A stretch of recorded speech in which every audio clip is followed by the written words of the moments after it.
KILT FM HD2 Houston. On Odyssey Sports Station. The Texans play here. Sports Radio 610 presents Seth Payne and Sean Pendergast. We coming to H-time.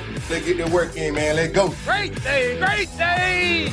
Oh, give me some juice, baby. Oh, yeah. Let's do it. Trying to get back to that 6-game under plateau, and they do. Hader strikes out. Torkelson strikes out the last 3 batters after the solo home run by McGonigal, and the Astros win it 4-2. Josh Hader saves the game for Peter Lambert. That's a nice way to wrap up a series against Detroit. Yeah, that was some good things right there. Just right there in that cut from Todd Callis. Todd Callis on the call, by the way. Space City Home Network, as we welcome you in here on a Thursday. Payne and Pendergast with you on a Thursday. So I like that Todd Callis categorized it as the getting back to the 6 games under plateau. 6 games under plateau. The plateau you're trying to reach. 6 games under 500. That's a nice euphemism. It's as euphemistic as it gets. I feel like plateau is, you know what? Plateau would suggest that you can't go any higher, though. Yeah. So, like, what are we going to do? We're going to get to 500, and then we're just going to plateau? It sounds like we plateaued at 6 games under 500, according to Callis. So feels like climbing a mountain in Indiana or something, you know? Well, that's kind of what the playoff race is right now. I was checking the standings before we went on the air today.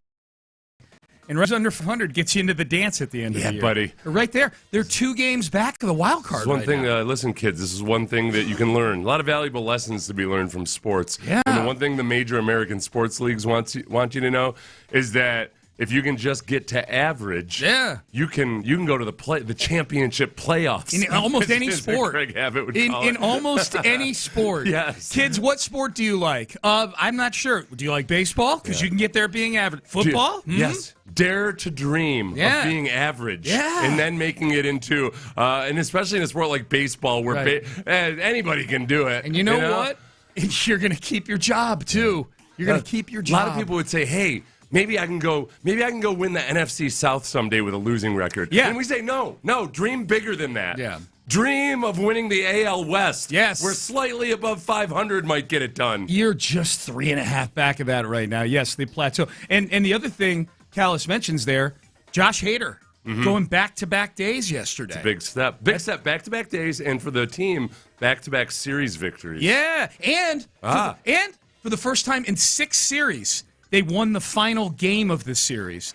Do you know they'd lost the final game of the series 5 straight series before that? So, like, there was, even when you won a series, there's a bad taste in your mouth. Yeah. You came out like, we could have swept this, we could have done this, we could have done that. Could have won another game. Yeah. We're not a 500 team yet. Not yet. Not until we win one of these. We got more to do. Yeah. So welcome in, everybody. Sean Pendergast, Seth Payne. He's with us again today. We're Heel Rums and Ollie. What's up, dude? What's up, guys? Good morning. Yeah. Very good. Yeah. Are you cool with us celebrating the approach to 500 way, or are you disgusted with us? As I told you, the season does not start until they're 2 games above 500. That's for you? For me, the season That's a little aggressive, and that's when I can... Let's coming in here with all your fancy ideas. All right? I'm not asking for much. No. Just 2 games above 500. I don't know if you heard. I'll give you a Marge Simpson. 6 games below is a plateau. I know. They always get to 5 games below, and then they drop back to 6. Yeah, that's true. 5 is the magic number. Yeah. Oh, wait. So the plateau is... What was the plateau? I don't know. I just found it funny that's a word that Callis used. Yeah. But I think you're right. I think 5. They haven't got 5 is the one they seem to be hitting their head on a lot. I guess. There's another thing that I'm uncomfortable with, and I don't like, Raheel. Just so you get to know us, and I know you listen, but I don't like the star ratings on catches. Jake Myers had an awesome catch yesterday, and it inevitably comes back like, okay, can we just appreciate for what it is?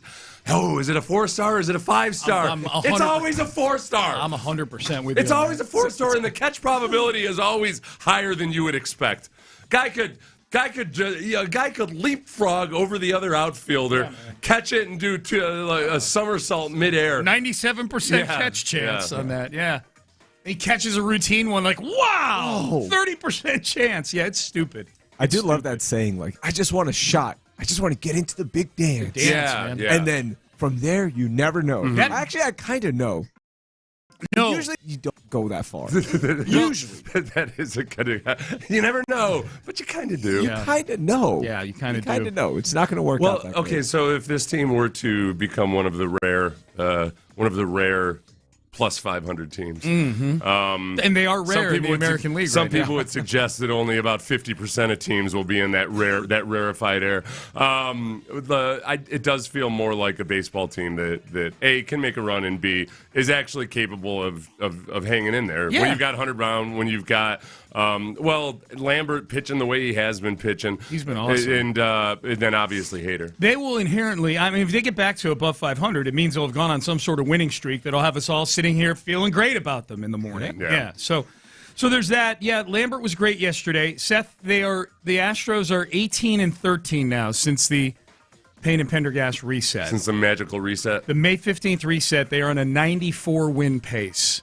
They're three. This is as close as they've been in a while. 5 games better than we even dare to dream of. That's right. In in a very small microcosm, just 31 games. they could lose 5 games in a row and still be just a way better. Gold standard these days. Yeah, the plateau. 500. Yeah. So the Astros win yesterday, 4-2. Nice win. And Peter Lambert was great. 7 innings, just 2 hits. Was throwing 6 innings, a 1-hit ball. Gave up a home run in the 7th, but the game was already 4-0 at that point. Here was Joe Espada in the postgame talking about Peter Lambert. Yeah, that was really good. That's 2 straight outings for him with no walks. Mixing all his pitches, keeping a pretty good lineup off balance. I don't think they had even a runner in scoring position there at all. So strong performance. That was really awesome to watch. And then our bullpen coming in and closing the door. Yeah, that was good. De Los Santos coming in. Hader gave up his first run of the year, but it was a 4-1 game. He gave up a home run. Finishes 4-2. I'm not nervous about Hader or anything like that. That's going to happen. So he gets the save. So it's a good day all around. Well, I say good day all around yesterday. Jose Altuve is stuck in some kind of funk right now. I don't know what's going on with him. I mean, one of the things I don't know if he's going to get out of is that he's getting older year by year. He's been that's not annoyingly going to be consistent reversed. with that. Yeah. 229 batting average. He's only got 16 RBIs this year. And I know he missed a few weeks with the oblique injury. Yeah. But still, he's got 16 RBIs, a 690 OPS right now for Jose Altuve. And the problem is they're batting in 5th. And he's coming up to bat with runners on base all the time right now. That's I mean, you let him work his way out of that. Oh, yeah, he ain't getting benched. Right. Yeah, but that's one of the big. Okay, what's your most gnawing kind of like? Okay, I'm not so sure about this. It might not turn back around. No. Is Altuve your biggest gnawing concern? I'm trying to pronounce gnawing in a way that people would gnawing. I think I know what you're talking about. Did you know what I was saying? Yeah, okay. of course. Ben, yeah. do I say gnawing weird? You say it normal. Yeah, you sound great. Strange word. Gnawing. Yeah. Yeah, I would say my two biggest concerns right now Gnawing. are my 2 biggest concerns, spelled with a G too, which doesn't help. Yeah. My 2 biggest gnawing concerns, Altuve, and then the starting pitching not named Hunter Brown and Peter Lambert right now, and the American Idol is happening this weekend for that. Well, the American Idol has kind of already taken place. They have spoken on Burrows.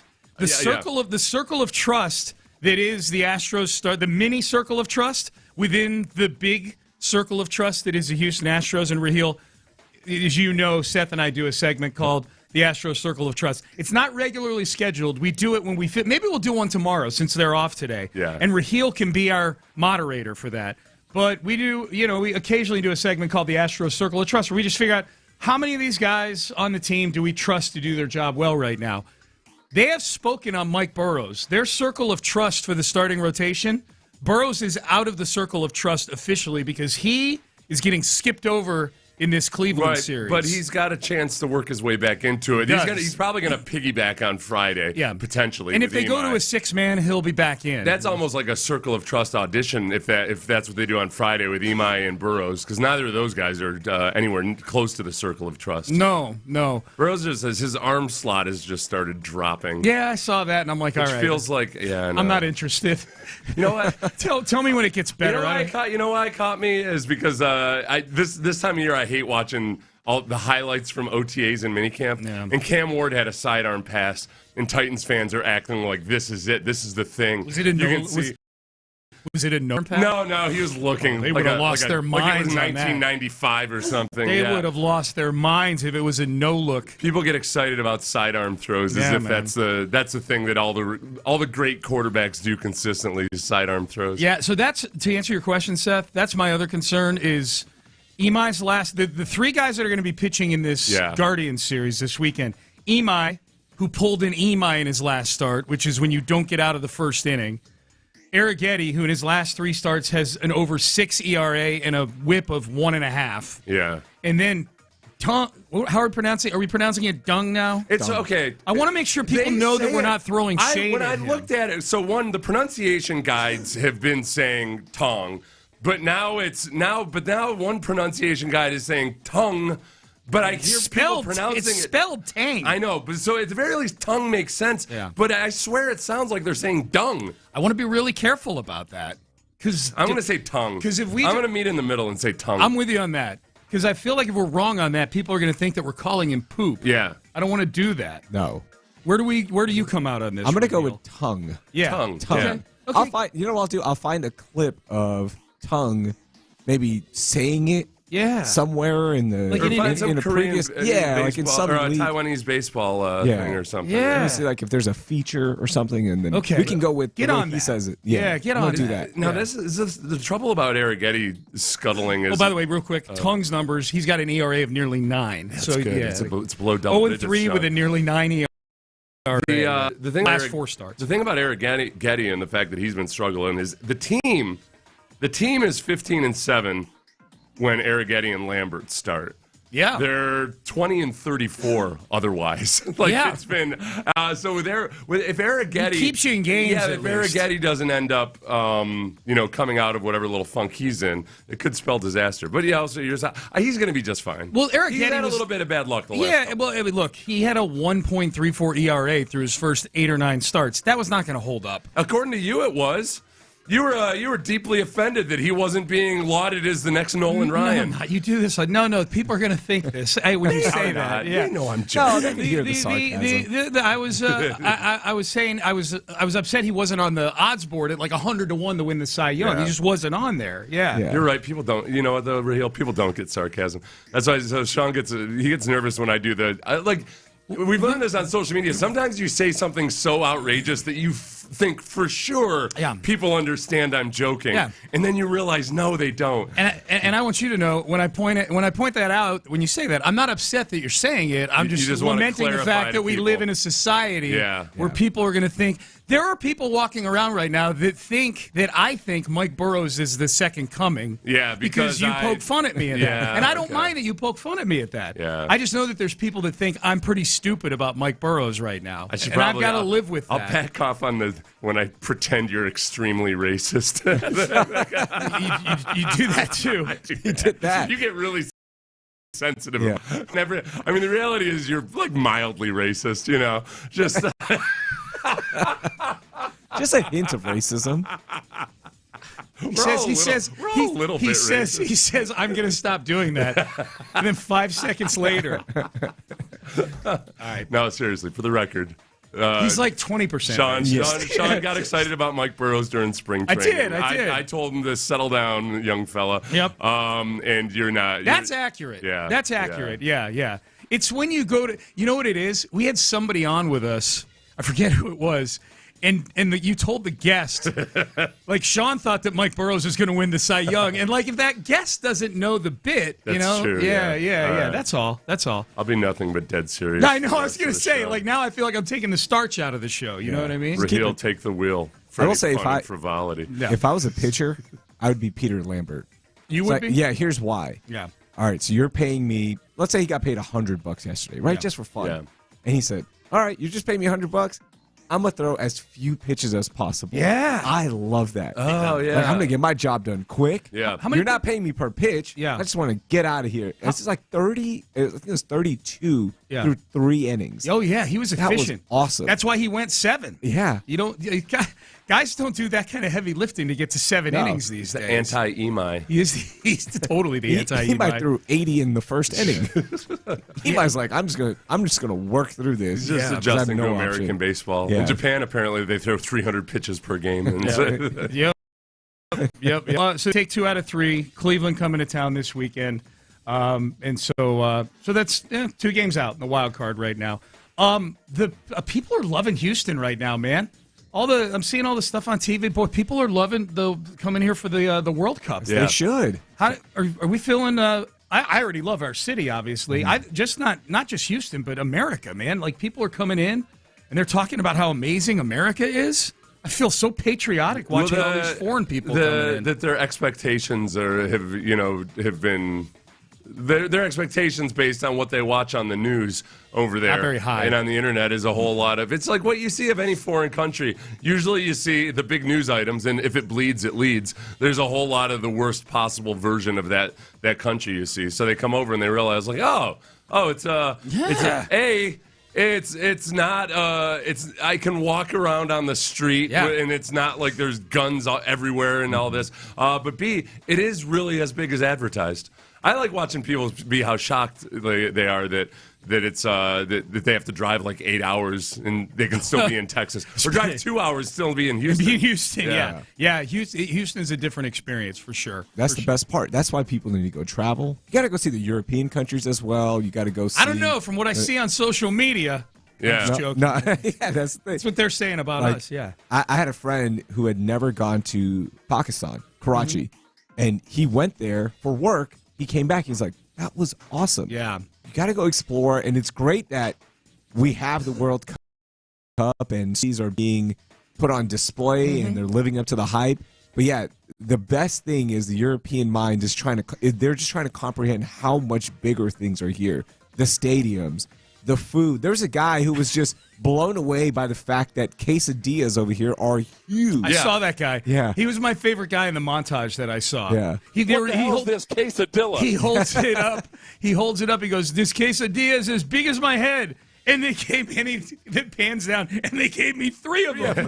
Did it look like a pizza slice? It did. It was awesome. It makes sense why we're so big here. They're not going to. I think all those people that come and visit are going to understand. All right, we got to stop making fun of how fat the Americans are. Right. It's a land of plenty. Yeah. Now we see why. Do they have buffets over there? I'm sorry, your kings and queens are starving you half to death over there. Oh, right. But do they have buffets? Do they? Yeah. I don't. In London, I don't remember any. Italy, no. Every hotel, every mid-rate hotel I go to has a continental buffet. Continental. Continental. But over there, I'm saying, like, are they like the decadence? Yeah. It seems like they're amazed with the decadence over here for a lot of things. It's not as decadent. Look at how much we get. Like when they sit down at a barbecue place. Oh my God! Look at all these ribs that we get and all these sides that we get. I like though that they're also they're amazed at how good the food is, and I'm like, we put some stuff in there that's actually outlawed in your country. We've got labs working on this stuff, and you know what? You can get a to-go box, and it'll still be good when you get back to Europe a month from now. Don't ask why. I can't believe I bought this bread 2 weeks ago, and it is still healthy. How did the Americans do it? That's right. Let's take a tour of DuPont, baby. All right, Payne and Pendergast I'm with you. going to bring this bread back to France and give it to my grandchildren someday. Payne and Pendergast with you on a Thursday. Raheel Ramzanali in studio with us again today. We'll do What's Happening Heezy at 7:20. You'll be good to go in an hour for that, right, Raheel? Oh, yeah, I'm ready right now. You're ready right now? Okay, well, brace yourself. We'll get ready for that in about an hour. Raheel will get us up to speed on some of the news items you may have missed. We'll do headlines a little later on this hour. Up next, let's circle over to a little bit of Texans. Interesting question. Best non-QB under the age of 25. The case gets made for a Houston Texan. Do we agree with this? And you can cross one name off the board for a list that Seth and I put together a couple of weeks ago that the Texans, if they're still shopping in free agency. We'll get to the latest on Brendan Sorsby a little bit later in the show as well. Stay there. You're listening to Payne and Pendergast, but I want to, boy, that is the one thing about being here in Houston that might be a big wake-up call for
Radio 610 presents live from the West Point Lincoln and West Point Lincoln of Sugar Land Studios. Here's Payne and Pendergast. We'll talk more about the World Cup in the 7 o'clock hour. It was a fun day out at the stadium. It looked like people had fun at the stadium. We finally got in on the draw with a big marquee name and a small-timer team. You know, that's been a trend in this World Cup. Yeah. Houston finally got in on the action yesterday. Portugal tied DR Congo yesterday. So that was kind of fun for a lot of people. Cristiano Ronaldo, yeah. people were hyped. He's under heat right now is what I'm seeing. I saw Taylor Twellman say he should come off the bench. I know nothing about this, but that sounds like a hot take. Yeah, no, that's the right take. It's been like that for a couple of years. Okay. Yeah. How old is he now? He is now 40. Oh, ew. Yeah. Okay. Hold Gross. on. 41. Okay, is this what we're going to be? So he's on that LeBron era. He's still pretty damn impressive. That's unfair to LeBron, I guess. Is he not? He's not as good as LeBron is. At 40. Ronaldo has definitely lost his explosiveness. Yeah. And that's what made him so good. So LeBron's lost some of his explosiveness, but he's still very, very effective. Is Ronaldo not? He's not very, very effective anymore. Dude, okay. He did not look good. Yeah. Ooh. He's getting the Altuve treatment right now. Yeah. I don't think Altuve is going to be coming off the bench anytime soon, but he definitely shouldn't be batting fifth right now. Mm-mm. Okay. Maybe it's the lack of interest as well. Sorry, I brought this up. No, it's all right. It's fair. I mean, it happens. It's about Altuve more than Ronaldo. I could give a crap about Ronaldo, but it's making me think about Altuve again. Yeah. Aging stars. Yeah. The body goes. Yeah. You just lose the juice sometimes. I guess, man. Yeah. Can't go on forever. I mean, it happens. Okay, well, let's talk about something more uplifting then. Yeah. Great non-quarterbacks under the age of 25. Here's Robert Mays of the Ringer making his case for Will Anderson Jr. as the best non-quarterback in the NFL under the age of 25. He's one of the best defensive players in football, truly leveled up last year. He's a power player, but also really added to his pass rush bag last year. And the other part that I do think matters, he's just like a bulletproof locker room presence. Like, he changes the complexion of what your team feels like when he's on it.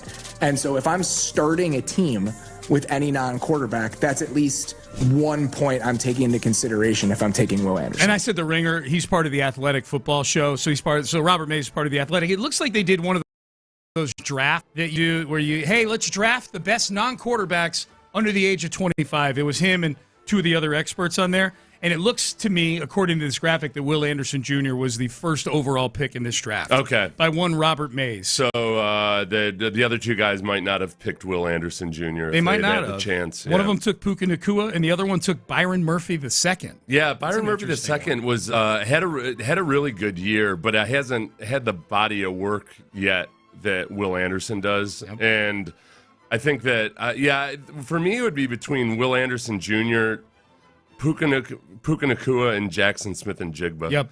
The one with Jackson Smith-Njigba I'm waiting to see is that, I mean, last year was the first year where they gave a heavy dose of him on the outside, and obviously teams are going to have a hard time adjusting, but they were able to figure out ways to at least limit him just through a combination of like the classic, all right, just take the deep ball away, and then make Sam Darnold be a really good quarterback. And by the end of the season, Sam Darnold wasn't able to consistently look like a much, much, much better quarterback than he was. So I need to see what this second year, after everything broke out and they moved Jackson Smith-Njigba outside, I need to see what it looks like. There's 9 names on this graphic because it looks like they may have gone more rounds than 3 rounds, but they just list their picks for the first 3 rounds on here. I would take Will Anderson Jr. ahead of all these guys on this graphic, as Robert Mays did. Is it partly because Puka Nacua, we don't even know if he's at any given time going to non-incarcerated? I think it's interesting. I think it's interesting that they haven't given him a contract extension yet. Yeah, he's eligible for one. By all numbers, he's number 2 in the NFL statistically behind Jackson Smith-Njigba. And he's out of rehab now, right?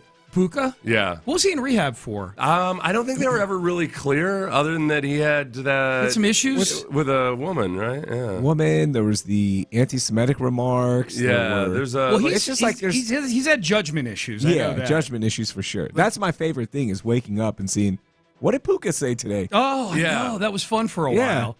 that podcast that he went on, I forget whose podcast it was. That was the gift that kept on giving for a while. He entered a holistic rehabilitation facility That's in right. Malibu. It was to focus on personal growth and overall behavioral improvement. Okay. He's kind of at the... That would explain why he doesn't have a contract extension. He's doing, honestly, it feels like he's doing it the way celebrities in L.A. do it. He's gotten a little bit of... I think... You know, you give this image of the way movie stars live in L.A. and how just the boundaries are a little bit different and everything. And Puka, it feels like Puka's living that way. And it was badass in the 1970s, but now it's you can't get away with that stuff anymore. No. There's cameras everywhere. Yeah, read that description one more time. It was a rehab? holistic rehabilitation facility in Malibu. To focus on personal growth and overall behavioral improvement. Sounds like a vacation. Sounds like a place you send your awesome. dog to be trained. Yeah, in Malibu. We have a holistic approach. Holistic approach for movement. Yeah. Keep him from barking at the mailman. I want to go do that. Hell yeah, in Malibu? In Malibu, You've been to holistic Malibu? approach. Yes. It's nice. Gosh, I want to live there. Malibu's nice. The not so funny part was that a woman had filed a civil lawsuit against him in March. Why you bring the vibe down? Well, I just wanted to paint out because we were having such a holistic approach on the show. Well, I just want to be sure you guys don't lump yourselves in with why Nakua was there. That's As fair. far as I know, That's neither fair. of you have been. No, you're right. You're never doing been what sued you're for slapping your woman around. You're doing what I did to you before when you did the Spencer Arrighetti thing. So, go ahead. She alleged assault, battery, and gender violence. Okay. So I don't know how that civil suit. Okay. Yeah. Oh boy, he pulled the old Marv Alberts and said the biting allegations was actually playful horseplay. That's right. Yeah. Playful horseplay is kind of redundant, but I got you. Playful horseplay that now requires me to go to rehab in Malibu. You say there was horseplay. Was it playful horseplay? No. It was, the most dire version of horseplay. You're rubbing the muzzle. Yeah. No. Texan fans are not going to want to look at this graphic that lists all the guys that these guys in the Athletic Football podcast took, because the number 2 guy on here, the guy who picked second in this draft, took Nakua, but his other 2 picks, Kyle Hamilton and Derek Stingley Jr. Texans could have both of those guys in the same draft. It's crazy that drafted Kenyon Green instead. It's a good reminder that how young that secondary is for the Texans, though. That Stingley's 25 years old. Yeah.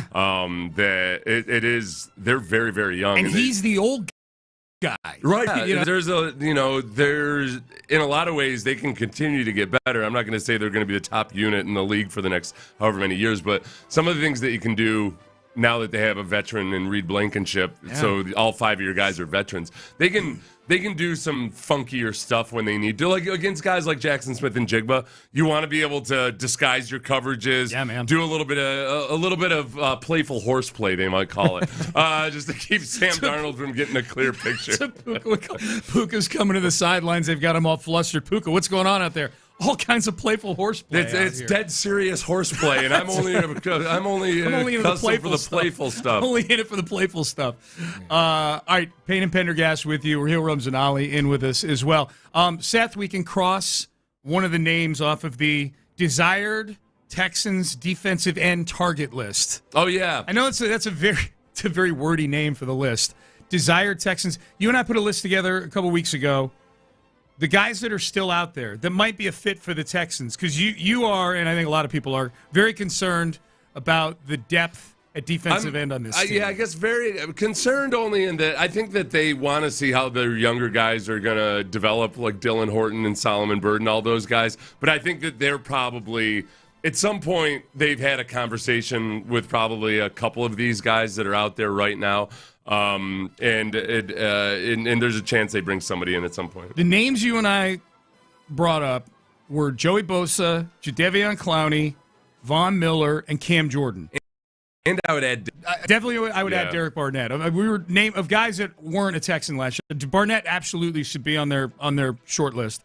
Cam Jordan is going back to the Saints on a 1-year deal. Yep. An incentive-laden 1-year deal. That's a good, you know what, I'm happy for the Saints and for Cam Jordan, because I think he's probably a guy that's just spent his entire career in one place, and probably got tired of being on a really bad team after being on a good team early in his career. But things are the tide has started to turn. Yep. And there's some things that he could feel he doesn't have to go ring chasing somewhere else or anything. He can be on a competitive team. He was the one I think you wanted the most out of those 4 guys I just named. I thought he would be interested to give you some versatility. And he never misses games. And he's so durable. If you're going to bring in an old guy, bring in somebody who's old and durable. Yep. And he can also, maybe only play 20 or 30 snaps a game, and you get the absolute most out of him. Absolutely. But he's going back to the Saints. So this feels like one of those things like he's going to end his career as a Saint, and that's it, and here we go. But the names are still out there. Joey Bosa, Clowney, Von Miller. So keep an eye on that. All right, coming up next, headlines. Let's circle back to the Astros. They get a series win. They close out a series with a win. They haven't done that in a while. Good win yesterday for the Astros. We'll talk about that in headlines. And Houston getting in on the act of what's been the biggest trend in the World Cup so far yesterday. We'll get into all that and a whole lot more in headlines. We'll do that coming up next. But first, Seth and I want to make sure we grab the attention of you small business.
Payne and Pendergast with today's headlines powered by Men's Tea Clinic. Trying to get back to that 6-game under plateau, and they do. Hader strikes out. Torkelson strikes out the last 3 batters after the solo home run by McGonigal, and the Astros win it 4. Josh Hader saves the game for Peter Lambert. That's a nice way to wrap up a series against Detroit. Hell yeah, it is. Todd Callis. Todd Callis on the call, Space City Home Network. Astros get the win yesterday, 4-2 over the Tigers. Same score as 2 nights ago. They take 2 out of 3. They close this series with a win. They hadn't done that in a few weeks. And Peter Lambert, great once again. 7 innings of 1-run, 2-hit ball. He's been just what the doctor ordered for a starting rotation that's a little beleaguered right now. Yeah, a little bit. A little beleaguered. They're still the second worst ERA in baseball because they were off to such a horrendous start. That was a hard start to recover from. Yeah, I don't know if it's statistically what they could do to come back from that. I don't either. So that's what we do. That's why we reset the season. That's why you start talking about pitching splits, since May 1st and all of that. Yeah. It's stabilized somewhat. Yep. But Lambert's been a big part of that. And I guess with Lambert, how confident are you that he could maintain this level? If he'd be like a 3.6 ERA guy. Okay, yeah. Like yesterday is an outlier, obviously. Right. Well, yeah, but you're gonna have good and but you're you're gonna like have the bad. aggregate that he's been, Yeah. like what he's been all year. I'm confident. I think he was a high draft pick at one time. Yeah. He was like a first-round draft pick, but he went to Colorado, where pitchers go to die. Mm-hmm. Now, he did get DFA'd by the Astros to start the season. He wasn't on the roster at the beginning of the year. I think that's what's funny to me is their 3 best starting pitchers right now are Hunter Brown. I'll still put Spencer Arrighetti in there because on the aggregate, he's been outstanding. And Lambert, 2 of those 3 guys weren't on the roster at the beginning. Lambert, he could have chosen to go elsewhere, but I think probably he likes the way they manage and teach and instruct pitchers, and he might just be one of those nice little gems that come out of the Astros development staff. Absolutely, yeah. Jeremy Pena hit a home run yesterday. He's been outstanding since coming back from his injury. Jeremy Pena said after the game, we just got to keep stacking series. That's going to be key for us. We need to win series, try to find a way to get it done and keep going. Keep going. It's a long season. It's a long way to go, and we need to slowly keep climbing. Here's just where I'll quibble a little bit, is winning series is, I guess, fine right now just because everybody else is so mediocre in the American League. They're going to need to. I think eventually you're going to need to probably win 85 to 87 games to get into the dance. I don't think being sub 500 is going to cut it once everybody plays 162 games. Some of these series you're playing against, I don't mean to nitpick, but some of these series you're playing against teams that are worse than you. Right. You got to sweep these things, man. Yeah, that's true. Yeah. It's not nitpicking or being greedy or whatever. It's that you're going through a stretch where you're playing a bunch of bad baseball teams, and winning back-to-back series is kind of cool, but you've done it against a couple of bad teams. They're 5-4 against the Angels, Royals, and Tigers, 3 teams that are worse than them right now. Yeah. That's not going to cut it. It's proof of mediocrity at best at this point. Yeah. I want to see some just outright bludgeonings. Yes. They've had a couple bludgeonings sprinkled about here and there. I'll take 3 one-run wins. They just need to start winning. They need to start sweeping series and things like that. Yeah, they have had some bludgeonings. It would be nice if they put these runs out. But they won yesterday, so we're feeling good about it. World Cup. It was good to see Houston get in on the what's been, I would say, the biggest trend in terms of results in the World Cup is we've seen, as we listened to Nick Wright lament this yesterday because he's been betting a bunch of big favorites to beat up on these smaller countries. The big trend has been these smaller countries are standing up and getting draws with some of these They ain't taking powers. it no more. They ain't. Yeah. We're going to draw with you. So what was the draw that you The draw yesterday at NRG Stadium was Portugal and Ronaldo, a 1-1 draw with the DR Congo yesterday. And the Congoan celebrations were awesome. Yeah, in the parking lot, they were mocking Ronaldo. People dancing on the chairs in NRG Stadium. How are they mocking Ronaldo? So Ronaldo does he does this big celebration. And after the game, they would find every Portuguese fan and just go up to him and go, so they were taunting them. They were taunting him. That's a pretty big upset. Yeah. In that they got the draw. They got a point in this, right? Yeah. And that's pretty big in that group. Yeah, them, Seth's Cabo Verde. Oh, it was big. I've barely slept since I the know. draw we That's pulled. been big, man. And they're coming here. Got to be really excited about that, Seth. They're coming to Houston. Yeah. England yesterday beat Croatia 4-2. Harry Kane, his 10th World Cup goal all time. We're seeing some of the all-time greats. Mbappe getting a goal the other day. Obviously, Messi with the hat trick the other day. What other Houston things are we seeing with the World Cup right now? There is a lot of excitement for Reliant Stadium. Yeah, they love the stadium. They love the stadium. Everyone's having a great time. And then we are also getting celebrated internationally. Oh, that's nice. Internationally.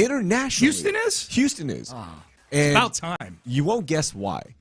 So on the BBC's soccer recap show, they put up a beautiful graphic of the city of Houston, our downtown, which it's one of the great things when you're driving into downtown from whichever side. Right. It looks amazing. And you can see it because it's so flat around it. It just rises up. It does. It's like an oasis. The coastal plains. Yes. It's beautiful. And the BBC highlighted that. They showed the beautiful downtown, and to the left of it, you could see the Richmond-Rosenberg mountain range. Yes. Yeah. It was, wait, hold up. Oh, was that the angle? That was the Richmond Ridge. I thought that was more of the Beaumont Mountains. Okay, I didn't realize. I was looking at it. They had a mountain. Often confused. The BBC had a mountain range. Yes, it did. So the BBC on their set, they always put a city background when they're talking about the place, and they're like, gave us Houston. mountains. They gave us mountains. Oh, that's nice of them. It's beautiful. Yeah, it's about time people start talking about the Richmond-Rosenberg Ridge. So that's why I choose to live in the suburbs. What is that? I like being in the mountains. I like the Missouri City Pearland Gap. I feel like it looks like maybe about 3 or 4 miles out. That's closer than I remember the mountains being to Houston. Yeah. They took some creative liberty and put them closer. Yeah. They at the very least didn't make them snow-capped or anything. A little bit like you're like at Denver or something, where the foothills to the mountains start just next to the city. Yeah. They didn't put snow on them, but just giving them to us is damn close. They may as well have put snow on them. It's so good. If you want to see that, it's on Twitter. You can find it at @the_Raheel. Or you tweeted it out? I tweeted it out, or just search RAHEEL. You'll find my username, and go check out the Richmond-Rosenberg Ridge. All right. So we'll those are your headlines. The other headlines: New York City deploying 10,000 cops today. The Knicks have their victory parade today. People are lining up already. Are they really? They just opened the doors, and they are already lining up. Yeah. Is 10,000 a lot compared to a normal big event in New York City? It was enough to make a headline. It's one of these things I never know. It sounds like a lot. It was enough to pop up on my social media for me to go, I could use that in a headline drive day. So probably, you think they get 100,000 people out there or more? Got one cop per 10 celebrant ratio. Is that good enough to keep there from being violent? How many do you think they get? I mean, what's the population in New York City? It's like 6. Oh, is it? I don't know if it's a city or. Yeah. I mean, they're going to get millions and millions out there today, I would guess. I mean, and that's what they've been saying for years. Like, if the Knicks win a title, this is when you're really going to see. The city come out. It's a basketball city. The Eagles had 1 million people at their parade. Okay, then so that's they're gonna get like 3 million. Yeah. The 5 boroughs, the city limits are 8.5 million, and then with the metropolitan area is 19 million. We'll get an estimate in the news reports about this parade. I'm gonna predict. I'll put the over under at 2.9 million. Ooh. 9 million. 2.9 million. Wow. That sounds like you should go under. That's a lot. Yeah, I'll take under on that. I'm going to take under, too. Crap. All right, I just moved the line. 2.4 million. Ooh. I haven't. Still under? Crap, I'm going to lose my shirt. I honestly don't know if the streets can handle that much. There's I don't know if this is an urban legend or something, but there's the old story like in Manhattan, if everybody got out of all the buildings all at once, there actually wouldn't be enough space on it. I'm sure that's false, but it's alarming just how many, because there's a lot of buildings and the streets are somewhat narrow. This is the key thing I should have looked up. Like, how long is the route? Yeah, are they going through all the boroughs? Yeah, if it's a long route, then you can pass more people. So, for some context, the New Year's Eve celebration in Times Square, that gets about 1 million people. Wow. Okay. I don't know. We'll see. I think I may have come in a little high. A little high. But I think they could hit 2. Yeah, 1 million people just there at Times Square, and then depending on how long the parade route is and everything. The length of the parade route is the big thing. I think you guys are right. Yeah, man, we'll see. Or at least Sean. Yeah. For once. Nice. Blind squirrel. All right. The latest on Brendan Sorsby. We didn't get into this in headlines. His agent went on our sister station in Dallas yesterday. We're just going to play the audio and let people be the judge of Brendan Sorsby's agent taking up for him yesterday on our sister station in Dallas. Do you agree with some of the things that he was saying yesterday? West Point Lincoln, hopefully you agree with what I'm saying here, is that West Point Lincoln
Point Lincoln and West Point Lincoln of Sugar Land Studios. KILT FM HD2 Houston. On Odyssey Sports Station. The Texans play here. Sports Radio 610 presents Payne and Pendergast. Okay, so a couple texts. Apparently in New York City, they're expecting 2.5 million people. Oh, okay. So I was in the neighborhood. Yeah. I was at 2.9 initially. You two both bet thousands of human monies on the under, so I had to move the line to 2.4. Yeah, okay. So you're probably a good handicapper on that one. Good job, Sean. Thanks, man. Appreciate that. So yeah, the largest. It's the largest. To answer your initial question or your question before, Seth, it's the largest group of officers for a New York City celebration ever. Oh, okay. So 10,000's a lot. That is a lot. Yeah, 10,000's a lot. Yep, 10,000's a lot. Moscow, 1991. Whatever celebrating there. Someone says, "Oh, it's 2.5 million people for a concert." Was that when who went over there? It was Metallica. Metallica concert over there, remember? And Follow the U.S. Dorky party. Headbanger Ben in chiming in on that. Did you go, Ben, to Moscow 91? No, I was 5. Should you go? It seemed very amped about it, yeah. Good morning, guys. I'm just going to read a couple texts. And was at Tiananmen Square. Yeah. Someone saying on here, love me some Raheel, always showing love for the Twin Cities. Richmond, Rosenberg. That's right. The mountains of Richmond, Rosenberg. Yeah. The famous, what was it? The Richmond Rosenberg Ridge, you said? That's what we call it. That's why Raheel's so athletic, because he grew up at altitude. That's right. He can run forever. And we run hill sprints. Yeah. Grow up in the mountains. They always say, you want to be good. You want to find a good marathoner, go out to Richmond. Mm-hmm. Those kids grow up, herding goats and everything in the mountains up there in Richmond. Yeah. It's all about the ridge. Cardio. Yep, the ridge. All right.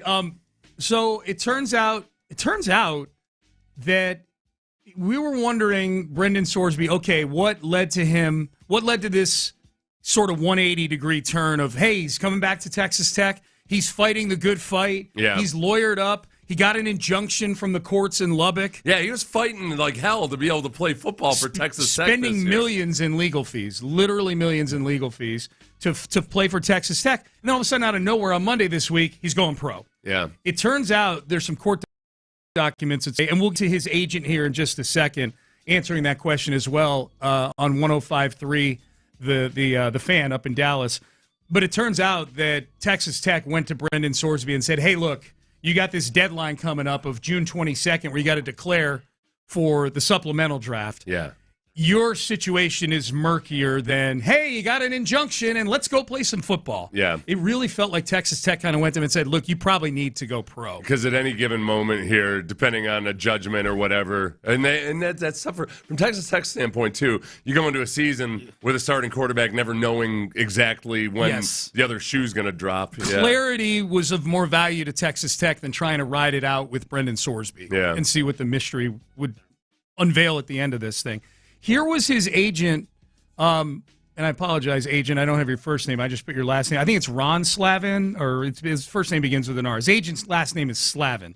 Ron Slavin, okay. He was on with Sean and RJ, the morning show on our sister station up in Dallas on 105.3 The Fan, and he answered that question yesterday. Why did Sorsby go pro? Ron, why did you guys make the decision now to leave college for the NFL? Just came down to too much pressure from everybody else on Tech, and Brendan still wanted to play at Tech. This wasn't Brendan Sorsby not wanting to play college football. This was Brendan Sorsby just being advised by the school that I think it's time for you. We had 7 days left to file for this and didn't know where this thing was going to go. So we won in court. We did our job on our side, but for whatever reason, the world melted down like football was ruined forever. Okay, and you got that little jab in at the end at everybody who didn't want Brendan Sorsby to play football. Football was ruined forever. Oh, it was ruined forever. The day football died. Yeah, that was. It was. Going to write a song about this someday. Clearly, whatever the Big 12 was. Tom McLean wrote. That's what he wrote about. It's about Brendan Sorsby. Clearly, whatever the Big 12 was doing to kind of bow up in this thing, because the Big 12 was ready to go to court over this thing to get the power to either suspend Brendan Sorsby or penalize Texas Tech if they played Brendan Sorsby. That seems like it was enough to scare Texas Tech and Brendan Sorsby off of him staying in school. Well, and then also, you'd brought this up, Sean, between that, all of that, and then his agent, who's his agent, he's got a couple of bigger clients, Byron Murphy, and but his agency has he works for an agency, so they know what they're doing. Yeah. And I think just from watching some of the pundits yesterday who are figuring the talk and the chatter is that he's probably gonna go. A team's probably going to spend either a second or a third round pick on him in the supplemental draft. Yeah. So, that part of it gives it a lot more clarity. If his agency feels like, okay, there's a real good chance you're going to go pro, and then there's a very good chance he gets suspended when he gets into the NFL, but he'll have a rookie contract and all that. Yeah, and Takes probably isn't envisioning him maybe even being the starting quarterback at any point this year. We'll see. It got more saucy, though, with the agent on our sister station up in Dallas. So that's that answer to why did Sorsby go pro. That's just, that's your normal just, hey, this is what happened.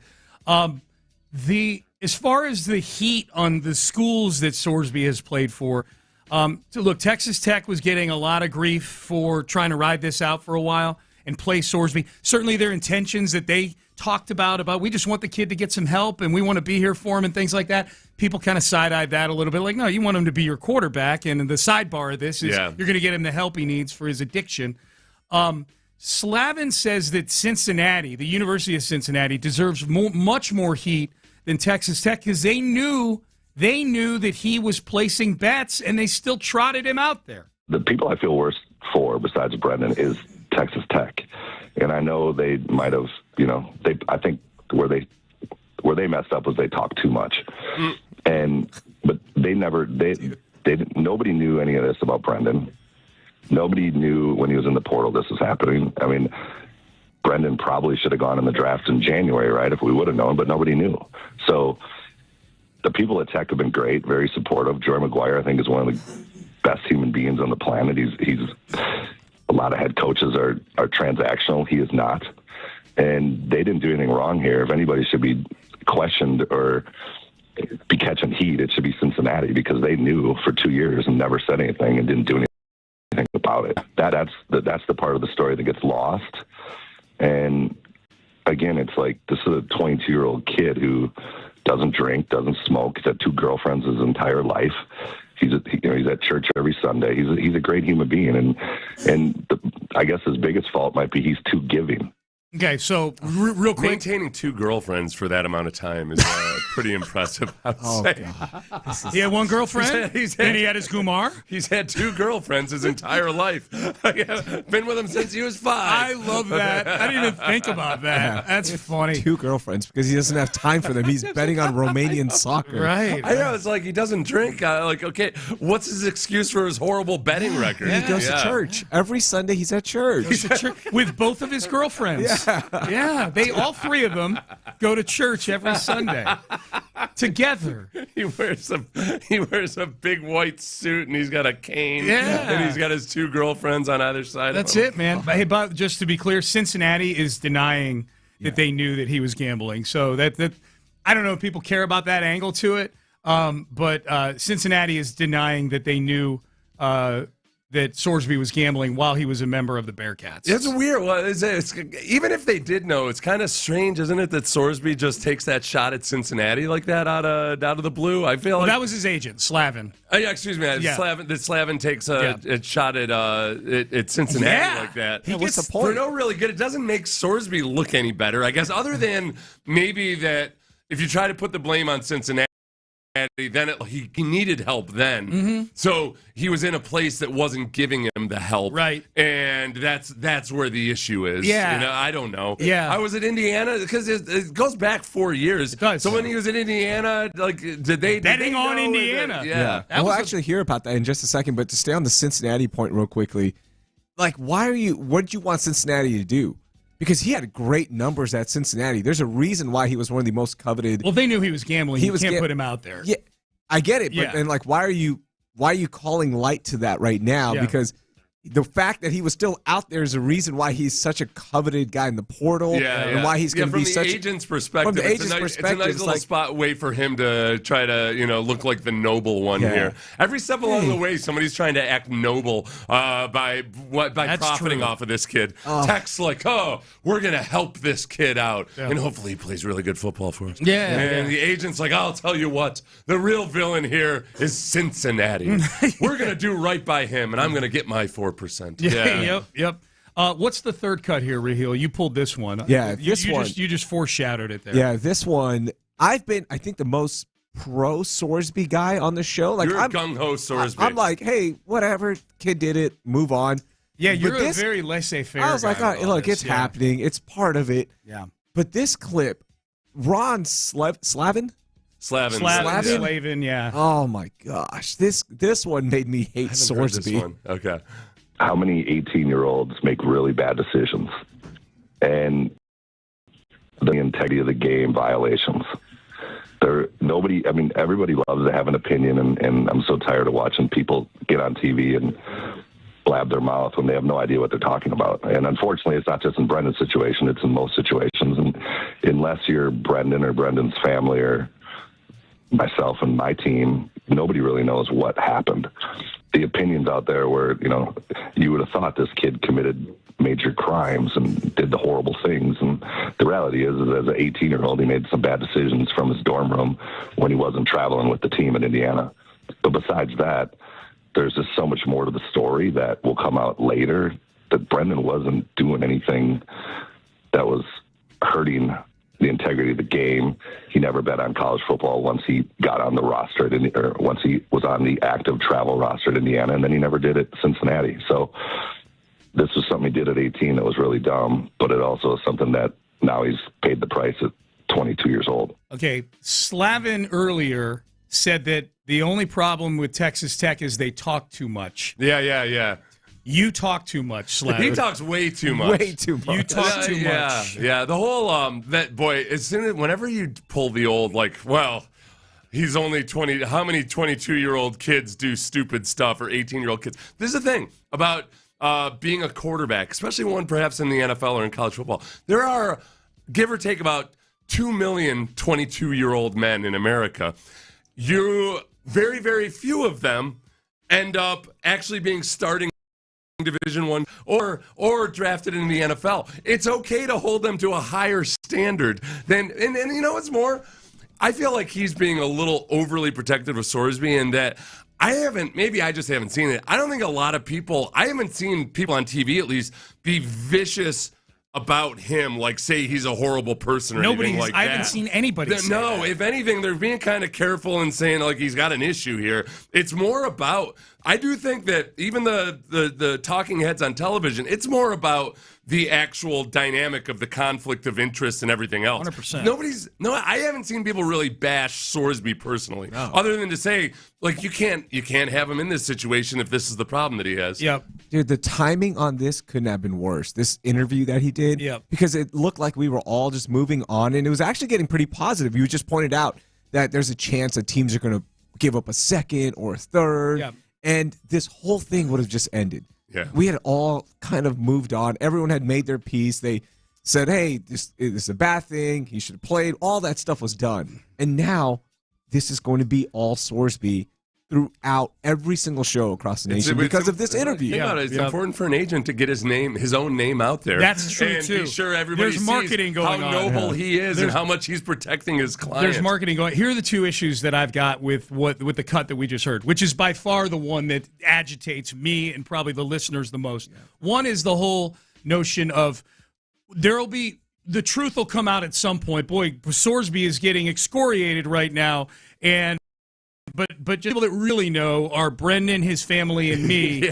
And more is going to come out here. I'm like, what are you waiting for? Like, what's the wait? The bulk of what the issue was. There's nothing more that could come out. Right. That would make it better. Unless somebody was like had a gun to his head. That's exactly what I was going to say. He didn't even want to make these bets, but there was somebody had kidnapped his little brother. You took the words right out of my mouth. That's exactly what I was going to say. The only thing that could come out was he was being forced. Yeah. At gunpoint to bet on these games. And not because he had gotten into gambling trouble in the first place. It was completely into it, yeah.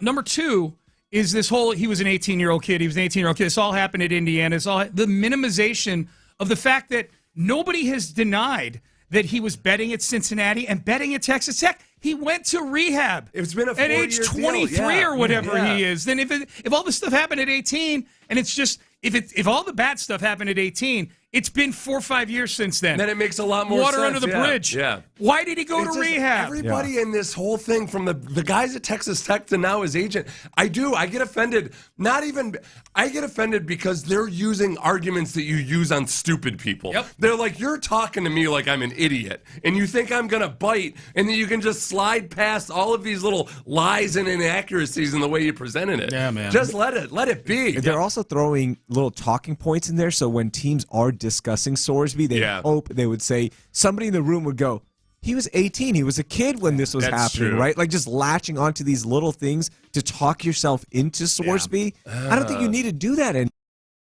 Yeah, you know what? That might be a good strategy, though, too. Yeah, you're throwing stuff out there that you know people, little arguments that might work for the one guy. There's two guys in an organization. One wants to draft Sorsby, one doesn't. And he just gave a few little nuggets for the guy that wants Sorsby. All right, so one more cut here, and then in a few minutes we're going to get to what's happening. Rahil's got news items that may have slipped through the cracks for all of us. He's going to get us up to speed on that in just a few minutes. This is Pete Thamel of ESPN saying that he thinks that there will be at least one team out there that will use a second-round pick to get a second-round pick in the supplemental draft to get Brendan Sorsby on their team. The vibe around the league that I've gotten is that someone's likely going to use a 2 on him. And I would say this as we sit here in mid-June in this supplemental draft. Again, he's applied. He hasn't been accepted yet. They haven't set the date on it, but it's probably going to be about a month from today, maybe 5 weeks from today. And one thing in my history of just doing this for a long time and in covering the draft is when there's a quarterback and people are like, oh, he's a second-round pick in September, you know where he usually ends up going? He usually ends up going in the first round. So just don't be surprised if this position gets overvalued if the background stuff clears, because the talent is clearly the talent. Okay. I think the big thing right now, that two big things teams are doing right now. One, deep dive into Brendan Sorsby. Putting all their private detectives and everybody else. Absolutely. All the scouts are calling people they know at three different institutions. So that helps. That actually helps Sorsby if people think he's a good dude. And they've got to ask the regular quarterback stuff plus all this gambling stuff. But then there's also trying to figure out feel for what the punishment's going to be. Because there's, in some respects, everything that who is that? That was Pete Thamel. Pete Thamel. Yep. What Pete Thamel was saying is, this is how it goes with quarterbacks. When people are talking about him being second rounders, they end up going in the first. And as of right now, you're thinking of it as it's a future pick. Yeah. It's next year's draft. Yep. So that devalues it as well. And I could see a team thinking, wow, this is, of course, next year's one is no big deal necessarily. It's not as expensive as like this year one, obviously. But they just don't know if they're going to have him available or not. They don't so it's okay. We could say it's next year's pick, but then if he can't play this entire season, then that goes into the calculation. Absolutely, obviously. They won't have him this year, and they also don't know where that pick is going to fall in the first round.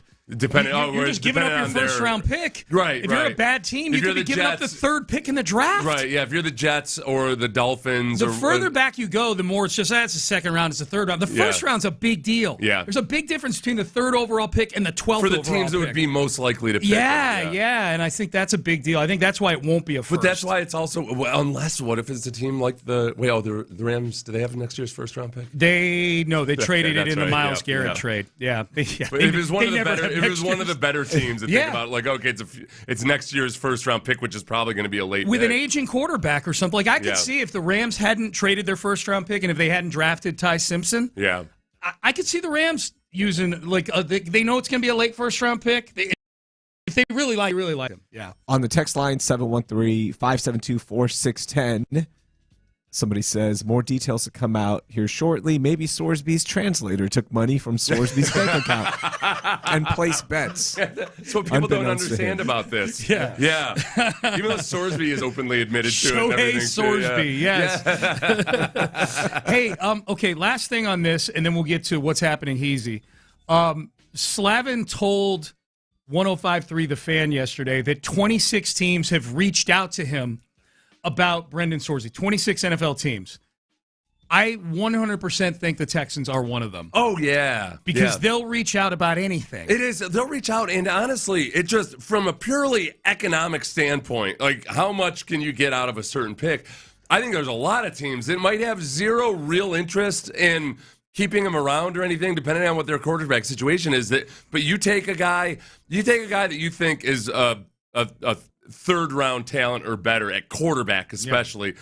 You throw in I think there's a lot of teams out there that don't expect to get him, but they're going to put in a fifth-round offer just in case. So for those of you who don't know, it's a blind auction. You put in what pick you're willing to spend ahead of time, and then whoever has the highest ends up getting it. But I would be surprised if most teams didn't throw in at least like a 5th through 7th rounder just in case. Yeah, maybe. There will be some teams that the gambling will just will be the end of it. There will be some teams of that. But yes, there will be some teams that are going to do exactly what you're talking about. And there will be half of those teams will be doing it because they actually like the player and want the kid. And I think half the team, like you said, as a stock speculation. Was it because we brought up Drew when the Texans drafted Drew Henson, knowing that they could trade him to the Cowboys? They flipped him. Yeah, they used the 6th and they got a 3rd for him. So I could definitely see that happening. Like I think the threshold for the Texans. I think ultimately, if I had to guess, I don't think the Texans would be one of those teams dropping a 6th or a 7th on it. I just don't. I don't think ultimately that the Texans don't feel like a team that would bring somebody in who placed 4,000 bets in college. It just doesn't. Can I? Oh, go ahead. Just real quick to finish my point. I think the threshold for the Texans absolutely is they would just check in and call the agent just to do their due diligence on something. You know, and I think that's probably where it would stop. Do you think Sorsby reached out to his agent to find out which teams reached out so he could place a bet on it? I know. He's on Calci. Sorsby futures. It's got to be hard for him, because man. You got an addiction and you're sitting there and like, bro, you gotta get the jokes. Like, is he gonna? On Calci, you can bet. Like, let's say the Jags, right? Yeah. You can bet that Jags do not draft him. So he can bet the no. Yeah. So if the teams didn't reach out. Yeah. If I'm Sorsby, I'm like, hey, bro. He probably looked at it. It's like, man, the amount of money I can make if I go pro right now. From football? No. Can you imagine he's having this conversation with his agent, and he's like, hey, Ron, which teams are showing the most interest? He's like, the one that's really showing the most interest? The Jets. And he's like, oh, God bless. And he's like, why are you so mad? Like, it's because the Jets are... No, they're only 3-1 to draft me. There's no value there. I need one of these 18-1. Is Cleveland interested in me? They're 18-1 right now. You know how one of the most annoying arguments in sport is when somebody brings up, well, Tom Brady was a 6th rounder. You know, like they act that happens all the time. Annoying. The worst version of it ever was I was sitting in the cafeteria when Drew Henson, we found out about Casserly trading Drew Henson, who they drafted with a 6th round, getting a 3rd rounder for him.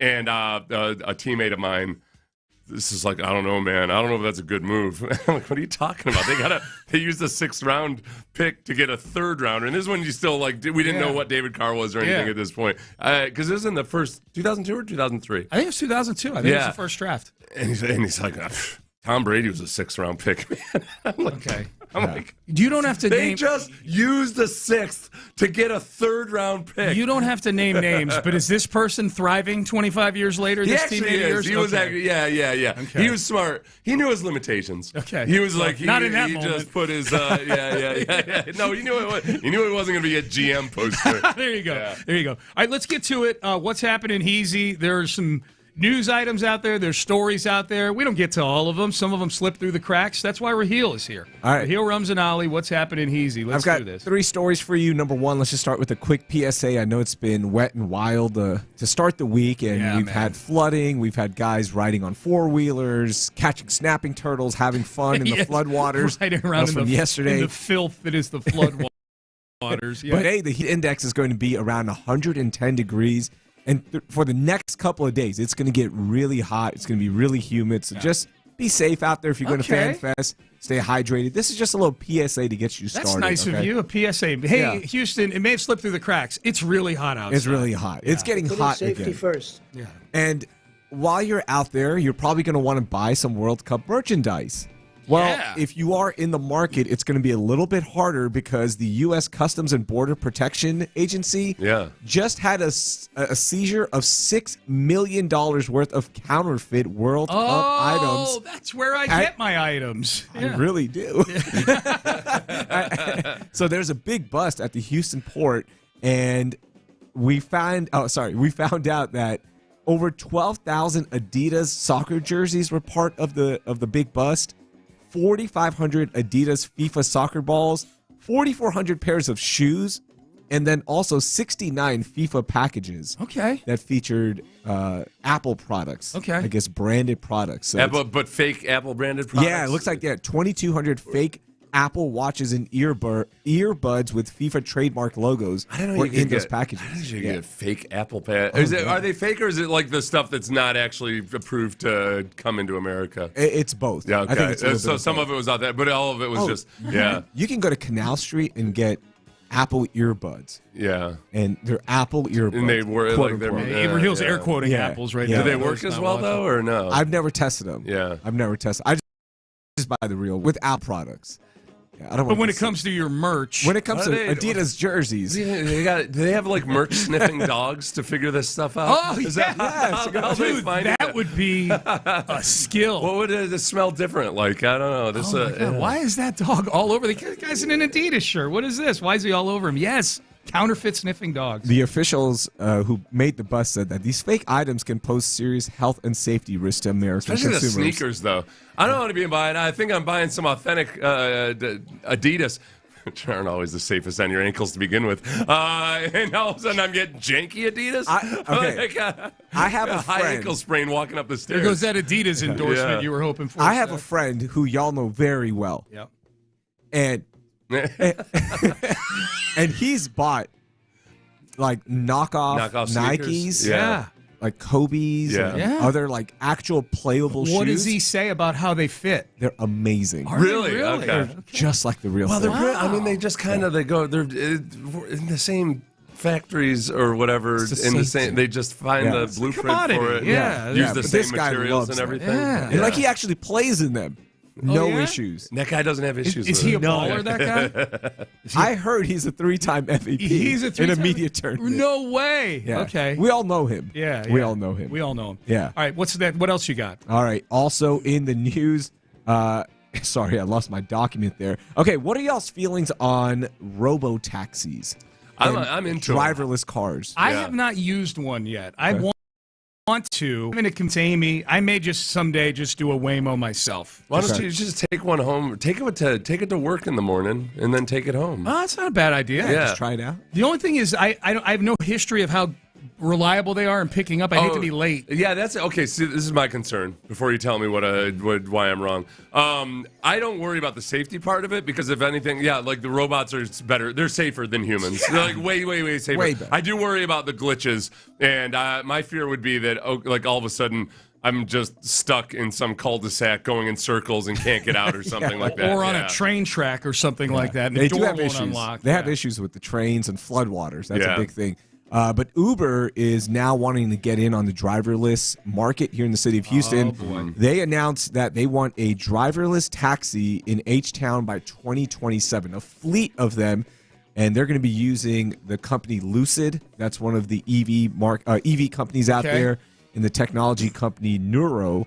So it's not a Tesla driverless car, but they want more of these. And I will say, like, firsthand experience, I've had a Tesla featuring like last year or like the last full self-driving and the new one.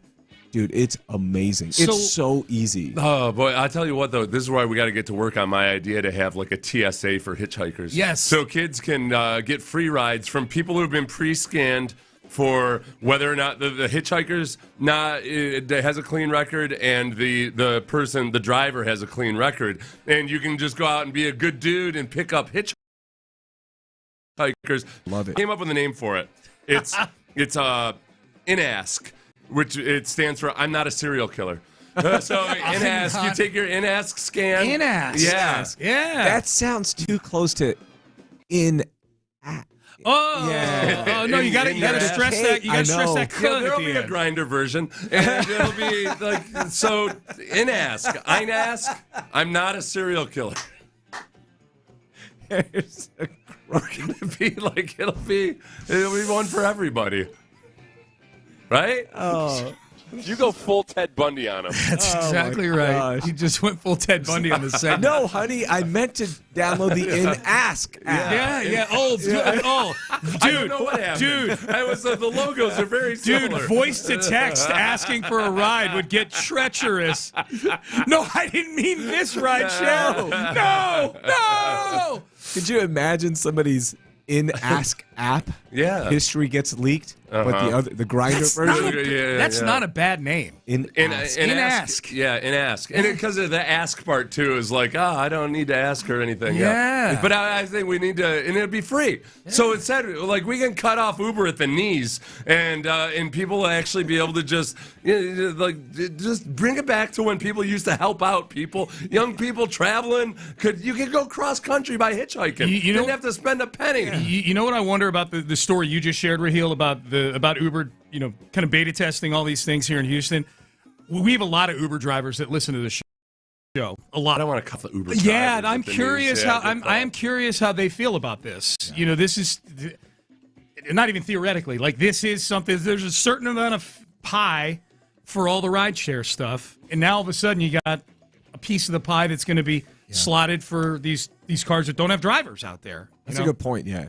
And that's think of the people. Yeah, and that's think the of the big humans. thing, right? As we expand to a more AI society, yeah, man, people lose jobs, and that's the rough part of this. I know people are already starting to buy robo-taxis from Tesla and creating their own fleet.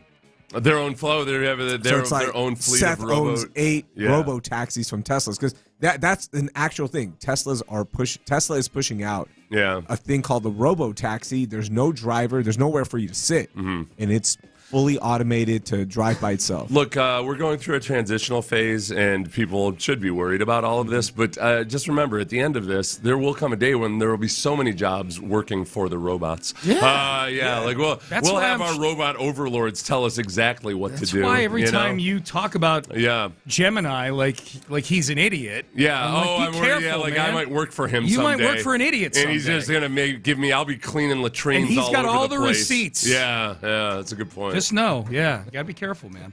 Gotta be careful. In Ask. In Ask. God, you really gotta stress that K. You gotta hit that K hard. You gotta hit the K, bro. Don't be afraid to get up in that vehicle. Yeah. In Ask. I got all up in that. Yeah. Boy, Ben's terrified in there right now. Ben is terrified.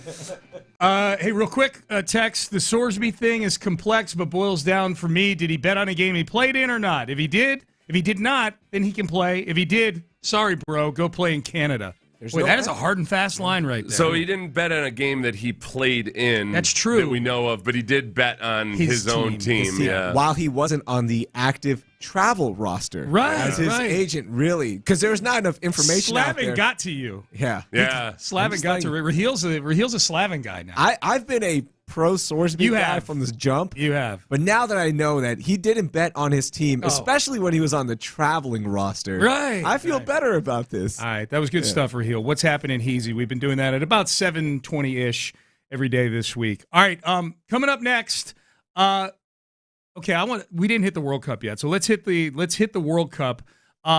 We actually, speaking of gambling, have our first major gambling story in the World Cup.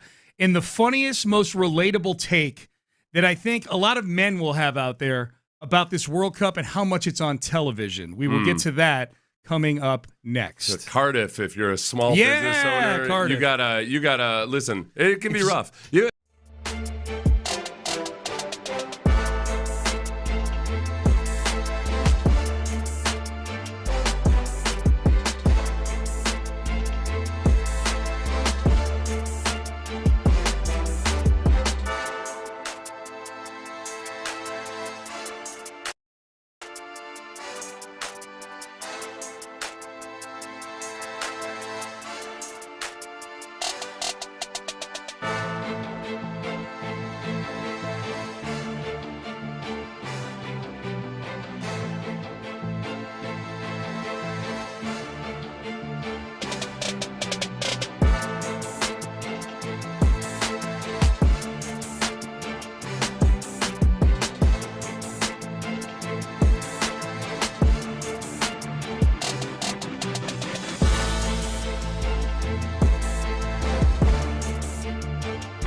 Sports Radio 610 presents live from the West Point Lincoln and West Point Lincoln of Sugar Land Studios. Here's Payne and Pendergast. All right, Payne and Pendergast with you. Hey, real quick follow-up to the story Raheel brought up about Uber beta testing driverless vehicles. A couple Uber drivers weighing in on the text page. Uber driver, 9 years off and on, over 19,000 trips. Woo. Robo drivers have no thinking capability. If your apartment has a lot of locked gates or your pickup and drop-off points are not clear, it may confuse the robot. You can't just ask it, do you mind going another block, or can you drop me off around back? They just go from point A to point B. Yeah. All right. There's going to be Uber driver defending his turf. I like it. Strengths and drawbacks to all of it. Sometimes you need humans. Yeah. There's another one on here. Shoot, I lost it. Oh, as a driver, I think robo drivers are best for specific routes like known pickup and drop-off points, like park and rides to stadiums. And things like that would make the most sense. Yeah. Treat it like a subway or something. Right. If I got to go from here to there. Public transport. Now, I will say, though, that Uber driver obviously is doing a good job. Let's not act like there's uniformity there and that every Uber driver figures out how to, like when you're right there. No, right. I want you to drop me off right there. Over point to the right. And where? Over there to the left? No, right there. Right there on the curb. Do you see that dog? Dude. Stop at that dog. Okay, so... you mean that tree. So you want me to go a quarter mile further? Okay, yeah. That's an experience that happens with humans as well. I've had that too. Like, hey, right here is fine. No. It says on the app I got to drop you over here. Yeah. I'm like, but dude, I need to go right here. Just drop me here. Yeah. You don't need to go another block. I don't know. Yeah, they'll fight it. There's a lot of things that Uber does to the drivers themselves where they're almost forced to be idiots because they get dinged if they don't. It's hard. When you go to complain about the app, you got to jump through hoops to get to where they're not trying to find a way to blame the driver. It's really weird. Like whenever I've had to make a complaint about the Uber app and the way that it's operating or something, it's like you have to keep explaining it's not the driver. You need to go to this menu and then that menu. They really try to screw the driver. My favorite World Cup tweet that I've seen, and I think everybody can relate to this. I laughed. This is from Josh Chavis, whoever he is. The World Cup rules because at literally any time of the day, if my wife asks me to do something, I can just be like, I can't. I'm watching Timbuktu versus Wakanda, and it's 0-0 in stoppage time. Yeah, and you could make up any country name too. Any country name. We're still learning that like Czechia is even a thing. The former they call it Czechia. Czechia. Yeah, it's not we can't call it Czechia. We can't call it the Czech Republic anymore, right? Which has been that way, I guess, for like 8 years. Yeah, I was still calling it the Czech Republic. Well, it was an adjustment calling it Czech Republic for long enough. Yep. And then now I was a Slovakia guy. Yeah, Czechia. Slovak. Yeah. That is very relatable text right there. I hope that a lot of guys out there and ladies too, if you get asked to do a lot of things and you want to use it as an excuse, 2026 now, It is one of those events that does I think a lot of non-sports fans get drawn into it, both, male and female, that just they like the whole event of it all, and it's fun you kind of get an education about different places. Absolutely. As you're watching it. It was cool. Like yesterday I was at my local watering hole over here. I was over at Lizards. I had dropped my daughter off at the airport and then stopped to get a frosty beverage on the way home. The deck in front was full of people watching soccer. Yeah, that's never happened before. You're absolutely right. It is a very like the Olympics. Easy sport to sit down and watch. Yeah, everybody. It's a crossover hit. Yep. It also helps that this year it's here and it's in this time zone, right? Because when I was in Qatar, we were getting games at 4 a.m. in December, or 3 right? it was like later. Of the calendar year. Yeah, it was a different calendar year because it's too hot in the summer to do anything over there. Yeah. So the fact that it's in this, it's relatable here for us. And it's in this city too. Unlike Qatar, we've managed to keep it quiet at the amount of slave labor we've used to get everything up. So we don't have that PR fiasco. We've got our first, I guess. Not necessarily World Cup gambling scandal, but the World Cup brushing up against gambling. There's a player for the Ivory Coast named Ilya Wahi. He's a really good striker for them. Turns out he was arrested 2 weeks before the World Cup, and on suspicion of not fixing games, but fixing certain prop bets in games. for his club team in France. They have prop bets on whether or not players will get yellow cards. You can bet yes or no. And apparently this guy, allegedly, he's being investigated. He got arrested. They questioned him. They let him go. And he's here playing for Ivory Coast right now. But the news that he had even gotten arrested just bubbled to the surface yesterday. I don't know how it got kept on the download. So what happened with so what's the allegation? The allegation is that he was intentionally getting yellow cards in games. Yeah. Oh, he in was multiple going games. Well, there's one game that they've identified. One game they've identified to ask him about, but it should be pointed out that was his 5th yellow card of the season. He had to sit out the next game because he's gotten 5 yellow cards. What was he? Did it say what he was doing to get the yellow cards? He was just tripping guys and knocking guys over. Yeah, it reached like a certain point in the game, and then within like 2 minutes, he just waylaid 2 guys. Yeah, and he got a yellow card. Dude, he got arrested after a game. Yeah. You know what? This is serious. They've been focused on him, I guess. The big thing that people sometimes don't understand about all of this is that the biggest ally we as sports fans have in sniffing stuff out like this is the actual sports books. Yes. They're the ones that typically, they see the anomalies, you know. That's what they saw on everybody. Yes, and that's what they saw. They saw betting irregularity. Yeah, I think that because the knee-jerk reaction, sometimes people want to believe that somehow the sports books are fixing games or any opposite. They make money by by the games being as non-fixed as possible. They lose when games are fixed. And they need to sniff it out, and they've got the data to do it. Not only do they lose when games are fixed, but they lose kind of the same way that the sports themselves lose. Like if the same way that sports themselves are like, if people think that these outcomes are fixed, they're theoretically they're going to stop watching the games because they feel like it's scripted. Similarly, people are going to stop betting on sports if they feel like there's this one faction that just knows everything. Like, why would I do this? I'm just feeding a beast. That's why I kind of like these kind of arcane stories and the things where you could see a player thinking like, oh, nobody will ever catch on to this. I like it when guys like this, allegedly, when they catch that stuff, because it's a warning signal to other athletes. They're like, okay, you might think you're smart, but like Big Brother is watching. Absolutely. They're going to figure it out. Yeah. And especially on something like that, it's such a specific prop bet. Yeah. That's one that's, you can spot it, right? Like, why is this guy hitting this every time? And it turns out the reason he's able to play here, because, again, he's under investigation. Yeah. He actually got an injunction, and the judges are from the Ivory Coast. He Sorsbeat it. Yeah, he Sorsbeat it. Nice, yeah. And his agent came out and said, this happened when he was 22. Yeah. So why are we holding this against him? Okay, I'm being sarcastic. I thought you were serious for a second. Isn't it kind of... That's so sad that I thought you were serious. Real, is it? This is... I feel...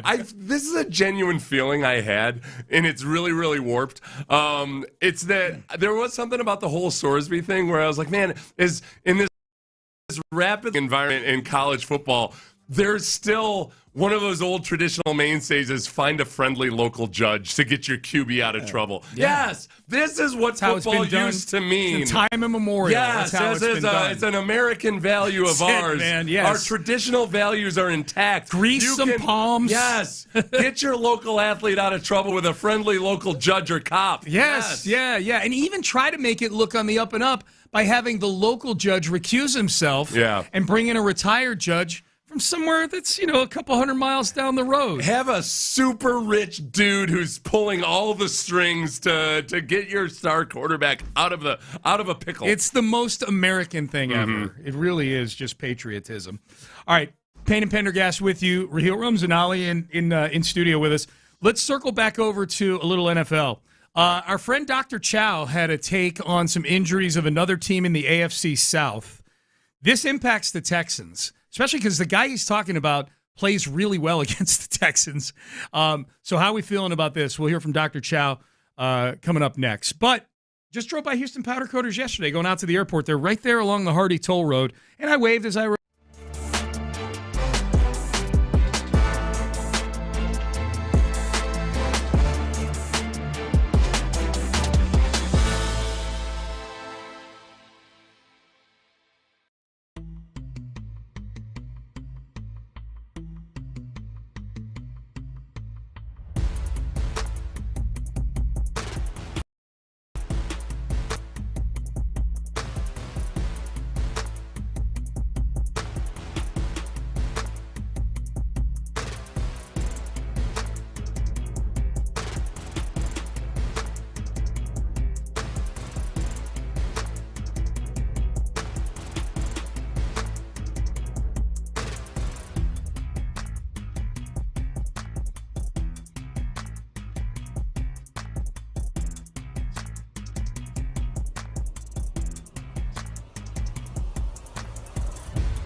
West Point Liggett of Sugar Land Studios, KILT FM HD2 Houston. On Odyssey Sports Station, the Texans play here. Sports Radio 610 presents Payne and Pendergast. Let's hit a little football for a minute. This is Dr. David Chow, who, friend of the show, former doctor, team doctor for the Chargers, who now has his own business, giving out information or injury opinions for betting purposes. Puts out some videos on social media taking a look at certain injury situations. I would say, aside from the Texans and most poignantly on the Texans' lawn, anything having to do with the AFC South. Yeah. Any of the divisional opponents. So the Colts are coming into this season with some injury issues. They've got Daniel Jones recovering from an Achilles. Now, he looked like he was moving pretty good at OTAs. Yeah, both him and Pat Mahomes have recovered a little too quickly for my liking. Yeah. We're not wishing permanent injury on them. Just slow like it down. A normal recovery. Take a setback or two. Take it easy. Yes, a setback. How about some discomfort? It's like, do they even know how the Astros operate? Right. Like, just you guys are not. The Astros have won a couple of championships. The Colts have won what? One? Yeah. Yeah. And the Astros have setbacks all the time. Yeah. So Daniel Jones is a big one. Alec Pierce, the wide receiver, who they just signed to a big deal this offseason. Yeah. 4 years, 120-something million. He got a lot of money. And he's as of late, the last 4 games he's played versus the Texans, he's been absurdly productive. He's the white T.Y. Hilton. Yeah. He's the new T.Y. Hilton. So, yes, he's had very good games against the Texans. He's dealing with some sort of leg injury as well, and it's looking murkier and murkier as to whether or not he's going to be back for training camp or the start of the season. They just gave him a big contract. Big contract. Just like Daniel Jones, big contract. Yep. So, real quick. Yeah. Okay, in the first 8 games Alec Pierce had versus the Texans, he had 17 receptions for 416 yards and 4 touchdowns. That's in 8 games. In 8 games. So just basically 2 catches for like 50 That's yards. Okay, that's his entire career, actually. Oh, okay. So that sounds like that's no big deal. Yeah.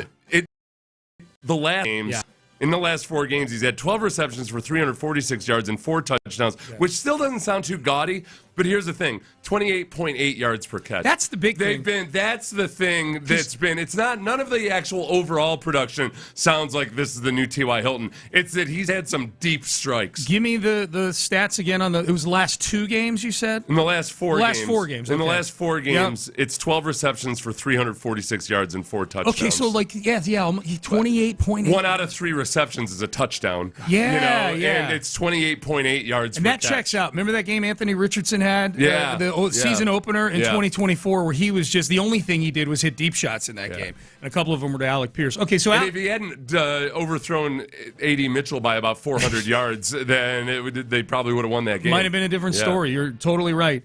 And we know this is kind of an Achilles heel for the Texans defense also. Yeah. Giving up the big play. Giving up the big play, right? Yeah. Yep. So here's Dr. Chow on which of the Colts guys coming back here, Daniel Jones or Alec Pierce, is he more concerned about? I'm much more worried about Alex Pierce's ankle than I am about Daniel Jones's Achilles. Okay, that's a good little one-liner for you right there, yes. Because of the position that they play. If it were the other way around, I'd be much more worried about Alex Pierce's Achilles than Daniel Jones's ankle. It just has to do with the position. Right. The Daniel Jones ankle Achilles injury is in some ways, quote, worse, but being the skill position that Alex Pierce is at, it's different. And the fact limping the last time we saw him. Okay, so now the Texans play the Colts, and they play them fairly early in the season. I want to say they go to Indy in week 5, something like that. So they play them fairly early in the season. One more from Dr. Chow. We can read into the forecast that the Colts are putting out there about when they expect. Am I right? Is it week 5? It's week 3. Week 3? Oh, okay. Yeah. Okay, yeah. So week 3. So they play them fairly early in the season. So this might be some good news for the Houston Texans. What can we read into the forecasts on when we can expect to see Alec Pierce back? The other thing that I worry about as we read the tea leaves here, we talked about on the last podcast how hope springs eternal. I'm optimistic that he could play week 1. Translation, 50-50 at best, right? I mean, let's just do the coach speak, right?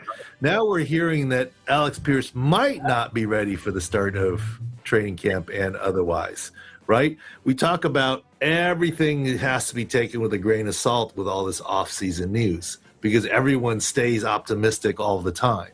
And when you hear neutral or less optimistic things, I think you have to start to worry a little bit. Okay. I'm worried. I'm not worried. I'm really worried for him, Sean. I love the Colts, and I want nothing but the best for them. I'm up nights about this. Especially though, this is a team that they've swung so big. In the last couple of years, they trade away all their first-round picks for Sauce Gardner, and then he ends up being injured for half the season. They get a really good performance out of Daniel Jones, but then he gets injured, and they're kind of painted into a corner. They don't have any first-round picks to use, so they give him a healthy contract. Yep. And now Alec Pierce was a free agent. They brought him back, and I wouldn't look. If it would end up being a long-term ankle injury or something, then yeah, that's really, really bad. But I'm guessing it's probably just a matter of the how long the recovery takes. I would think so, or else they wouldn't have given him that big extension. That's crazy. But they've done a lot of stupid things lately. They have done a lot of stupid things. Well, and you bring up the Sauce Gardner trade. Traded to get him for 2 first-round picks. Yeah. They also just threw Adonai Mitchell into that trade. That's right. Just threw him in, and now you got an injury issue with your deep threat at wide receiver. Yeah. And Mitchell had his issues. The big one for Mitchell for him was that Rams game where he did the whole celebrating too early thing, and he got the ball knocked out of it. Then they lost the game by a touchdown. Yeah. He had another bad play in that game, like he missed a block or something like that, or he had a penalty. I think it was a block in the back. But he was a second-round pick not all that long ago. Yeah. Adonai Mitchell. And look, he proved against the Texans in his rookie year, at the very least, that he could get open against that secondary. There's nobody to get the ball. Couldn't deliver the football to him. Yeah.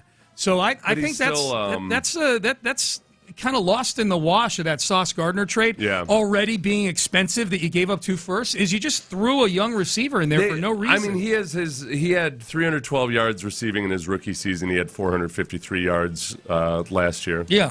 And with the Colts, was on a good team at least, or the first part of the season, a very productive offense. Yep. Give him a pass on whatever happened with the Jets. Yeah. But he wasn't. He as of yet, you can see a lot of potential, but it hasn't looked all that great on the football field. Yeah. So maybe something to keep an eye on right there with that. All right. So Alec Pierce being out. So week 3, the Texans play them, huh? Week 3. Okay, good. That's weird. You're usually nails on knowing. I could ask you, who are they playing in week 7, and you'd. I can tell you, week 7 they play the Giants. Yeah, what the hell's going on? They play the Giants at home. They play the Bills in week 1, the Bengals in week 2, and the Colts in week 3. Dallas in week 4, I think. So yeah. I'm usually pretty good at that Especially stuff. the Colts. Yeah, the fact that it's a Colts. And they play the Titans. They play the Titans in week 5. They play the Titans in week 5. I thought it was week 5. No, but I'm saying it's weird that would be the one that you wouldn't remember. No. Because, like, that's something that catches your eye immediately. Like, oh, that's your first divisional game. His first divisional game. I knew there was a 4-week period, weeks 3 through 6, where they played the 3 divisional foes and the Cowboys. That's the whole thing about it. I think, by and large, people felt like the Texans got a pretty good schedule. I think those first 2 games are a couple of big tests. Yes. And not just because the Bills are the Bills or because the Bengals look like they're going to be a better version of the Bengals and it's Joe Burrow and everything. But they specifically test a few things that hurt you last year. The Bills, the new defensive coordinator, Jim Leonard, is going to be way more blitz heavy than the Bills have been for years. And a lot of the stuff that gave the Texans offensive line and C.J. Stroud issues last year, the simulated blitzes and everything, they're going to have a heavy dose of that. And there's not going to be any film on it. Exactly how they're going to come after you. It'll be Jim Leonard's first game as defensive coordinator. And then the Bengals in the second week, they just completely restocked their defensive line. Yeah. And you got Dexter Lawrence at nose tackle. So Big the thing test. that the Texans really struggled with last year, big, strong, physical, burly defensive lineman, that's exactly what the Colts went out and got. I was looking at the schedule yesterday because my daughter is trying to figure out a game to come into later in the season with her boyfriend. And so I was looking at the schedule, and we're trying to find home games like in October and November. This is a very front-loaded schedule in terms. The Texans play half of their home game. They play 8 home games for the entire season. They're done with half their home games by the bye week, pretty much. They play Buffalo at home in week 1, Cincinnati at home in week 2, Dallas at home in week 4, and the Giants at home in week 7. Yeah. So you're 7 weeks into the season. You've played half your home games. That's why we were having a hard time finding a game for them to come to in the second half of the season. Yeah, they've only got 4. After October 25th, they only have 4 home games. Yeah. So the message there is that, independent of my daughter and her boyfriend coming to visit, the message there is they better get off to a good start. Mm-hmm. If the Texans get off to a start this season like they did last season, where they're 3-5, 8 games in, which is what they were, this is not a schedule that's set up for a 9-game winning streak to close out the year at all. Yeah. At all. I mean, they come out of the bye week and they go to the Chargers, who are a playoff team, and then they go to Cleveland. Then you got a Thursday night game against the Colts. Then you got Baltimore.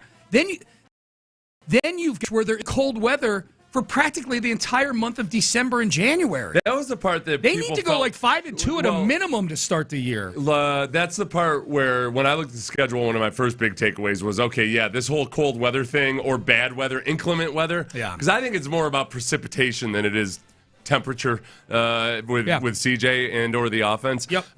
They've got a lot of potential for bad weather, and some of it versus really good football teams. They're in all playoff Philadelphia teams. And Green Bay, They're probably Green Bay, Philly, Pittsburgh. Washington's the only non-playoff team on there, and they were in the NFC title game 2 years ago. Yeah. So this is not a schedule that is set up for a 9-game winning streak to close out the year. So anybody that wants to get hurt in those first 7 weeks on the other team, knock yourself out. Take your time. Yeah, the big takeaway I've seen from even people who come from pretty warm countries is it's hot in Houston as they come here to... Accurate. Yes. Yeah. There's been a lot of, holy crap, it's humid here.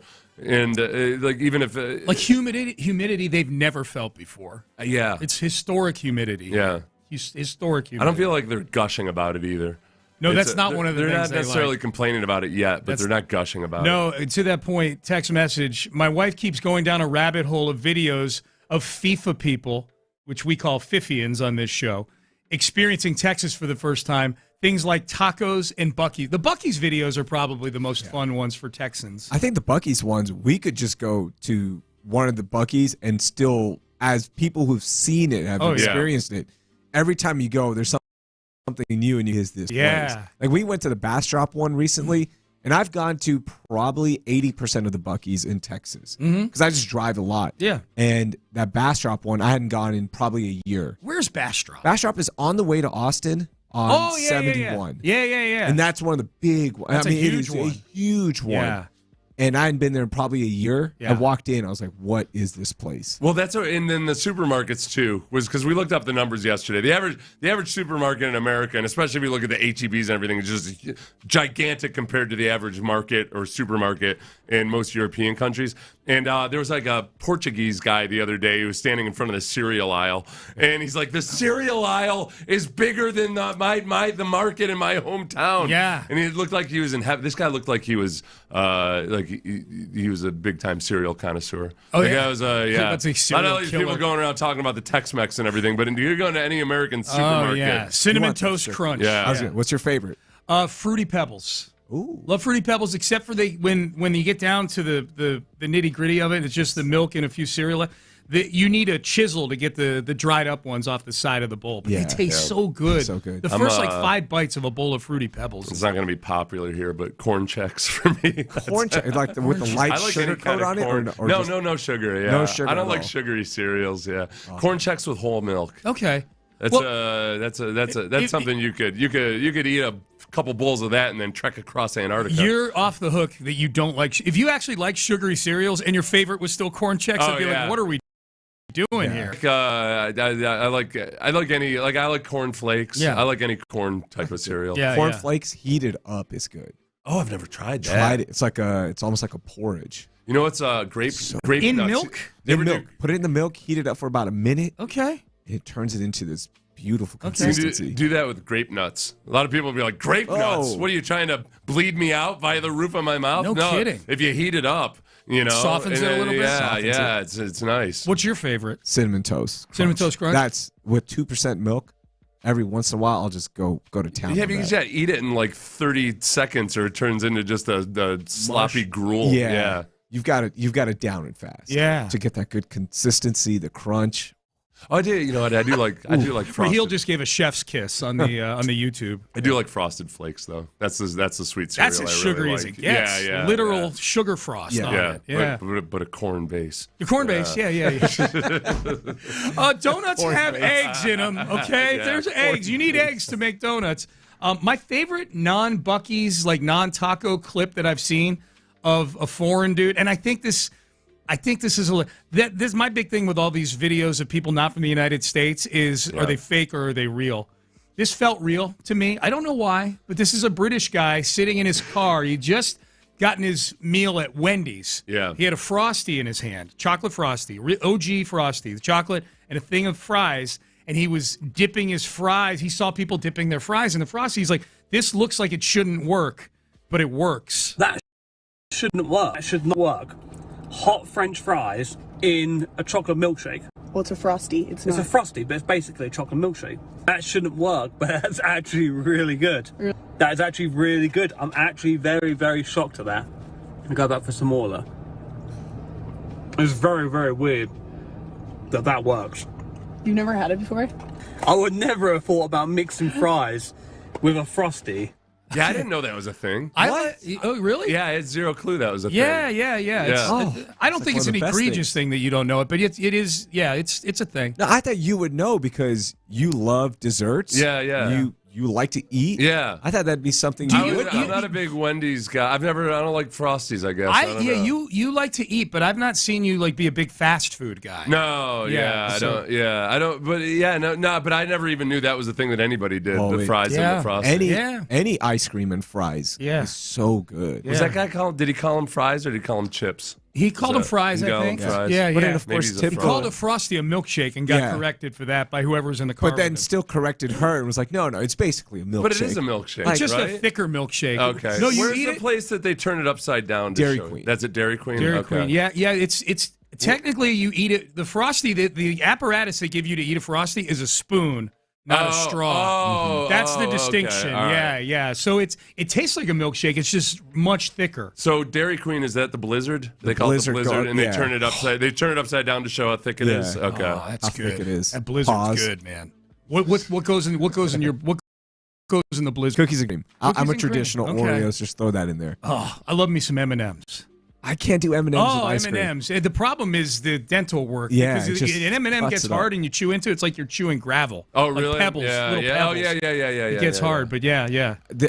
I know this is cool for the Brits. Like, oh, look, it's a Frosty and fries.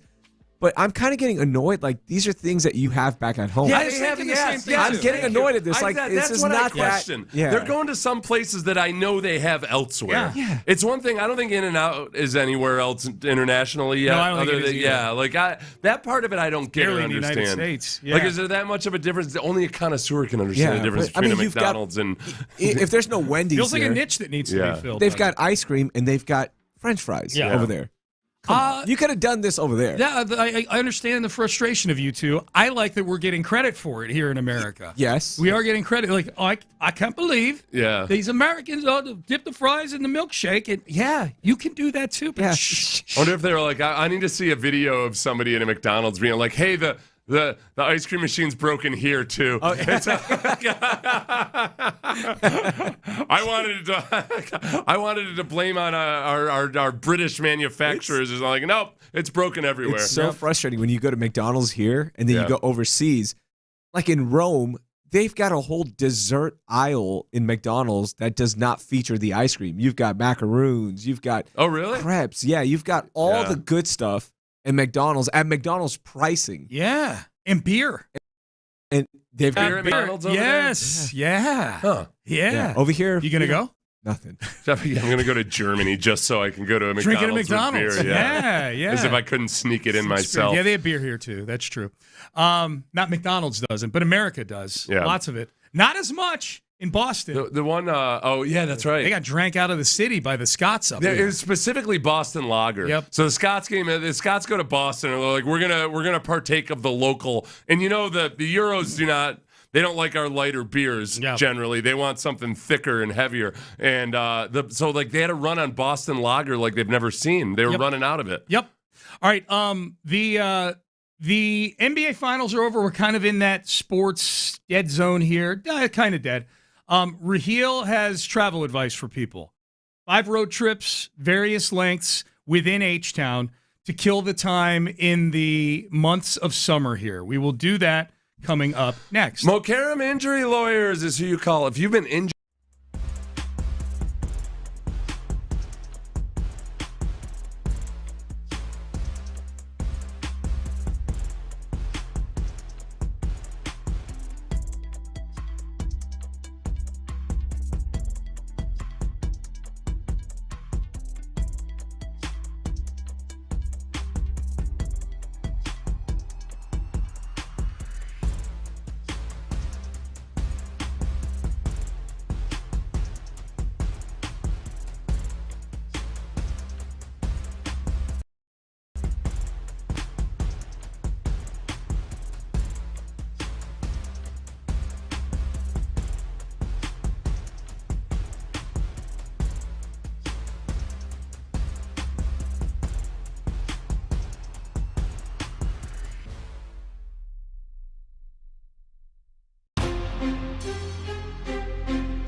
Harvey Lawyers at 281-222-2222.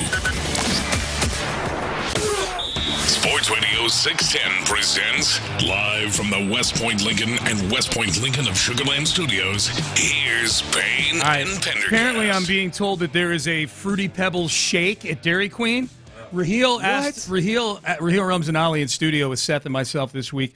You asked us our favorite cereals in the previous segment. I said Fruity Pebbles, instantly. That's my favorite. There's a Fruity Pebbles shake at Dairy Queen, apparently. Oh, man. Sounds like we're taking a field trip after the show. To Raheel's house. Yeah, because you live out in Richmond. That's where the Dairy Queens are. Yeah. The closer you get to the city, the fewer Dairy Queens there are. That's what my science tells me. That is. And Dairy Queen, by the way, it's one of the rare places where you always have a good experience at Dairy Queen, but it's not an everyday stop. It's better on road trips. It hits different on road trips. Man, Dairy Queen at a road trip just hits me. Yeah. But now I'm going to stop and get the Fruity Pebble shake this weekend. Yes, sample it. Yeah. Let me know. There's something about Dairy Queen that just feels like it reminds you of like Little League baseball. Americana, man. Yeah, it's like a culinary Norman Rockwell painting or something.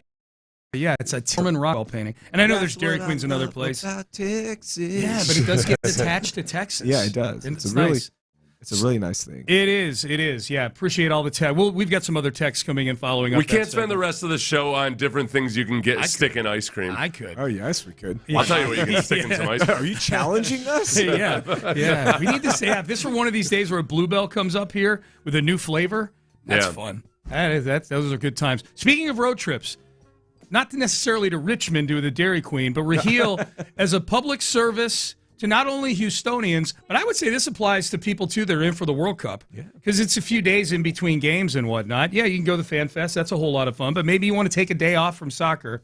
What is the power ranking for you? Because you did a podcast that was all Houston stuff for a long time. So you're as tuned in as anybody on this stuff. And I love road trips. And I love this time of the year, right? Summer, obviously, kids are off of school. You need something to do. You're here visiting Houston, as you mentioned, for the World Cup. Also, just when I used to work in sports radio, this was the time where it just naturally fit because the NBA finals are done. Baseball's going on. Yeah. It's fine that baseball's going on. But training camp hasn't started. The grind of the NFL season hasn't started. So you can actually go take a nice road trip or travel. But for the purposes of this segment, I want to do road trips. Okay. All right, because I grew up on road trips. Did y'all take road trips growing up? Amy and I, our summer vacation every year is a road trip. You still do it. Yeah, you're a big road trip guy. Seth, you love driving. We did. Well, my dad lived in North Carolina, so I would take like a trip or 14-hour road trip with my psychotic father. Yeah. A lot back and forth. We didn't take my family. I think I told you this a few weeks ago, Seth, because we were talking about something like this. We didn't take our first family vacation that involved an airplane until my senior year in high school. Yeah, same. So we were all road trips. Yeah. My mom, she would take we went to Disney World in the Dodge Omni. Yes, yeah. You know, with one kid in the back in the hatch, sitting on top of all the suitcases and everything. My dad, we were immigrants, right? Yeah. We moved here we weren't making that much money. Trip. And road trips were the way to travel. That's the affordable way to travel. That's true. In the Mazda MVP van. So Mazda MVP van. A van. Nice. Okay, so what's the longest distance of any of these that you've got in front of us here? All right, so I've got 5 different selections for you, all within a 4-hour window. Okay, so within 4, that's not 4-hour window. So I've got something for an hour, couple of hours, all that stuff, right? You've got one that I really like. Yeah, but go ahead. All right, let's start. Let's start with the close one first. Yeah. Okay, the first 2 are pretty close. Get there in about an hour. Yeah. Everyone loves Galveston, the Strand, the beaches. It's fun. And Galveston has really blown up. If you haven't been there in a while, go check it out. It's fun. I know the water and all that stuff, but if you go on the right weekend, you can get some good water.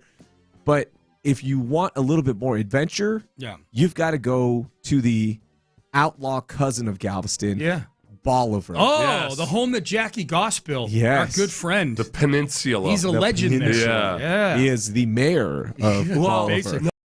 No, and the cool is that you can take a ferry, which is which ends up being like that. Any kind of ferry trip makes me feel like I'm like on the adventure of a lifetime. So, it feels like I like that. Yeah. So there's 2 ways you can go with the ferry, the Galveston Bolivar ferry, but you can go from the backside as well and just drive in. And the great thing about Bolivar is just the beaches are untouched. They're little hidden gems of Texas. They're pristine. They're pristine. And there's one, because there's not all the heavy development and everything. But you can drive on the beach too, right? You can drive on the beach. Yeah. So you can go to Crystal Beach, drive on it. That's where the Jeep top-down weekend happens. Yeah. Oh, that gets a little crazy. It gets a little. Right? It's fun. Yeah. But I never knew about Bolivar until I started hanging out with Jackie and his wife, and we love Bolivar. Okay, that's the place to go. So that's number one. It's about an hour away. Knock it out. What's the other close one? The other one, Surfside. Oh, when was the last time y'all went to Surfside I've never Beach? been. It's amazing. Is it really? Like you can catch actual waves. Okay. If you want to surf, you can actually surf. What if there. I want to watch people surf? Even better. Yeah. They allow it. I have a lot less chance of getting hurt. Do I have to worry about getting beaten up by the locals because it's their, am I allowed to surf there, or are they territorial? They're very welcoming there. Okay. It's not like California. Yeah, in California, you better know somebody, and they get really defensive about the waves. Yeah, especially if you're getting in their way. Mm-hmm. You know. Oh, Surfside. Okay, so Surfside's good. Okay, Surfside's good. And that's only how far of a drive is it down from?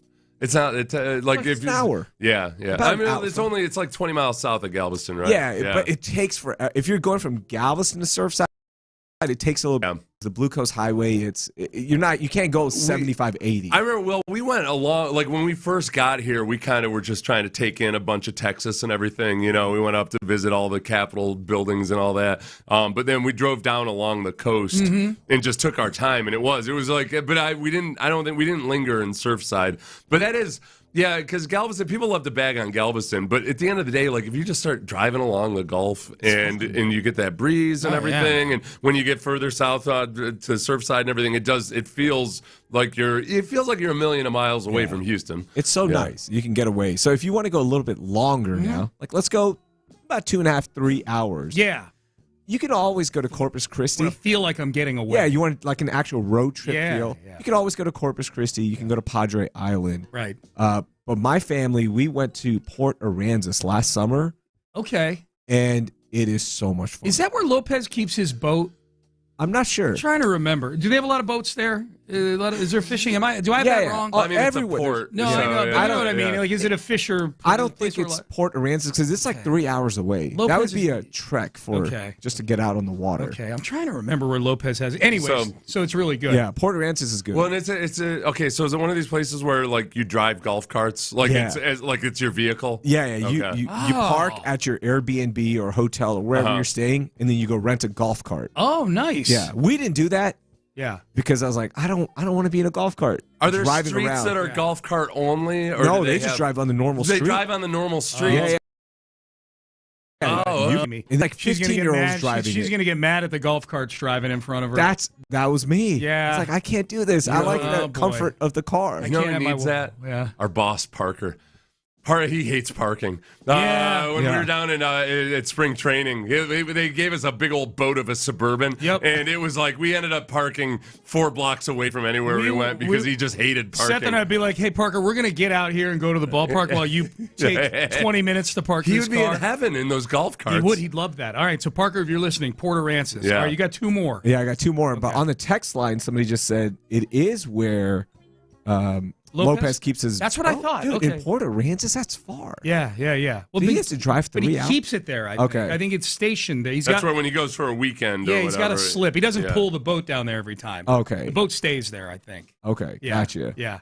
Somebody recommended Float in the River in San Marcos. Yes, that's a really good one. Yeah. You can always get Clint down Stoerner's a big float the river guy. He's probably the biggest. He's probably the biggest float the river guy on the staff here. Stoerner. They throttled it back, right? With the amount of people they're allowing to float the river? Or is it? I'm not sure. I know they were doing some work around like the main drop-off point, but I think it's done now. Yeah. Slim probably sweet-talked some people to get on the river there. You don't need to worry about floating the river is always nice because it's the one water activity around a lot of other people where it's totally cool and understood that you're going to pee in the water. Yeah. Right. You know, it's not like in a hotel pool. It's a big then deal. It's dicier, you know? Yeah. It'd be like, it's a river. We did that, float the river, my wife, and then at the time it was just one kid, and they got out because they're like, there's a snake came in, a spider came in. They did not have fun. I loved it. I was like, this is great. You like the wildlife? I like the wildlife. Okay, all right. Be a moccasin. It's a numbers game at that point too. Look, if a water moccasin's gonna bite somebody, you've got it's like a 1 in 1,000 chance that it's you. Yeah, it's like a 2% chance. All right. So the last two. This is one that if you grew up going to Six Flags here and going to Astroworld, and you're like, man, I miss Astroworld. I want to go back. Go to Fiesta, Texas. It's in awesome. San Antonio, right? To San Antonio. Yeah. When I was a kid, I lived in Austin for 2 years when I was in 2nd and 3rd grade, and I won first prize in the kids' art contest at Fiesta, Texas. I was a really good artist when I was a kid. I liked to draw a lot, and I won first prize at Fiesta, Texas. What'd you draw? Do you remember? forget. I don't even remember. But I just remember the trophy. Why'd you stop drawing?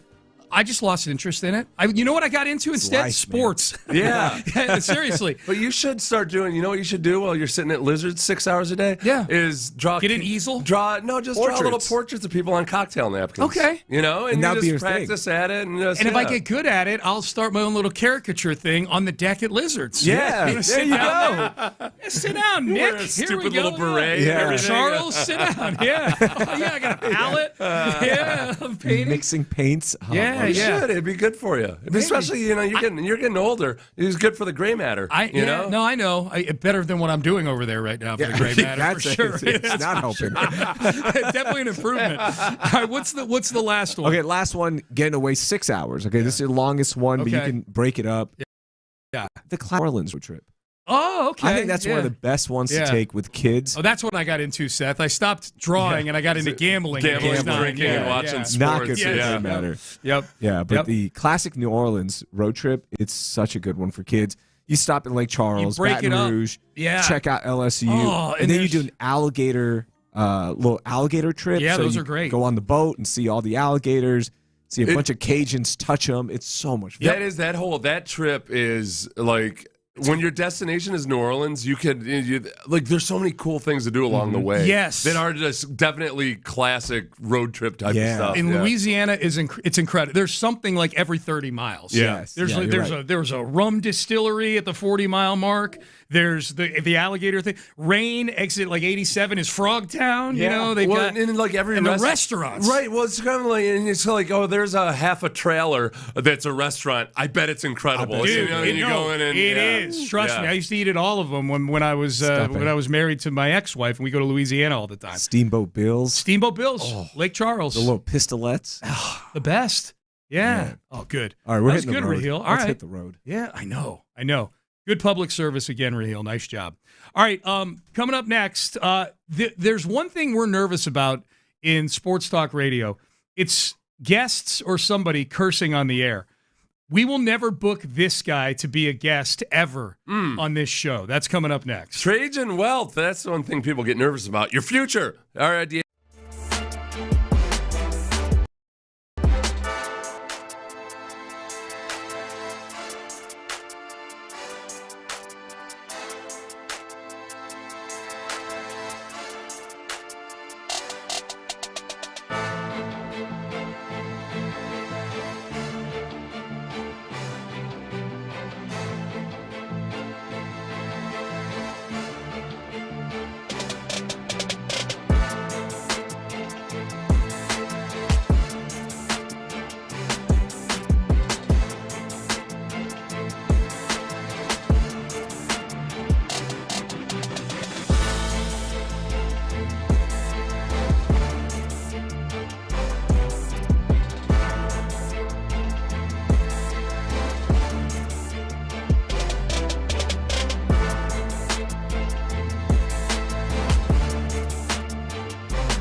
92. Sports Radio 610 presents live from the West Point Lincoln and West Point Lincoln of Sugar Land Studios. Here's Payne and Pendergast.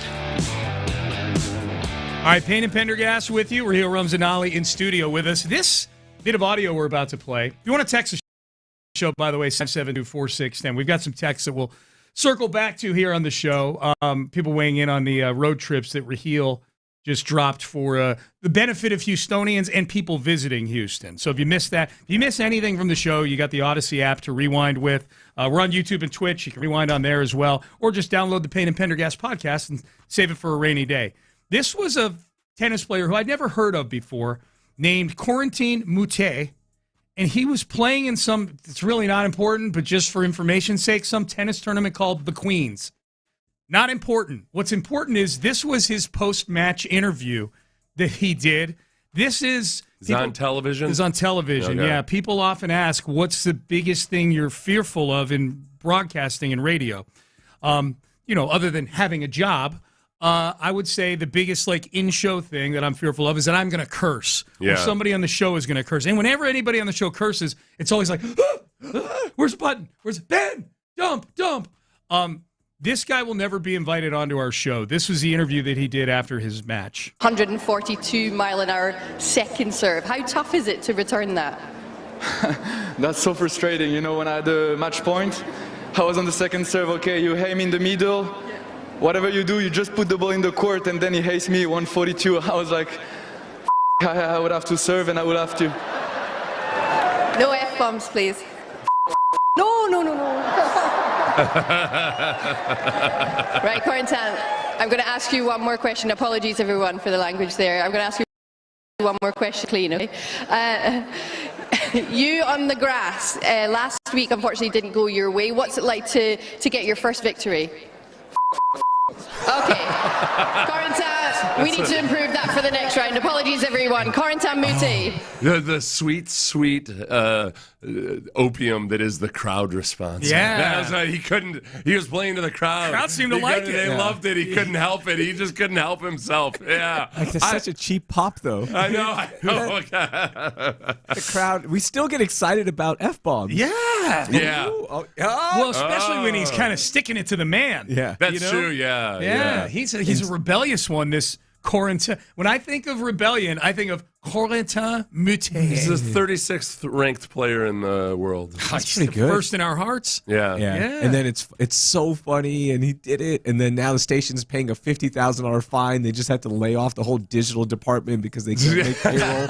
Did they? The FCC tends to be more lenient. Not that this. I guess the FCC wouldn't be the factor here, wherever they were.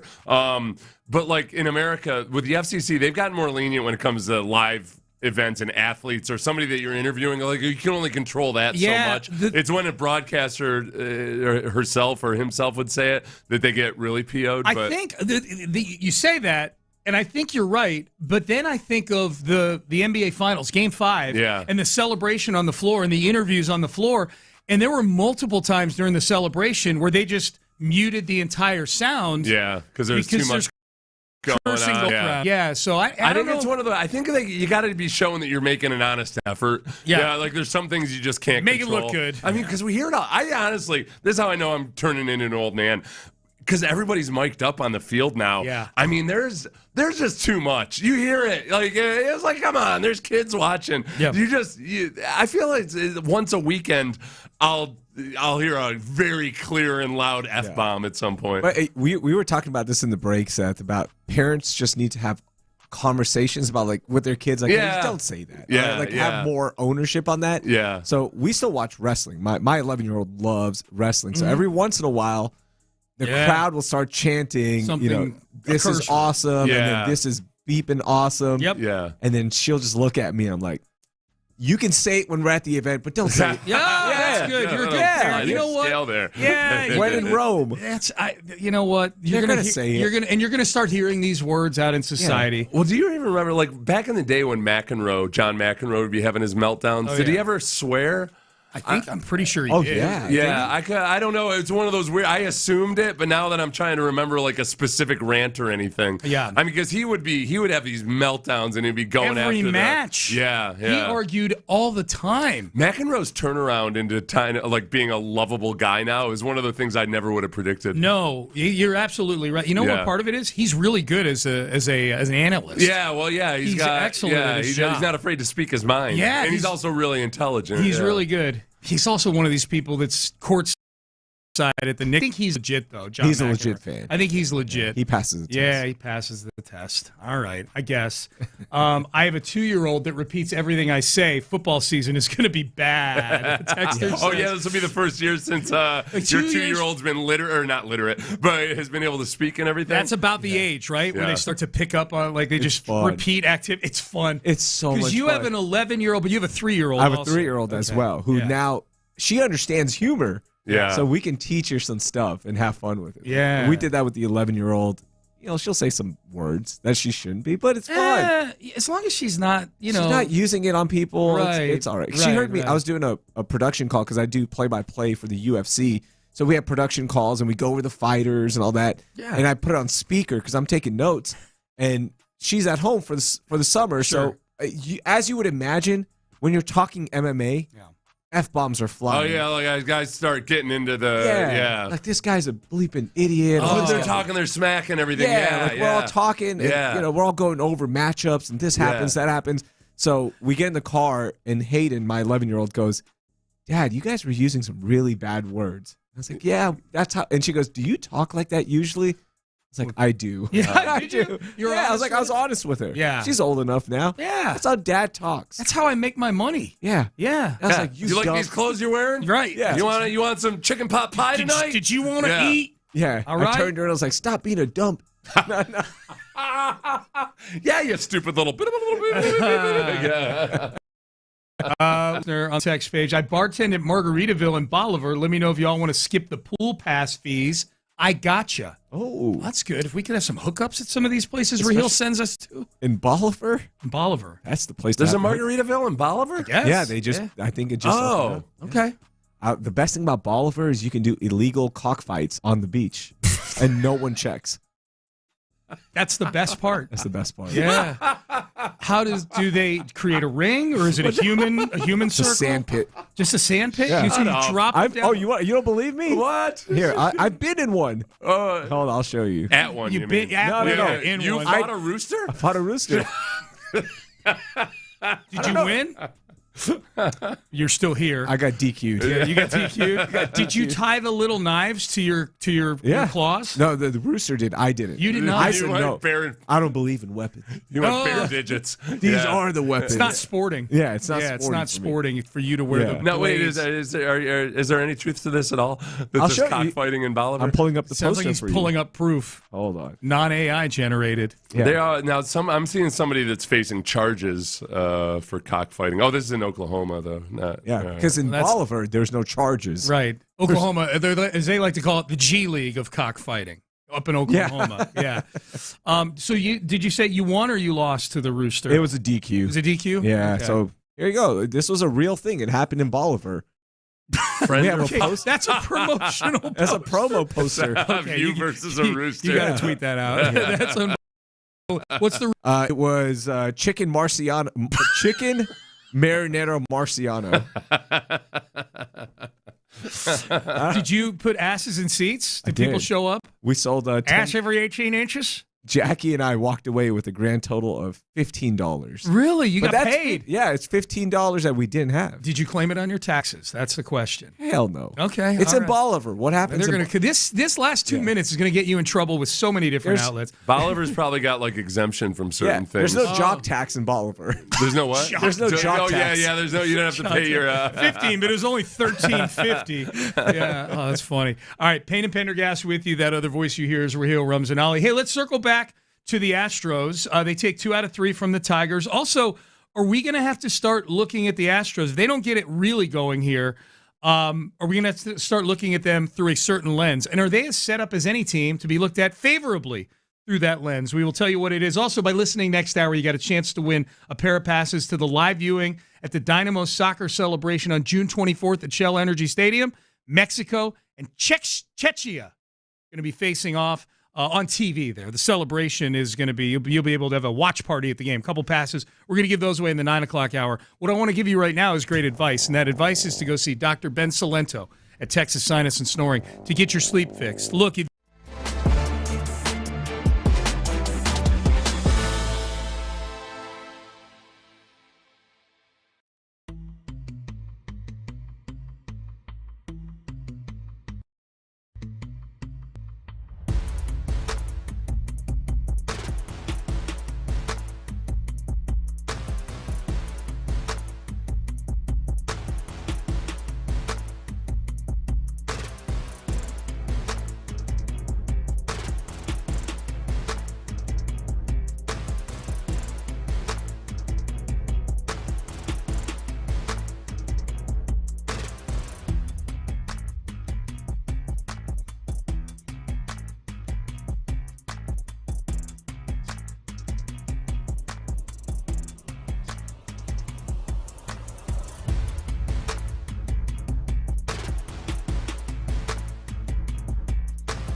KILT FM HD2 Houston.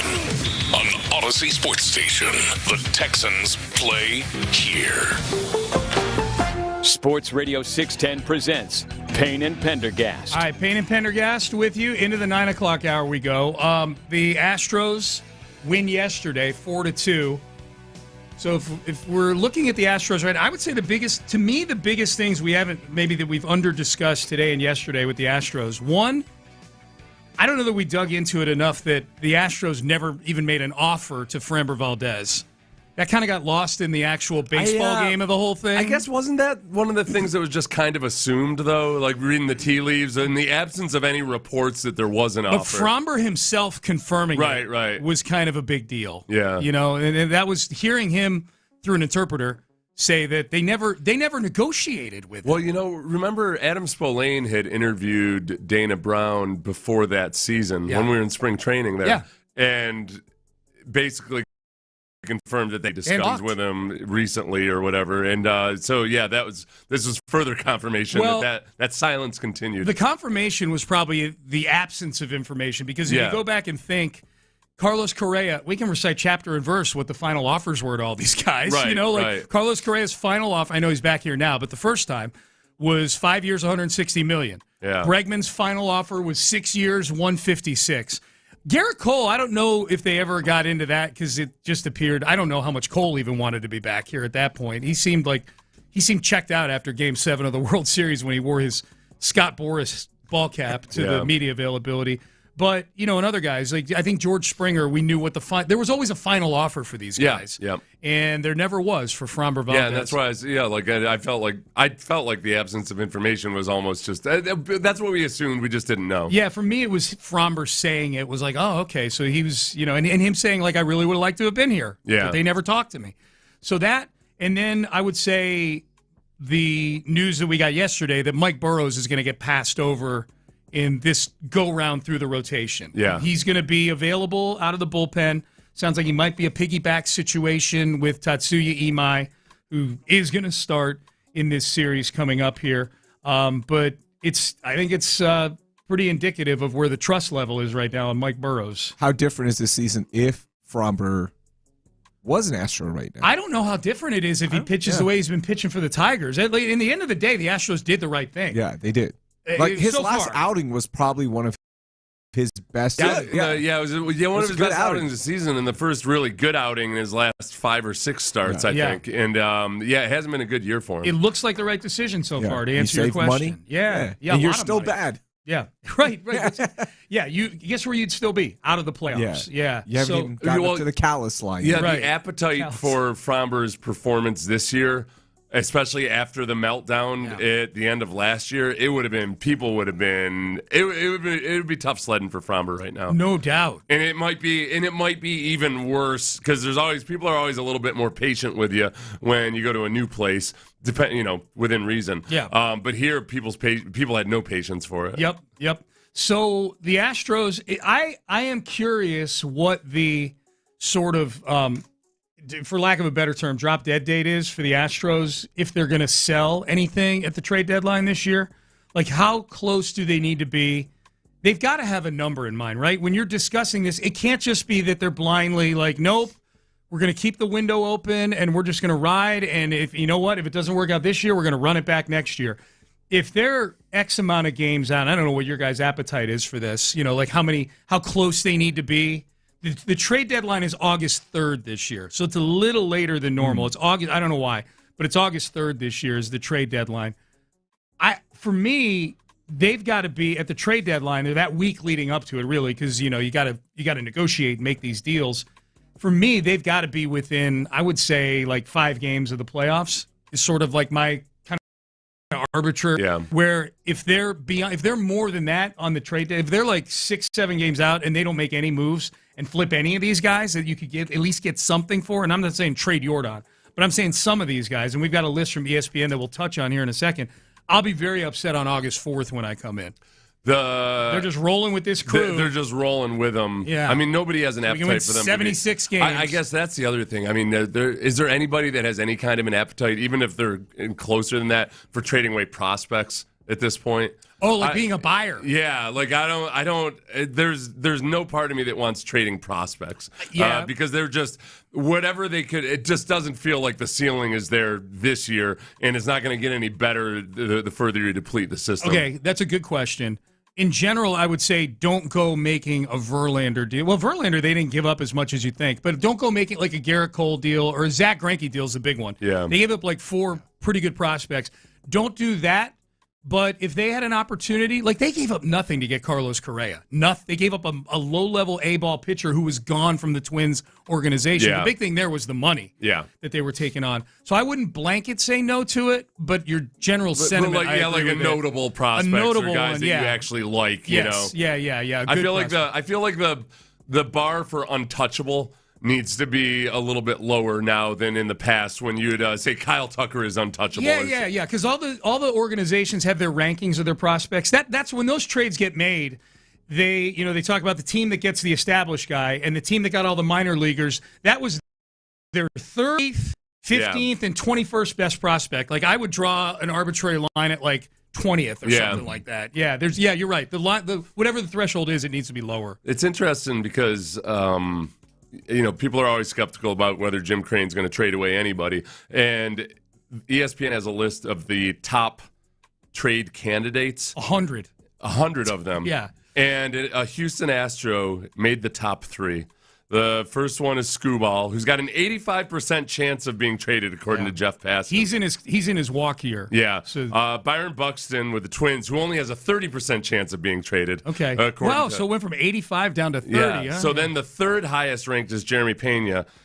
Chance of being traded, 35%. Do you believe that? Do you believe there's a 1 in 3 chance of Jeremy Pena getting traded at the trade deadline? I'd say lower than that. I think it's lower, too. Yeah. I think it's lower, too. I think they ride it out because they still have 1 year left after this. Now, they traded Kyle Tucker with 1 year of team control left, and they obviously didn't do it in season. They did it in the offseason. 35% sounds high to me. Now, Jeremy Pena, if they are of mind to move Jeremy Pena at the trade deadline, he is doing them a huge favor right now by playing the way that he's playing since he came back from that injury. Yeah. He's been excellent. He's been really, really good. That's if somebody gives them a ridiculously good offer. That's the part. I think we're sitting here kind of shopping him blindly and saying, well, no, they wouldn't trade him away. But is there what tickles Dana and Jim Crane enough? They've already shown they would trade away a player like this in the off. So if they were to get offers that were like the Kyle Tucker offer or better, and not do it, that means that they believe that they can still win it this year because they've shown they're willing to trade it with a year left on the deal. Yeah, well, and especially when you it's player for players as well. Yeah. That's a whole different. Because I do think they worry about also they don't want the fan base to collapse completely. Just on the dollars and cents of it all. If you make a trade like the Cam Smith trade or something, that's a lot different in terms of how you feel and perceive. Like that was a smart trade in terms of the years of control you're getting. The years of control you had with Kyle Tucker versus the years of control that you got back in the door. Absolutely, because they got Paredes in that deal too, and we're going to talk about him in a second here. But I would say also Jeremy Pena, far more popular with the fan base, I think, than Kyle Tucker was. Yeah, way more popular. Way more popular. I would say way more popular. Yeah. I mean, Jeremy Pena is a postseason hero. Yeah. Kyle Tucker is a postseason zero. Yeah. Kyle Tucker's hero or zero. Kyle Tucker's like, when they trade, I was like, all right, okay. You know what? Go flourish somewhere else. Yeah. I mean, good player, good player. obviously. Yeah. Honestly, if you pull let's say we were having this exact same season and Kyle Tucker was on the roster.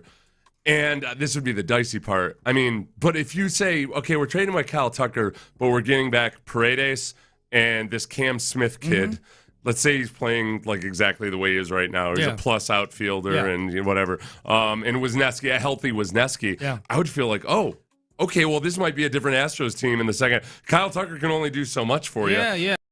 But 3 viable major league players, and one of them's a pitcher. Well, and the big one is Cam Smith is still under team control for 5 more years after this. Like, he'd be the crown jewel. It's like it makes sense for the future and the now. Yeah. If you're, like, he's obvious, you're going to lose Kyle Tucker's production at the plate, but you're bringing in a Paredes. Yep. Like, would you do, if the Astros were exactly in the same position they are right now, but Kyle Tucker was on the team, would you be cool with that trade? Would you feel like, okay, this was... Like in season. In season, if I was getting the Paredes of last season, I would. That's the big flipping point. But a healthy Wisniewski, I would. You don't ever see it's a really interesting question because you don't see teams do that. Yeah, you don't see teams do that. But it's an interesting thought process.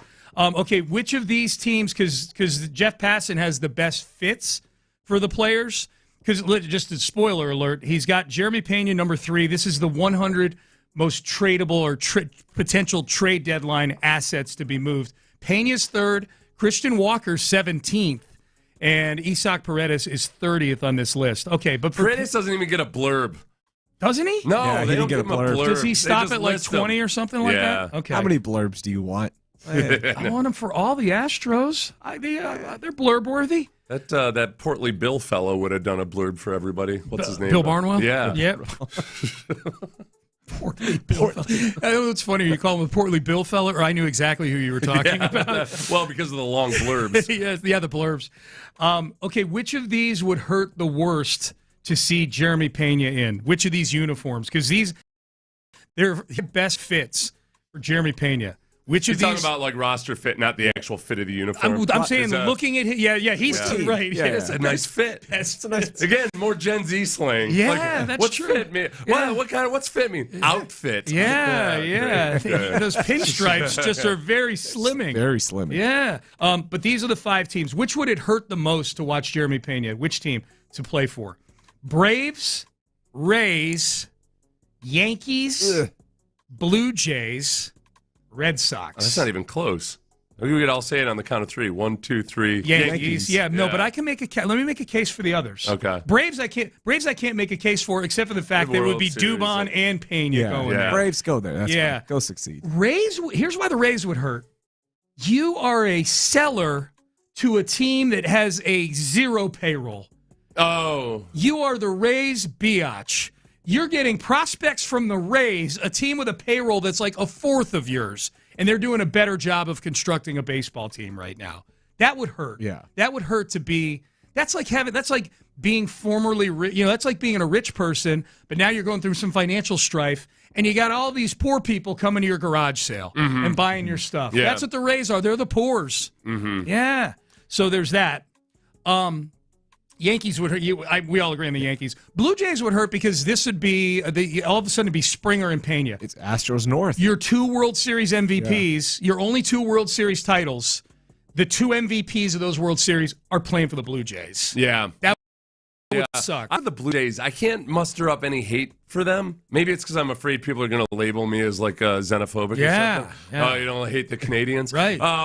But I always feel like there's been kind of like a subtle pipeline between the 2 organizations. It might be because of Biggio's kid or something that I'm cool with watching guys go to the Blue Jays. You are? Yeah, and I really can't put a finger on why. I think you're in the minority though. If Pena were to go there and you got Pena and I know Springer's not playing well. Those are your 2 World Series. Especially if they make the World Series, that'll get thrown in our face. Yeah. If the Blue Jays they're not good right now. They're where the Astros are. Better. They're just 2 under 500. Right. Yeah. They're a great team compared to the Astros. They're rich. Yeah. But I think that would hurt. And then the Red Sox, I think it's just I think they're like a lesser version of what the Yankees are, just in terms of universal hatred. Yeah. And they also took Bregman a couple years ago, and so there's that. Yankees are definitely number one. Number one. But if I were forced to argue a couple of the other ones, I'd probably pick the Rays and the Blue Jays to argue just because it'd be fun. That Rays one's underrated, man. The kick in the toe of the $80 million payroll team coming and taking your matinee idol shortstop. You know what's fun about Mauricio Dubon? It's a lot of fun. If you look at guys who have actually played substantial number of games this year, on the Astros right now, Dubon would be. We'd have the 6th highest OPS plus on the team. So, I'm sorry, 5th highest. 5th highest on the Astros? 103, because he's a slightly above average baseball Which he's player. Never lived in that neighborhood before. He had earlier in his career. He's got like a 730 OPS or something about right now, which is about, like an average baseball player. Above player. average. Yeah. So Christian Walker, 17th on this list. What would be a bigger sign that they're punting on this season? Trading Jeremy Pena or trading Christian Walker? Because you can make an argument Pena is going to get you back a lot of prospects and whatnot. I don't know how much Christian Walker gets you back given his age and his salary. Yeah, that's where like the That Astros might be have to eat some salary to get something. Maybe, and he, as good as he's been, you may get a team that doesn't want to pay him $20 million. Like the Rays aren't going to want to pay. If they'll say and I don't even know if the Rays need a first baseman. I have no idea. But yeah, you're right, Seth. There may be teams that say, yeah, we'll give you this prospect and that prospect, but you got to send us $7 million also. Two things that nobody ever believes when I tell them this, or they think that I'm just being daft like I typically am. One, the Texans had the 13th highest scoring offense in the league last year. I still don't believe it. And two, that Isaac Paredes is 27 years old. I definitely don't believe that. Yeah. No way. Yeah. Like a real 27? 100%. Well, the only reason I believe you is that he's never hit free agency yet. I know. It's so he feels insane. Him and I would say Aziz Elshire, two guys that Aziz Elshire is 28. There's no way I would have, without thinking it through, if you asked me how old he is, I'd be like, what, 32 or 33? Yeah. I wouldn't the only reason I wouldn't believe the Aziz part is because of his maturity and how long he's been around and that kind of thing. He must have gotten into the league when he was like 20 or 21. This will be his like 8th season coming up. Yeah. So that would be, but Paredes looks older. Yeah. Paredes does not 7 years I old. don't hear as much about the birth certificate chicanery as back in the day. No, right? Yeah, I missed so that. it's not as, Yeah. Well, like Mexico's not known for it either. That's where he's from, yeah, right? Yeah. That's one thing on the Pena thing. Yeah. If they traded him, I'd just be like, yeah, that's just how the Astros deal with big ticket items. Yeah. They don't want to pay him. Just get out of here. Yeah. We're good. We'll get something back. And We'll let you walk, and that's it. They used to just let him walk. Yeah, that's like that wouldn't be a punt on the season. It'd just be that's how they move. Walker would be punting on the season. Yeah, 'cause it feels like he's having a great season for one thing, and it feels like there'd be a financial component to it. And I don't know how much they'd get for a 35-year-old first baseman, even one having a good year. So there's that.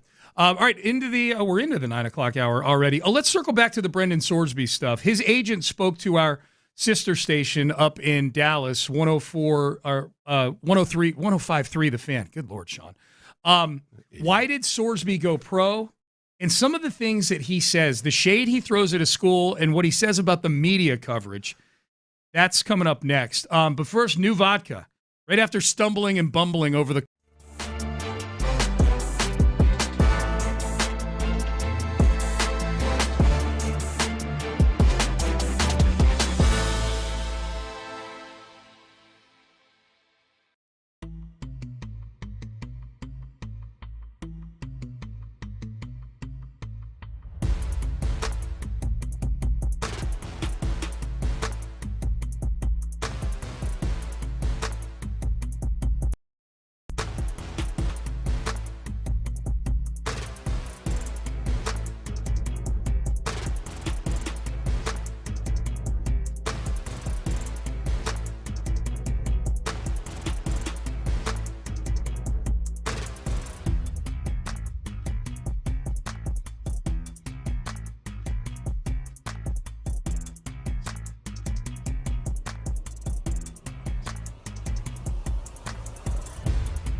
Sports Radio 610 presents live from the West Point Lincoln and West Point Lincoln of Sugarland Studios. Here's Payne and All right, Brendan Sorsby is a big topic. The former Texas Tech quarterback who has put his name in for the yet-to-be-scheduled supplemental draft.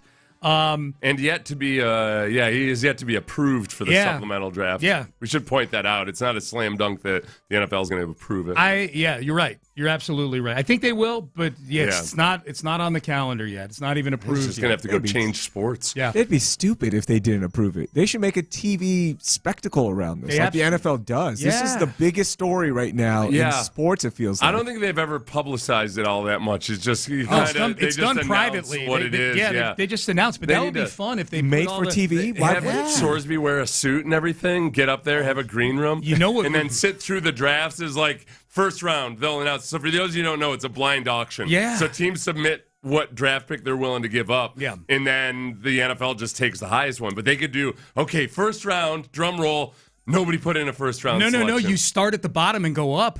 You announce all the teams. You go submitting a bid for a 6th round pick was the Houston Texans. Because then at least we find out who the teams are. And then it counts, up or down, whatever direction you're looking. And now we're down to 2 teams that gave up, that said we'll give up a 2nd round pick for him. It's the Jets. They zoom in. He gets selected by the Jets. They zoom in on Sorsby, and he says, I hate everything in my life.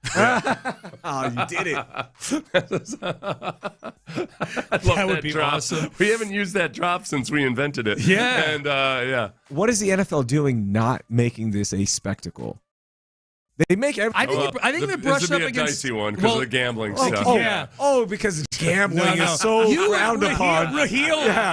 Not gambling. Raheel would have it sponsored by FanDuel. Yeah. The supplemental draft sponsored by FanDuel. They have no leg to stand on if they want to say, well, we can't, we don't want to call too much attention to this gambling. Yeah. As FanDuel or whoever else is sponsoring all this stuff. On. It would be, but they won't do it, obviously, but it would be, just going through it in my mind, it would be fantastic theater, especially because the teams, if they did it the way that I just laid it out, then I wonder if some of the teams, if that makes teams a little, like if they knew that their bid would get revealed, their non-winning bid.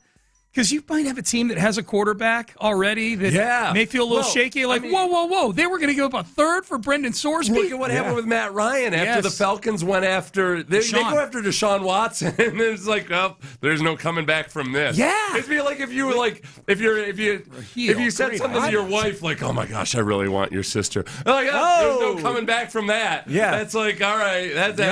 It would give us another month of content just with the extracurriculars. Yeah. Like, and think about it this way. Let's say if Sorsby ends up being a really good player, right? And the Pittsburgh fans, like, you only wanted to give up a 3rd for that? Right. Like, and there's still QB purgatory? You only wanted to give up a 3rd? I think that format would actually dissuade several teams from putting in a bid. Yeah, then don't put one in. They don't. This is going to be so good for TV. I'm going to pitch this. That's a really good idea. Get Roger on the phone. That's a really good idea. I'll do that this afternoon. Let's get a Zoom call together.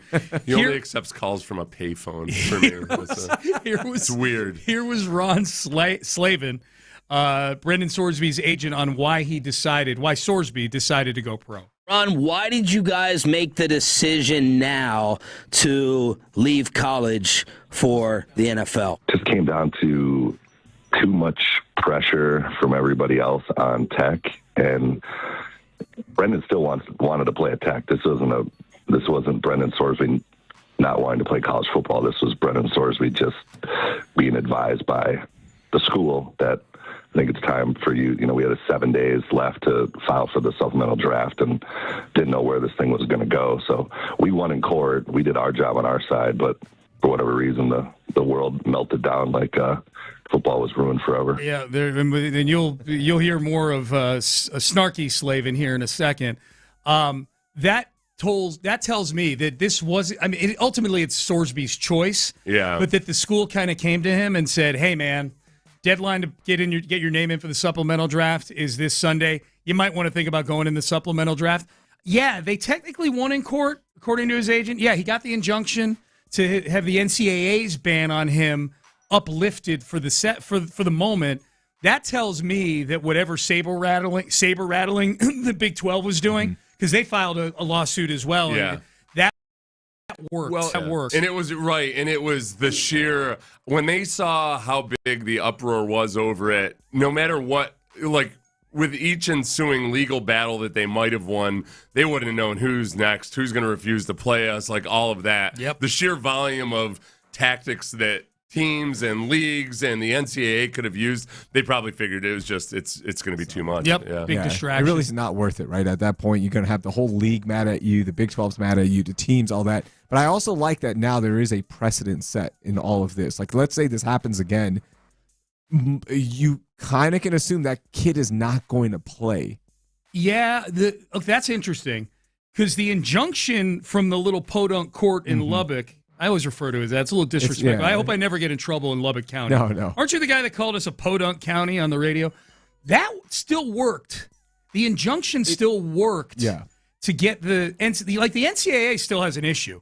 The NCAA is the one who banned him originally, upheld the appeal of the ban, and it was the injunction that overturned the NCAA's ruling. For the time being. For the time being. Yeah. But that's still, that hasn't changed. Like, the NCAA still has a problem with these little county courts and stuff they're not like that, if they right. Almost, I wonder if the NCAA, in some degrees, wishes that he would have tried to play at Texas Tech, because then they could maybe win it ultimately and set a precedent. Yeah. Where now it's still kind of hanging out there. No, I think the precedent is we'll use our little court, and that's the leagues. Yeah. They probably called on the Big 12 and said, hey, we can't let this happen. Yeah. I don't know. I think, you're right what you said. I just wonder if desperate times call for desperate measures for players sometimes. I don't think, put it this way, I don't think Brendan Sorsby is the last player to go to the courts to get an injunction against the NCAA. And that's still the problem the NCAA has, is we've shown that the injunctions will work. So does somebody want to go through that whole chess match of eventually getting the conferences involved? Because you're right. The Big 12 getting involved is eventually what forced the hand of everybody. And by the way, it cost Sorsby over $1 million in legal fees to do all of this. Yeah. Here's Ron Slavin, the agent for Brendan Sorsby, on the media coverage of this story. How many 18-year-olds make really bad decisions? And there is never any integrity of the game violations. Everybody loves to have an opinion, and I'm so tired of watching people get on TV and blab their mouth when they have no idea what they're talking about. And unfortunately, it's not just in Brendan's situation, it's in most situations. And unless you're Brendan or Brendan's family or myself and my team, nobody really knows what happened. The opinions out there where, you would have thought this kid committed major crimes and did the horrible things. And the reality is as an 18-year-old, he made some bad decisions from his dorm room when he wasn't traveling with the team in Indiana. But besides that, there's just so much more to the story that will come out later, that Brendan wasn't doing anything that was hurting the integrity of the game. He never bet on college football once he got on the roster or once he was on the active travel roster at Indiana, and then he never did it at Cincinnati. So this team is really dumb, but it also is something that now he's paid the price at 22 years old. What part of that minute or so of audio that we heard? The part that gets me, the part that honestly, because the whole who doesn't make mistakes at 18, it's not murder, all that.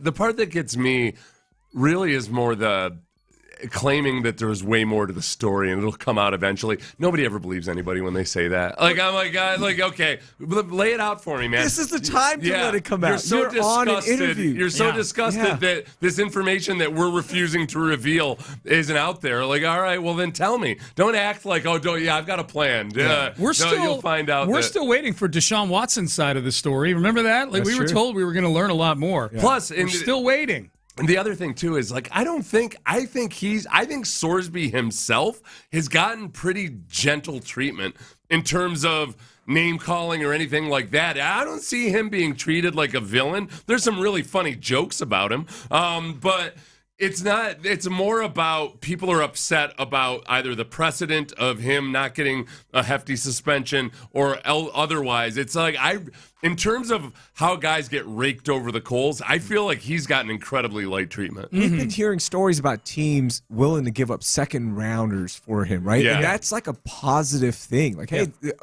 in spite of all of this, teams are still willing to give up a second rounder for this kid. Instead, like, these stories are coming out. Guys are, feeding stories and feeding things. It should have been like, hey, this kid should not be playing. We thought it would be, but it's not. You're right. This is what I don't like about the 18-year-old thing. Because, so he's presenting as if, he only gambled when he was 18 years old. Hasn't done anything since then or anything. Meanwhile, Texas Tech is telling us that the kid needs help. Yeah. He needs help and resources. Whoa. He literally went to rehab. Yeah, wait a second. How is the one representative telling me this is something that happened at 18? It's ancient history. Yep. But the other Texas Tech is saying, he needs help and we're going to give it to him. We're going to help him out. The agent makes it sound like this was a youthful indiscretion, and it hasn't been a problem ever since. You nailed it earlier. The only thing that could come out, when the agent's sitting here saying more will come out, and when it comes out, you'll learn the whole story, blah, blah. The only thing that could come out that would make me feel any differently about Brendan Sorsby and his gambling habit would be if somebody was holding him at gunpoint, forcing him to gamble every day. Yeah. That's it. If he had some sort of reason that someone was in danger if he didn't gamble on games. That's it. Log into your FanDuel account right now. Or else. Yeah. And I still don't understand exactly where he's getting he kept making it sound. If I had never listened to anything except him, I would think, because this is what I thought when I first heard it. I was like, wait a second, do I have the timeline wrong? Because he's making it sound like he placed these bets at 2018 and never again. Yeah. The reporting is that it's been 2023 through 2026. He got to Tech in December, and the reports are he's been gambling. Yeah, I don't get he's just lying. He's 22 right now. This is honestly, the timeline is like a Christopher Nolan. You're trying to figure all this out. Yeah, man. But he's 22 right now, and the gambling happened 4 years ago. Yeah. Right? So that match 2022, 2023. Yep. But the fact that he's going to rehab right now. That's the big thing for me. Why did he go to rehab if this is a 4-year-old issue? The best way to sum this up, it's on the text line 7330 says, everyone involved in this Texas Tech story is an absolute clown. I think it's a summary right there. They've misplayed this so badly. All right, let's give away some passes right now. Caller number 5 to 713-572-4610. You're going to be on your way to the Dynamo Soccer Celebration on June 24th at Shell Energy Stadium, featuring action between Mexico and Czechia. Caller number 5, 713-572-4610. Shell Energy Stadium is your destination for a packed schedule of international matchups, live music, watch parties, and a whole lot more this summer. All part of the Houston Dynamo Soccer Celebration, presented by Kroger, Houston's home for the World's Game. Speaking of which, final update. I warned people that this was going to happen. You did. With this super fan of the World Cup here in Houston. And it's not me pushing this, but I told people it would happen. And we'll have that for you coming up next. Ability trees, I'm telling you, this is going to happen. I don't know.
Sports Radio 610 presents live from the West Point Lincoln and West Point Lincoln of Sugarland Studios. Here's Payne and Pendergast. All right, final segment coming up. We'll find out what the guys on In the Loop have going on. Lopez out again today. Paulie G in for him. Reggie is Did here. they say why Lopez was out? They did. What is it? Is it more colonoscopy? Yeah, Another colonoscopy. one? No, he didn't have a second colonoscopy. I thought he had a colonoscopy last week. He did. Well, let me get my colonoscopy calendar for Lopez. It was fun. Where's our little book of colonoscopy dates, Ben? Yeah. Someone was saying on the text page before, how did Lopez do at avoiding the TV cameras at the World Cup game yesterday? Basically saying he was playing hooky. He's saying, hey, he's getting a colonoscopy. But he's really at who played again yesterday? DR Congo and Portugal. He's really at that game with, shades and a funny mustache on.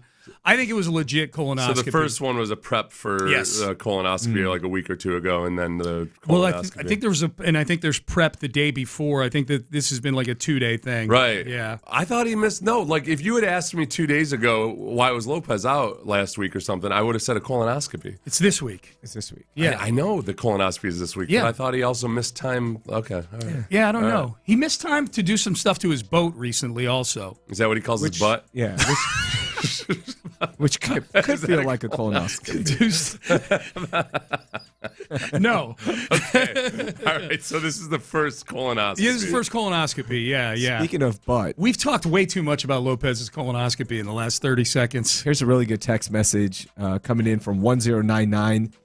This person says, I'm a disabled veteran in bed, not feeling well. I'm watching from behind on YouTube, and you guys have given me the first laugh of my day. Oh, yes! With the In-Ask app. The In-Ask app. Yeah. Yes. There you go. Nice job. That's for those of you who don't know, the In-Ask app will be something where people can basically pre-screen for hitchhiking. Yeah. So as a hitchhiker or as somebody who wants to give a lift to hitchhikers, that we can go back to a day when kids, people could get a ride for free just by sticking their thumb up. But now, mostly because of serial killers, people are much less likely to pick up a hitchhiker. You can have an app where you just scan the hitchhiker and the driver, both people scan each other's faces, and this guy's been screened that he's not a known serial killer. Yeah.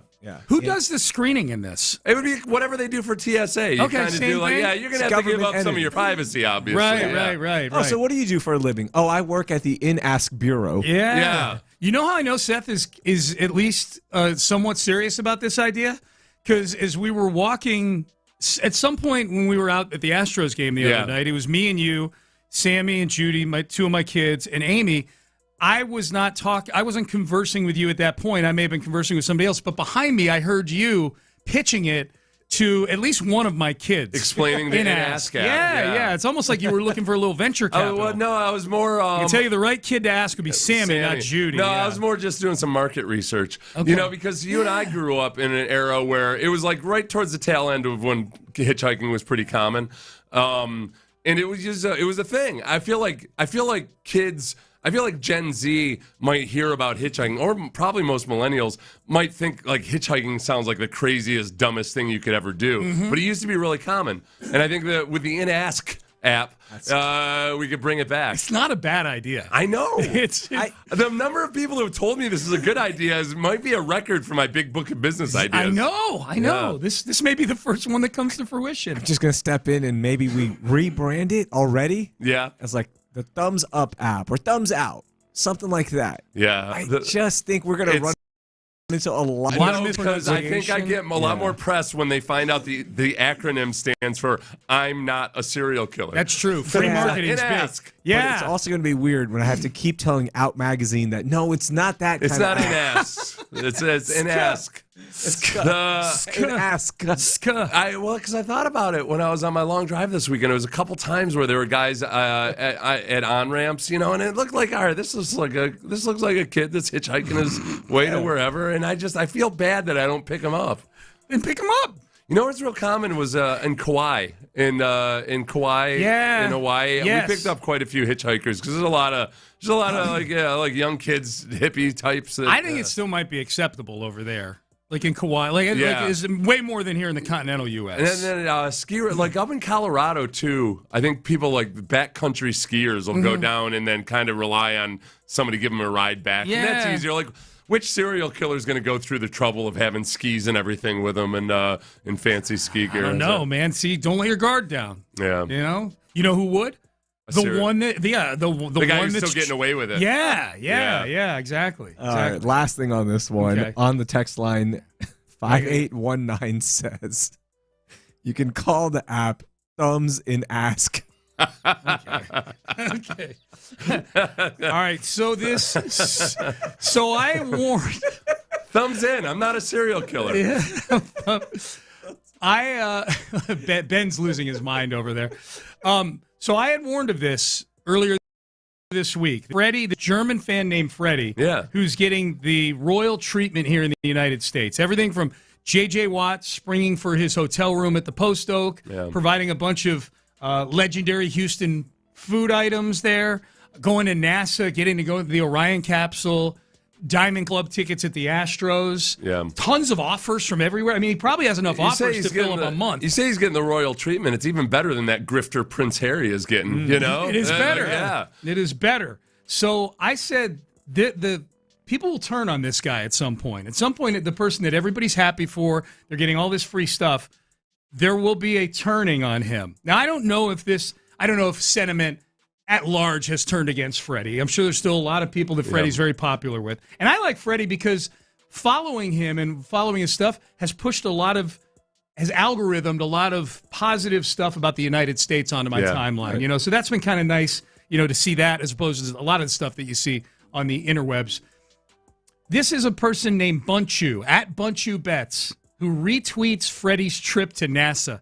Yeah. The coolest day ever, he says. Remember, NASA. government agency NASA. Government agency NASA. This is relevant. This might be one of the dumbest tweets I've ever seen. Okay, yeah, because Freddie tweeted, "Thank you, NASA, for the coolest day ever. 1 week ago, we were eating Chili's in Chattanooga. Today, we're talking to the International Space Station. An American dream." Mm-hmm. This Bunchu Betts retweets that with all the pictures and everything. Unpopular opinion, by no fault of his own, this story has totally jumped the shark. In my opinion, it was certainly because it was a genuine account of someone discovering all the simple things we take for granted in our country. Now it's just another corporate commercial. Yeah. I knew this is going to bother you. Corporate commercial. I'm like, he's at NASA. So, and immediately he says afterwards, like, I didn't realize people were going to be so, like, I'm talking about the overall. I know that NASA's not a corporation. Et cetera, he et cetera. addressed that? Oh, yeah. He tried to make it look. No, so I'm like, all right, let me see if he has a point. I scrolled down every damn tweet since Freddie got to America, and there was nothing remotely corporate about it other than that he randomly pointed out that he was going into a Target for something, and he had an experience at a Whataburger. But there was nothing that looked like, he's really, this company or that company's getting some free publicity out of it. Right. The vast majority of his tweets were about NASA and the HPD. Yeah. Like, those were his two most recent experiences. Yeah, he met the mayor at the baseball game. This is just a pure hater. And I would say the sentiment has not turned on Freddie because the vast majority of the comments were saying, dude, what are you talking about? Yep. What are you even, like, this doesn't make any sense. Yeah. Yeah, he hasn't tried to... Like, I'm sure, and I'm not going to fault him if he does profit from it some way or anything, but he's, got his face blurred out and his friend's faces blurred out. He doesn't look at all like somebody went into this thinking, I'm going to become a big-time influencer. And he's already said no to private jets, free tickets, all this stuff. He's like... That's just stupid. Yeah, that's dumb. Yeah, and he's not tweeting like, hey, if you want to collab with me, shoot me a DM or anything like that, which is nice. That's cool. That he's still that guy. Like he's Freddie from Germany. What's his follower count? It's I just looked at it right now. 670. 671.5. Yeah, 671,000. Somebody in the comments did point out: is Freddie a CIA plant? That's why he's hiding his face. Yeah. Everything is pro-America. They let him into NASA. It's a psyop to make us love America again. And I think that guy's onto something. Freddie is a psyop. Okay. Is it more likely that it would be CIA or Elon Musk? Both. It's good feelings about SpaceX right now. Yeah. They had their IPO and just America's a great place. I told you it's working on me. Hey, the algorithm's been shoving me nothing but how awesome America is. Why is he hiding his face? CIA op, psych op. It's true. We're done. Yeah, for those who don't know, in all the pictures, he puts emojis or little thumbnails over him and his friends' faces. Well, he might have alienated some people in H-Town because I don't know what y'all saw, but when he was moving up the road, he posted a picture of him at In-N-Out and said, "These are the best burgers I've ever had." That's the best thing he's tweeted. Yeah. That's the He's been correct canceled for opinion. that. I've done a whole episode on Whataburger sucks now. Oh, Freddie, you are not a psyop. You are. You want me to do this? I'll do this right now. Whataburger is a Texas corporation just as much as In-N-Out is. That's true. Exactly. Whataburger's a bunch of Chicagoans. Yeah. Go wait at Whataburger. Freddie, you'll be back from Oklahoma City and your burger might be ready. Stop.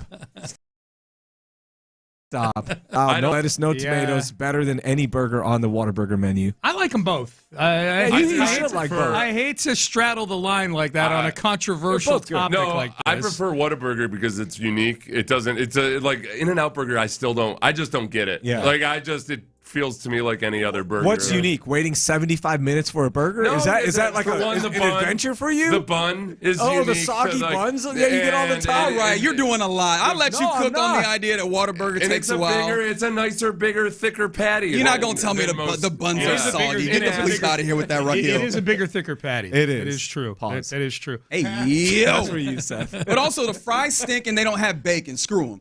Oh, In-N-Out? Yeah, man. Get the hell out of Oh, there. were you eating breakfast? They don't have bacon at In-N-Out. Yeah, they don't. You know why? No. They don't need bacon as a crutch. Let the burger do the talking. Oh, you're going with the anti-bacon? I'm Muslim, so I'm going anti-bacon. No, I know, but this is like going out and just be like, you know what? I think the flag stinks. I think the flag is not good, and the national anthem's bad, which is actually correct. Yeah. Hey. Oh, that went back to the burgers. Yeah. Let's continue to let the burgers do the talking, like you said, Raheel. Yeah. All right, I know the fries suck. There's no defending In-N-Out fries. Milkshakes are good. The milkshakes are good. Fairly priced burgers, fairly priced milkshakes. Yeah. Good experience. Even when it's packed all the time, it's like a 5-minute wait. It's a simple menu too. Yes. You know, sometimes I get. But then there's also the secret menu. Yeah. There's a lot of work here. Do you not like that? You don't like the secret handshake of Animal Style? Look, I mean, Animal Style chopped chilies. They chop those little scorched peppers up. Why can't the burger be good when I order it? Why do I have to do all this extra stuff? I've got to do a song and dance. What's your Whataburger order? What's your order there? I just get a what is it? The sweet and spicy bacon burger. Okay, but there's a bunch of add-ons there too. No, that's literally the menu. I know, but I'm saying you just don't have to tell them because it's on the. It's a hell of you're adding a bunch of stuff. I like their cute little secret orders and everything. They're like, oh, how do I find out the secret? I go to the company website. It's right there. Where on earth am I going to find all these secrets? It's like the worst. It's like the worst speakeasy ever. Yeah. Like a speakeasy that's like a standalone building in the middle of a parking lot. To bring it back to the CIA plant, I mean, we're divided now. So, I mean, the CIA plant might want to divide us, too. Yeah. Oh, it worked. It worked. The text messages. Thank you, everyone, for the kind messages. We're getting a lot of kind words. And everyone has turned on me now. Yeah. So I'll stand on this. You were doing a hell of a job for a few days. True story. I shot a commercial for Whataburger. I was in a Whataburger commercial. They never used it. Oh, that's it's because I get it. I thought you were going to say you walked in in shot an employee. No. I didn't shoot a Whataburger employee. But yeah, they were. I did a commercial because on my birthday I would always get a patty melt. Yeah. And then after they sold, the patty melt sucked. Oh. Yeah. And it's not good anymore. It's never crunchy. The Texas toast feels like Oklahoma toast. It's just soggy. It's not good. And they never use that commercial. So maybe I'm holding a little grudge against them. But it's not the same. Everyone agrees. It's what not the Freddie same. has done to us. Freddie. Look what he's done He's to tearing us. us apart. Man. Yep. All right, you're listening to KLTAM, KLTFM 18 and Odyssey Sports Station. Crosstalk, as you can hear, has started. Is brought to you by D&M Auto Leasing. Reggie Atatula, Paulie G is in for John Lopez today. Byron is in for Figgy Fig. What's going on, Reggie? Hey, not much. I enjoy chopping up with you fine fellas. Us too. I'm guessing you want to know what the question of the day is. Love to know what the question of the day is. Yeah. I don't know if you guys saw this because I honestly didn't see it until later.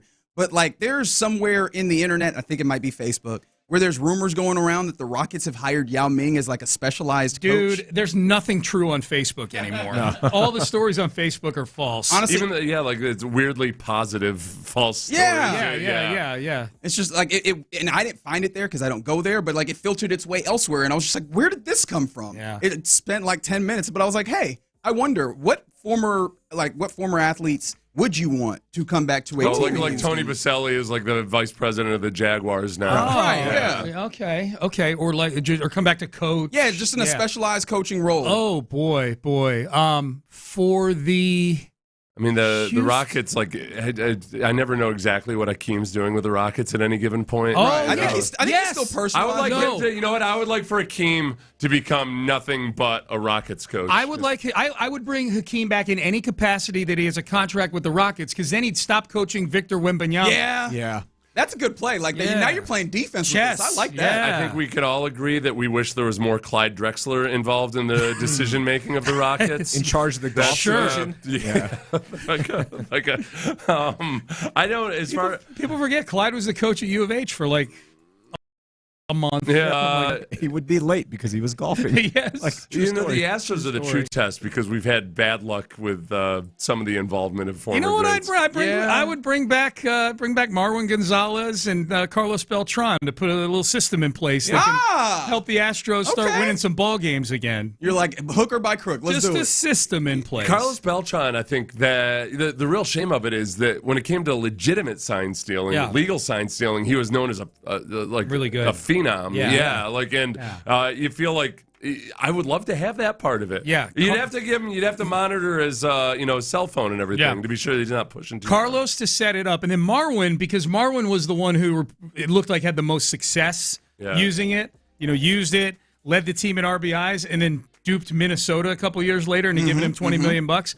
But I would want Marwin to be almost like a consultant, kind of like the movie The Rock, where they brought in Sean Connery because he actually escaped from The Rock. So they sort of used him to be able to kind of map things out. This is where the fire pit is, and this is where the alligators are, whatever other traps they have. I just watched this last weekend. The Rock? For like the 40th time. It feels like a Pauly G kind of movie. First time. Yeah. That and Face Off, the Nick Cage classics. That's so classics. So you want Marwin to teach him how to use it. Right. I think there's a role for Marwin in all this, is all I'm saying, yeah. So those would be mine. Ultimate role. Total nefarious things.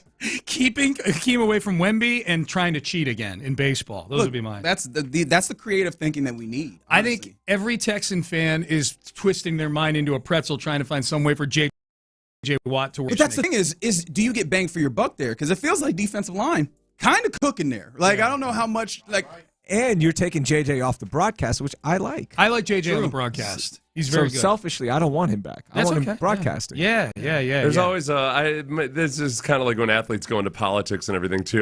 There's always a part of like, I just don't want the bloom to come off the rose. Right. You know, like all of a sudden then you find reasons to either dislike him or he's not going to be as universally beloved if things don't. If JJ came back into the organization and by no fault of his own or whatever, they go into a tailspin or something, then all of a sudden it's just let's keep things as they are. I was stunned by how many people thought when D'Amico got hired here that it was just this slam dunk that J.J. Watt was going to be on the staff. Yeah. I'm like, do you realize how many hours these guys? The funniest is people think that Tony Romo would ever want to work coach's hours. Like, he needs to be an offensive coordinator. Well, yeah. What, so he can show up at noon? Yeah. And he would hate that. Yep.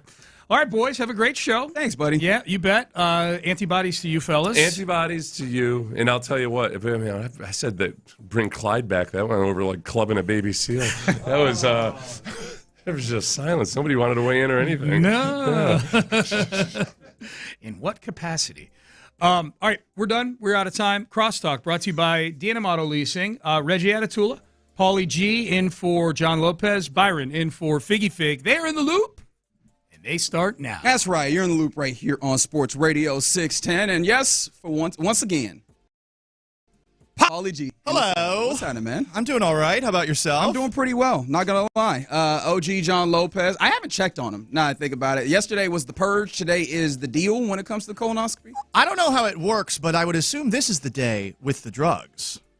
Right? Yep.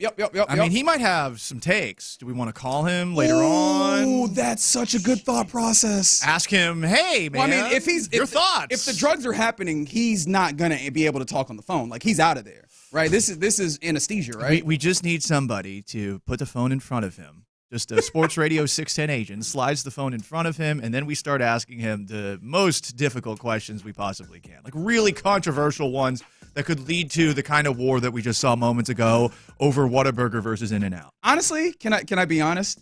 I just jump in that one for fun. Like, honestly, I do think In-N-Out has like good quality burgers. Yeah, some would say that was a little pandering. Me? Oh, yeah, for sure. Yeah, no, 100%. And you know what? That's the thing. Yeah. In that little battle, because it is really about Texas versus California more than it's about what the actual burger is versus the actual burger is. Because here's the thing. I'm not getting a burger from either. You know, if I'm going to fast food, burger snob. Yeah, I am. I'll cook it myself. What? I would cook it myself. I did not anticipate burger snob. And here's how I bring it back in Pander. You go to HEB and you get some burger meat from there, and then you cook it yourself. Attaboy. And the thing is, these days, man, fast food burgers, they're so damn expensive. And I'm like, oh, I'm getting this flimsy kind of dried out patty. Like, no matter where I go, I know I'm going to be a little bit disappointed. I want that thing to bleed a little bit. I'm not saying I want it rare or medium rare. I would like it. That would like my a little bit of blood. That's fun. Can you put a garlic aioli on it, please? Yeah, basically, yeah. I'll put a little jalapenos, some caramelized onions, toast the brioche bun, maybe even a pretzel bun. Let's go. That sounds way better than, no offense, the fast food burgers out there. There's definitely offense being taken. That is Paulie G in for the OG John Lopez. Figgy Fig also out working on his health as well. He got a doctor's appointment. So we got Byron on the ones. What up, Byron? Appreciate you, big dog. In up? fact, I'm going to put you to work already if you don't mind, because the Astros got a victory yesterday, winning back-to-back series. This is what it sounded like. Trying to get back to that 6-game under plateau, and they do.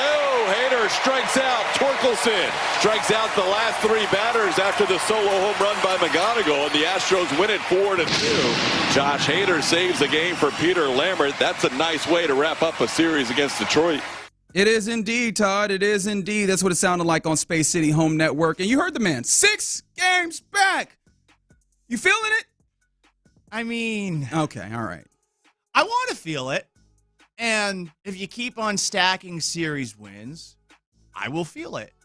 But you had an opportunity to stack on some more and make up some more ground at the beginning of this stretch that you have against teams that aren't very good. And I remember I was on with Patrick, I want to say like a week and a half ago. Shout out to PC in Area 45. We were talking about how this stretch ahead, I mean, it's a really good opportunity for the Astros. And, man, I mean, you almost got swept by the Yeah. That's why I'm looking at it. I'm always glass half empty guy, but all you can do is take care of the business in front of you. And between Peter Lambert and the rest of the Astros yesterday afternoon, okay, I'll take the series win, but you ain't done. You got more work to do. Yeah, no, that's absolutely the case. That's been the case. But something interesting developed for me. And can you give me Joe Espada 1 here, Byron, here in a second? Because Peter Lambert was not just good. He was phenomenal. 7 innings of work, only 1 earned run, 5 strikeouts, and most notably, not a single given base. He did not walk a single batter for the Tigers. In fact, this is the second straight time that he's done that. This was Joe Espada after the game talking about Peter Lambert's great start. Yeah, that was really good. That's 2 straight outings for him with no walks, pounding the zone, mixing all his pitches, keeping a pretty good lineup off balance. I don't think they had even a runner in scoring position there at all. So strong performance. That was really awesome to watch. And then our bullpen coming in and closing the door. This is gonna make me seem like an unk, a geezer, an old. Did you say unk, but with a diphthong? You meant unk. What happened there? I don't even know what that word is. A diphthong? I went too deep into the etymology. My bad. Deep into the bag. No, you learn something new every single day. All right. So this is just poor enunciation, sir. Yeah. Okay. Good. All right. Now I've done the thing where I've put something out there that people go, "What the hell is that?" Now we know what it is. So don't be sorry. That's who you are. I love it. The diphthong is the vowel that kind of has 2 vowel sounds together. Yes. So you went. Yeah, it was accidental. Look, with Peter Frampton, that's who I think of when I think of Peter Lambert. It's Peter Frampton. Have you heard the bit that we've been doing on the show where I call him like Peter, not Paul and Mary Lambert? Oh, okay. Peter, not Frampton. So you've Lambert. got some tendencies just like me. Peter, not Brady Lambert. Thank you for making this a nursing home, this studio right now. I needed that at this moment. But look, he's doing what he needs to do. It would be nice if the rest of the Astros pitching staff, which is being asked to do more than it probably is capable of, could do more than it's capable of. We maybe got a little bit spoiled last year, especially in the first half of the season with all the, no offense, randos coming up from Sugar Land and doing pretty damn good jobs. when called into action on very short notice. So he's doing what he's doing. I hope it continues. I am skeptical it will, in the same way I was a little skeptical of Kai-Wei Teng, who of course has also fallen back to earth. No, that's fair, but I mean, they've managed to do something that's interesting here. And is it possible that it could be this simple, right? Could it be as simple as just not putting guys on base? Because interestingly enough, right, obviously we mentioned the fact that the Angel series didn't go as well, but this is 2 series that you've gotten in a row with wins. I would love for you to add some sweeps in there, but maybe that's asking a lot. You've done the numbers, though. Like this, you do need to start doing some of this. Right. I mean, look, you want Hunter Brown to win all 18 of the likely starts he'll have the rest of the way if the Astros are going between a 5 and a 6-man rotation. And you need, if my math is correct now, 53 more wins to get to 87, which is what you had last year, and which is what the Bears, who were the final team in the American League wild card, had last year to get into the playoffs. So assuming you're looking for 87 wins, and that's being safe, you need to take care of business in just about every single start that you have Hunter on the hill. And then you're going to have other guys make up the other 2/3 of those starts to get those dubs. And it's going to happen with starting pitching. Not with this bullpen. No, for sure. But I was actually going back and looking at it splits-wise. And, I mean, I think you could probably guess this. But the Astros, actually, I'll see if you can guess this. When it comes to walks issued over the entirety of the season, where do you think the Astros rank in the entirety of baseball? Walks issued. I'm going to guess 20th in terms of they have thrown the 20th most walks. Check that. They have thrown the 10th most walks, but they rank 20th. I don't know how it works. Tell me. They've thrown the second. They've issued the second most walks in all of baseball, second only to the Los Angeles Angels of Anaheim. Okay, that's bad. In the last top 10, that is bad. In the last, let's see, in the last month, right? We're in June right now. In May, where do you think that they ranked in walks issued? I'm gonna guess middle of the pack. They have issued the 4th most walks in the month of May. Hasn't gotten better. Okay. And this month, I'm guessing they are also top 5. In the month of June, they have issued the 6th most walks. Okay. I mean, that's slight progress. But here's the thing. In the last week, and now a week is a very, very short period of time. Mm-hmm. In the last week, the Astros have issued, as I scroll, don't you love to hear that?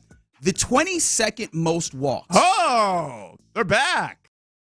But this it feels a little different, hasn't it? Like it's felt just a little different in the last week.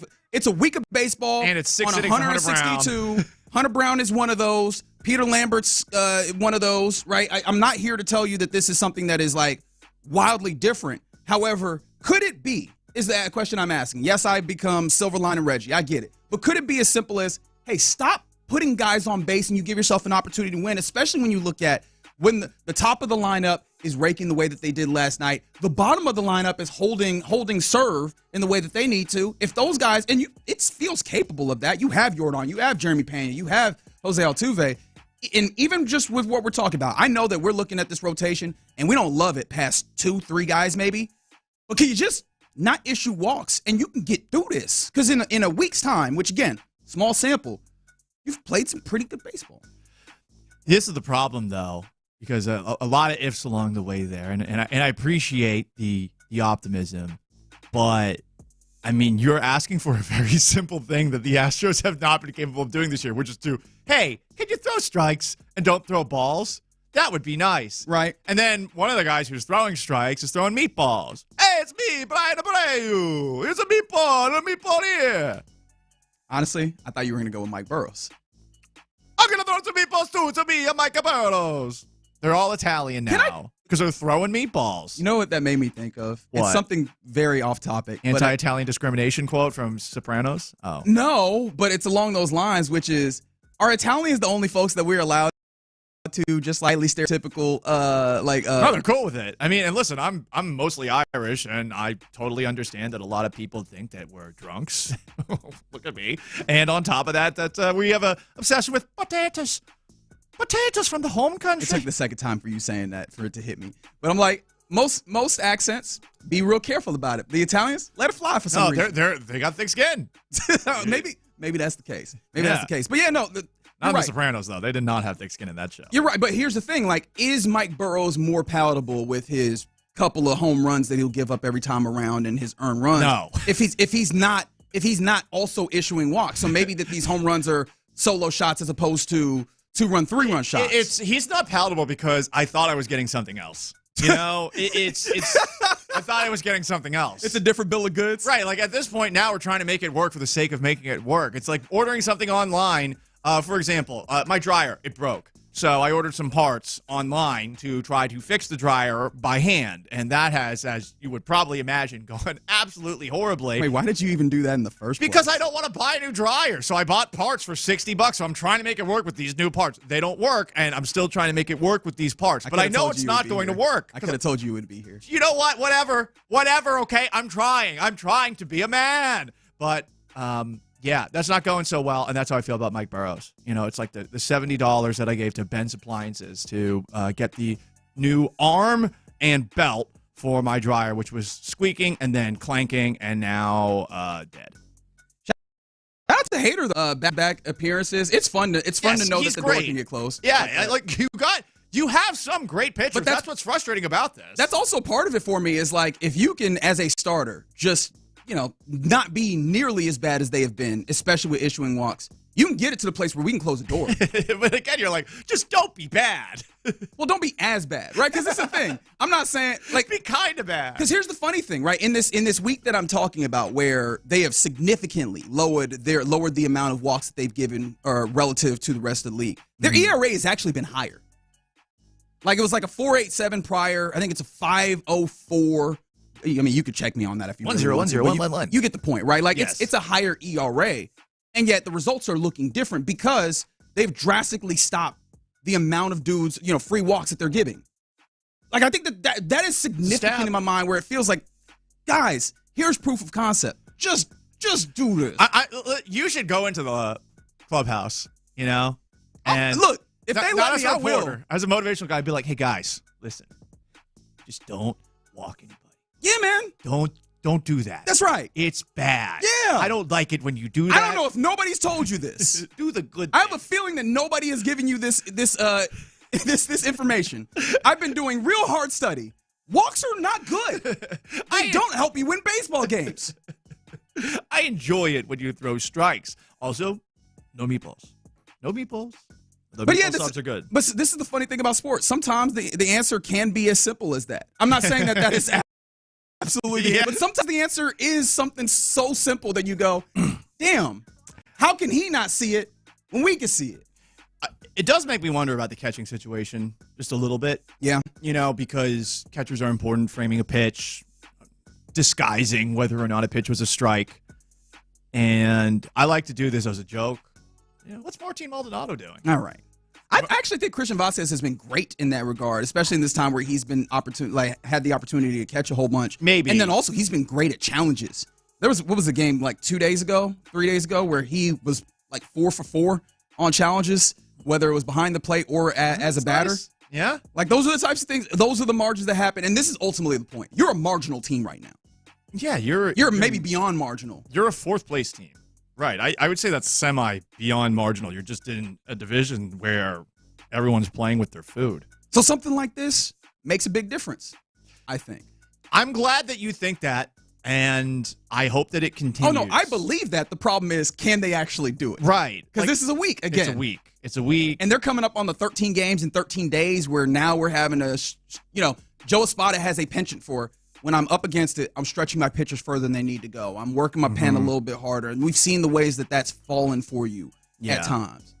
But just don't issue walks. Also, Delgado, continue to hit 400-ish or whatever he's hitting. Simple. Yeah, it's very easy. Just do the winning things, guys. Ted Williams did it. Why can't you really do it? and truly?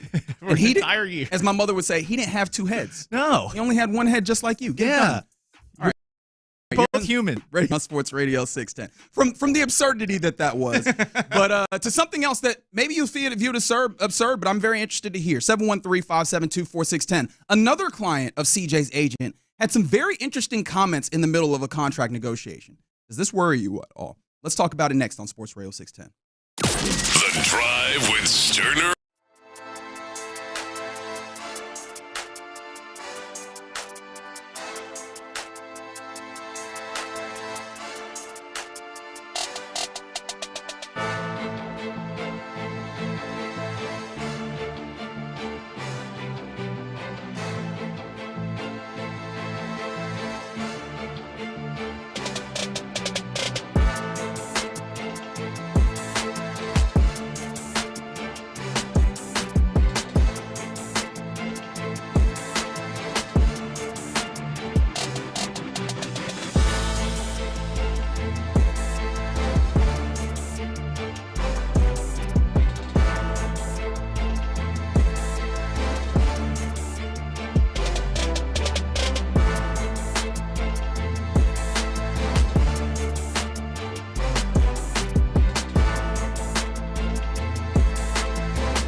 Let's get in the loop. You better get ready because we're going to show up and show out. With John Lopez and Reggie Atatula. Always live, always local. What do you say? I don't care about the labor, show me the baby. Don't tell me about the waves. Just bring the ship in. Okay, that's a different one. What'd you say about a baby? You said that one specifically. Don't get out. Biggie, help me out. I have not said He's that one. gaslighting me right now. You're in the loop on Houston Sports Leader, Sports Radio 610.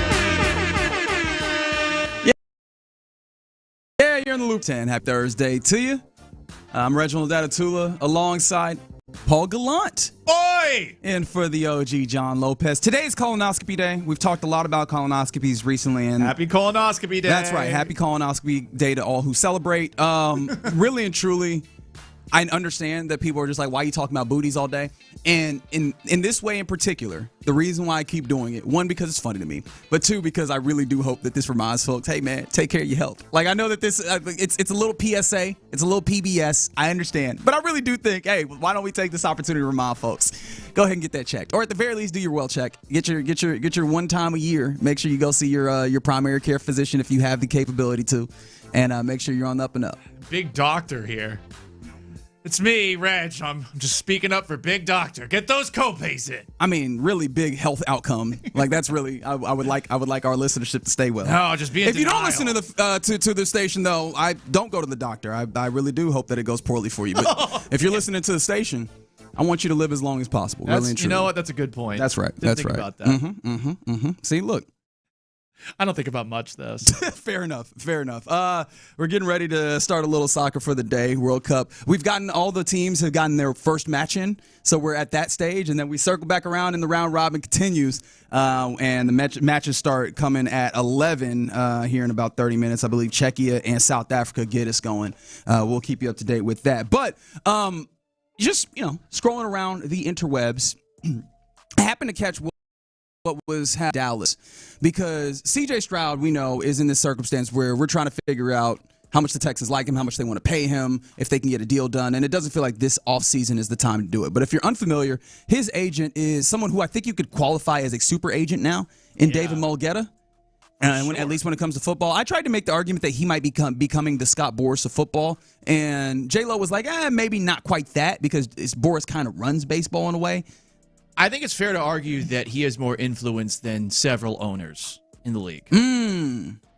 Interesting. Now I'm thinking about which owners. We don't have to do that right There's a this lot moment. of bad owners, and I would say he's got a lot more influence than the bad ones. Well, he's got influence on football. Does he have that kind of influence on the clients themselves? Because George Pickens is currently in a situation where he's decided he will play on the franchise tag this year for the Dallas Cowboys, and he is a David Mulgeta client. And so him returning to practices and stuff as they're going through their mini camps, he met with the media, I think a day or two ago, and this audio was fascinating to me because it spoke to the relationship that him and David Mulgeta has.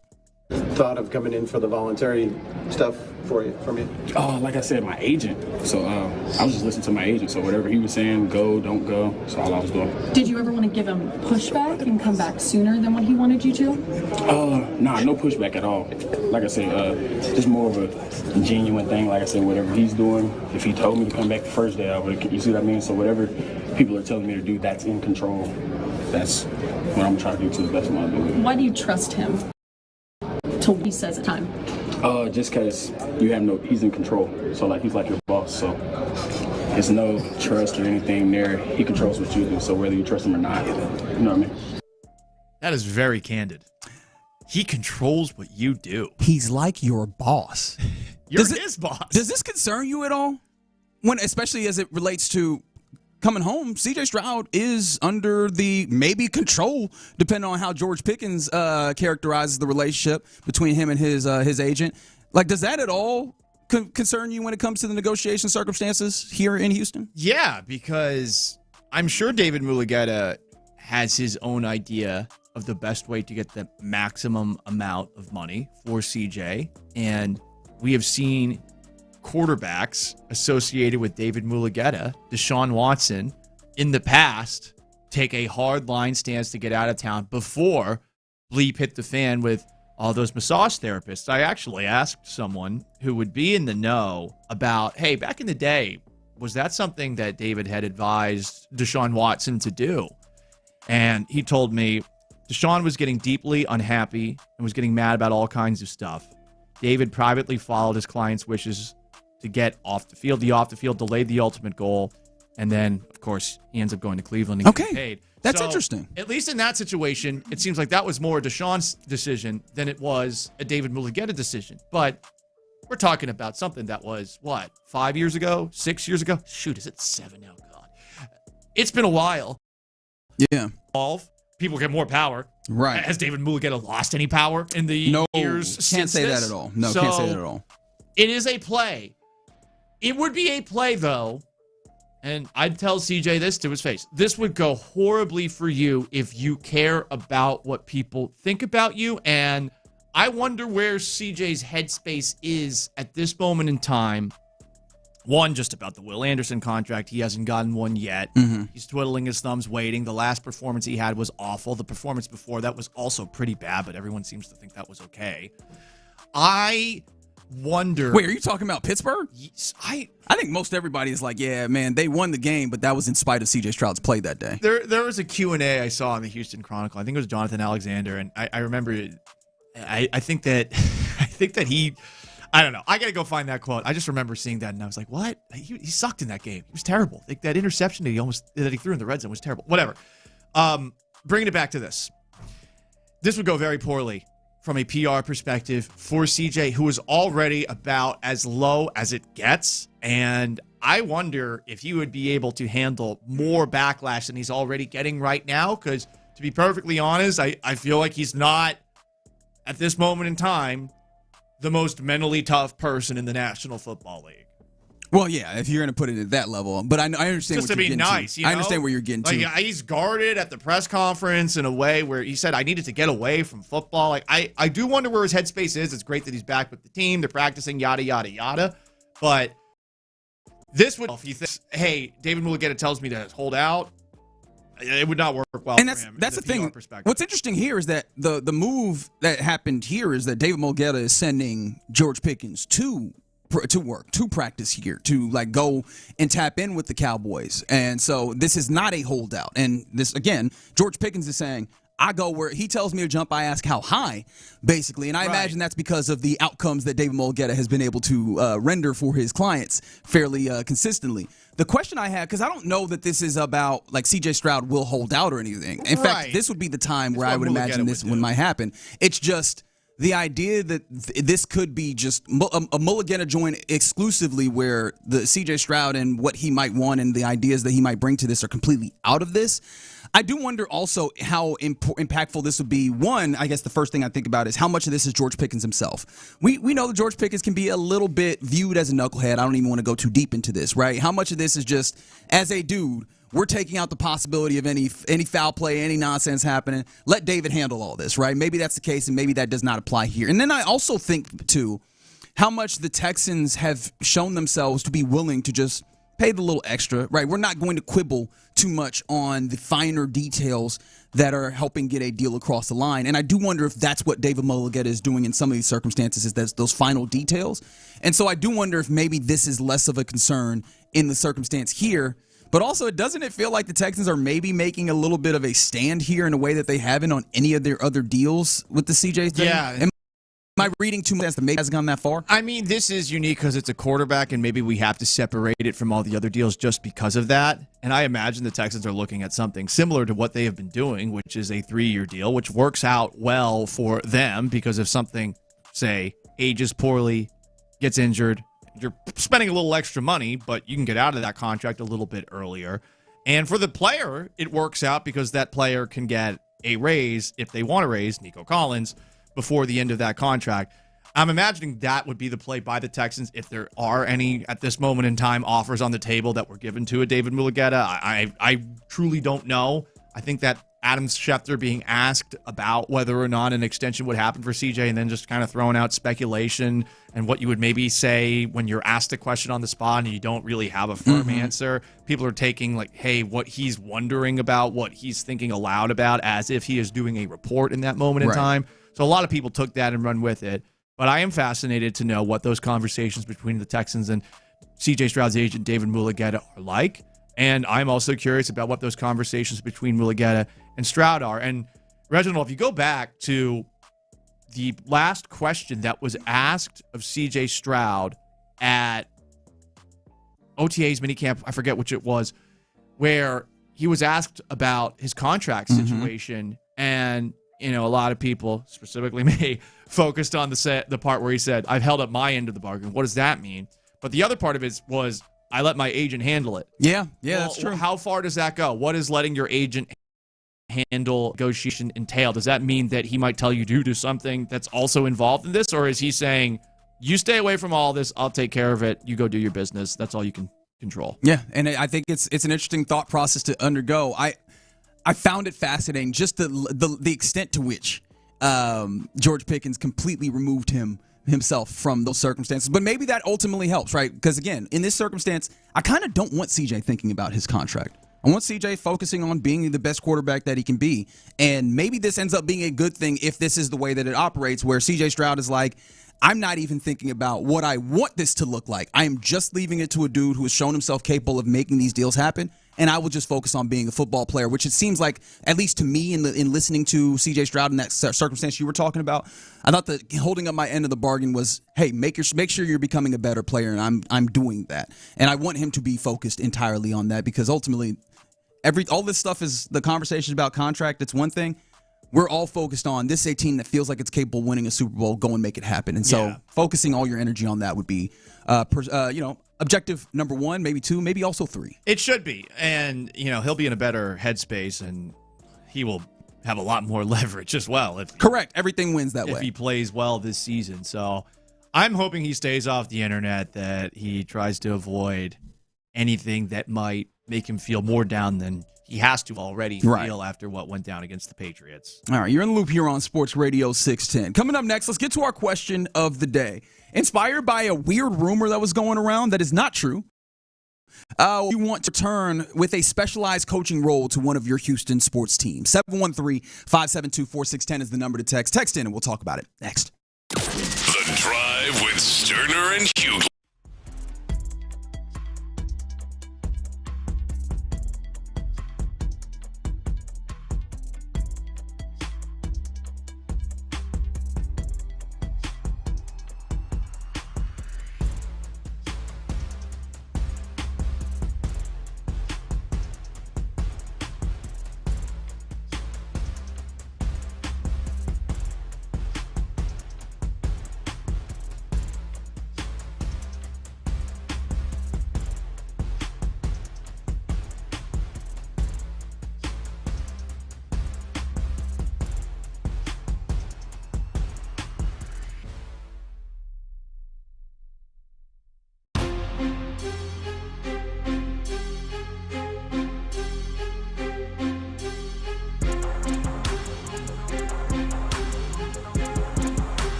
Call Mokaram Injury Lawyers, 281-222-2222. Sports Radio 610 presents live from the West Point Lincoln and West Point Lincoln of Sugar Land Studios. Here's In the Loop with John Lopez and Reggie Atatula. We're about to get to the question of the day here in the Loop on Sports Radio 610. Reginald Atatula, Paul Gallant in for the OG John Lopez, and he is. It's something I've kind of crystallized in these last couple of days is that, you really are just like becoming an older white man in the history sense. I love history, dude. You really just pulled up a Wikipedia page and like delved in into a little bit of a history about some European history, I think. History fascinates me, and it's one of many interests that I have. It's something that I want to actually create content with in the future. I've just got to actually carve out the time to do it. I'm a big ideas man, not a great execution man. I respect it. I respect it. Yeah, I thought that there was another new country that I'd never heard of before. Nope, I'm just watching it on Telemundo, and the Czech Republic is Czechia. Always has been. Don't do that astronaut meme to me. Always has been. Don't do that astronaut meme to me, sir. Always has been. Nope, I disagree. I disagree. I mean, you can be wrong. It's your God-given right as an American to do that. USA. All right, let's do our question of the day, where you can also be wrong. But it's also hard to be wrong in this one, because the question of the day is, what player would you want to return to one of your Houston sports teams with a specialized coaching role? That was how I felt a couple days ago when I happened to be scrolling on Instagram, and I saw one of these posts that was like, Yao Ming has been hired by the Houston Rockets. And I'm like, hold on, I feel like I would have seen this. What happened? It's like in a specialized coaching role. And for a second there, I was like, okay, maybe I'm interested in what that could bring. But why didn't I hear about this? So my BS alarm started going off, and I started, doing my Googles, checking out various sources that I would trust a little bit higher than just a random Instagram account. And come to find out, nowhere to be found. Like, this started up, which makes sense, because I feel like Yao Ming, like, he over in China doing his stuff. I think he's actually involved with like the nation in basketball there, and maybe there's some teams there. Maybe I'm making this up and also being fake news. Who knows? But I know that he over in the homeland, and so I was like, I don't think that he's going to be hired by the Rockets. But that got me thinking, who would I want hired by the Rockets or the Texans or the Astros as a former player to bring some specialized instruction to those teams? So that's what we're asking. 713-572-4610. My first answer is an answer that I already mentioned on today's show. Some say he is the greatest defensive mind that this city, playing this sport, has ever known. A true genius. Someone who would get a lot more out of something that our team in town right now is currently struggling with. I am, of course, talking about the one, the only, the great Martin Maldonado. Martin Maldonado, I feel like if we're talking about throwing less balls, throwing more strikes, having a game plan for how to attack batters, you might laugh. This is a serious take. Oh, I did laugh, yes. Maldonado is a damn smart player, and I do think that his presence in this clubhouse has been missed. Mm-hmm. That is not to say his performance on the field was missed. But that element of Maldonado's game is one of the reasons that he kept playing over Yainer Diaz in a year where Yainer Diaz was hitting. Right. I think the guy's a good mind.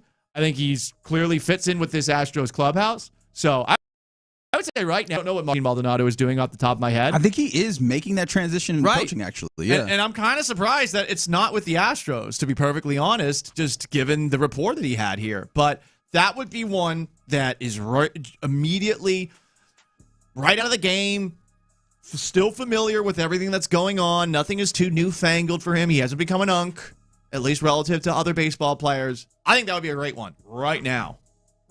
Yeah, it's interesting, though, because like your thought process, I get it, right? Getting a catcher that helps, especially in baseball, where the catcher is just so much of a field general of sorts. When you talk about it, like they help, obviously, in that their battery mate kind of, they steady them.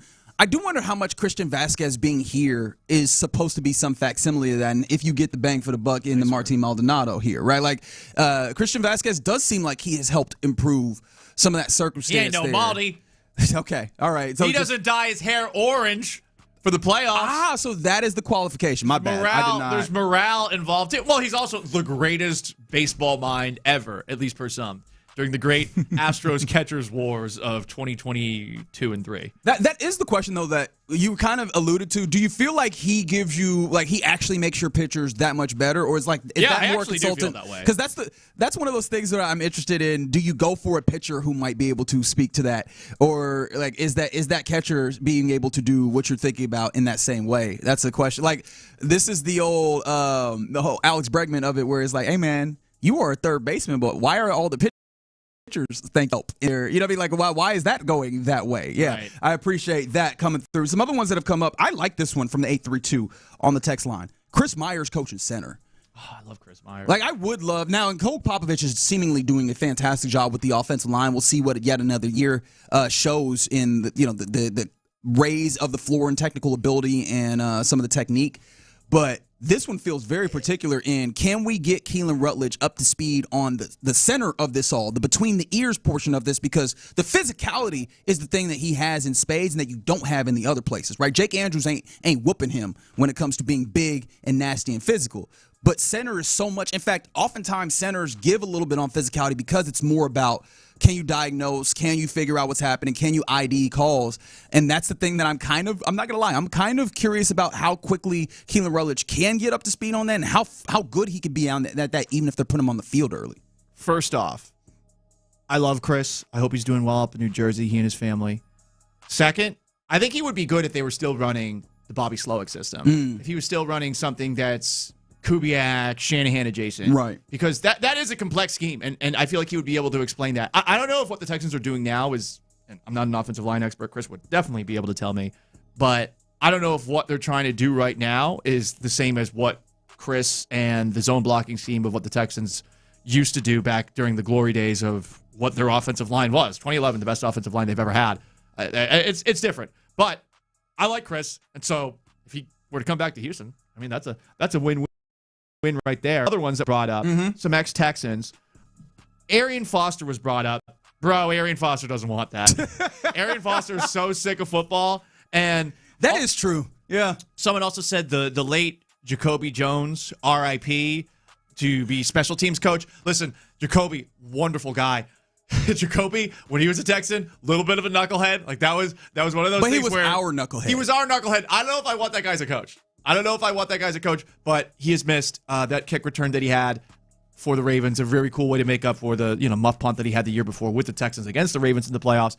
You said make up for, huh?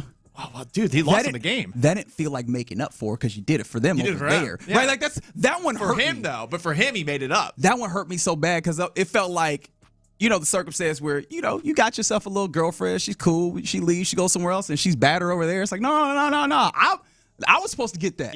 We was working on that over here. You get reaping the benefits of the stuff that I did over here. He had an incredible playoffs because of that classic game between the Broncos and the Ravens that went to double overtime. I think he caught the game-tying touchdown that sent it to overtime. What a crazy year that was for Baltimore. Someone brought up Matt Schaub. That would be fun. Case Keenum is the one that I feel like we all want to bring back, right? And especially because of the relationship that he already had with CJ. Yeah. Yes, the way that he seemed to advocate for CJ. But the only thing about that is I do wonder, in the same way that I think some people have made the argument with Gerard Johnson no longer being here, with having somebody that's so clearly good at advocating for him, do you possibly stunt his capability of advocating for himself and figuring out those in the room amongst the coaching? Again, just a thought. I don't really have insight into like one way or the other how that actually goes, but it was a thought that comes to mind, especially when people talk about how much Case Keenum was like an advocate. Case Keenum was a little bit of a mouthpiece for the quarterback room. It's like, hey, at some point I would like my starting quarterback to kind of step into that role, even though he's relatively young still.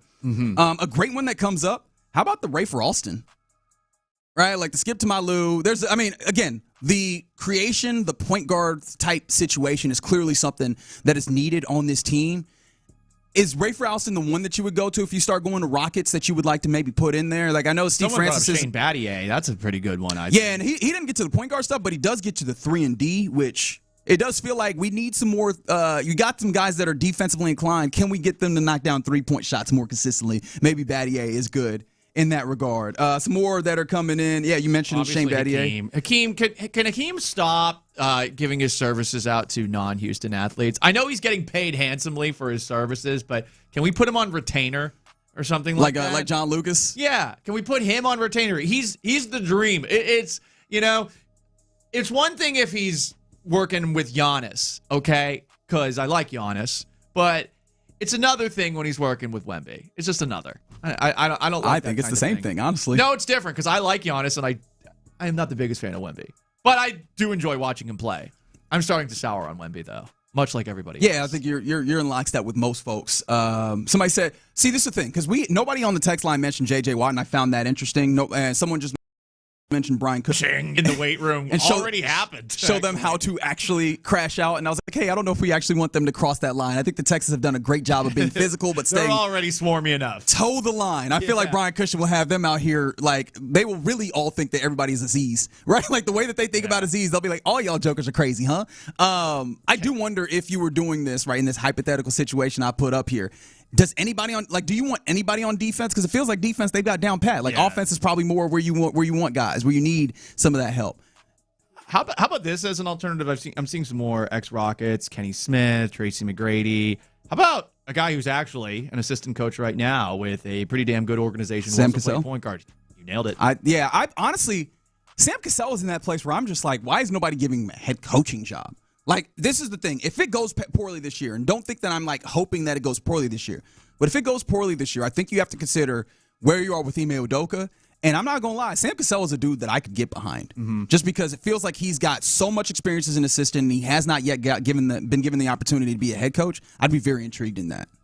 Another ex-Texan. And, again, do they need the help here, given that this is the strength of the team? But Jonathan Joseph, always a favorite. Dude was tough as nails when he played for this team as well. But, I mean, I bet even Jonathan Joseph would say, what the hell can I teach these two? They're so good. I guess it's for Jalen Smith, who's also trending in the right direction, it seems, based off everyone who's observed him at OTAs. That's actually a great point. And here's the thing. Like, you're already in this great place, but I'm thinking young players. I was like, I'd love with this Wade Wood-as Aiden Fisher thing. Who's a great linebacker that played for the Texans? Yeah. I'm trying to – who is the guy that I could maybe put in that circumstance to help him out? I can't think of any. Especially Eddie that would currently be on the coaching staff right now. Somebody that can help them, learn how to be, a veteran, like a captain, understand how to play young. Do you think people understand the sarcasm here? Do we need Yes, clearly they do. I hope you do. Everyone understands that DeMeco Ryan is one of the best, if not the best linebackers that's played for the Texans is actively right now the coach. Just in case, because there will be one person like, what about DeMeco Ryan? It's right here. Like, this idiot doesn't know anything. Doing? Why is he on the radio? He doesn't know that DeMeco Ryan's played for the Texans. His voice is annoying, and he doesn't even know about DeMeco Ryan's this stupid son of a bitch. Anyways, keep those coming in on the text. Oh, I love this out-of-the-box thinking. From the 281, Cynthia Cooper for the Rockets. Now, I will say, breaking ground. Her coaching tenure in the college ranks, not as great as you would go want. well. No. And I love me some Coop. But Cheryl Swoops. Okay. All right, just different. But I think Coop, especially with the point guard play, like I kind of love that crossover. Keep those coming in on the text line, 713-572-4610. Coming up next, we're about to go around the NFL. We mentioned that George Pickens has reported to camp. I'll get you through that. But also in the AFC South, there's an interesting comment from a head coach that I'm interested to see how you feel about Paul. And before we get there, it is worth noting the soccer match is about to start. We will be giving away a couple of passes to the Houston Dynamo soccer celebration for a match coming up in a week. So we'll do all of that as we continue on in the loop next. Something about Coach D'Amico's minicamp.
West Point Lincoln and West Point Lincoln of Sugar Land Studios. KILT FM HD2 Houston.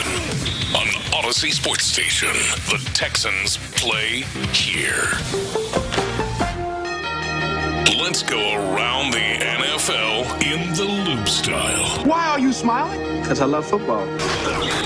Here's John Lopez and Reggie Adatula. I'm going to tell you all about how much fun you're going to have this season. On Houston Sports Leader, Sports Radio 610. All right, we're about to go around the NFL here in the loop on Sports Radio 610. A couple things I want to remind you again. Then in the 1 o'clock hour, we will be a couple of passes the Houston Dynamo soccer celebration in order to watch Mexico and Czechia play. That'll be June 24th. So you want to keep it locked here on the station for that. Czechia, mind you, is playing right now in Atlanta versus South Africa. That one is in the 5th minute. And then some more answers that came in about the question of the day. Who are the former players that you would love to see come back for your Houston sports teams in a specialized role? Brian McCann for the Astros came up. I kind of hated his keeper of the game, bit, though. I'm not going to lie. That rubbed me the wrong way. Why? I don't know. I actually don't remember the keeper of the game bit. The folks that are just like, got to do it the right way. You can't do it. Yeah, he was a hardo like that. He was. As Czechia has now hit the scoreboard up there. Some other people mentioned like Ryan Fitzpatrick for when it comes to quarterback coaching. No, I think he's gone into full analyst mode. Right. I think, and especially when you have an army of children, I think I would want to move away from the long hours grinding as a coach into the very cushy job of getting paid a lot of money to sit on a desk. You actually say this, but I'm always fascinated that all these dudes go to broadcasting and then still want to jump back into football. Like, you miss some of it, for sure. The coaching is the one that gets me a lot. Like, I could never understand at all why John Gruden, who was the man and Monday Night Football, right? He was on ESPN. They paid him well. He did one game a week. I had no understanding as to why he decided to come back to coach, because I was like, look, man, the broadcast schedule is easier. I got to imagine the hours are better. The pay actually was pretty damn good, although it seemed like Mark Davis was like, I would like to open up the bank in order to give this to you. I was like, I never get it, but that's also why I would never be a high-performance athlete, because I would look at it that way. I'm looking at it as like, what's the time put in? What's the work-life balance? And they're just like, I love this so much, I'm sick. I think there was a time where, for me, maybe if I had gotten in coaching in some way, shape, or form early, maybe it would become like a drug for me, but I think things have to go your way as well. You have to see actual advancement in your career to merit the long hours, and of course that comes with success, but it also comes with knowing the right people, which is just about every job in this world of ours. Yeah, ain't that the truth? All right, let's go around the NFL further here in the loop, and I take you to Nashville, Tennessee. I don't know how excited you are about that prospect, but I do take you there. I mean, I would love to go to Nashville. I've never been. Really? Yeah. It's all right. It's all right. It's all right. That's it? I mean, there's some cool stuff there, but also, like, it feels so much smaller because it is so much smaller, and I kind of like the big city. Okay. Honestly, Houston gives you the best of both worlds, because there's certain things that feel kind of small townish in what is one of the largest cities in the nation. So I really do appreciate that. Neither here nor there, though, as I'm talking about the Tennessee Titans and head coach Robert Saleh, who is at the helm there. He was asked questions about his quarterback, Cam Ward, and his accuracy. He was asked about how, there's been issues during offseason workouts. I don't know if you've seen this, but, the accuracy has been, that dates back to last year, where his off target percentage of throws was bottom 5 in the league, I think, when it comes to qualified passers. The accuracy was an issue. Now, he didn't have great receivers, but the accuracy was an issue. This was what Saleh said when it came to that. Quote, every quarterback is going to miss a couple here and there. I would say Brock Purdy's one of the most accurate quarterbacks in all of football, and he would miss a lot of throws, and that's okay. These guys are working on a few things here and there, close quote. How do you respond to Robert Saleh looking at accuracy issues and going, hey, man, it happens sometimes. It be like that. Like he's just throwing Brock Purdy under the bus now that he's no longer coaching with Brock Purdy. I'm intrigued by Robert Saleh in Tennessee. He was a disaster in New York. Disaster. You feel like it was a disaster for him? I think that he got put in a really bad place where all of a sudden now this is the Aaron Rodgers show, and there's shenanigans that are happening afoot that he was not able to kind of keep at bay. I think that he's one of many people that when he got on Hard Knocks became about looking the part. I think he looks the part from the hair to the bod. What hair? Because the of lack thereof. Yeah. The lack thereof. Right. The baldy. Like that bald look, the chrome dome look. Like he looks exactly like a stereotypical football coach. But what does he actually bring to the table? Great defense. Great talent in San Francisco. I think this is even those Jets teams also still had good defenses under Robert Saleh. I guess. I think this is once again going to be another underwhelming hire for the Titans, and they'll move on from their GM next, and then they'll alternate it over and over again. It's a vicious cycle. But when Robert Saleh made that stupid speech about crows pecking at the necks of eagles at Hard Knocks, like I was out from that point on, and we cannot play that clip enough. So we'll see. Again, bringing it back to this quote right here, Cam Ward is an interesting one. I don't know what to make of him. He obviously had some very cool plays last year in the same way Caleb Williams, his rookie year, had some very cool plays, but the lack of consistency after that was perhaps frustrating for some. Could you succeed in Tennessee last year under the boring Brian Callahan hire, which was generally the way the Titans do things with Mike Mularkey and a Mike Munchak and other rando slobs? I don't know. But not a Robert Saleh fan. Fair enough. For the Texans. I gathered that. Yeah, I think so. I actually am a lot more high on this hire in part because of the way that the full staff. Daboll. Yeah, Daboll seems like he has that capability. But this is an inherent issue underlying. We were talking about it on the show earlier in the week. I asked the question because Jalen Brunson broke one of at least my I guess strongly held beliefs about basketball is that you just don't win championships with your best player being so small. And he put a dent in that, right? It's him, it's Isaiah Thomas, it's Seth Curry. That's kind of the triumvirate that have now done it. And so I was like, do I have to reevaluate some of those types of things that I hold dear? And one of those is that you just don't fix accuracy. And I'm still holding on to that one. Like, I have a hard time thinking that Cam Ward, who has looked talented, but I already always had some question as to what the ceiling would be, even with him coming out as a rookie. That didn't feel like a great quarterback hold to that. The idea also now that his head coach is like, yeah, not a big deal. That scares me. I do think that, and I understand there's a place for balancing out the notion of I don't want to be alarmist. I want to have belief in my guy. But I think that it's worth acknowledging that, hey, man, accuracy matters to a great deal in this league. And I wonder how what feels like a flippant response to conversations about accuracy, I wonder if that is actually reflective of a flippant attitude towards that, which means that's not going to go well. Now, that's great over here for the Texans because that means that they use the number 1 overall pick on a dude who's ultimately not going to reach the heights that he should. Yeah. But, yeah, I'd be concerned about that if I was anybody that was invested in Cam Ward's success, which, of course, Houston guy, I have some level of love for him. It was an issue for Trevor Lawrence. It still is an issue for Trevor Lawrence. Trevor Lawrence has a lot of tools that you want in a quarterback, but Trevor Lawrence, at least 1 point per game, will sail a pass to somebody who is open, and it will either take a touchdown off the board or it'll be intercepted by a defender. So, yeah, it's a problem. And, I mean, if you want to say, hey, well, at least we got this, theoretically, in C.J. Stroud, you have the most accurate quarterback in the AFC South. Theoretically, of course, because every now and then he has these mind-numbing, why did you throw that? Yeah. Why were you so careless with the ball there? Right. But it'll be interesting to see what Ward does this season. I think that it's noteworthy that he's not accurate at Titans practice. No, I think so as well. It's funny you mentioned the quarterbacks and their accuracy in the division. I will say, who do you think at least when target percentage, which is not the end-all be-all, it's not the only accuracy stat, but it's the one that I'm using in this moment.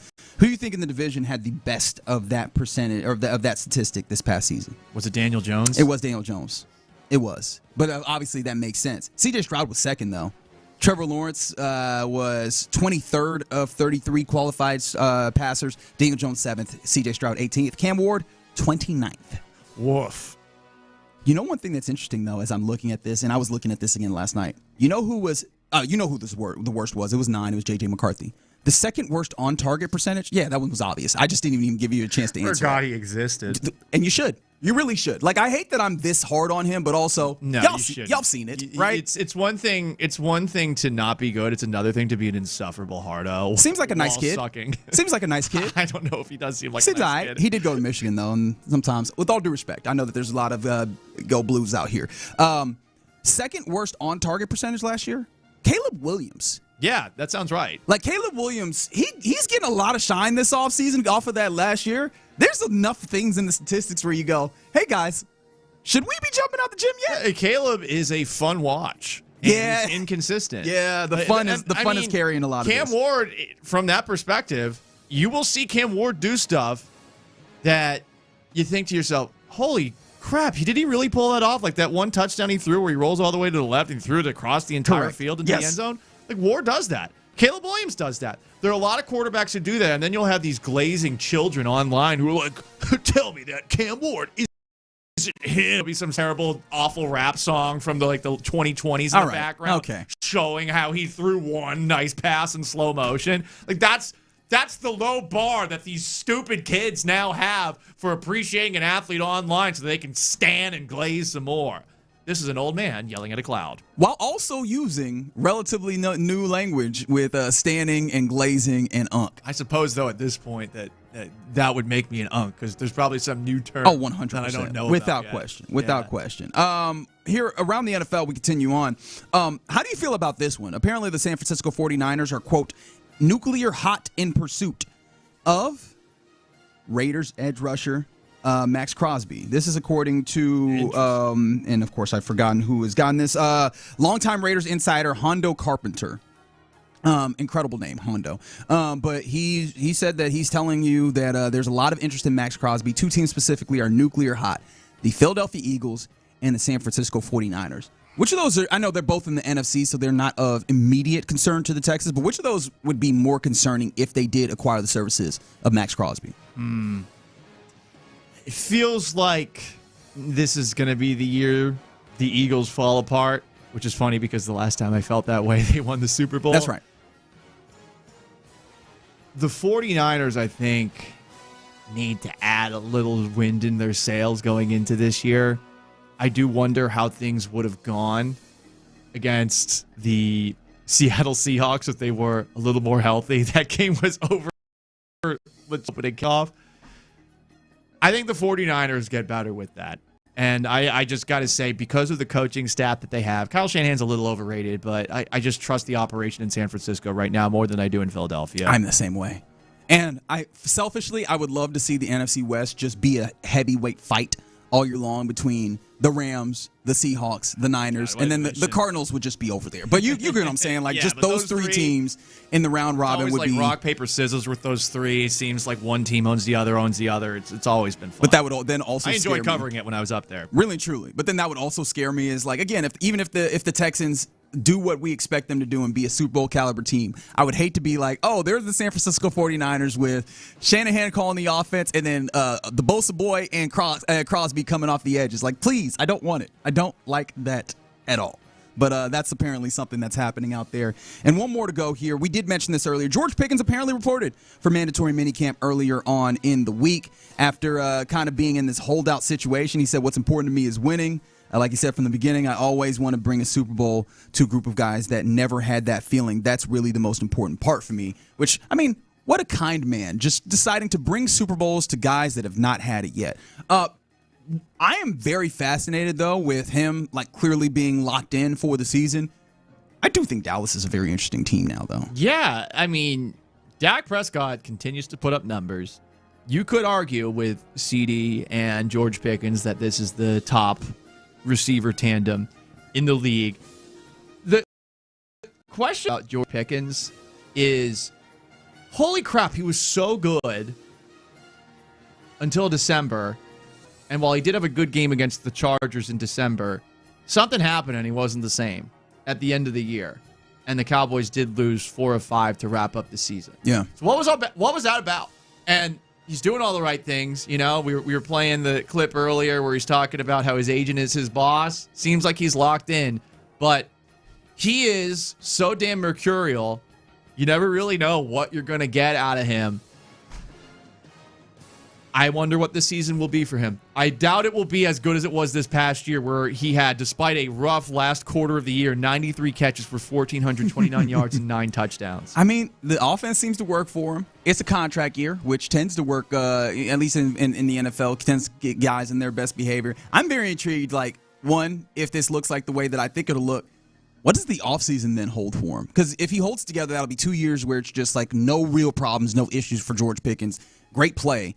I'd be very, very interested to see how he ends up getting in the market. And I'd be very happy again that the Nico Collins situation, they figured out a little bit contract, because I'd hate to have to come back and figure out, hey, Nico, what do we pay you after George Pickens hits the market again? And poor Pickens, in his desire to get paid, has to not be George Pickens. He can't, which is maybe why this, I guess, it's not fair to call it an act, but why he's making this play with David Mulugeta. He's trying to seem like, no, I'm a soldier.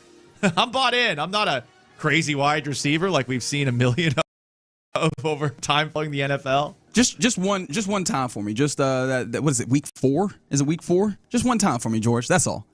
Oh, just week 4. You can lose your mind one time and then go back to being a good Samaritan. What if he gets in a fight with Aziz? You think Aziz is the one? Could be Kamari. Could be Aziz. Yeah. Okay. I mean, I've seen Aziz slap a dude on the sideline. I've seen Nico Collins slap a dude on the sideline.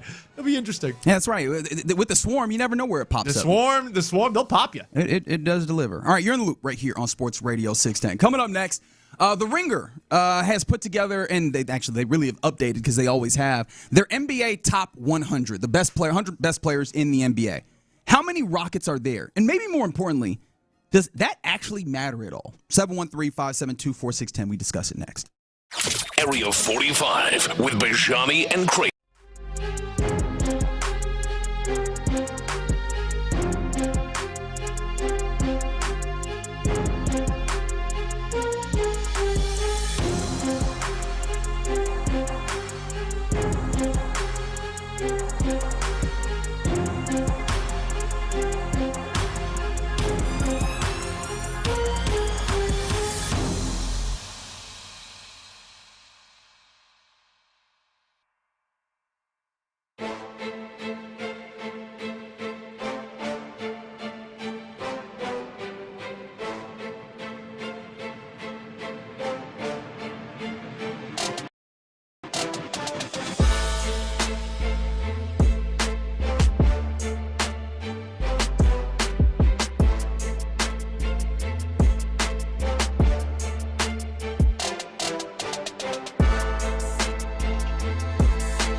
Radio 610 presents, live from the West Point Lincoln and West Point Lincoln of Sugar Land Studios, here's In the Loop with Gia Tula.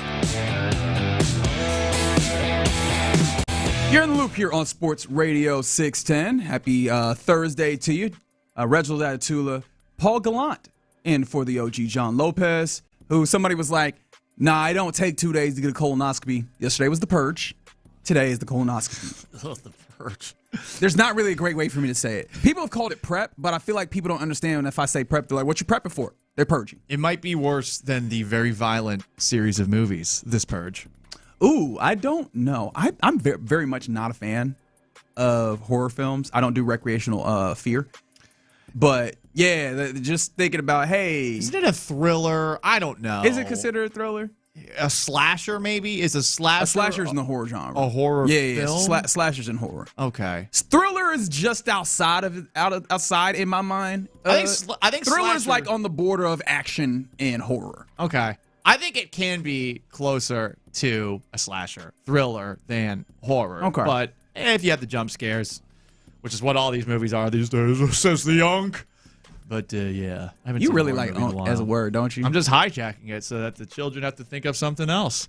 I mean, they usually do, don't they? They do. That's right. They're pretty quick on their feet. That's right. But that all you can do to compete with the youths is steal the things that they have.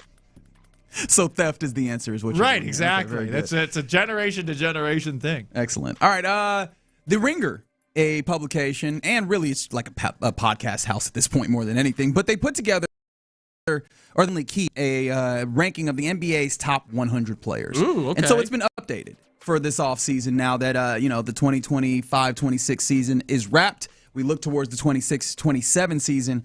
And the question that immediately jumps out when you see a ranking of this sort is, how many Rockets do you think are on this? How many Rockets do you believe are top 100 basketball players in the league? I'm going to guess 3. And who are the 3 that you think of? I would say Şengün, Thompson, and Durant. Okay. I wonder how this compares to last year, but let's hear the answer. That's interesting. Okay, so remember, top 100, there's a lot of players that we're talking about here. So first and foremost, the obvious ones. Kevin Durant is the best Rocket when it comes to the rankings. Feels fair, right? Yes. He comes in at 16.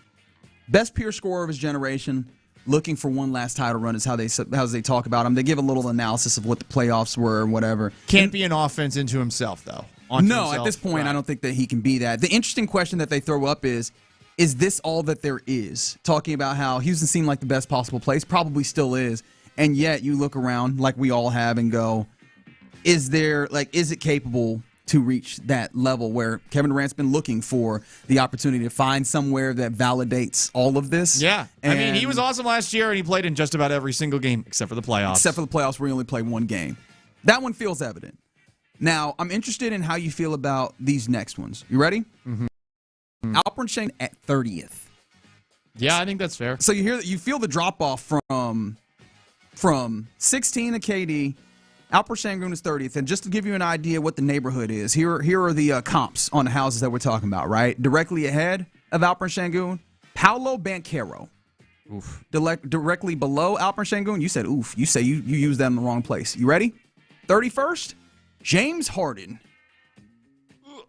Yeah, I knew that was how you were going to respond. But that is the neighborhood that we're talking about. Creative, audacious big man, unbothered by positional norms, charting a path beyond the baby Jokic comparisons. And what's funny is like the baby Jokic comparisons honestly might be doing him a disservice right now because they're creating expectations that he's not quite living up to in this moment. It felt like at times last year he took a step forward and then the playoffs happened, and while he had one good game, largely he was disappointing. The oof with Banchero is, well, it would have been nice if the Rockets got him. I don't know if the disappointment of the Orlando Magic is on him as much as maybe just the entirety of that, organization. So, okay. Well, the thing about the Banchero is he is clearly a talented player. I think, one, the role that they have him in is tough, and two, like he's just not efficient enough of a player, not a good enough scorer for this to, the winning around it to happen in the right way. But I think it's fair to ask, how much is Alperen Şengün in that place? Because one of the conversations that you have here is he worth the contract?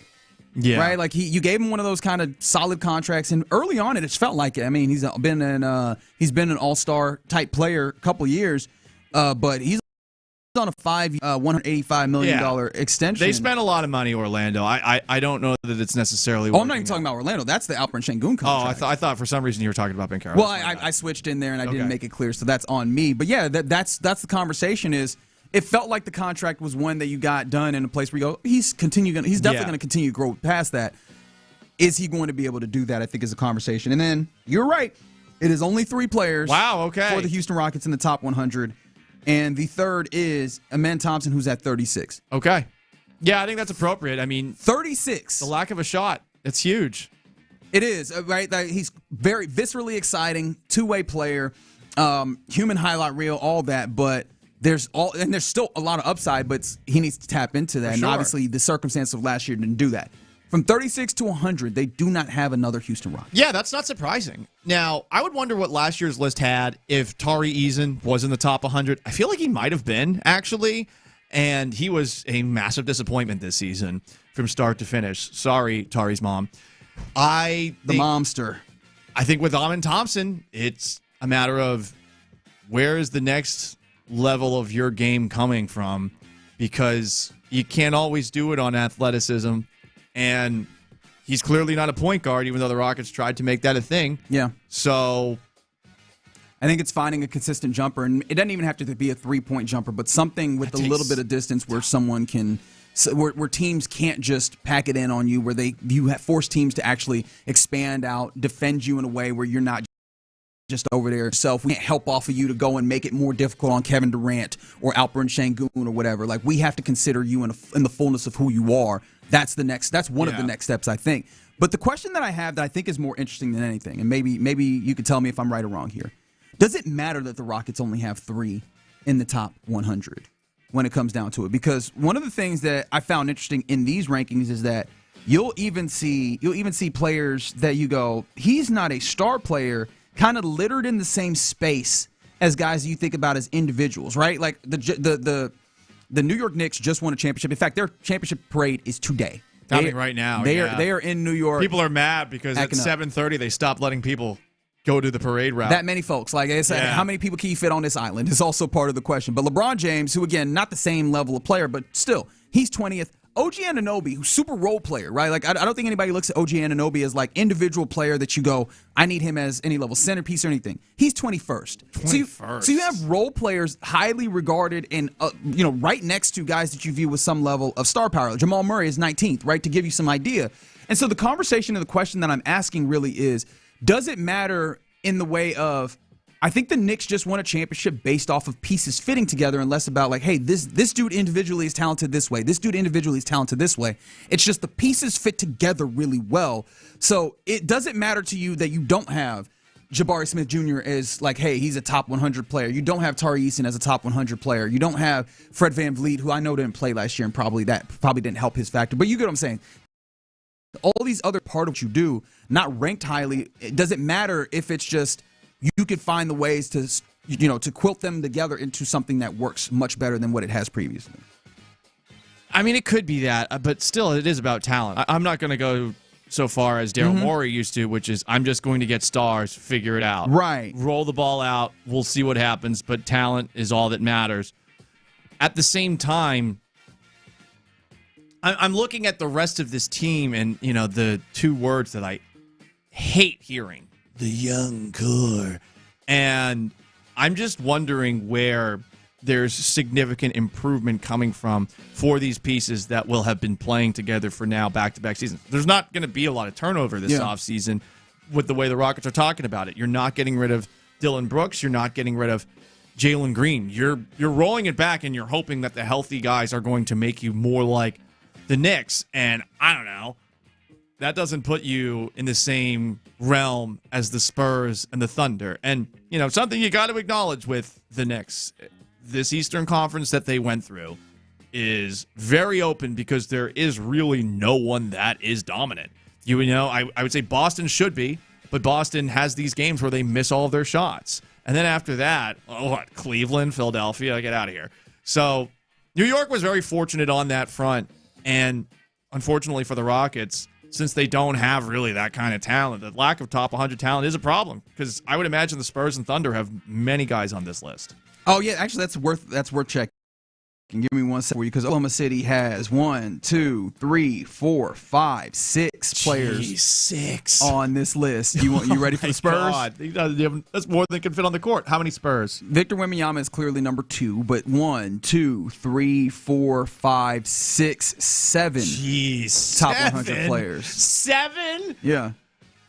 Yeah, I mean, you're screwed. And especially because the argument that I'm making for fit, those teams are actually further along in finding the fit for their players as well. Yeah, and then the other teams that are like a rung down, okay, the Nuggets have Jokic and Jamal Murray. The Timberwolves have Anthony Edwards.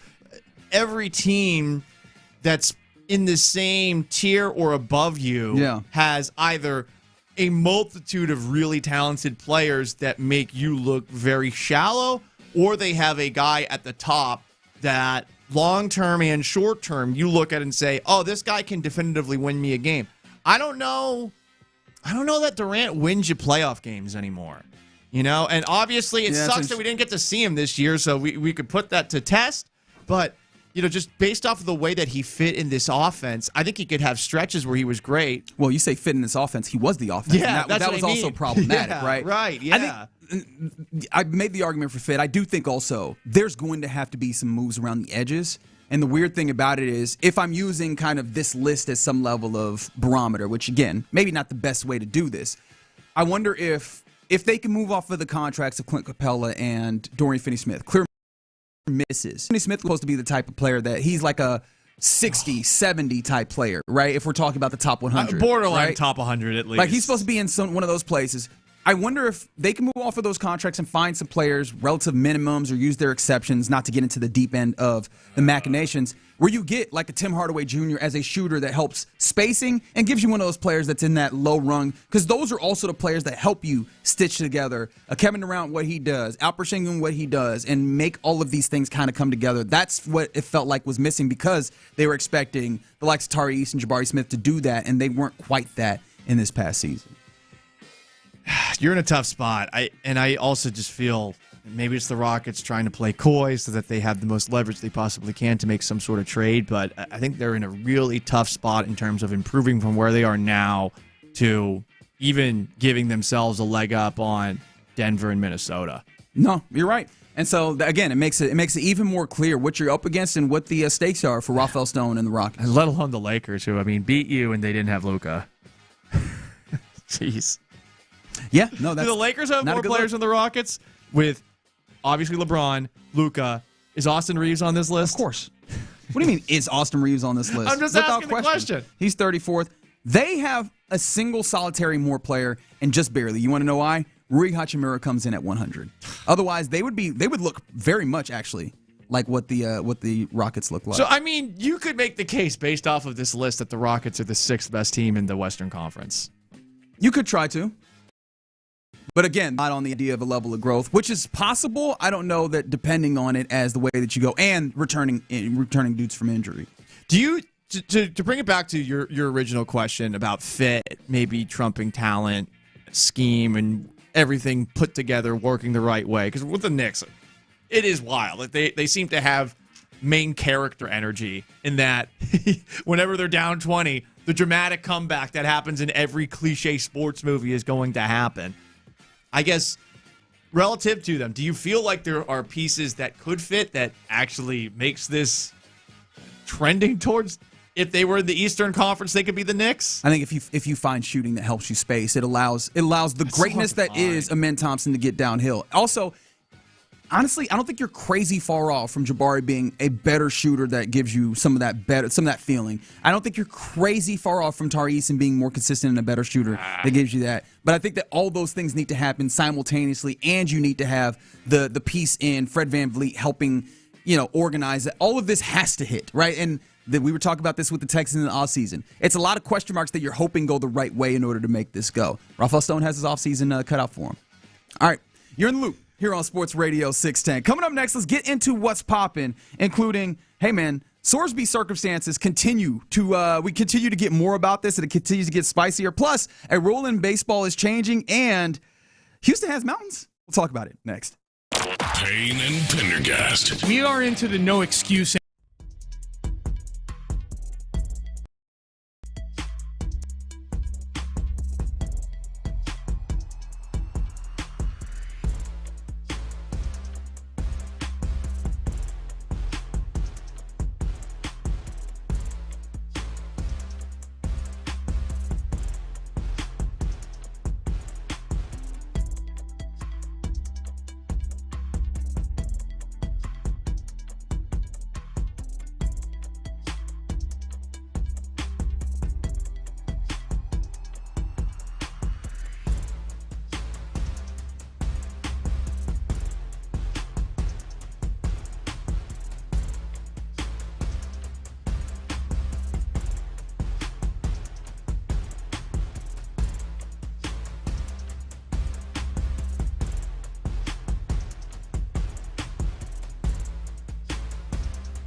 Stories in sports and entertainment. Sports Radio 610 style. In the Loop presents What's Poppin'. You are indeed in the loop here on Sports Radio 610. Let's talk about what's popping. If you have been keeping up with the World Cup, if you haven't, I imagine that listening to me has been a problem because I've been giving you all the updates. So at least by osmosis you have. Czechia up 1-0 versus South Africa in the first match of this one. Worth noting, just in general, obviously group play, all 12 groups, and yes, there's a lot of them, 4 teams in each group. They all play 3 3 matches, one against each of the other teams in their group. But as of right now, every nation that's in the World Cup, all 48 of them, have played their first match. And so we're at that stage, just generally if you get an idea of where we are. So we're kind of going the second time around. Everybody's getting their second game in, and currently in Atlanta, Czechia up 1-0 on South Africa. So that's happening. That doesn't do anything for you, which is fair. Maybe the Astros getting a victory yesterday in a getaway game does it for you. Peter Lambert, 7 innings of baseball, of work for him, and he did not issue a walk. The second time, mind you, that he's gone out and not issued a walk. Jeremy Pena is worth noting in this. I know that we talked about Lambert in the opening. We did not mention Jeremy Pena, who was absolutely phenomenal in this Jeremy Pena. Love it when Jeremy Pena goes yard. Which he did. He did early in this game. He also had an RBI single as well. Jeremy Pena has just been fantastic for you. He continues to develop in what he's doing. I'm so happy that he's there and he's doing this, because you've had Christian Walker, who's been a step up from what he was last year. Obviously, Jordan has been Jordan, and those dudes holding down the 1, 2, 3 have made it so much more palatable for this team than it could be if they have not been stalwarts the way that they have. They do have top-end talent. It's just after the top-end talent, that's where the questions begin. It's after Jordan, after Jeremy Pena in the lineup, who are the guys that you're relying on? Walker has been better, you're right. Paredes hasn't been what he was before the injury last year. And then after that, Altuve's not really Altuve anymore. So the hope is that some of these guys can heat up a little bit more than they have. At the very least, you got a Pena, a Boris client, who is raking it. It does make you wonder, is he long for the Astros? I would hope he is, given that he's a shortstop and clearly the guy with the most upside.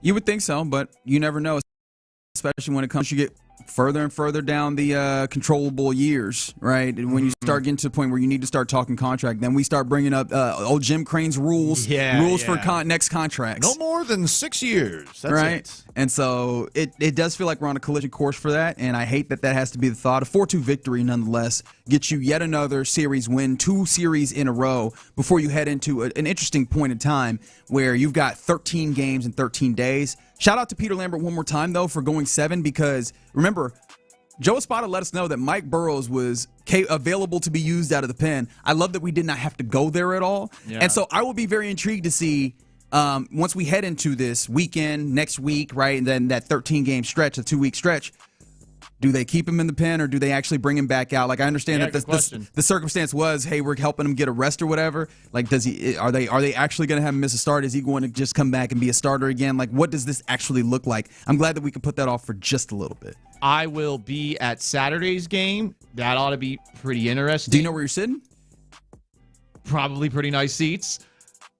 On Friday, Tatsuya Imai. Tomorrow. That's right. That's our probable starters. How does he look? I have no idea. There was a point in time where he came back from the IL and he started looking better, and I was like, all right, cool. I know that he had the stuff. I know that he was dealing with adjusting. Maybe this is the ramp up to him finding some level of good. And then, was it last start of the Stipe before they're already running together, where it was just an absolute... Oh, it was last start. Where it was just, he blew up on the runway before he even took off, right? He didn't get through an inning. Yeah. This is what's tricky with all you're taking any positive performance from Mike Burrows who gets scratched, or from a Tatsuya Imai as, all right, well, let's see. And then right back to square one, seemingly after every single nice little moment. Right.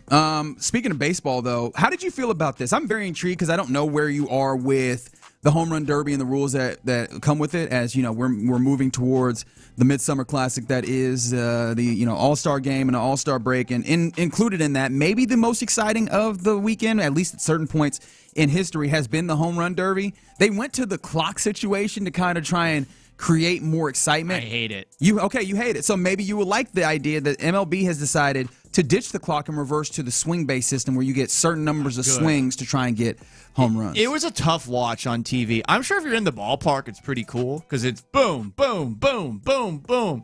But you can't watch it go all the way out before the next one's coming because they're playing the clock. Yeah, the clock version on TV, it's, hey, here's a pitch, ball. Back to the pitch, ball. Sometimes they show the ball flying out of the park. Sometimes they don't show it.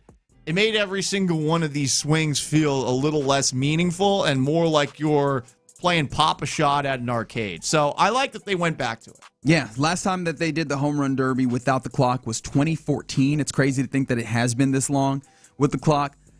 I feel like going back to that time, if I can place myself in my own brain at that time, I feel like it became a drag for me. Although we did have some really interesting battles, it felt like it became a drag. Because guys take a lot of pitches, right? Yes. There's time we're sitting around. I do wonder how that works with kind of the new. We've had the pitch clock for a little bit, and I think we've gotten used to that newer, faster pace of baseball. I'm interested for myself to see how I feel after getting used to this faster pace of baseball, going back to what could be a slower iteration of home run derby. It'll definitely be slower. The youths are probably not going to like it, but I'm going to like it. Oh, you're guaranteeing that you will like it. I will like it better than before. If unless I'm there, it's a tough watch with the. You know what I realized? I might benefit from the fact that I always watch 3 televisions at any given time. So are you actually watching any television? Fair question, right? It's the old, you got 2 quarterbacks, do you have one? Do you have any, right? You're the architect in the Matrix. That's right. But I think when the home run derby happens, when they have that side-by-side, I'm like, okay, cool. So it's going out over here. Here's the hits. I could follow that. But I know not everybody's a sicko like me. Is the BBC sickos is the question that I ask. The British Broadcasting Corporation. I wanted to be very clear about what I was talking about here. Just want to be careful. Honestly, I thought that's what you were laughing about at first. And so I was like, let me be abundantly clear. We are talking about the British TV people and nothing else. With the World Cup happening, obviously, all these various people in the world are dealing with games. Obviously, we know Portugal-Congo played here in Houston. And that match, when it was being analyzed on the BBC, they had Houston as a backdrop because that's where it was. And so you saw the skyline of Houston. It was a big panorama. And there were mountains? Yeah, there were mountains. In it? It was like it was an 1800s ad to move from the east coast of the United States and move past the Mississippi River into the great territory of Texas, which was owned by the Mexicans at the time.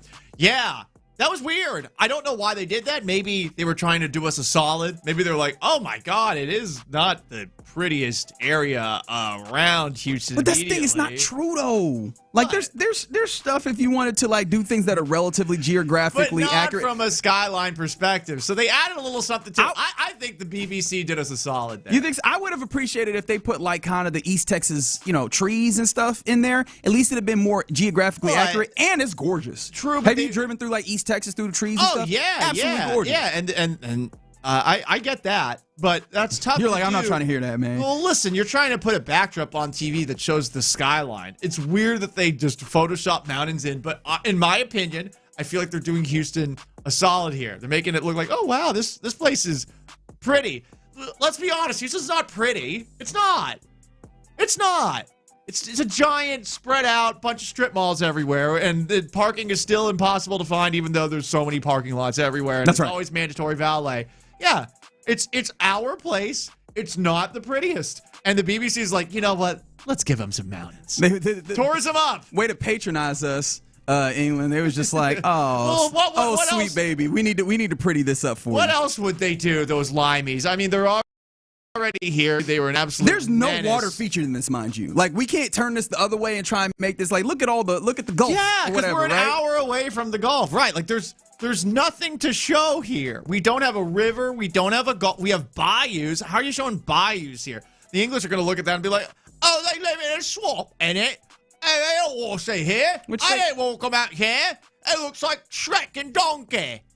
I'm glad you were able to get that off. There was a lot of folks who saw this on Twitter and then gave their various different jokes. Like, I mean, why do you think it's called The Heights? That was a good one. I appreciate Raheel jumping in there with love that the BBC is showing off the beautiful mountains of Richmond and Rosenberg. Yeah.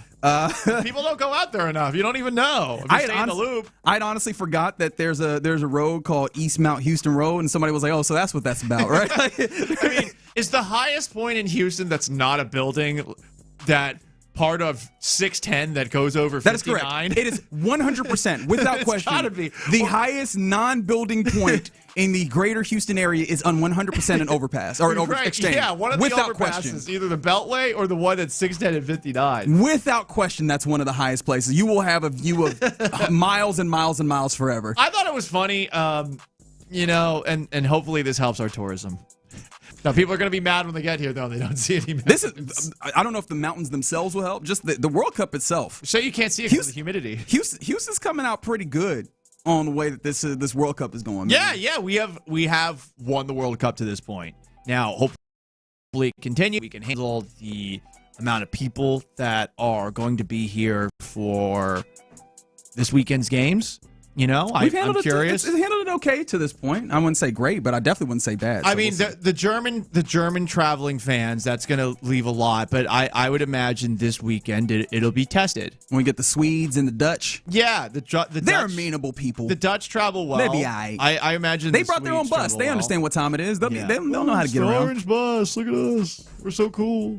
All right, you're in the loop right here on Sports Radio 610. That's what's popping. We didn't even talk about the heat that's coming. The Dutch did help us out in the Revolutionary War, though. So shout out. There he is. It's history. It's your Uncle Paul giving you your history lesson, even when you don't want it. Coming up next, in addition to being a history buff, Paul is probably Houston's greatest Patriots aficionado. And I want to put that to use for some reason. Finally, we can use this for something good, I imagine, because we all understand the Texans have what feels like it's a Patriots-inspired offense. Is that all bad? Are there some good things that could be had from a Patriots-style offense? Let's talk to Paul about it next.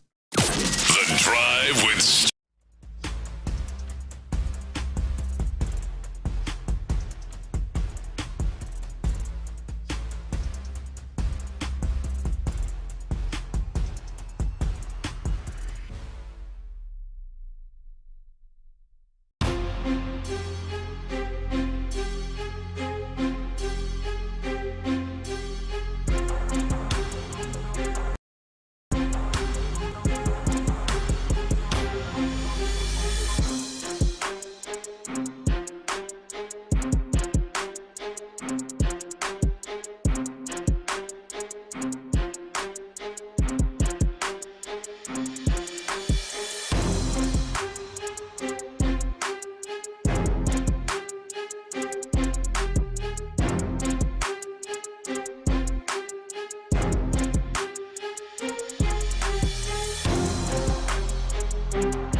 KILT FM HD2 Houston on Odyssey Sports Stations. Play here.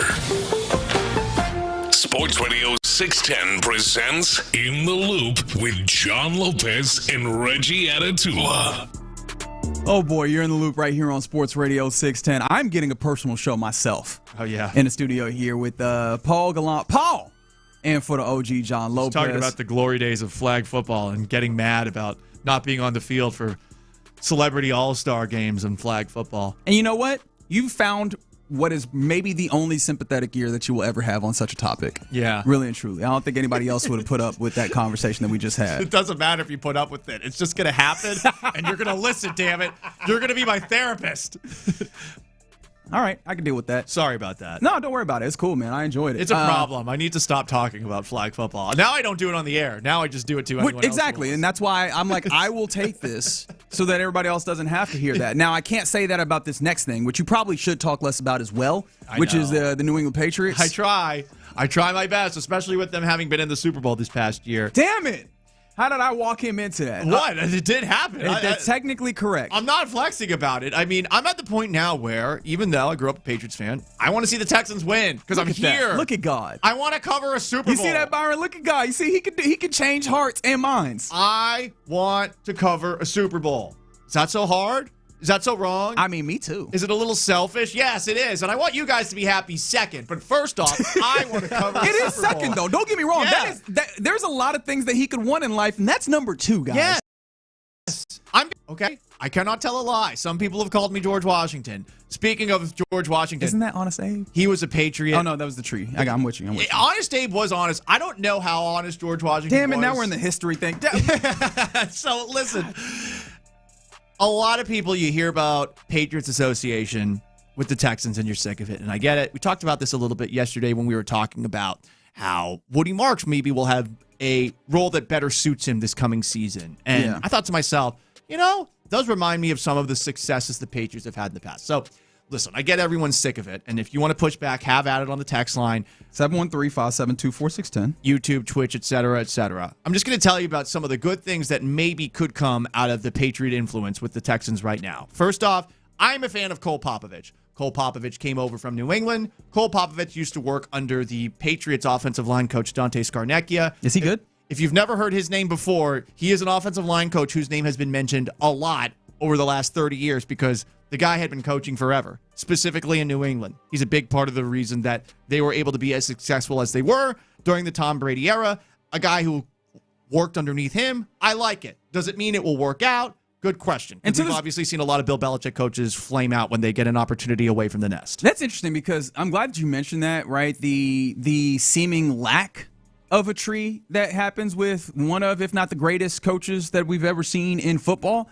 And something that I felt about that is like sometimes you'll be around greatness and you just try and mimic it. The dude who I always feel like is the case there's Matt Patricia. Thinking back his tenure in Detroit, it was rough. With the backwards hat and a pencil in his ear, the laminated play card, and like I vividly remember that there were players that talked about this. Like, why are you acting like you've done something? You have not done anything yet, except like imbued within that because you were with Bill Belichick. You feel like you have some level of that. I don't think Cole Popovich comes with that type of baggage, and I think that inherently he's taken the stuff that works and has not carried the, at least I have not seen any evidence that he has carried kind of the bravado that seems to trip up some of the Bill Belichick disciples, and so I kind of like what he's been able to do in year one, and it feels very strongly like he's going to be able to carry that on. He seems to have his own unique style too. True. I don't. When I think of the Patriots era with Dante Scarnecchia, who he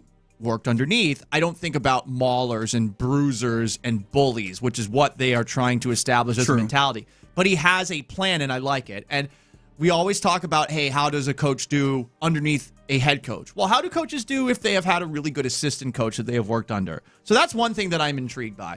The other, I am curious to see how the Texans use their running backs, specifically in the passing game, because during the entirety of the Patriots run, they had a guy on third downs who was a difference maker. Could Woody Marks be like a Kevin Falk, like a Danny Woodhead, like a Shane Vereen, like a James White?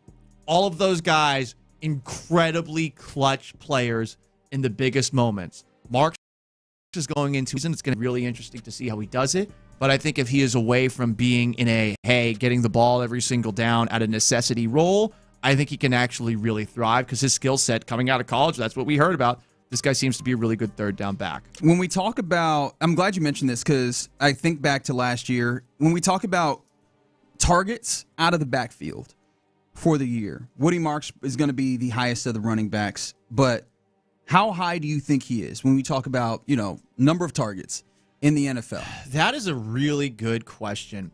I would like to see him be getting 50 to 60. Sure. And this is part of this is going to be CJ Stroud making reads at the line of scrimmage. We're hearing the Texans are trying to get to the line of scrimmage more quickly this offseason. That's clearly the directive. Like every single coach and player has talked about this in some way, shape, or form. And even if it's not actually happening on the field, Reggie, I definitely think they think it needs to happen, and that's at least the first step. I think 50 to 60 might be wishful thinking because 50 to 60 would have put you in the 10 to 15 range when it comes to pass catchers, and that's including guys that frequently were playing. Like I'm talking about Jonathan Taylor on the field a good amount, Javonte Williams on the field a good amount, Saquon Barkley on the field a good amount, which I do wonder if that's going to be the case for him this year.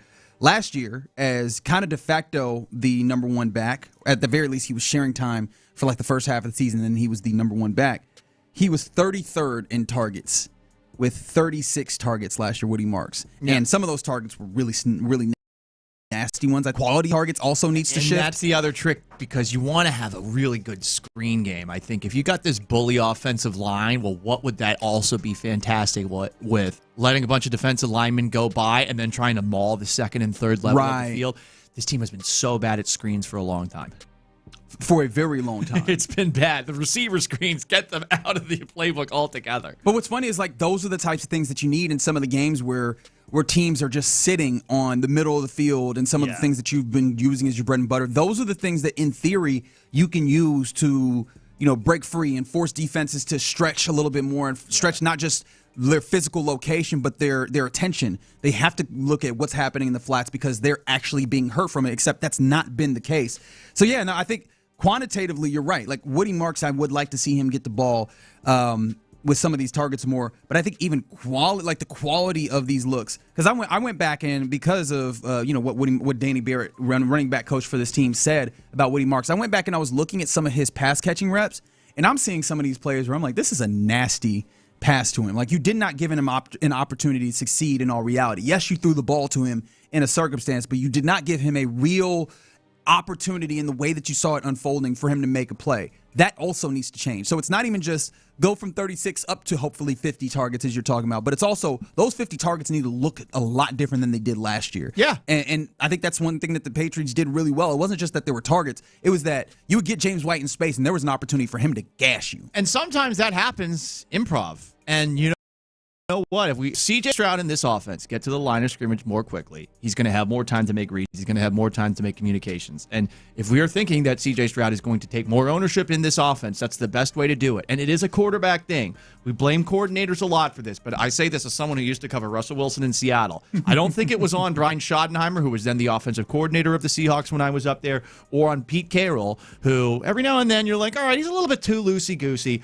Russell Wilson was just very slow getting to the line of scrimmage a lot, and it was a problem. And I think that Russ, at a certain point in time while he was in Seattle, got a little bit too big for his britches and started putting in, efforts in the wrong places. So I'm hoping that this directive this offseason allows Stroud to, in the same way Brady did, in the same way Peyton Manning did, diagnose at the line of scrimmage. Whether he's capable of that, that's another story entirely. You're hoping that he is. You're hoping in his second year in this offense he can't be. But if you're making reads at the line of scrimmage, you might see that your running back is in a really favorable matchup with someone else. So that was one of the things that Tom Brady has talked about. We've heard him in, obviously now his more forward-facing role in front of cameras, in front of microphones. That's one of the things that I've always been fascinated when he's breaking down this next generation of quarterbacks is that the bewilderment, the ways that he will sound dumbfounded in. Why did you even snap the ball? If you can look at this play, you know what your play does. Right. You know what that defense does. You know they're not compatible. Why did you even snap it? Yeah. And I think it might be a lot to ask that CJ is doing that, but I will lean on Jerry Shaplinski, the quarterback coach now, who, again, Patriots system disciple, who, said that CJ Stroud is doing a much better job at like IDing, re-IDing in this early period. How does that actually think that needs to be seen? But hopefully that comes together. So as you were talking about it in this segment, what are the things that possibly could be good from the Patriots Offense Association? Those are the two things that I think we're done here. Right. I mean, look, there are other ones that you can say, but I don't want to get into the dual tight end usage. Right. Like, hey, look, they're investing in the tight end position. You have Dalton Schultz. Thanks for reminding me about that one. That was the last one I wanted to get to. Okay. All right, you got Dalton Schultz. You're hoping Marlon Klein can become Rob Gronkowski. Is that going to happen? I don't know. But Rob Gronkowski has and you might have heard this offseason, Bill Belichick, when he was on Pardon My Take, saying, hey, when Rob Gronkowski got to the Patriots, he was exceptionally raw. He was. Yeah. And it took him time. And I think Belichick even said he wasn't a good player. But over time, he became a good player. Is someone like Marlon Klein capable of that? If you actually have multiple tight ends, and I know the Texans were just so pissed that they didn't have 2 tight ends last year, you've heard this offseason Nick Caley saying, like, yeah, I mean, we had to put Blake Fisher out there. I don't think any of the Texans wanted to put Blake Fisher out there ever. He said it just like that, too. Yeah. Like, that's not an exaggeration. Right. He sounded like he was upset. We got to go. We got to live in this all jumbo felt world. the same way. Like, God, if you watch him in training camp, it was like, oh, no, poor Blake Fisher. This is not working out for him. So you're hoping that you can, with an offensive line that has a little tutelage from a great Patriots offensive line coach, with a running back that maybe is in the second year in this offense, used in a way that some running backs were successfully used in that offense before. And you're hoping that now that you have more tight ends, that those tight ends can develop and become something that makes it so that you can, at the line of scrimmage, make it really difficult for linebackers, specifically between tight ends and between, especially at the receiver position. It is a complete question mark. It is a complete question mark, everybody, after Nico Collins. I like Jaden Higgins, but I don't know what he's going to be as a number 2 wide receiver. I like Jalen Noel. I don't know what he's going to be, how he's going to be used, given that he wasn't really used much last year. Yeah, it seems like there's a necessity now to use in the slot. I do wonder, though, how much usage Jalen Noel gets. He clearly has been one of the winners of this spring, whether it's OTAs, minicamp. Clearly, his name keeps coming up as a guy who's flashing. I wonder if that continues to be utilized, or if they get fascinated with the opportunity to get some of these some of these multi-tight end sets, 12, 13, if they even get into that, or maybe even multi-running back sets, and if that pulls him off the field sometimes, right? I'm very intrigued to see what that looks like.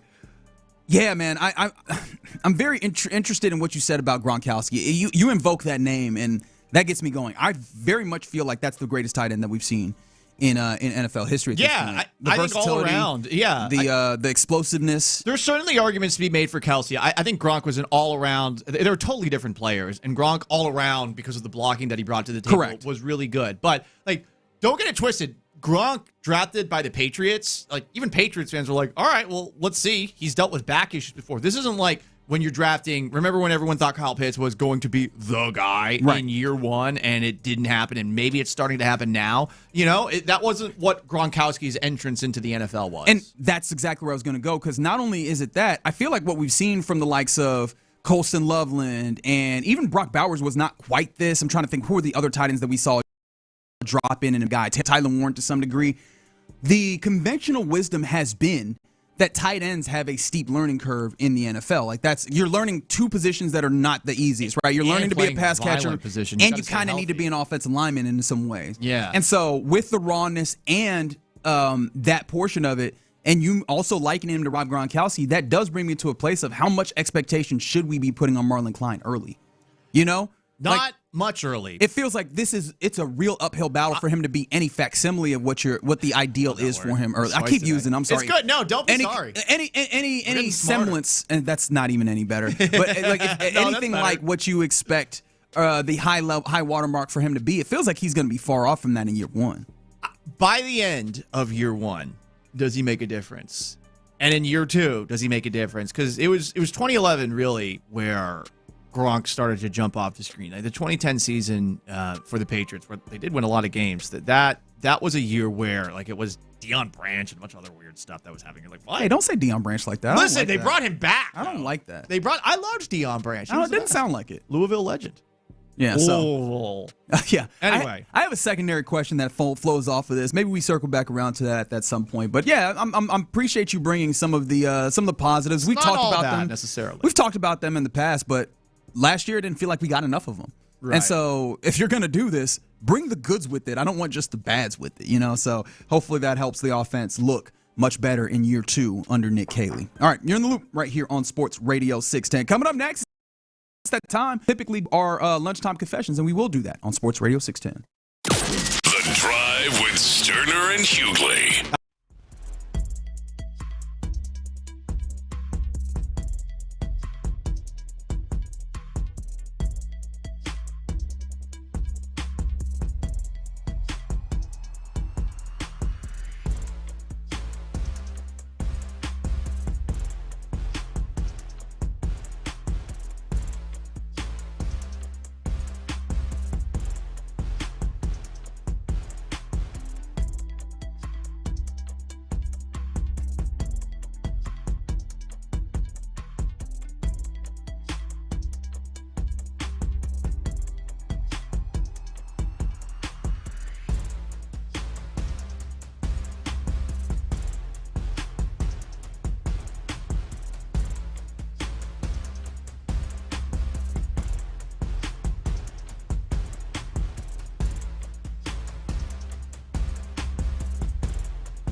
Sometimes it's not. Whatever it is, Reggie and John are keeping it real. It's In the Loop's Lunchtime Confessions on Sports Radio 610. Watch this.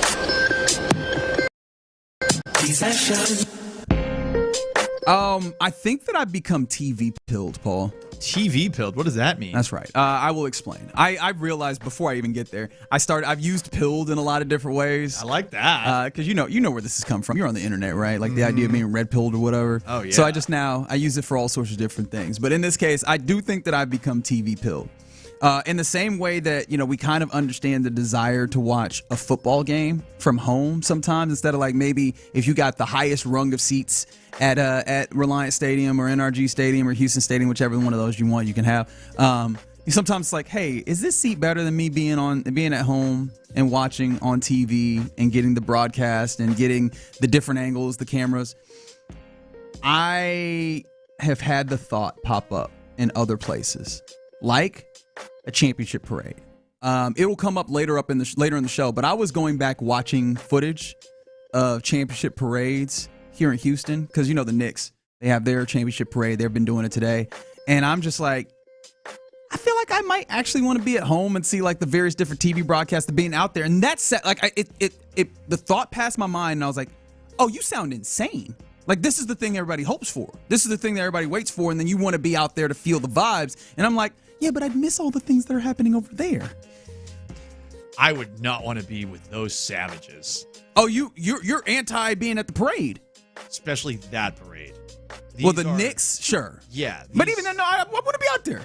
These aren't real people. These are. What does that mean? That's what it means. I've already seen a video of a woman who got in a fight with another woman over who could climb up a light post. I literally DM'd it to you. Oh, okay. Where there's one woman who's sitting up on a box, and she's mad that this other woman, who seems to have very powerful upper back strength, pulls herself up.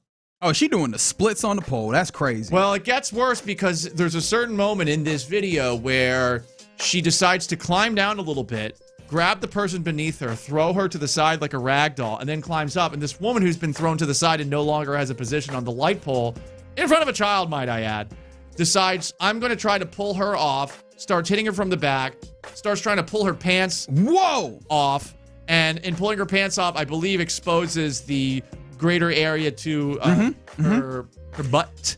And more than just the gluteus maximum was exposed. More than just the muscles, and then this person starts twerking. And this is just one video that I've seen to this point.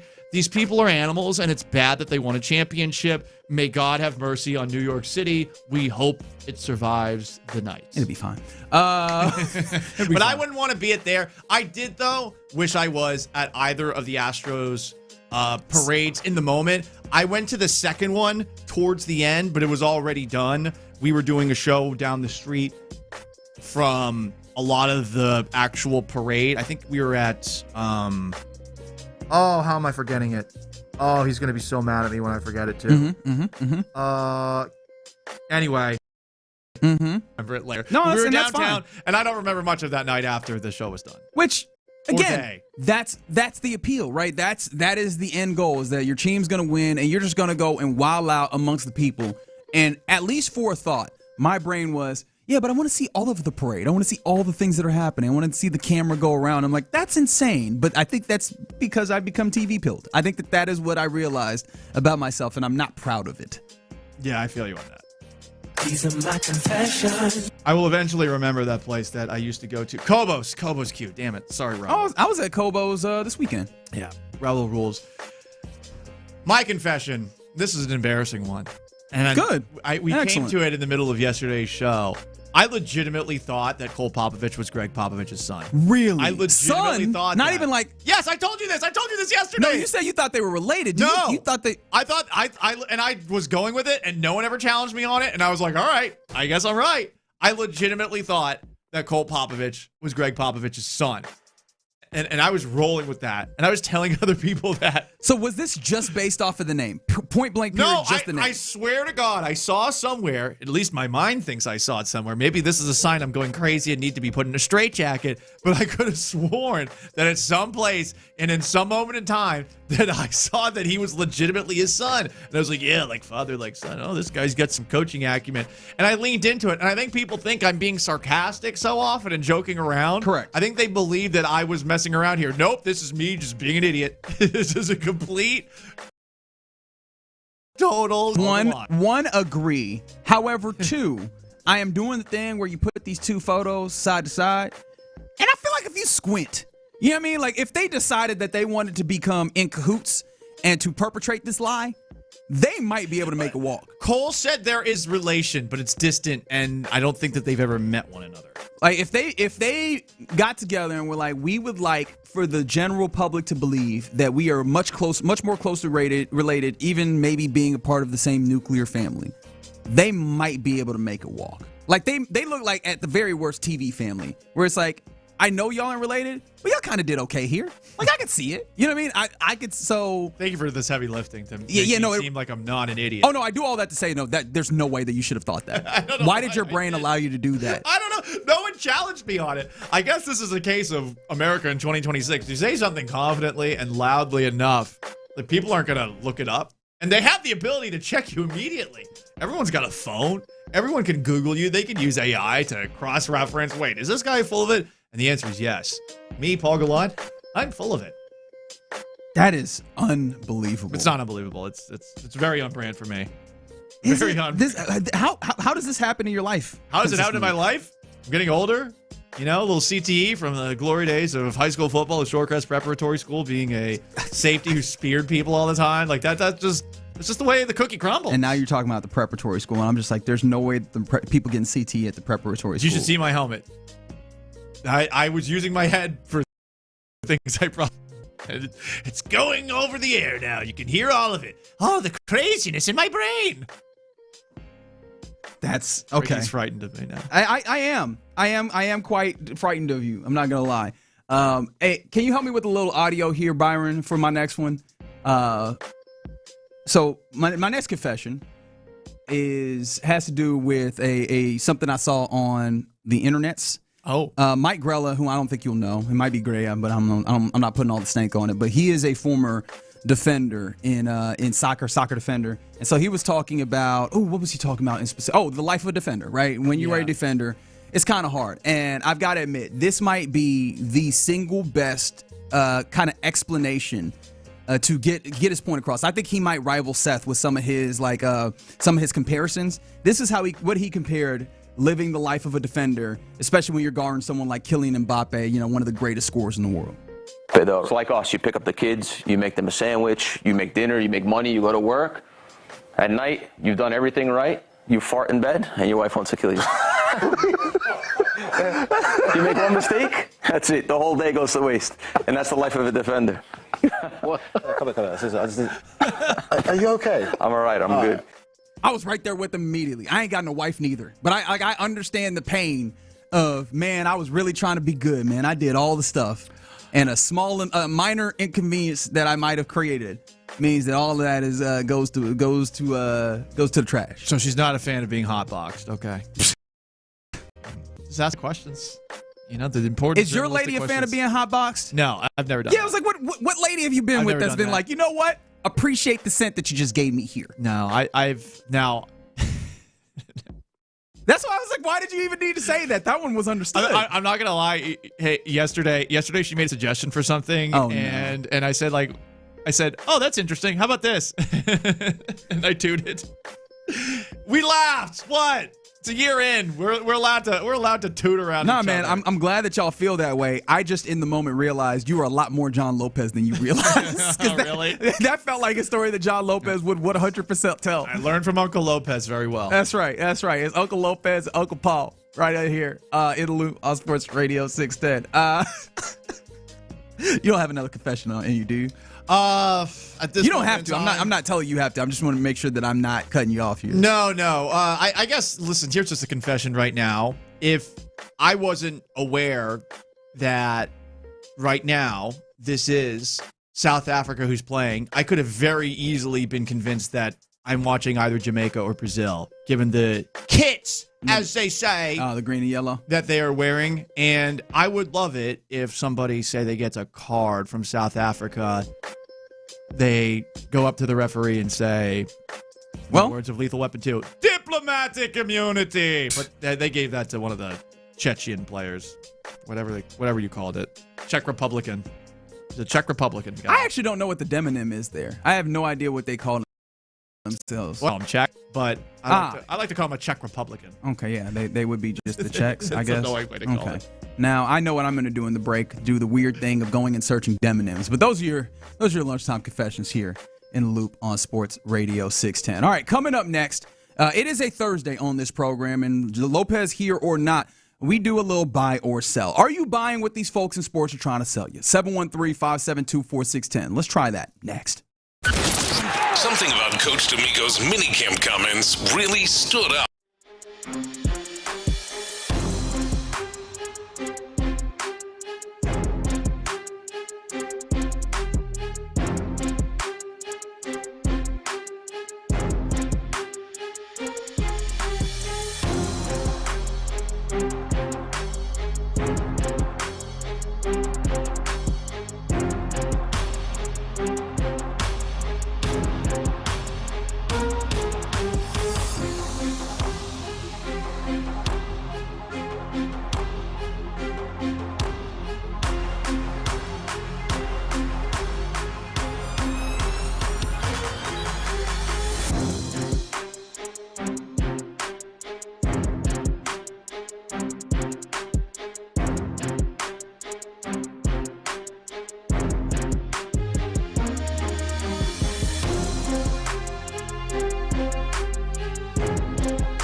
Live from the West Point Lincoln and West Point Lincoln of Sugar Land Studios, here's In the Loop with John Lopez and Reggie Atatula. Yeah, you're in the loop right here on Sports Radio 610. Paul Gallant in for the OG John Lopez. Shout out to Byron Matthews on the ones and twos, holding it down for one. Figgy Fig, who also has the day off. They will both be back tomorrow. But we still have a lot of fun here on this program, and I appreciate you gentlemen for helping me do that. Hope you're also having fun with us along on the text line, 713-572-4610, where you can play along. In fact, I encourage you to play along with the game that we play every Thursday at this time, a little buy or sell. Are you buying what these folks in sports are trying to sell you? 713-572-4610. I take you back, Paul. And Byron, if you'd like to play along, you absolutely can as well. I take you back, though, to this series that the Astros just won. Mm-hmm. Right? Are you meditating right now? What's happening? Yes, I'm imagining whether I would buy or sell it. Oh, okay. Do you do that at the market when you go over to Harwin? Yes. Have you been to Harwin? I said that like that's something that you would absolutely experience. What even is Harwin? Don't even worry about it. I'll get Raheel to explain it to you. But this past series that the Astros won against the Detroit Tigers, in the midst of it, the middle game, you had Hunter Brown, Framber Valdez facing off. And leading up to this, Framber Valdez in his first game against his former team that did not end up signing him back, he said that the Astros never reached out and tried to negotiate with him, and also said that there were no hard that. Buy or sell, no hard feelings about no reaching out to sign him back. Sell. Of course he had hard feelings. This guy throws at people when he gives up a grand slam. He'll throw at the next person. He threw out his catcher because he crossed up signals in an outing where he was pitching like crap. This guy not having hard feelings. Listen, you try to act like you don't care, but he cares. He had to have seen that Joe Espada clip, too. He had to have seen that pregame Joe Espada clip where Joe's like, yeah, he was a great pitcher, but, under pressure, he can kind of, I love that he goes, he can kind of, and he just kind of stops. He stopped. We got a game plan for him. And you know what? If that got relayed to Framber before the start, maybe he would have been disastrous and had an absolute meltdown. The idea that Framber has no hard feelings towards the Astros, who he did pitch well for in the regular season and gave a lot of innings after they just let him walk unceremoniously, that is the biggest load of crap. Byron, you want to play along? Paul said word for word for me, but yeah, hard sell. This guy, he threw, like, I will never let that go, him throwing at the catcher, man. Crossing up Cesar Salazar? Dude, too far, man. As a teammate, I would have fought him. Yeah, really? I would have charged to the mound at that point. Like, you would have done it in game. I feel like the time where you do it is you come into the locker room when everything, or the clubhouse when everything's done. You're like, hey man, what the bleep? I think we got problems. We got beef. Let me know. We can handle this right now. I think it depends on my mindset at that time when it happens. Where you know how like. Who was the catcher again? I'm having the brain. Cesar Salazar. Yeah, Salazar. Like, you know how he looked at the dugout before he threw the ball back to Framber? Yeah. Like, I wouldn't even looked at the dugout. I just would charged out there. Like, no, we're doing this, man. So, yeah, hard sell for me. Okay, fair enough. I think I have to sell it as well. Even though I do wonder if maybe he gets to. I mean, he got his $38 million on the year. He's in Detroit with the manager that I imagine he might feel a little more comfortable with AJ Hinch, right? A player's manager of sorts. I do wonder if he's like, hey man, all's well that ends well with it, but. Yeah, it's hard to be like no feelings when, buddy, you seem like you had all the feelings during the year last year. By the way, he did that again after a cross-up. He threw out his catcher again this year. Like, this already happened.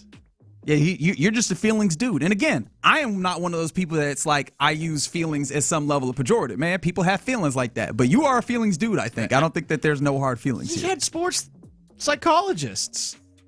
Multiple, I think. Yeah. With an S. I mean, listen, he might be able to, on the outside looking in, seem like he's not bothered. He is definitely bothered. All right, we keep it going here with some buy and sell. The U.S. men's national team, which, mind you, they're back in action tomorrow, right about 2 p.m., facing off against Australia. And that is important because just 1 week ago, tomorrow, on Friday, they played against Panama. They played really well, but Christian Pulisic, Captain America, as some people referred to him, he was pulled at halftime due to a little bit of precaution, according to the head coach and to Christian himself.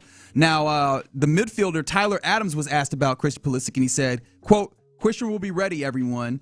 But although Christian didn't work out with the team earlier this week. Buy or sell that Christian Pulisic will be ready for the U.S.'s second group stage game. This is a good question because we have seen from time to time Pulisic not being with the U.S. team. And I know that was a controversial thing in the build-up to the World Cup that had some people questioning, hey, is this new dude any better running the show than the last guy, Pochettino? Did I say it You're right? on it, yep. It's the World Cup. I mean, if you don't play in this and you're the guy who's supposed to be the guy for American soccer, people are going to start calling you out. We all live online. I wonder if the U.S. could beat Australia without Pulisic based off of the way that they played against Panama? Paraguay, right? Or Paraguay, rather. Yes, based you're off right. the way You're they right. I played said against Panama. him, I feel good. I feel pretty good about that, right? Yeah. Because Australia played Turkey. So, am I correct on that one? Yeah, you're correct. Okay. Australia looked like they were pretty fast as well, which is interesting because, and I know he's not in a defensive role, but everybody kind of gets back and defends. Like if he's having some kind of like soft tissue thing, that's they're being careful about, you know. I thought you were going to say Australians are fast on defense, which is surprising because they're all drunk. Because they're drinking the Fosters, Australian for beer. What? We can make fun of other countries. It's fine. They like to drink. I didn't say that you couldn't. No, that was all I did was laugh. That was a disappointed laugh.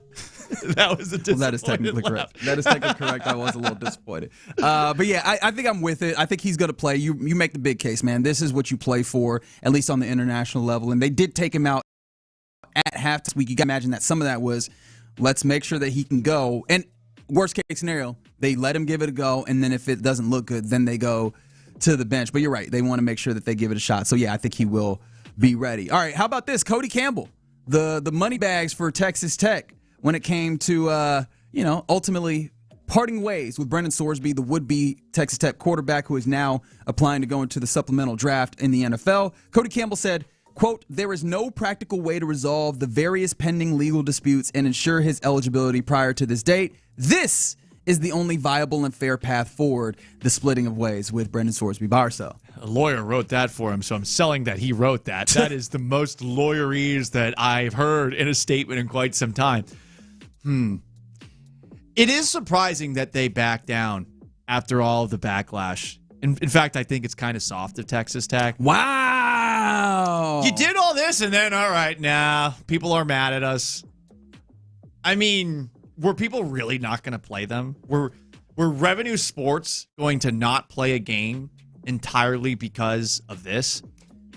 Yeah, that was the thing that I was fascinated about because Lopez had been in the place where he was very set on the idea that these teams, these other schools were going to stand 10 toes down and not allow Texas Tech to get away with this, which at this point in time, it was a lot of people saying that, and that's not nothing. But again, like you're saying, it's money. You kind of want to push it to the limit. And it felt like Texas Tech, with the brazenness, with some of the nonsense they were getting out here and selling us, that they were willing to take everybody.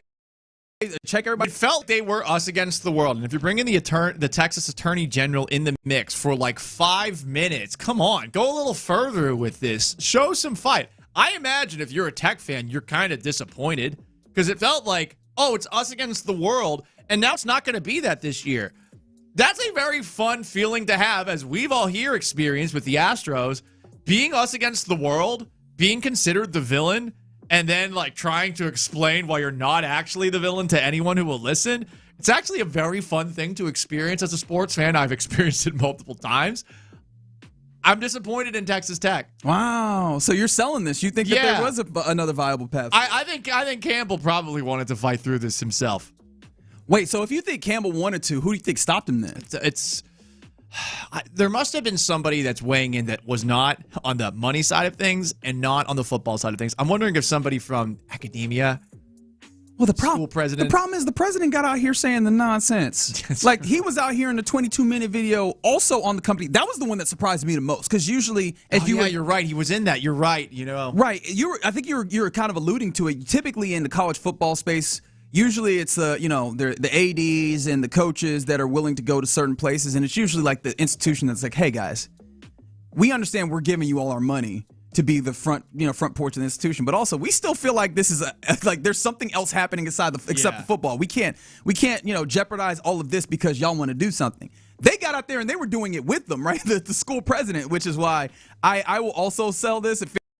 feels like they could, but I feel like maybe the AG did make this bad for him because the case that he was setting up was just so bad that I think they were like, yeah, this is going to be an absolute ass whooping if we have to actually try and defend this. Yeah.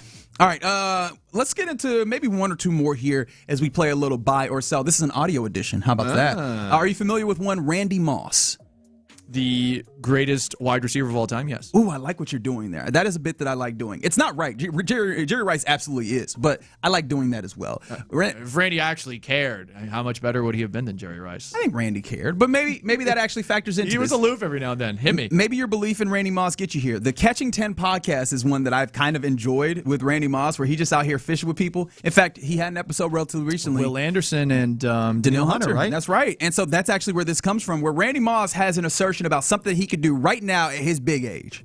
My athletic ability at 49 years old can get me a sack. All the attention is coming So toward you. there's like a setup thing. We got to set you up, or you can just go get it. Yeah, you beating the one-on-one, or we got to, or we got a scheme to get you a sack. Hey, we scheme to get a free. We got to draw something up for you. Randy Moss at 49 years old can get a sack. Buy or sell?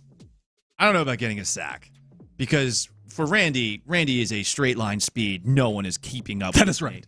But I do think that there are certain defenses in the NFL that Randy Moss could still take the top off of. There's got to be at least one bad secondary out there. Who's the worst secondary in the NFL right now? That's a great question. Definitely not the Texans. Is it the Colts? Yes, definitely not the Is it the Colts? But you're not wrong. It's just the fact that saying it out loud felt useless. It felt like you used words that were unnecessary in that moment. If you would have just grunted, I'd have been like, yes, no, I get it, I understand. I wonder who the worst secondary in the league is. Look, getting a sack, he's also not the biggest dude either, Randy Moss, Like, was he ever he's 200 tall, pounds? but he's tall, but he's lanky, lanky, Like, he was a light 200 pounds.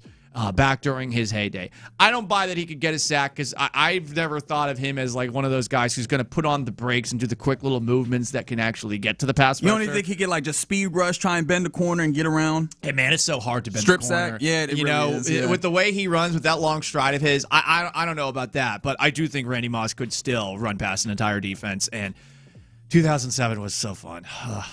It was fun for me too, and I didn't even like the Patriots. Pour one out. The thing that I want to buy this so bad because another thing that I thought about as well is, are we saying that he has to be lined up as edge, right? Like this can't be a cornerback blitz because that's where you start talking about just the speed coming off the edge. You know what? Off the cornerback, that you know what I would be mean? Interesting. Like I think that because obviously he's talking to Will, he's talking to Daniil. I didn't hear the remainder of what the conversation was. I don't know if maybe they were in a place where they were specifically talking about edge rushing because he's talking to edge rushers. Plus, he's 6'4". Right. So I do wonder, like, if we talk about like a safety blitz or a cornerback blitz where it's one of those things where he gets to kind of just shoot in there like Jalen Petrie. Yeah. Maybe he could. It's still hard to imagine. And maybe it's just me thinking Randy Moss playing defense is weird. It seems so foreign. Right. Some guy who would take plays off from time to time.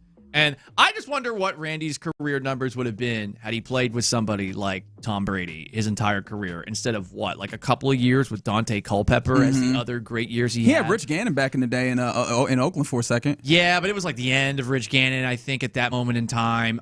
He did have the Randall Cunningham year with Chris Carter and Robert Smith rounding out that offense. That was the year they went 15-1, and then old Gary Anderson. Vikings. Yeah. Somebody said, wasn't Randy Moss in some sort of health crisis recently? I think he had cancer. He was in rough shape not too long ago, but it seems like he is fully recovered from that, which is great. One of my favorite Randy Moss moments was at a Patriots game that I went to back in 2009. There was this kid that was wearing a Randy Moss mask, an afro, and they kept on showing him up on the Jumbotron, and he was doing the Randy Moss dance every 5 seconds, and then they would zoom to Randy Moss on the bench, and Randy Moss played along, so they had like a do the Randy Moss dueling dance Randy off. Moss. It was so awesome.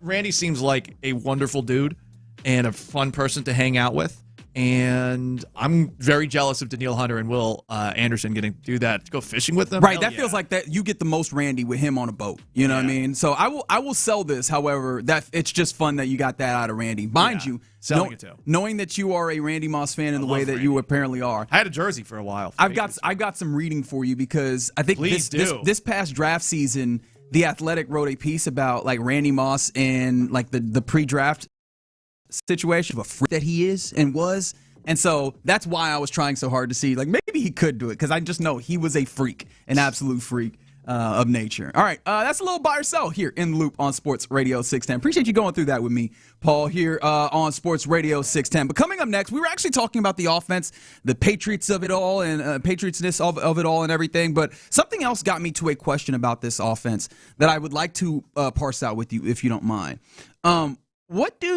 Just how much pivotability does it feel like this offense will have if the plan doesn't hit quite the way that you want? 713-572-4610. Let's talk about it next.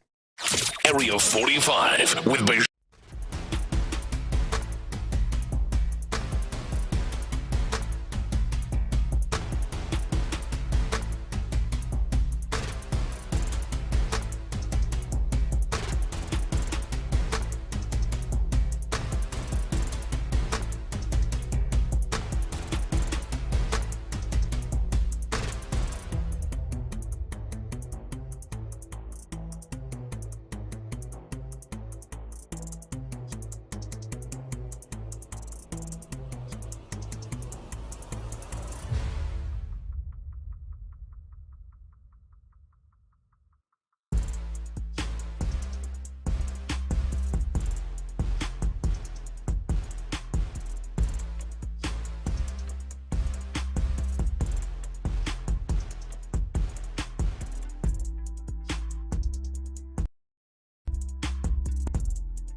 content. Sports Radio 610. The Texans play here. An Odyssey sports station.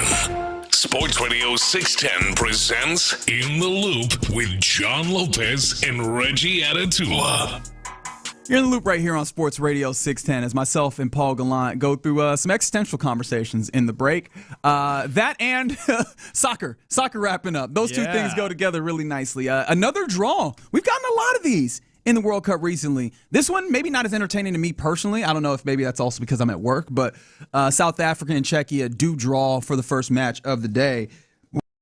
We've got a lot. Some say something about the teams that are maybe not as ranked as highly. And if anything, I think FIFA is just winning because the expansion from 32 teams to 48, expansion just generally always feels like a money grab.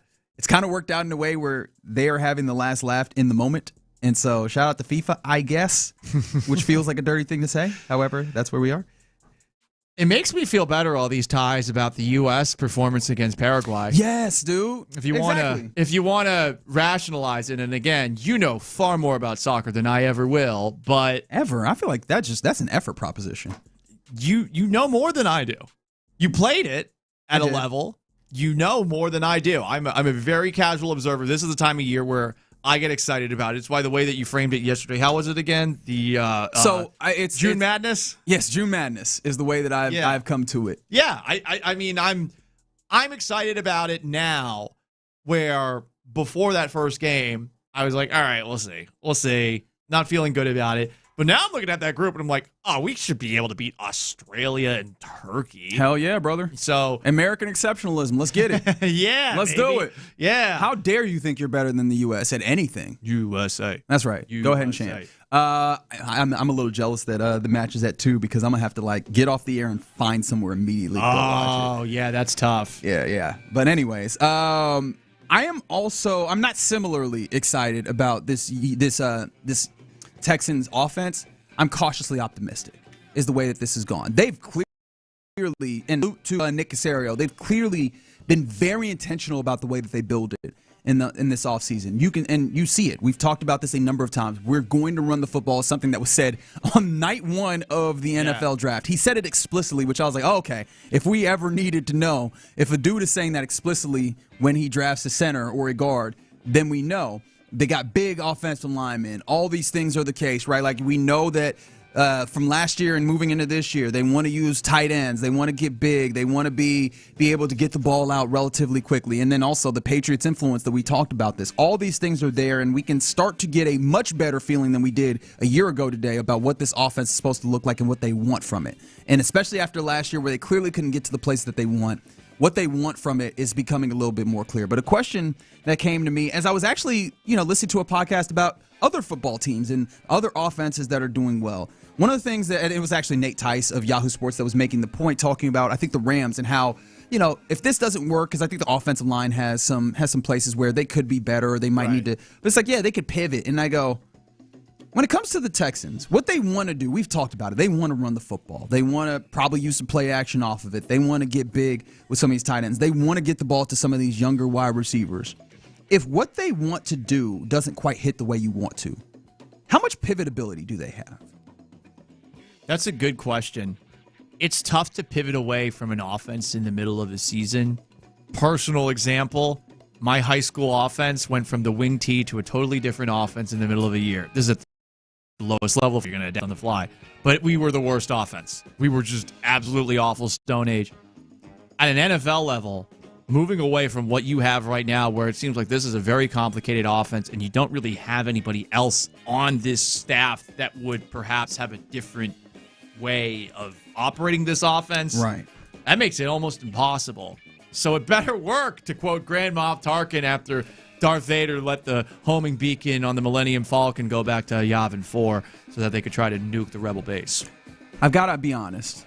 Usually with Star Wars references, as someone who's watched some but not all, and is definitely not a Star Wars sicko as others in our culture are, I can usually keep up with the references. That was all gibberish to me. This had better work. It's a quote from Grand Moff Tarkin, played by what? Was it Peter O'Toole? Mm-hmm, sure. Yes, because I definitely know who he was played by if I didn't get the reference. Yeah. Listen, I've watched that movie so many times growing up, and that was a quote that always stuck with me. It better work, this offense. And I think that the pieces are in place for CJ's supporting cast to be significantly better than it was last year, and maybe even the year before that.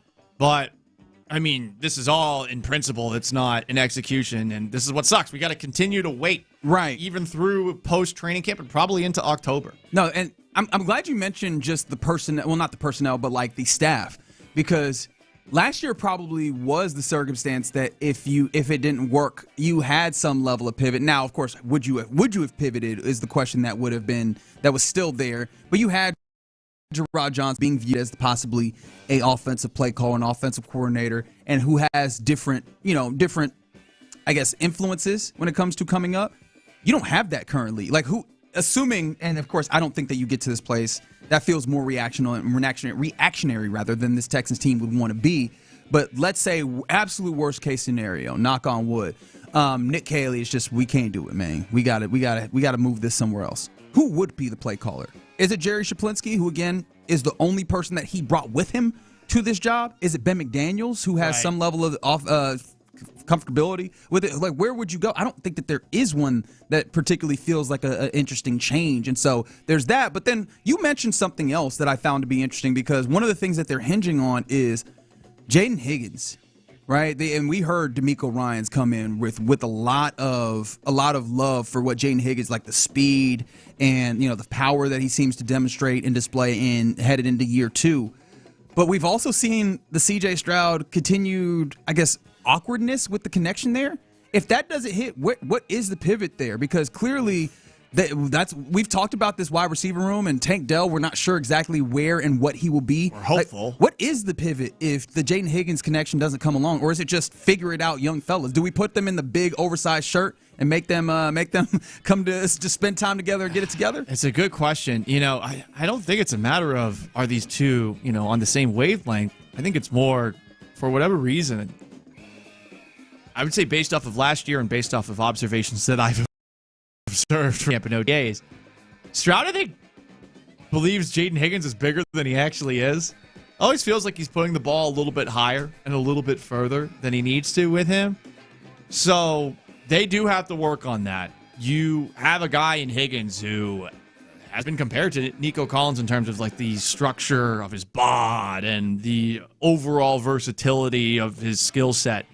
But if the quarterback can't figure out how to get him the ball, does it actually matter? So we'll see. But I've seen some frustration, and I also witnessed some, I guess, just a lack of knowing what Jaden Higgins is. It comes with time, but it needs to be this year. Yeah, and especially because we've talked about it. Like, we've seen instances where it feels like it's Nico and the Pips. Yeah. It's Nico and everybody else. And so Jaden Higgins is supposed to, and then he gets hurt, and you're left in, especially without Dalton Schultz, and you're left in New England going, what the hell are we doing here? Like, how do we get over, right? Yeah. And so Jaden Higgins is supposed to be the guy that steps forward. This is where J-Lo, amongst many people, have been like, hey, I would be interested in seeing something else in this room. And I am big on the Jaden Higgins step forward. But there's a world in which even if he progresses as an individual, if that connection isn't right, what does it mean for you? Does it still represent something that forces defenses to have to consider more than just what the Nico Collins connection is? And I think that the question that I have on the pivot is, it's not Justin Watson. We know that, right? He is more of just kind of another piece in the room. I know that Xavier Hutchinson gives you something, but I feel like we are very solid on what he is, which is a guy that they trust, that can swap in, but does not feel like he's a guy that forces a defense to command.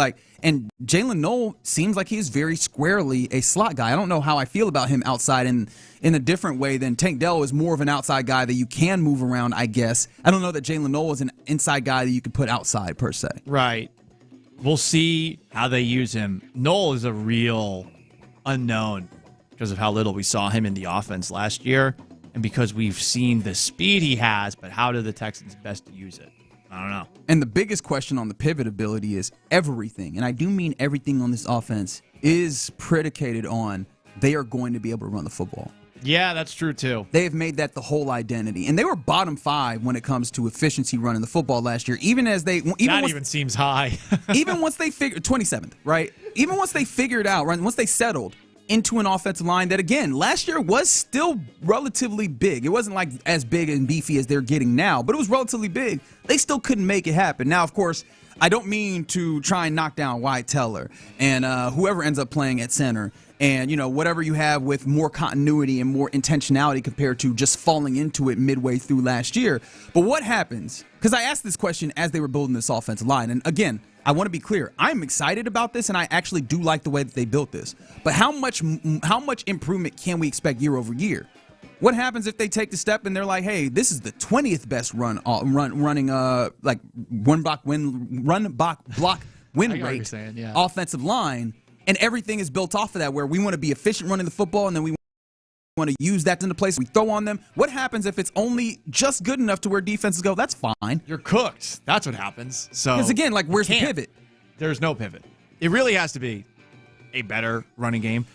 I would be shocked if it's not better in some way, shape, or form. But you're right. Hey, if we only go up to 20th as an offense, what are we doing here? So they better be better. That's really all there is. Because I can't see the way that they have this settling. Like, if it's just we're not running the ball well, can we just drop back and pass it? Can we just be a team that goes, bleep it, we will get into some shotgun and go? If they're in that situation, I don't feel comfortable that C.J. Stroud would play a clean game. And I think that moving him back into more of a game manager role might be frustrating to him. But honestly, I think it will benefit him in the long term. But they have to be better on the ground, and I don't know how much better they'll be. They are at the very least very, very outwardly committed to it. So now it's a matter of doing it on the actual field. No, for sure. So it's one of those things. And, of course, anytime we talk about the offense, it just keeps coming back to Nick Caley. And that's the thing that the question that I asked you yesterday is the one that keeps echoing in my mind is I feel like I should have seen some by now. And so my expectations are real low. What do you want to see? When it comes to him? Yeah. I think, and this is the tough thing, right? This ends up being the Supreme Court's definition of pornography. You know what I mean? I can't tell you exactly what it is, but I know it when I see it. Okay. Is it not apt? Yeah, that's fair. When right. you see it, you know. But until you see it, you don't know. Feels like we've had opportunity to see it. Now, one thing, we talked about this earlier, right? Getting to the line faster. And you were mentioning how this is partly a CJ thing. I think that's the case. There was definitely games where you could even see it on the TV, man. It's like, hey, man, is that dude still looking at his play sheet right now? Like, has that play not gotten in? It's on him. I mean, and by the way, when I'm talking about Nick Caley, like, is that dude still getting like, is he getting his play in? Honestly, a lot of times I ask, are we not getting into like tempo and going because he can't put in multiple plays at once? That's another great question. I think the idea of playing with tempo, playing no huddle all the time, I think that's overstated, and it's going to be really hard for an offense. You know, like the Chip Kelly experiment didn't work out at this level, but at the same time, pick up the pace. And you're right. There were times where it looked like Nick Caley was still getting the play in. I think there was one specific moment, I forget the game, where D'Amico Ryans noticed it and was annoyed by it, too, this past season. So they have to be quicker. The directive has clearly been communicated because that's all the players are saying. Like, even Derek Stingley, after a 12-second pause, is saying, yeah, they're faster. The Derek Stingley one still tickles me to no end because it just sounds like... It felt honest. It felt honest, but it felt like, honest in a way where he's like, damn it, I know they told me something to say, and I can't remember what it was. Oh, that's right. That's right. You know, they getting up there. They getting up there Stronger, faster. Was that your Daft Punk? I just want you to know, if it sounds like that in your head, you hear a very different Daft Punk than the rest of us. I don't know what he's saying. Okay. It sounds like gibberish. All right. Somebody said, I'm pretty sure that was Nancy Reagan's definition of porn, not the Supreme Court. Maybe so. Possibly. I mean, this is historical. History Paul should be excited by us bringing this up. I'm going to have to look this up because you're not familiar. We've stumped History Paul. God bless. Well, the mention of Nancy Reagan, anyway, whatever. What, and her talents? Is that where you're going? No, I would never say that about a former First Lady of the United States of America who was a strong, independent woman. What, that she wasn't talented? She was a strong, she was. That's correct. Sorry. She's talented. She's a very strong, powerful, independent woman. Look at you, tying yourself into knots. All right, you're in the loop here on Sports Radio 610. we're not serious. I'm turning my mic off. Good, because it's just time to tease. That's it. By the way, would you like to win a couple of passes to see Mexico take on South Africa, or is it South Africa? Yes, I believe it is.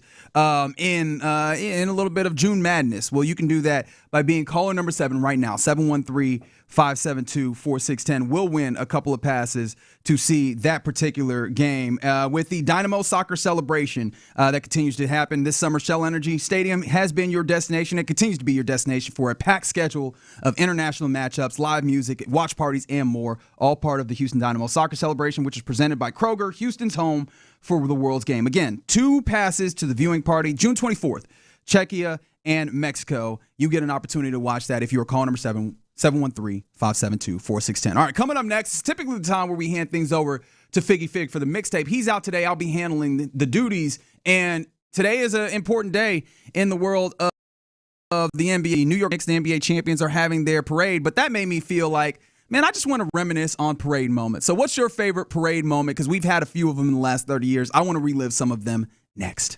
Payne and Pendergast.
the aux cord and crank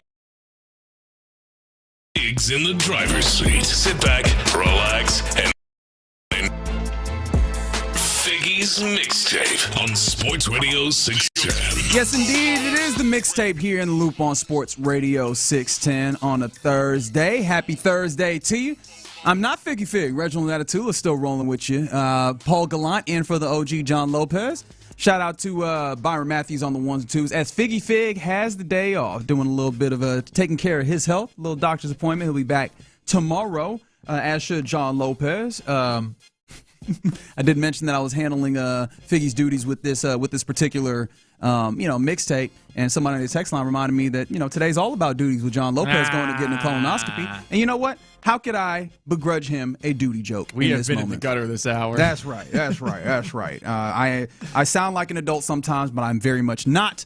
I think the thing that makes me feel the most like a kid, I think that's one of the reasons that sports is so fun, is seeing people enjoy the sports of it all. You know what I mean? And it seems like I have been taking it in this way. The fact that the Knicks have won the NBA championship, and today was the day of their parade, and them people are wilding out, enjoying themselves. Yeah, there's a video that from multiple angles has gone viral of a couple of female fans fighting over who gets to be on a light post, and I'm sure we will see other fun moments as the day progresses. That's right. When people get to a point where they can actually post things, because I'm guessing that it's not the best cell signal the right cell now. signal's got to be, because I think the estimation was that have like 4 million people in the street there. Right. I mean, they stopped letting people in to the immediate viewing area of the parade at 7:30 Eastern time this morning. People were up at 4 out there because they were so excited. Yeah.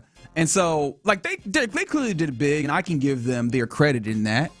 But that got me thinking, hey, man, I just want to reminisce the parades that Houston has had. I want to kind of think about that. And so 713-572-4610, I'm very much encouraging you to send in your parade recollections. Obviously, as recently as 2022, there was 2017. And then let me know if you were around 94, 95 as well, because those will come up here. Because I decided to go digging for video, for various different reminders and memories from the parade circumstance. That's exciting. Yeah, man, I tried to do a little bit of it so that we could kind of go back through it and relive ourselves, starting with the one that for some reason was like the most viral during 2017, that it was just kind of tickled me that this was a thing that kind of got people going, and maybe it was just the time politically generally, and I'm not digging into it, but it felt like it was kind of divisive in the moment. And so a moment where you just see a whole bunch of people working together for a simple common goal is nice. You remember the parking garage? Yeah, the hat. Where one lady dropped her hat. I was going to bring that up. Yeah. And a whole bunch of people just decided we are going to work together because this lady needs her hat in order to celebrate the Astros winning this World Series. Our championship brought us together. That's right. It doesn't have us tearing each other apart. I don't think I see any bare. I don't think I saw any bare asses. No bare asses in Houston, New York thing. Oh, They're dirty people. There you go. So that came to mind. And as I was scanning during Astros parades, there was also a goat named Sabrina. Yeah. Fully clad in an Astros jersey. I believe that was 2017, I believe. That might have been 2022, though. I can't recall which one. What I do remember was that that Josh Reddick in 2017 took the mic at one point, and I think he did a damn good job. This is Josh Reddick celebrating the very first of the World Series that the Astros had. Houston, we don't have a problem. We got a championship. Boys, since day one, I've loved you guys. I know we keep saying it, but I really love you guys. I love every single one of y'all out here today. The whole city, the whole state. But now, you guys know who we are? We're limousine riding, jet flying, kiss stealing, wheeling dealing, son of a gun. Woo! He called it Wooston at the very beginning. He did. But it was clearly a bit that he was getting to. Yeah. At first, I was like, did he mispronounce it? Has he been partying that hard? No, he's just a big fan of the Ric Flair show. That's right. I don't know anything about wrestling. This is Sean's wheelhouse. That's fair. Yeah. So what okay, so as a non-wrestling fan, how did that one hit you? I mean, it got a little annoying, the Josh Reddick wooing after a while. But it was fun if you were to go to a ballpark and hear the just random wooing. I don't know how it became such a thing, but it doesn't have to things become a thing when you're winning. It's just, I mean, yeah, it becomes part of the traditions, and that was a fun one out there. So, okay, those are a couple of good ones. A lot of my favorite memories, I feel like they were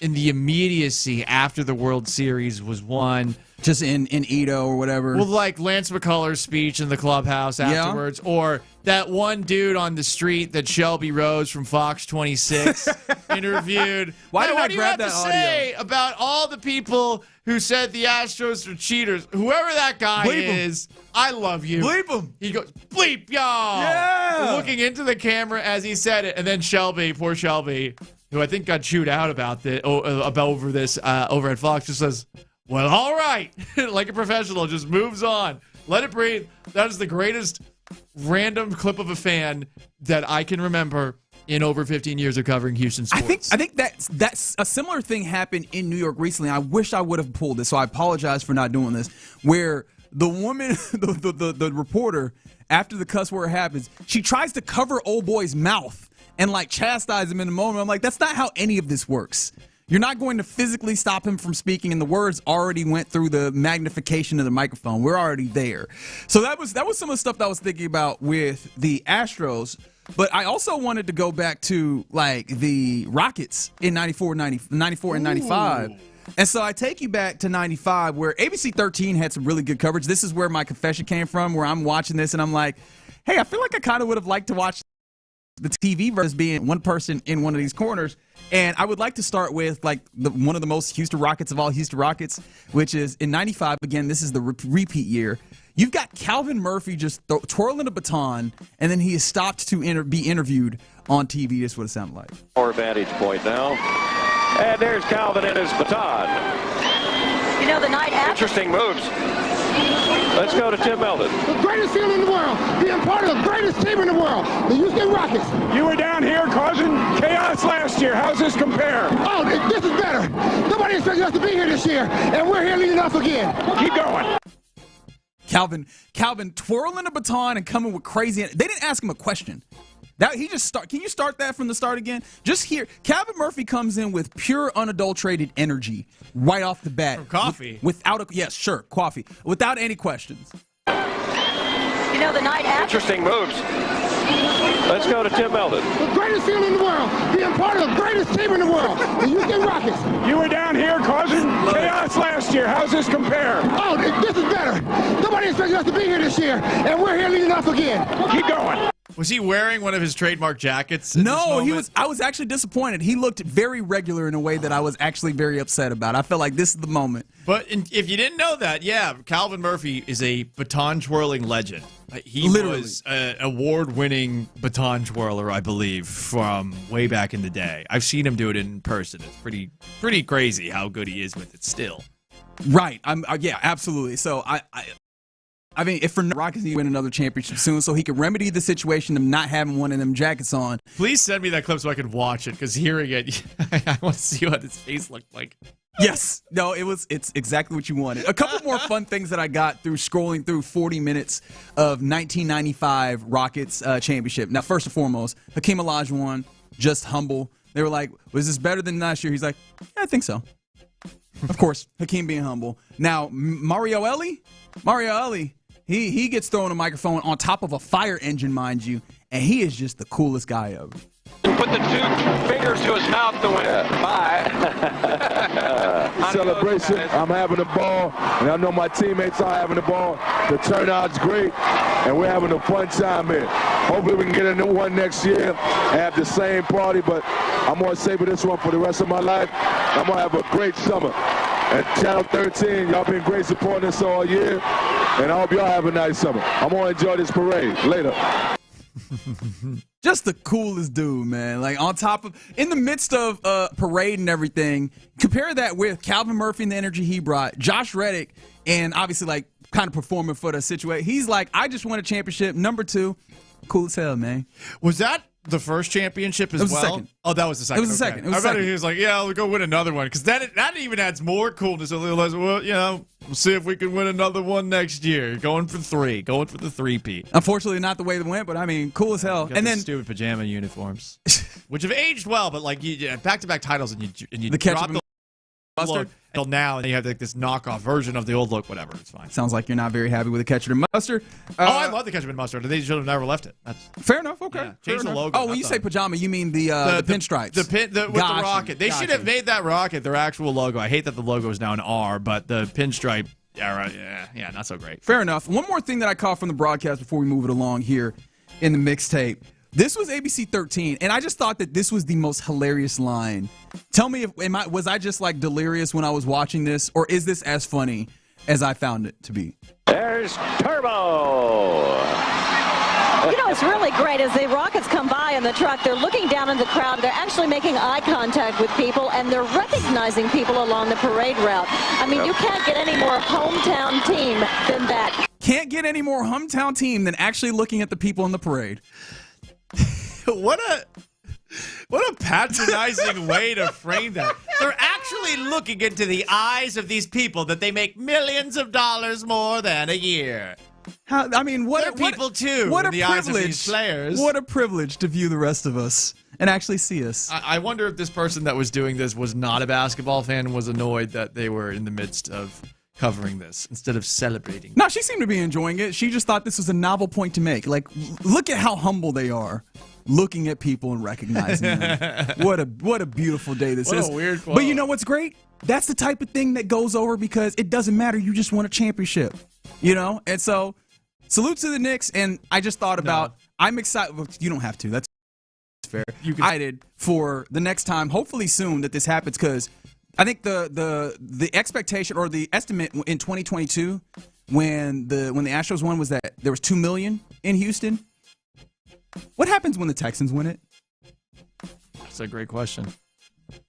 I actually don't know, but I imagine that given what a football crazed city this is, if they ever do get to that point, could they match New York with 4 mil? Like, I know that sounds insane because it's like the amount of people that are in the area, but like it's tough to imagine it being 4 million.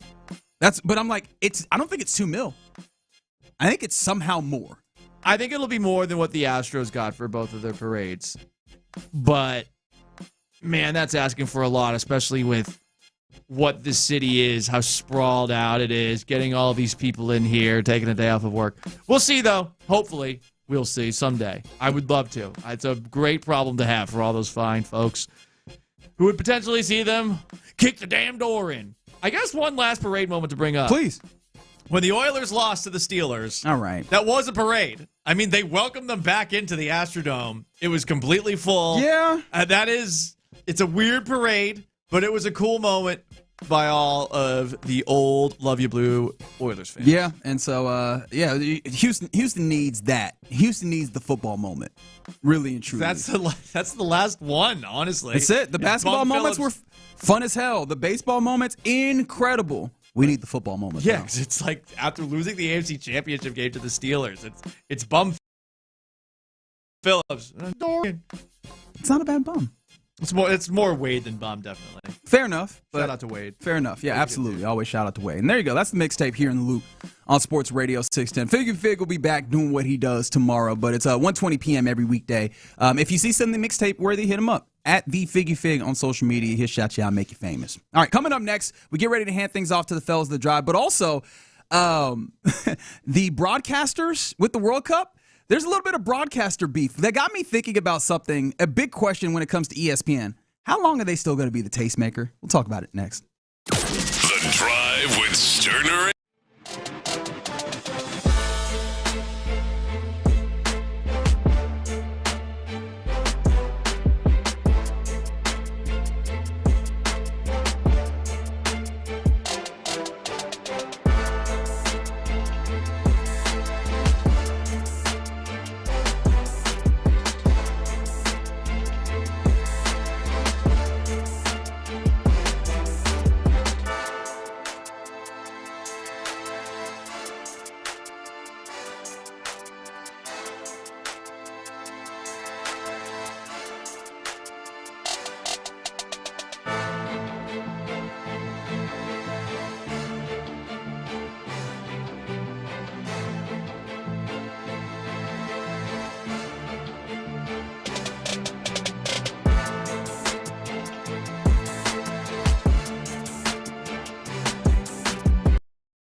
ethos.com/game. That's ethos.com/game. Paid testimonial. Time spent on application may vary. Online health questions required. Sports Radio 610 presents live from the West Point Lincoln and West Point Lincoln of Sugar Land Studios. Here's In the Loop with John Lopez and Reggie Atatula. You're in the loop right here on Sports Radio 610. Much appreciation to everybody rock with us. I have to thank you two fine fellas, Paul, Byron. Appreciate you rock with me on this Thursday. Yeah, it's been fun these last 2 days. I agree. Thank you guys for sitting in for John and Figgy, respectively. Both of them will be back tomorrow. And thank you for rocking with us, however you are, or wherever you are, rather, and however you may be listening. Thanks for making us a part of your hand thing. Over to the fellas of the drive here in a little bit. But before we get there, you know me, soccer crazed. I've been enjoying all the soccer already today. We've had a draw between South Africa and Czechia. Next match is between Switzerland and Bosnia and Herzegovina. That gets going in about 15 minutes. And with all of this, like, the soccer has been pretty good, and I think there's been a lot of interaction with it. I've been proud of the U.S. for embracing this in the way that they have to this point. Obviously, I know that this ain't a soccer-first country by any means. They've handled it pretty well, and Fox had the lead because they have the broadcast rights here in America. But apparently, they were getting a little pissy. They were getting a little mad. Yeah. Reports are, as the way that I should say this, reports are that a executive at Fox was kind of speaking what seemed to be off the record, but ended up being told out here that Fox executives were frustrated. This was actually from Fox Front Office Sports, rather, that made the report. They were frustrated that ESPN was downplaying the tournament, saying, "Yeah, where the hell is ESPN when it comes to like talking about highlights, talking about stuff?" Now, the highlight side of it, it's impossible, I think, due to rights things, because Fox has probably hijacked the rights for the actual games. No, 100%. But at the same time, I get being annoyed that ESPN has gone so far out of its way to push its own stuff. Not baseball, but how many times have you gotten a push notification for some obscure WNBA news? I get them all the time, and I've actually unsubscribed from that, and I still get them. Or for hockey, or for basketball. I get the frustration, and I do think it is funny to see a Cold War brewing between two of the powers in sports that we maybe do not recognize as the powers that they are.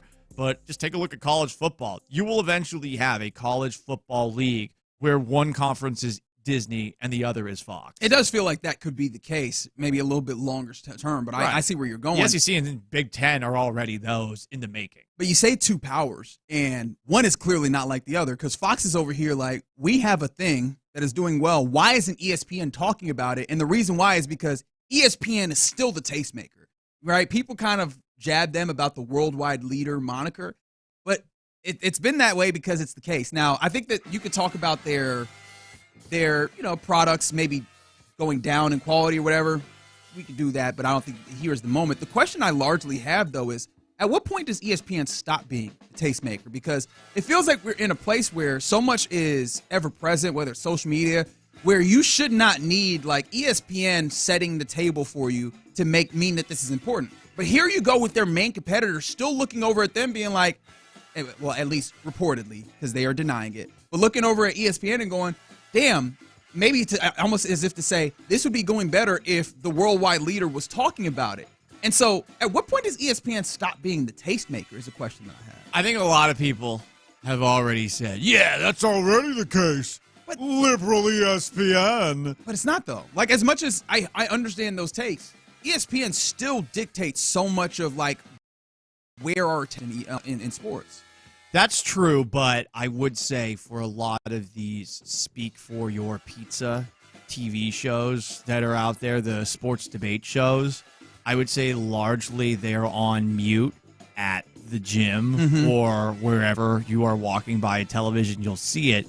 You're not really hearing it, and it's because they have moved away from showing highlights and being suave when talking about them to the let's turn everything into a debate. Right. And let's play the hits to a point that everyone starts really getting annoyed with it. The Lakers, the Cowboys, LeBron, in the future, Wemby, Patrick Mahomes, the Chiefs. So I think it's losing its luster, but yeah, I don't really see somebody displacing them. I don't think it's Fox. I don't think it's something like Barstool Sports even. I don't. I think now you've just got a lot of independent entities, and there's not one thing that everyone's like, well, I got to make sure I know what's going on here before I check out options B and C. And that was the question. That was the thing that I started thinking about. Because, again, I might actually want ESPN to hold it as long as possible, even though I think we all have our complaints about ESPN and the way that they operate, whether one direction, the other, or third, I don't know. It's the Stephen A. Smith, Pat McAfee show. That's right. Like, that's what the network's turning into. Yeah, and even if you go, like this texter here from 281, Scott Van Pelt is the only good show, Sports Center on ESPN. I agree. I enjoy it, but even then, like, that's some level of taste making. The reason why I still at 11 p.m. at night. I know, right? But at least there's hey, this is what's important. And I do wonder, is there anybody that could take that mantle if and when ESPN relents it? Because I don't know that we live in a monoculture or that any one particular voice ends up being the way the ESPN once was. So, like, what does the sports world look like after that when it's fragmented? Not right? And so that's scary for me. It is a bummer, but I mean that's just the case with everything now. Name one TV show that everyone watches. Was the last one like that Game of Thrones, which ended so many years ago? You know, Close, yeah. And even that, I mean, that was an HBO show, right? So people didn't even have HBO, yeah. Right? And so no, I'm there. The question I have though is the whole thing that we do with sports, the song and dance we do is. This is the one thing that brings us together, right? We bring out every year, what are the top 100 shows, and 92 of them are football. And what happens when sports goes a little bit further away from being that central point because we don't have that one hub that is kind of a beacon for everybody in sports, right? Like Sports Radio 610 going to be here for you. But even then, right, we're not going to be ESPN, unfortunately. I think that's probably a fair thing to say. We're competing against different elements and entities, and it's great that we are a long-lasting one, but yeah, you got to attack those other competitors in a different way and be more compelling than them. Yeah, and so we try to do that every day. No, for sure. And so that's why I'm like, ESPN tastemaker, but even you come through Fox. Fox is out here like, hey man, we need you talking about the World Cup because it helps float the conversations that we're having. And so yeah, I don't know. Does that feel like that's something that is of note, or do you feel like this is I'm making a big deal about it, and if and when the time comes, we'll just kind of float into whatever the next thing is, whether it's just algorithms bringing us various different sports stories? I think we pay more attention to it than the average person does, but maybe 5 years from now, people that aren't in this industry, depending on it for their livelihood, like they'll also notice as well. But it has already changed a great deal over the years. It is funny. Fox is like, why isn't ESPN talking about us? A hilarious sentiment, right? Yeah. To be like, why are our competitors not doing this thing in pub? Why aren't they promoting us? Right. Why aren't they promoting a thing that we are doing over here is a fascinating thing. They don't want anyone to know it's happening. I wouldn't. Right. If I, it's one of those things like those unwritten rules where in radio, you don't mention the other radio station. You don't mention. You say like, "Oh, they're the places down the street, the place down the road." And, right, and it's funny. You don't want anyone to know about the other person. I do kind of hate that ESPN does that sometimes because like you'll have whole years where hockey doesn't exist, and all of a sudden, oh wait, look at all this hockey, exists. Right? Like that's I hate that that's happening, and it sucks that baseball is starting to get that too because of whatever fallout they've had with ESPN. I just want to stop getting WNBA notifications. It's not too for bad, me. buddy. It's not for me. Too bad, buddy. I don't Tap care in. about the New York Liberty making a blockbuster trade. Too bad, buddy. Satu Sabali is in New York now, and you're going to know about it. That's a made-up name. Real name. Not a real person. Real name. All right. I can tell you for sure. Congratulations to her. No, congratulations to me for Congratulations knowing. to you Thank for knowing. Appreciate it. All right, that's You're an ally. I've often said that. All right, appreciate you rocking with us, and thank you to D&M Auto Leasing for the opportunity to cross-talk with the fellas of the drive. It's Clint. It's Ron. Fellas, Oi. How you doing on this? What's good, baby? Man, Come on, man. We chilling. I love your Pearl Jam Pena. I love it, man. Yeah, now I did when the first time you said it. Did he talking about Jeremy? Yeah, I got it. Pearl Jam Pena. I like it. He's much brighter subject than the actual content of that song, right? Which I sang at karaoke once, not knowing the lyrics, because Pearl Jam is just a bunch of yarling. You be picking songs at karaoke you don't know the lyrics to? Yeah. Well, you just gotta sound like him. Nah, that is a rookie move. Oh man. no, it's not. I'm a star. Okay, that's wrong. When you got a name like Polly Kittens and you look like that right there, boy.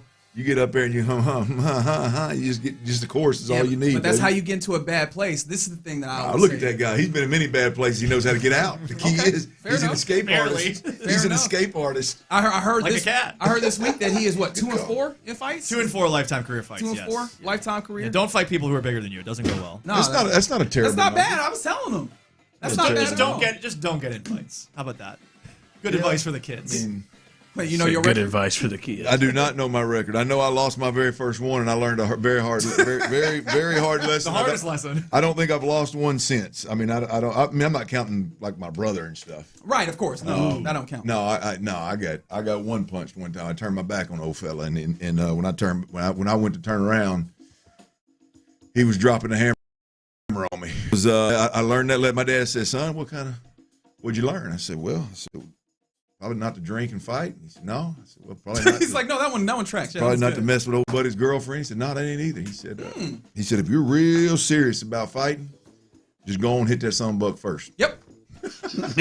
Honestly, certainly helps. I thought he was talking about turning my back. No. And then he said, no, if you're that serious about it, hit him first. you hit that sonbuck first. Don't let him draw the first blood. That's how you win. I really do think call. that's one of the underrated things that people don't know is when this fight has started. Right? Yeah. Sometimes the fight has started, you didn't even realize, and you ended up losing because you didn't know when to I know. Look, I lost because I 100% deserved it, and my younger self, as a man I am right now, I am glad that my younger self. I think you recently told me about this fight. Oh, it was yeah. There was a lot to it, and I was in a complete dumbass, and I mean the guy asked me not to multiple times. I think I might have had to stop. And he was 3 years older than me. I think I might have had to question our friendship if I were right there with you. How aggressive you were to continue this. Yeah. Even though people told you to stop. They actually set me up. Oh, that's right. The guy didn't even really do what I thought he had done. Yikes. They I thought gassed your he'd ass probably up. kittens. I thought he'd called my house because I'd messed with his girl. I didn't know it was That's his where girl. we're starting off. She was older than me. I didn't know it was his girl. Goodness. He went to a different school. I didn't know this dude at all. Well, I fooled around with her somewhere along the way. So we all get at the house. We started young, probably kittens. We started young. We're partying at the house, and all of a sudden somebody brings me the old cordless, back when cordless phones were a thing. Somebody brings me the old cordless phone. I remember that. White cordless phone. Hey, Nice. Clint, old buddy wants to talk to you. Who the hell is him? I said, the hell he want to talk to me for? Well, he apparently got some thing. And the guy said, Clint, man, they called me. He got on the phone. Clint, they called me. Clint, I ain't doing this. Clint, no, you called my house. I'm going to kick your ass. That was the same night Cap had Old English 40s taped to his hands. Oh, he did the 40 hands? Edward 40 hands. It was that same night. Yeah. I was on that crazy horse. Them boys called me out because I had a big old swole up lip. Buddy popped me. He got you drove over to his house. I drove to his house. You drove to the asshole. Well, to lay that out. I actually drove over to it. I rode over there there. we go. All right. And it was the same You didn't guys, travel, yeah. the same people that set me up on the phone call. They was in the car gassing me up. They put a battery in your back. Yeah. So they said, hey, here's the deal. I mean, I was a freshman in high school. They said, hey, talk to the dude's dad. they said, man. no. Well, I said, here's what I'm gonna do. I'm gassed up. He's I ready. remember like it was yesterday. It was one of them S10 Broncos, Ford Bronco, the mini Broncos. Yeah. We was rolling over there. I said, as soon as he steps out of the door, I'm gonna clean his ass up. I'm gonna one punch him. I get me enough room. Where I can step into it. You know What is going on? And all I can see is a shadow coming through a glass door, and I'm ready. I'm fixing to lean in on this old boy, and it's his dad. Yikes. And daddy's a cop, by the way. Oh. Don't leave that out. He said, because not only did he try to talk me off, his daddy said, Clint, you don't want to do this, man. Trying to talk him out. He said, Clint, officer. you don't want to do this, man. It's 3 o'clock in the morning, Clint, man. You're on my front door. Every detail. You don't want to do this, man. Every It's worse and worse, doesn't it? I said, hell no. He called me hell. He said, all right, let me let him out of here. I said, bring his ass on. And he came out that door, and I turned. I was standing on a patio that wasn't no wider. We couldn't both stand in the doorway, right? Because the doorway is set back like most doorways. Mm-hmm. So I turned to walk out in the driveway, and he came out behind me. Well, when I turned back around, I never laid eyes on him. Next thing I know, you saw lights. I mean, next thing I know, I saw lights, the blue, red, white, and blue. They had the cops waiting around the corner. Not for the country. Oh hell no! So I had one of my cousins was eating grass because he was scared to get in trouble for drinking. Like they couldn't tell we were drunk. I mean, it was a bad deal. But I learned my lesson that day right there. Appreciate it, Adam. Adam taught me that lesson right there. There you go. I don't know where Adam's at now. I think he's in Beaumont. He's listening. But he one punched my ass, boy. I was smooth out. Your dad tried to tell you. They called me Crazy Horse in Summer League Baseball the rest because I was drinking Crazy Horse 40s that night. They called me Crazy Horse for 2 Where are these years. friends that was gassing you up? If I see them guys, hell, they're still my buddies. Hell, one of them's Cap. He had it wrapped around his head. Even though I don't know that Cap knew what the hell was going on. I don't think he knew what was going on. Not taping them old English. I got my two Summer League baseball coaches, them Ruiz brothers. You met them before, Mike and John. Yeah, heck yeah. They still to this day call me Crazy Horse. That's why. You earned it. I had to go to football practice and put a mouthpiece in and bark out signals with a lip this big, like bottom lip like this. Boom! Hey, I'm out there, lady. Big up, my mouthpiece is rubbing this cut in my mouth. I'm like, what in the hell? All over. She wasn't even that hot. The hell was that for? That man, a daddy that's a cop didn't slow him down. Hey man, at some point you got to check. You check up. Hold on, I'm 15.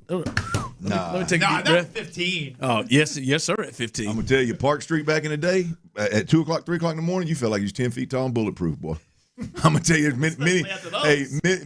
many of fellas got that ass whooped off because Park Street let them get that liquid courage in them, boy. I seen some girls get whooped in the front yard before it was bad. It was great. Great upbringing, man. Appreciate it, mama. Astro Granny. We had a good time. You told me that story. I said, this just keeps getting worse. So, Paul, those 2 losses, anything like that? I mean, the last one was at a pickup basketball game where I swiped the ball from him, breakaway layup, got tackled, got up, threw the ball at him as hard as I could, said, "Watch you bleeping psycho," turned around, boom, down. It's okay, a little bit. He one-punched you or you one-punched him? One-punched me, yeah. Okay. Yeah. I mean, it's not really a fight. That's a cheap shot. Yeah, it was definitely trending in that direction, and I probably should have had my guard up. He should have known that he started the fight. He threw the ball. I didn't start the fight. You threw the ball. Well, no, Paul. When you threw the ball, you put yourself in the position where when you let go of the ball, you put yourself in a position where this could get physical. It could get it. Like when you threw the ball, I felt like you said to yourself, "I'm ready." You should have. No, you got to be ready, but I don't know if I'm ready. I don't think, was it a sucker punch? No, I should have known it was coming. But at the same time, F that guy. He tackled me and was going for a layup. No, I'm not saying F that guy. But when you fired that ball at him, you knew, you should have known that fight could be a viable step. Hey, you should have widened your base and put up your defense. Do it again, all the kids. What you do? Get up there. Very intimidating. I got him like this. You look like Notre Dame. I don't think I've lost one since that TKO right there. Or I guess not the TKO. I've stayed away from them altogether. I took on some shots this weekend. Oh, yeah. AAU basketball game trying to be a peacemaker. Oh no! Parents. I learned my lesson on that in middle school. We don't have time for that, but I learned that one. Second game in a matter of a month and a half that has been ended due to parent fighting. Oh my God! This time on I was a peacemaker. Endemic. Took some shots on the face. My glasses got knocked off. My lip. Have mercy. Yeah, it was. I want video next time. The first one, there was video. The first one I got over so quick on the bleachers. I'm proud of myself. All right, well, you're listening to KLT AM, KLT FM, HD2 Houston, and Odyssey Sports Station. I'm looking forward to hearing that at some point in the next 4 hours. Same. Appreciate you again, Paulie, for sitting in. Anytime. And appreciation again to DNM Audience for the crosstalk. But right now, the drive is live. You can hear that whole story at 2:40 on Monday's show, Reggie. That was, yeah. Oh, is that the same one? Oh yeah, that was that one, boy. That was aggressive. That was aggressive. But the drive is live, and we are live and in color. Those of you on YouTube and Twitch, you can check us out. You can see your guy Clinton. You just heard talking about making an ass of himself because of that crazy horse. Ooh, a complete ass. A complete one, and his Baytown brethren, Tyler Milner in the building. Hat on backwards, ready to go. That beard is coming in nicely, to be honest with you, especially when you line it up and you get that thing nice. It's coming in. Sometimes I come in and to talk about that you two have no idea of what it is. And I have made it an executive decision. This is something that could happen at any point. That I am a part of the drive in Sports Radio 610. The showman. I don't, I'll be honest with you. I don't love the chances for the Texans in winning a Super Bowl this year. They could. I think they're you could see it happening. I would not bet on it. I would not select it. I have them at 11 wins right now. Wow. But I I'm a person that is definitely afraid of flights, or of heights, and me too. And sometimes I say, things where bungee jumping or something like that. I was like, no, that's that white folk stuff right there, man. Hell no, I ain't going no bungee jumping. I've made a decision. I'll jump out of a plane if the Texans make it to the Super Bowl. Make it or win. Make it. If they get to a Super Bowl. Crazy as hell. I'm out on that. You're not going to join me? You're not going to join me, My Tyler? wife has been begging me to go skydiving for years. I will never. I've made that decision right here today, June 18, 2008. I am definitely afraid of it. I have never assumed Rightfully so, because you're sane. I've watched Snipes and Drop Zone, and that they look like they had a lot of fun. I don't know. I'm certain there are people around here. There's a place around here. I'm sure the text line will let us know. Probably got some skydivers that probably a good place, a good safe spot. I'll put it on. If the Texans, whenever the Texans make the Super Bowl, and I'm still employed here now, if I've been fired, that goes off the right. You're not gonna come. I'm not gonna come back from where I am. Yeah. Pay off a bet. But I will. If the Texans make the Super Bowl, just make it. I will go skydiving. Wow. I'll jump out of a plane. I'll watch you. I mean, as unlikely as that is, there ain't a chance in hell I'm partnering up with that. Hell no, man. These crazy asses jumping out of perfectly good airplanes. Y'all see Mr. Spider-Man fell off the side of that mountain into that volcano? Who's I don't want to do that. Some dude in a foreign country that had crazy grips and would always he was like a literal Spider-Man. He'd climb mountains and stuff like that. He was out there showing off for some folks inside a volcano, and I mean it is impressive now. If it's real, but apparently he fell off there. He lost his grip and fell off in that damn volcano at that big hole and killed himself. That don't happen. I mean, killed him. Yeah, I don't want to do that. Someone said Skydive USA. I am. That's right. I think Skydive USA. I think that's the indoor. That's the indoors. No, I'll go for the real thing. I'll go for the real thing. I'll jump out of the plane. No chance. I don't want you to do it. You're alone in this one. So I don't want you to do it. Look, I mean, human beings aren't supposed to fly. I'll dye my hair blonde or something. We're not supposed to go. Under the water, stay under there for. The blonde thing. Listen, I mean, you're not supposed to jump out of airplanes. You're not. Listen, I'm probably in good shape. Sorry, Tyler. I hope you're wrong, but we've never made an AFC title. I mean, I'll tell you this. I don't like their chances either, but they're way too good of a football team to make that bet. I'll tell you that. I mean, I'll tell you that they are way too damn good. Someone said there's a spot in Roche Aaron. Yeah. There's a skydiving place, 521, 15 minutes from Siena. All right.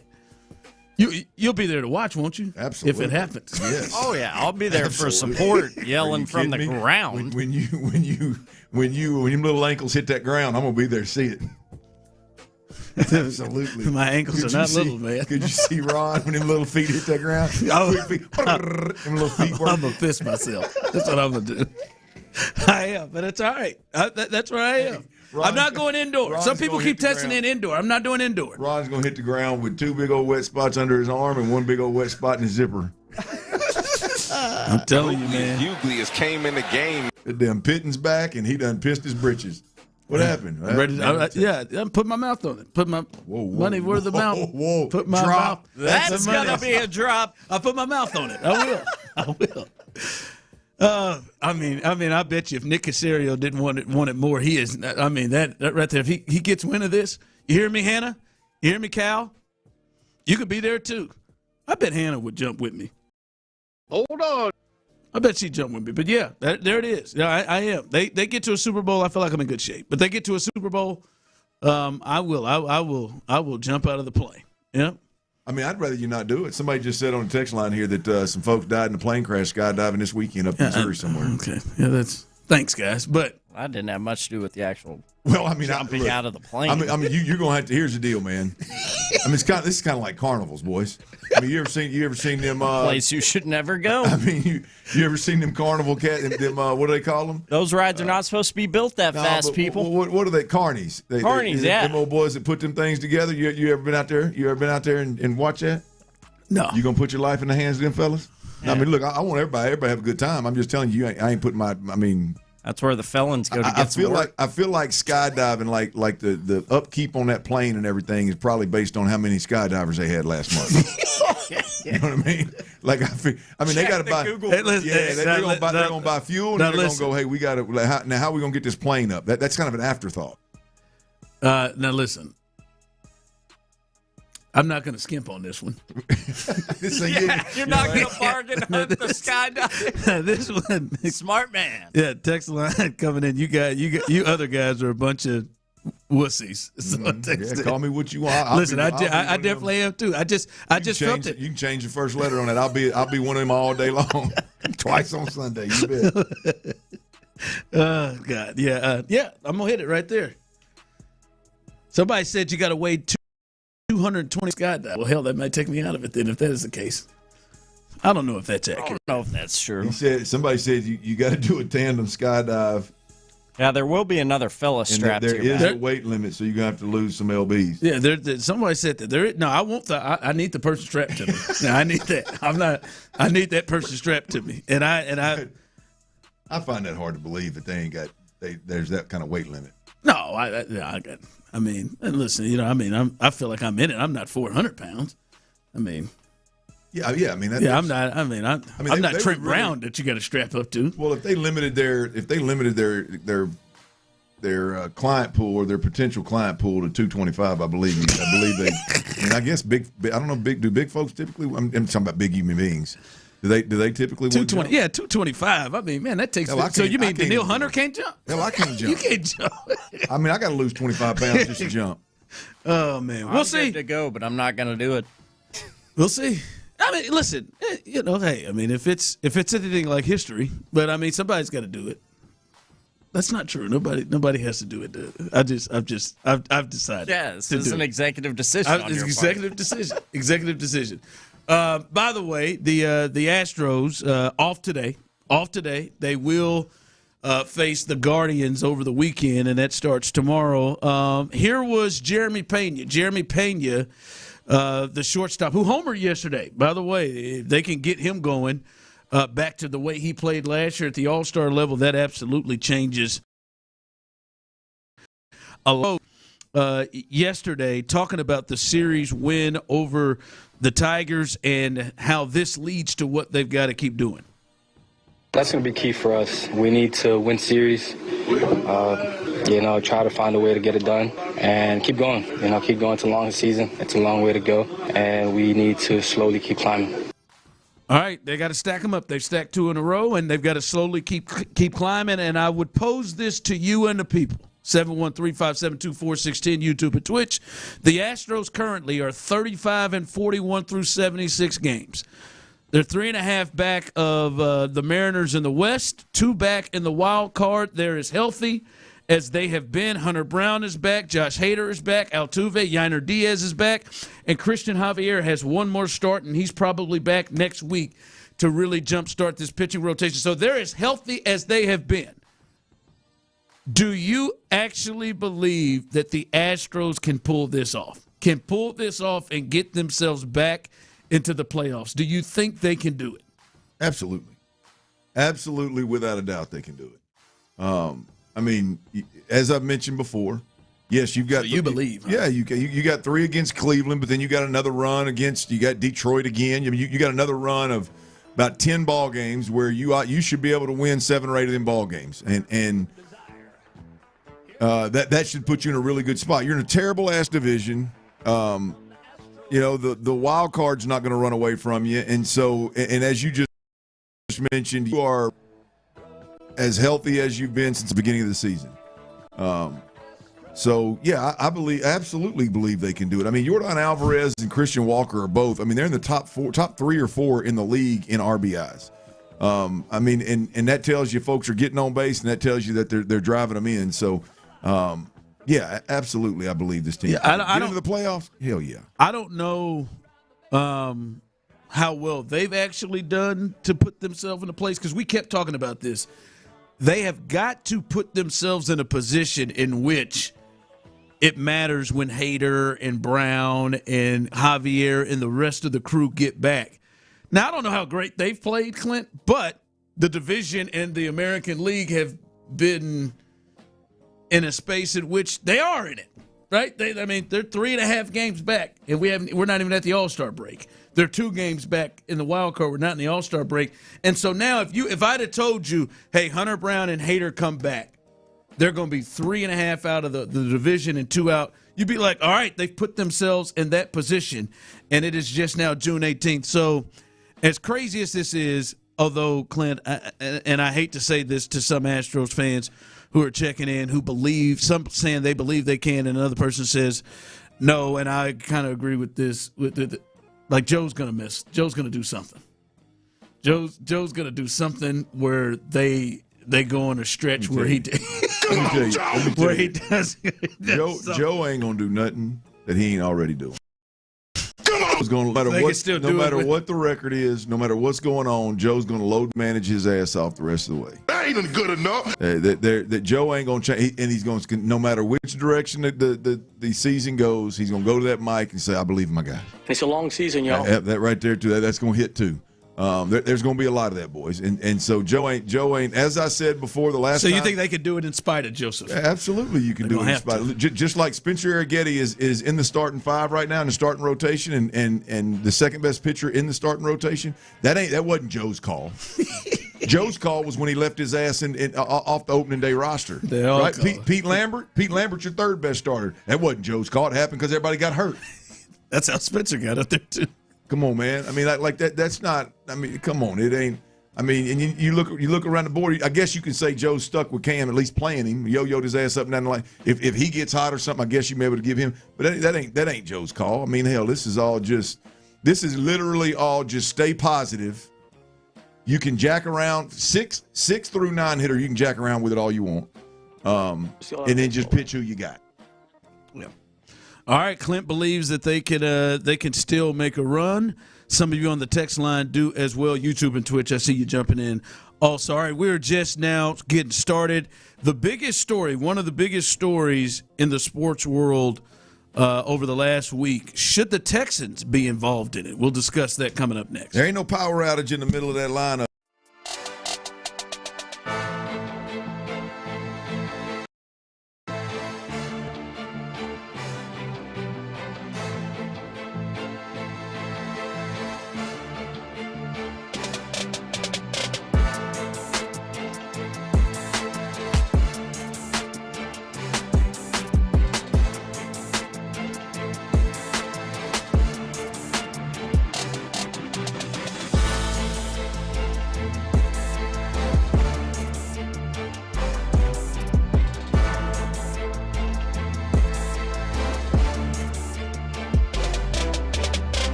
future of Texas golf. Head to TexasGolfHof.org. This summer, the Honey Pepper Pimento Chicken Sandwich and Pineapple Dragon Fruit and Sprite are back at Chick-fil-A. Girl, it's back. We've been waiting. I love that honey pepper pimento sandwich. And that pineapple dragon fruit and Sprite is everything. It's got that razzle-dazzle that makes you stop and say, okay, wait a minute. I love the creaminess of the pimento cheese. It's savory, it's bold, it's flavorful. Our faves are back. High five, girl. Which fan favorite will you choose? Real customers paid for their testimonials. Pump up the volume. Business moves fast. Orders roll in, deadlines close in. When you ship with USPS Ground,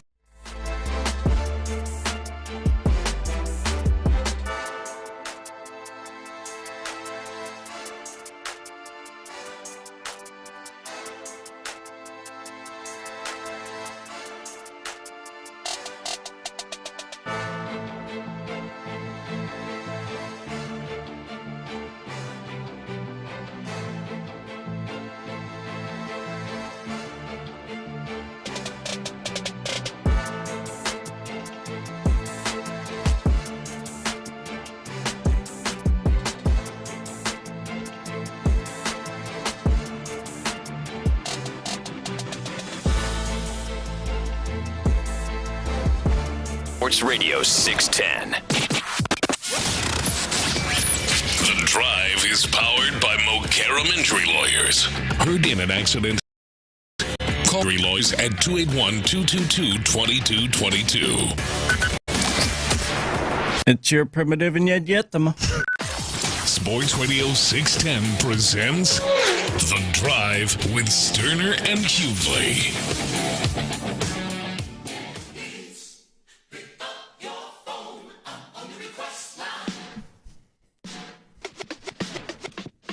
All right, the biggest sports story I'd say over the week nationally, outside of the Knicks winning the championship and their parade, has happened. We'll talk about that some, but was the entire Texas Tech and Brendan Sorsby situation that finally came to a head. And it does feel like there's still going to be stories and things to come out of that because, as we heard yesterday, the agent for Sorsby came out and opened up his mouth some more about Cincinnati and now have thrown them into the hat as well. We'll see where else this goes. But we do know, Clint, that he is entering the supplemental draft, and he's got a short period of time. His agent said yesterday that he knows they have a short window to prepare for the supplemental draft, but they will make this thing happen. And so, there are a lot of teams. All the teams you can think of potentially will be probably taking a look at this. The suspects of teams that need quarterbacks, the Jets, the Browns come to mind, the Cardinals, anybody that don't have no front back or one that they have signed for long term. Well, Clint, we know from the quarterback and the general manager and others in the organization that the Texans quarterback, C.J. Stroud, is going to be the quarterback for 2026 or this year, and they'll see what happens beyond this. We've heard that from Casario. We've heard that from C.J. Stroud. Clint, should the Texans be taking a look at this Brendan Sorsby situation in the supplemental draft? Look, first of all, the NFL hasn't declared for sure whether they're going to have this. They got to agree to have the supplemental draft, which I'm sure they will.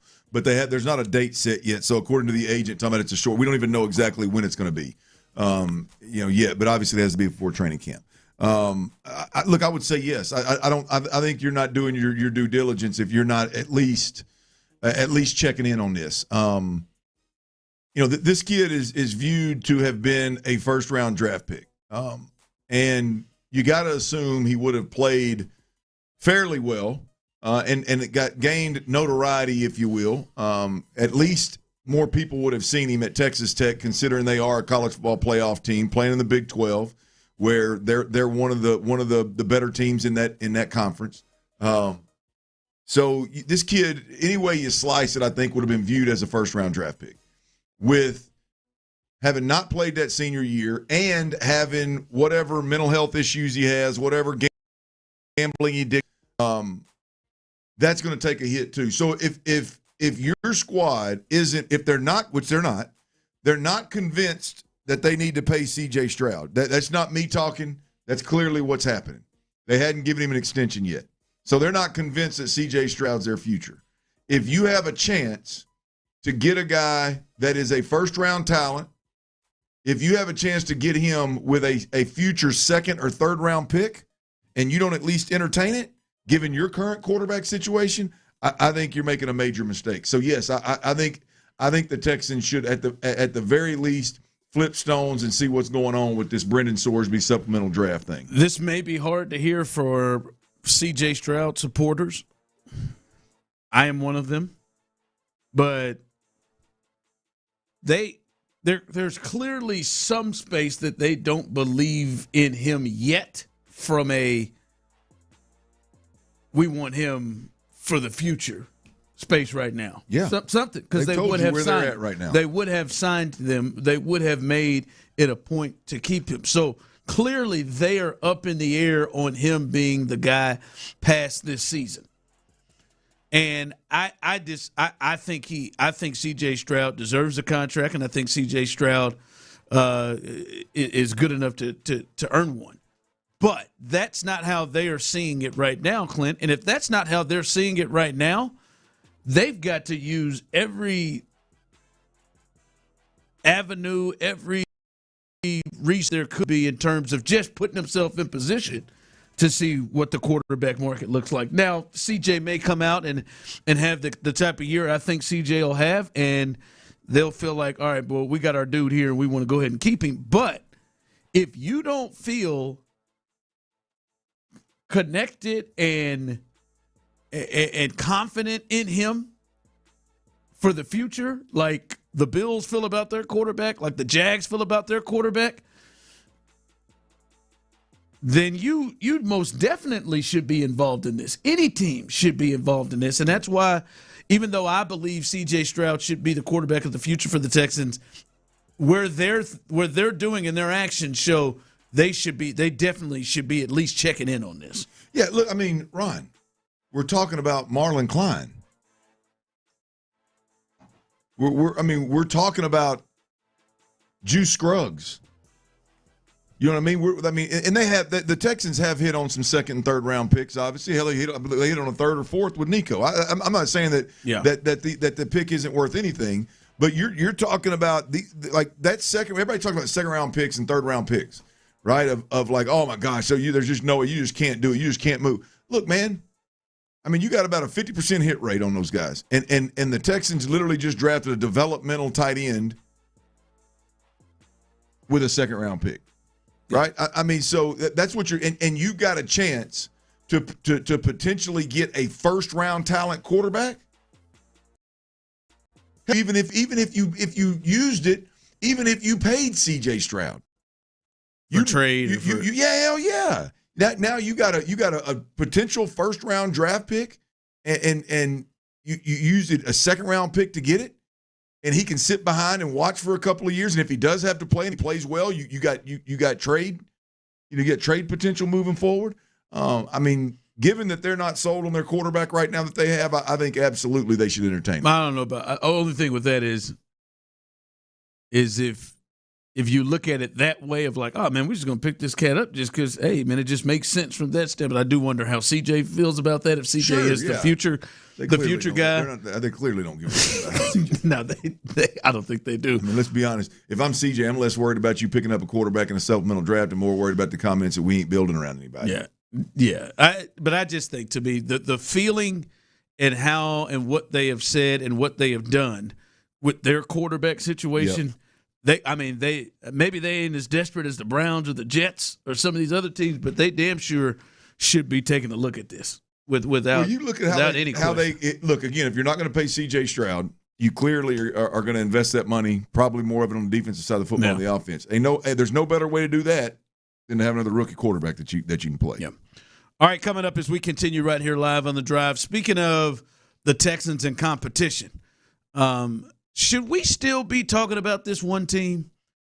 There's a team in the AFC that hasn't had anywhere near the success of Houston Texans lately, but a lot of people talk about them in the class of the Texans or even beyond.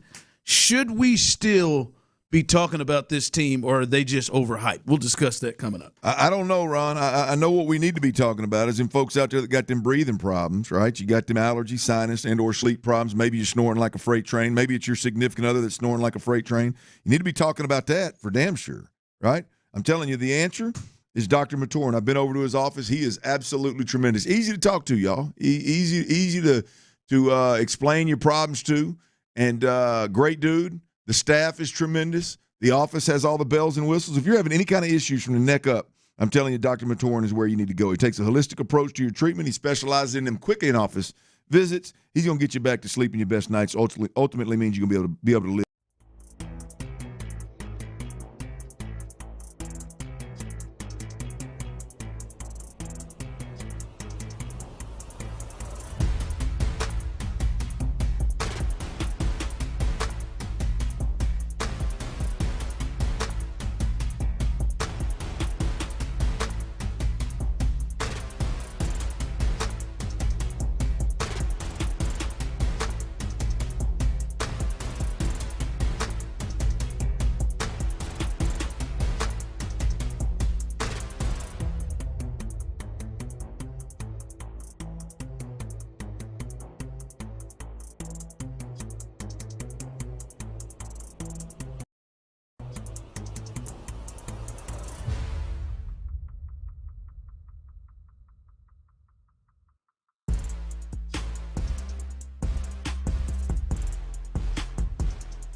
41. Sports Radio 610 presents The Drive with Stoerner and Hughley.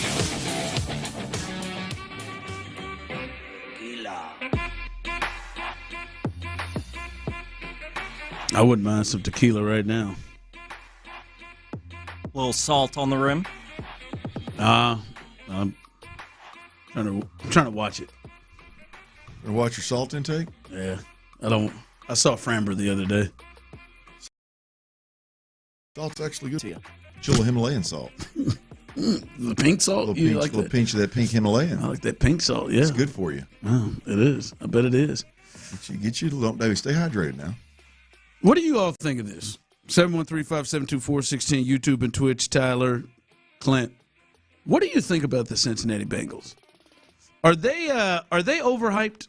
Is this an overhyped team? Because your boy Joe Burrow came out, baby. He said, hey, this team right here, Clint, reminds him of the legendary 2019 LSU Tiger squad that he was on. That squad that may be one of the best, if not the best, college football team we've ever seen. That wide receiving core on that team was absolutely insane, by the way. I'm pretty sure Jefferson was like an afterthought. Right. Chase on that crew, but that was receiving core. But he said, I want everybody to be talking about the Bengals. I feel like there is so much greatness there that we're going to be able to achieve this year. The Bengals, it feels like people view the Bengals, if not, I'll be honest with you, I do, view the Bengals in the category of the Texans, if not ahead of the Texans. It feels that way. But, Clint, since they went to those back-to-back AFC championship games and they went to a Super Bowl in 21, the last 3 seasons, Clint, they have not made the playoffs. The last 3 seasons, they've been 9-8, 9-8, and then 6-11 in the last 3 seasons.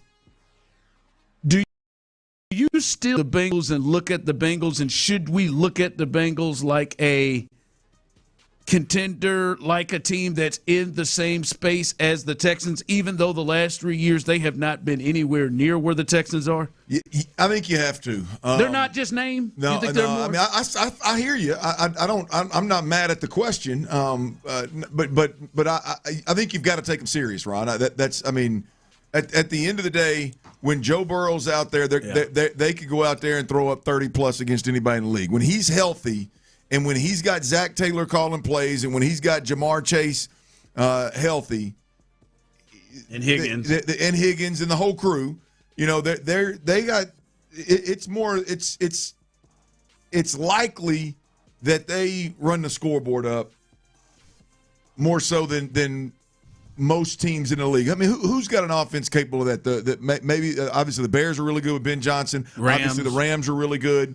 But a team like that that's just stacked with offensive weapons where several of them could hit their head on the goalpost. Great play caller, great quarterback. The quarterback matches the weapons. I mean, that's it. So you gotta take them cats serious year in, year out. Now, I think what makes that your question easier to answer, even with the context that you gave, it's been since 21, 22. It kind of feels like, fellas, they are living on that. They went into Arrowhead and beat Patrick Mahomes to get to the Super Bowl and then returned. It's like they're still living on that because the last several years, the Texans have run circles around them. Hell, the Texans beat them on the road. The only time that they face each other, now we'll see it coming up because they're going to play each other head-to-head here soon, I believe in week 2. But it feels like even though this team is coming off of 3 straight years where they haven't made the playoffs, and yes, Clint, they went to the AFC Championship game back-to-back years in the Super Bowl. But, man, that was 5 years ago. Yeah. Man, and Chase and Higgins are – yeah, but where I was going with that, since then, the one thing that hasn't slowed down is that offense when Joe Burrow's healthy. And what they've done this offseason is they've gone out there and bulked up their defense in a way that I don't know that they have over the last 4 or 5 years. No, they have. So that's why I think the answer to your question last year I'd have been like, what are they going to do on the defensive side of the football? Well, I mean, is Burrow going to be able to stay healthy? This year you've got to take them serious. I think that now we'll see if this defense, if the pieces that they added actually bears fruit. We'll see if this defense is it can work together and be a legit threat and slow some offenses down. We'll see if that's the case. But right now on paper, you got to take them serious because Joe Burrow is healthy. He's got all of his weapons, and they added, again, on paper, defensive players that should change the dynamic of playing the Bengals in a major way. Should. Now we'll see if it comes to fruition, but it should. Yeah, someone texted in the Bengals odds are better than the Texans because they have a proven quarterback. The Bengals are much better offensively than the Texans. Yeah, but the Texans defense might be the best unit in football, as a part of that. Yeah. Well, that's why I love the first month of this season, Ron. You got the Cowboys and the Bengals. Those two in those two games. Now, again, I don't know what the Bengals defense is going to look like, and I damn sure don't know what the Cowboys defense is going to look like. They've made some changes. We'll see what works or what doesn't work. But the reality of it is you've got a top-tier offense, like one of the best offenses that the NFL has to offer against one of the best defenses, if not the best defense in football. That is must-watch probably TV. The two best, maybe the best corner tandem against maybe the best receiver tandem. Come on, man. Didn't think about football. Yeah, assuming George Pickens is still there, absolutely. That is going to be. I don't know about the Bengals tackles, but because those ends may factor in on that matchup. Yeah, that's must see TV, strength on strength, and then again, as we mentioned before, which I think is going to be the case in these big games more times than not, is can C.J. Stroud and Nick Caley just be good enough to make up the difference when this defense has to play those caliber offenses? Can you be just good enough to help them win and not have to be perfect when they're facing that caliber offense? That's what's going to be the question. But that's must-watch TV that first month of the season with the Cowboys offense versus the Texans defense and the Bengals offense versus the Texans defense. That is going to be big time. 713-572-4610. Are the Bengals overhyped? Should they be a team that's in the Texans tier or above it, which a lot of people have? Tyler, are the Bengals overhyped to you? Do you look at the Bengals and as a Texans fan as an AFC contender that concerns you? I mean, I lean more so towards them not being overhyped just because, like I've said a billion times to both of you, like if you find that quarterback one, that guy that can ultimately take you to a Super Bowl, which we know Joe Burrow is that type of dude, if you find that and you have that, it's hard for me to lean the other way and say you are overhyped. I mean, as long as you've got Burrow and they're clearly trying to make changes and better their defense, and that's been the issue in recent seasons, I lean towards no. I don't think they're overhyped. No, if you're a Texans fan, the Bengals is a team that you definitely should be concerned with, yes. Because as Tyler just spoke of, man, Joe's 29, and we've watched him walk into. I mean, that Joe might have the most difficult win in the last 5 years. Like AFC Championship game against Mahomes in the absolute prime. That's Mahomes, Hill, Kelsey. That's the Chiefs probably at the height of their powers.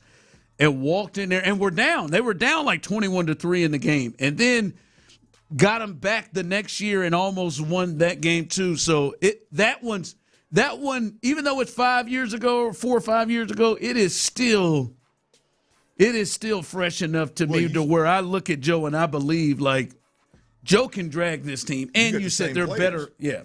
Coach and everything, right? They hadn't changed the thing. So, man, I'm gonna tell you, to be honest with you, it's just like Houston. You know, you got one unit that is the headliner, and then you've added to the other side of the ball, particularly in the trenches. And, you know, which set of ads is better? I thought you said which set of ads are better. Yeah. No, text line, I agree with you. The Bengals and the Cowboys do feel very similar. Mm-hmm. Come on. And have really tried to do things to build their defenses up and have added names. Dexter Lawrence for the Bengals, Mafe for the Bengals. We've seen the Cowboys add Williams here of late. Williams in the middle. Yeah, and other places in the draft, and the kid, the edge rusher from the Packers, who they added, Rashawn Gary. They've added some pieces, so they do feel very, very similar to each other. But no, man, I see some people, I can't ride with the Bengals, man. The Bengals, They're not there anymore. I don't know, boy. That Joe Burrow gets me. I think they are a lot like the Cowboys from that perspective too, Ron. I mean, I could very easily see the wheels coming off. I could see the quarterback getting the hell beat out of him. You could see in Dallas, you could see the receivers back to filming music videos after getting your ass kicked on Monday Night Football. You could see George Pickens. George is saying all the right things right now. Yeah, boy, I love. I saw a report the other day. Boy, he's just so easy. I feel like David is jumping into his body until he doesn't block that. Until he doesn't block that safety on that wide open touchdown run that causes you a game. We'll see. But yeah, there's things that those are. You're right, man. They are very, very similar, and we'll see. The beauty of it is. We'll see what our defense is capable of doing, and we'll see how much water our offense is capable of toting. You know what I mean? You're going to have to work a little bit more than normal against them teams, I would imagine. Yeah, you're right. Jamar Chase doesn't look like he slowed down. Not one bit. T. Higgins doesn't, and I don't know if it's going to. Doesn't look like they've slowed down. And we'll see what changes they've made defensively over there. What do they got going in the backfield? Oh, Chase Brown. He's a good like passing threat, versatile threat there. Yeah, they hadn't slowed down. All right, coming up, I'm really intrigued to hear not only Clint's answers, but some of yours as well. We'll do this on the other side. The Texans, not of the guys we know, the CJs, the Nicos, we know the David Montgomerys, we know they're going to be a focal point. Who for you is a wild card on this offense? Who is a wild card on this offense where you look at it and say, if this person is able to take some sort of a step or do this, look out. Who is that player for you? We'll discuss that next. Well, I tell you.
Studios, KILT FM HD, on Odyssey Sports Station. The Texans play here. Sports Radio 610 presents The Drive with Stoerner and Hughley.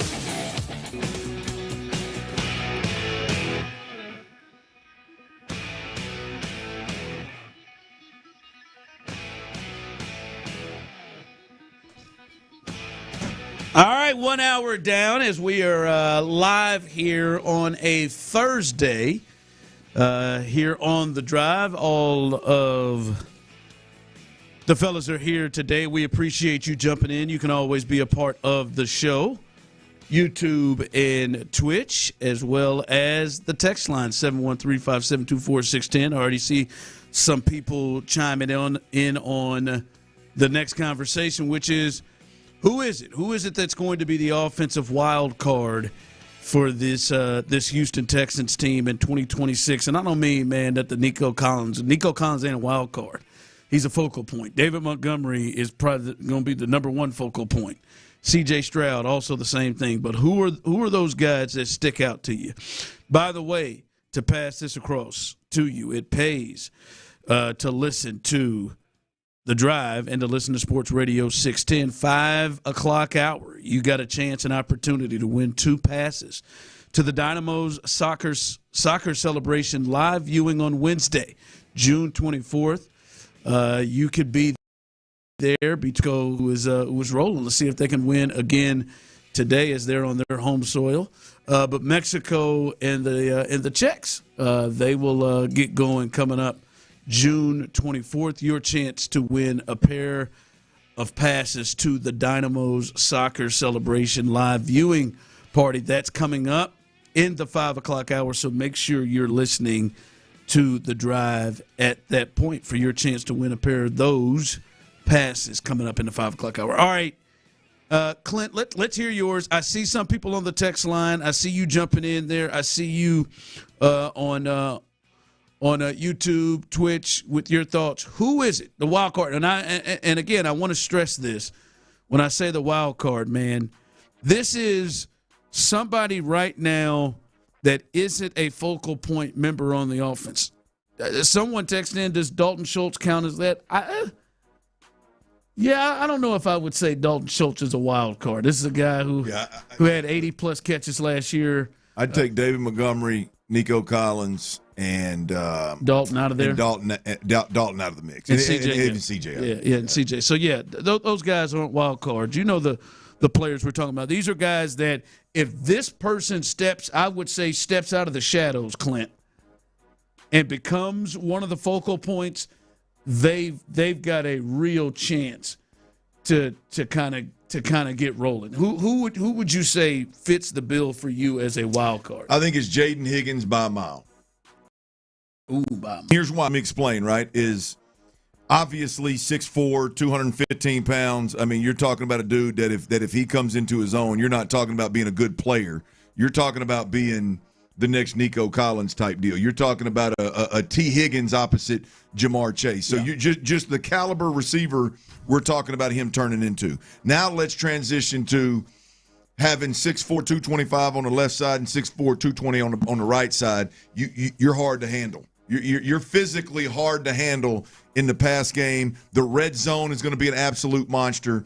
And so there's a huge uptick there. And then I'll finish with this, and this is probably the most important one. I do not believe that they're going to be able to run the football as effectively as they think they're going to be able to run the football, right? They won't. And so I think they're going to need help in critical situations. Again, third downs, red zone, that kind of deal. You're going to need a bigger bodied player. So schematically, I don't believe they're going to be as powerful as they want to be in the run game. So they're going to need that other body opposite Nico Collins. Now, let's say I'm wrong, and they do run the football as effectively as they think they're going to be able to run the football. Now you got two dudes in one-on-one coverage outside that are an absolute problem, right? I mean, whether you're throwing the quick game, screen game, you're throwing jump balls, whether you're midfield or you're in the red zone, you've got problems. How do they want to play football? They want to motion guys in and block off the edge. They want to bring guys into the backfield and block in the damn red zone and in the goal line. These two guys, if you want to advise, because they're important players, but if you want to, you got 6'4", 215, 6'4", 220, 225. You got guys that can come in there and block the edge, seal off the backside, block force players. It just changes the offense across the board. So I got to go with Jaden Higgins, man, and I don't know that there's a close. You said a mile there. I see some people texted in their thoughts. Jaden Higgins has been a name that rolled in. For me, Clint, it is. I try to think of this in multiple ways. Again, we're discussing the wild card. Who is somebody that may step out of the shadows right now that's not a focal point player right now for the Texans on this offense that you could see being a wild card for this team? And I tried to go into, all right, who's got a realistic chance to be this? Who's got somebody that they will use and will be in position to do so? And for me, I went with Woody Marks. Woody Marks is somebody to me that could be a wild card, because along the lines of you saying you didn't think they were going to run it as well, I don't know if David Montgomery at 29 right now is as much of a lead back, a number one back, a guy that's just going to get to the bulk of the carries. I think that thing's going to be split a little bit more. Yeah. And one of the things we know about this offense, and I think CJ's actually pretty good at it. We saw some plays out of that with him last year with the back out of the backfield, and not just swing routes. Woody Marks is a really good receiver for a running back, and they've been talking about using him in that manner. And I really, really believe he's going to have a chance to be a big part of the offense, both in the run game and in the pass game, and just be a weapon. And I don't know if they're going to use weapons that go down the field that much. I don't know if those weapons will have the opportunity. But weapons near the ball, check downs, or to get those, so I feel like Woody Marks may have a chance to be put in a position to kind of step out of the shadows. Absolutely. I mean, even if it's a poor man's version of Jahmyr Gibbs, if it's what's Buddy's name that was tearing it up? Austin Eckler is somebody that comes to mind. Austin Eckler's like a good one. What's Buddy's name that was in New Orleans? Alvin Kamara, that's getting a little low. If he's a poor man's version of what they were able to do, and I don't mean any disrespect, I just don't want to put these lofty expectations on the young fella. If he's just a poor man's version of that, look out now. Because you're right, they are damn sure going to utilize. He's going to be on the field. Yeah, they're going to utilize. They're going to utilize. Yeah, I think the running back being a part of the passing game, especially with his skill set, I think they're going to. I think they're going to potentially use. I see our guy Cornbread jumping in on YouTube. He said it's Noel to me. And Jalen Knowles another one. And to be honest, when I've seen Jalen Knowles, somebody just texted in with Jalen Knowles. Jalen Knowles fits the bill of what I was talking about with Woody in terms of I heard Justin Watson, he was on Texans All Access the other night, say that he is really, his words, he is really taking control of that slot position. Well, in this offense, not only do the running backs out of the backfield in the passing game factor in a lot, traditionally, the slot receiver has factored in a lot. So if he is taking over that spot, now, the person who started in that spot last year caught about 200 yards worth of balls in Christian Kirk. But if he's in that spot, then I think he is somebody that has an opportunity to get a lot of action, because that has been a spot in this offense. And you can name all of the slot receivers that we've seen in New England in this offense do what they've done. He's going to get opportunities, and I like the potential of what he can do. So he is somebody that definitely has a chance to be a wild card. With what I think you hit the nail on the head. I mean, look, and you add to it. I mean, if you told me, hey, who's the one guy that since they've been here, every practice that you've gone to, they jump off the field. It would be Jalen Noel. Like Tank Dell was that one time. Tank Dell had that title at one point before he got hurt, right? We'll see if he can get back to it. Right now, it's Jalen Noel. Whether you're watching one-on-one and you just realize, yeah, he's short, but he's stocky as hell, and you see how sudden he is, and you see how twitchy he is, or you're watching 7-on-7, or you're watching some kind of team drill, he's always where the ball is. He's going to stand out. And so, yeah, and I agree with you. You talk about the history of this offense, too. That position typically has been really, really good. So, yeah, man, that's a good one. Text line coming through. Higgins breakout season, Tank Dell comeback player of the year, or wild cards. Wild card is Tank Dell. If he can return close to form, he's a game changer. Well, first off, I don't know if the Texans have enough or want to have enough balls in the passing game to go around to have Higgins have a breakout season and Tank Dell to be the comeback player of the year to go along with what Nico and what Dalton Schultz will probably command. So I don't know if you'll get both of those, but Tank Dell has been a name that has dropped in this conversation. And listen, man, we'll see. Again, we've talked about it. I hope to see him because the kid defied it, man. I didn't know that, how he would fare in the NFL, and then he came right out the gates. To be honest with you, especially starting week 3 against the Jags, he really started to go off, and him and CJ definitely had a connection. So you were thinking, boy, what a steal they've got. What are they doing in the second and third round with these receivers, getting Nico and Tank like this? And I'd like to see it, but I can't. I don't know if I can throw Nathaniel in there. Yeah. As one to put Brevin as a wild card. Brevin's been on there. Yeah, Brevin Jordan's one.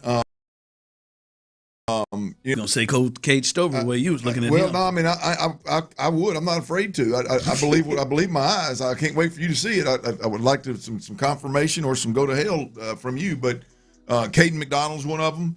Defensively on that interior defensive line, a big run stopper. If he is mature beyond his years and ready, he could be a big one. Look, one that we hadn't even mentioned, the top overall pick, and Keelan Rutledge. I mean, if he slides in there and has a breakout year from jump at that center position, there's nothing, and cures the communication issues and all the physicality issues, and it all starts with him. I mean, that would be huge. So there's several to pick from that would be. Really, to be honest with you, would impact more. Brevin Jordan's a good one if he could stay healthy. Come on, man. Yeah, there are a couple in that tight end room that fit the definition of wild card, kind of coming out of the shadows that could change the entire tenor of the offense. Text line coming through. Look at show actually using 2 for 20's full government name. I did say Christian Kirk. I feel like now I don't know. Like when I mean I know we got a lot of people who are P1s that listen every day. I wondered when I just roll through, because when I get to going, I could just roll through and just call him 2 for 20. I wonder if people sitting there like, what the hell is he talking about? Christian Kirk, baby, go look at his numbers. He's over there at Applebee's, man, rolling them 2 for 20s. What he was doing, man, he was killing it. Yeah, sometimes he stayed a little cheap. Tyler, go 2 for 6. Sometimes, I'm sorry, that's got to be hard for you. He isn't. Yeah. He ain't scared to hate an Aggie once he leaves. Once he leaves. Yeah. Kellen Mond. Who's your number one Aggie that you hate? Kellen Mond. Ooh, that's a good question. Who is that? Yeah, I meant to put you on the spot. Who is the number one Aggie that they've left you hate? We know it ain't Johnny. I'm not going to think on that. And Kyler Murray doesn't count. Kyler doesn't count. No, he's not an Aggie. What? Johnny's got to be your number one. No. Love. Not hate, right? Oh, love? Yeah. Love, yeah. You were there when that went down. I'm just Johnny Football's a goat. Yeah. I'm not think on that. I mean, there aren't many off the top of my head, if at all. It's got to be Kellen Mond. It's got to be. He hated. He hated. I mean, the disgust in your voice, even though he led him to an Orange Bowl. Yeah. I mean, how's his NFL career going, by the way? Why? We're talking about him as an Aggie. You hated him while an Aggie. That wide-eyed, scary ass. You fought against him, dragging that team to an Orange Bowl. He said wide-eyed, scary ass. Yeah, I'm not Clearly a fan of Kellen Mond. Yeah, I'm not a fan of the quarterback of my team being scared ishless all the time whenever he's under center. Just not a fan of that. Yeah, I'm trying to think who else. I mean, like I was thinking about that. You got to really dislike, but he's not even he's a non-factor. Old buddy that was smoking weed in the locker room at South Carolina. Yeah. That's just putting that scar on your squad is. Yeah, I'll be honest. Like Joel Embiid's kind of been hard for me as a Kansas fan to just keep rolling with. Yeah, he's kind of been tough. Kenyon Green's probably up there. Oh wow, good one. Yeah, that is it. Soft ass waste of a draft pick. I mean, seriously. I didn't even think. How did I forget about that? Where is he now? I mean, where's Kenyon? Where is he? Somewhere. Go ahead, Clint. Whatever. I mean, no, I'm like I forgot about that. It's not even the flop of an NFL draft pick as much as it is. Boy, it just happened to our team. I mean, all of it. Well, I mean, God. Yeah, it might be Kenyon. I'll keep thinking on it, but Kenyon's the leader in the clubhouse right now. Is he still with the Eagles? He said he signed with the last I see is he signed September 30th, 2025. He signed with the Ravens practice squad. It's the last thing it says. Probably the last we'll see of him. Wow. You got to be. How did that? I mean, I'm sorry. Like, again, Nick has done a lot of great things. We just talked about it. He finds Nico in the third round, a top 10 receiver in the league. He finds Tank Dell. Now, Tank has had injuries, but when he's been on the field, he's been really, really good. And he has really found some gems in there. I mean, that was a miss. You think? I mean, he's not even in the league. I'm not Clint. typically. I know Landry. Like he's not in the league. Well, Landry used to do it all the time. Of go back and look at drafts of like who was still on the board when so and so got drafted. I know Kyle Hamilton was a pick behind him. That's it right there. I'm typicly one. It's like, yeah, but that's kind of. I mean, come on, man. You didn't know. I mean, boy, that one hurts. Well, and also Zion Johnson, the other guard, the Chargers, who was there, who the Browns scooped up. Man, that's a good one, Kenyon Green. But that's tough. That's tough. Yeah, that's not only an Aggie, but a Tascasita zone. I know it, man. Parents used to come to training camp and stuff. Back when he looked decent at I football. hope he gets it. I hope he gets on. Boy, I thought, man, the Eagles will fix him. They'll fix him, boy. Well, Jeff Stoutman, he'll fix him. Did not. Told his ass to go on. Then they were sending him to Baltimore. Okay, they'll fix him too. Where are they going to go to Detroit next? Going to all the O-line powers. All right. You know how I feel about curses. I don't believe in them. I never believed in the Milner Road curse, though the Carolina Panthers game was very convincing. I've never believed in them. Don't believe in the curse of the Bambino. Don't believe in any curses. This one is testing me. The story that I read yesterday involving the Detroit Tigers at the Daikin yesterday is absolutely insane. This might be a curse. We'll discuss that coming up next. Well, I'm telling you, man, it's not a curse, but it's a real problem. There's no doubt about it. It's sleeping problems, breathing problems, right? Allergy, sinus, sleep problems, snoring issues, you or your significant other, right? I'm telling you, man.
Odyssey Sports is presented by ZipRecruiter.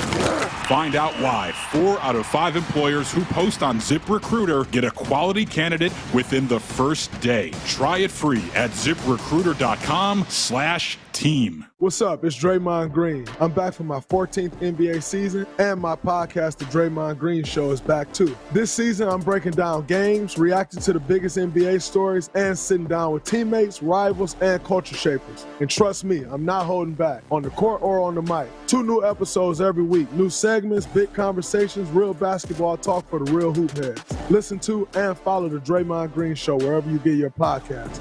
We're back, we're better, let's get it. The world's biggest soccer tournament is here. And the Dynamo Soccer Celebration presented by Kroger is your destination for live viewings of U.S. and Mexico games, concerts, friendlies, and more as soccer in Houston hits the world stage. Stop in and join the party with us all tournament long at Shell Energy Stadium.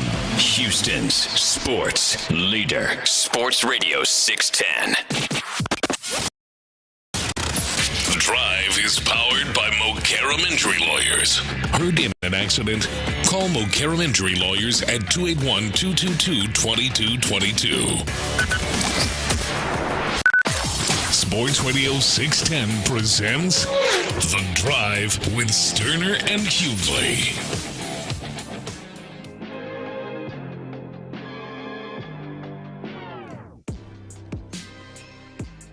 I mean that. I am not a believer in curses. I'm not. Whatever used to play that for a made-up, invented silliness of show curse. Those are just coincidences. When we first started working together, it felt like that show curse was pretty real. There were just coincidences. A lot of them. We hashed it out in the office with the boss. Remember? I don't know if you remember. Oh, I remember. If you remember that. Yeah. I don't believe. Here we go, baby. I don't believe in curses. That was good times. Hey, but this here with the Astros. I mean, it's just anybody within any miles or distance near the training facility or any training stuff with the Astros. This is the only place it happens is in Houston.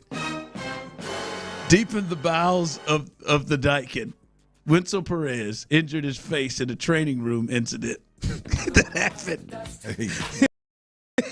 Wenzel Perez, who plays for the Tigers, injured in a freak accident when he was hit in the face, Clint, by a resistance band. So Anthony Richardson. That's the old Anthony Richardson trick. In the training room following Tuesday's game. And this guy hit the roof with a ball, too? He couldn't get it. He couldn't play. He just trying to get a workout in the training facility.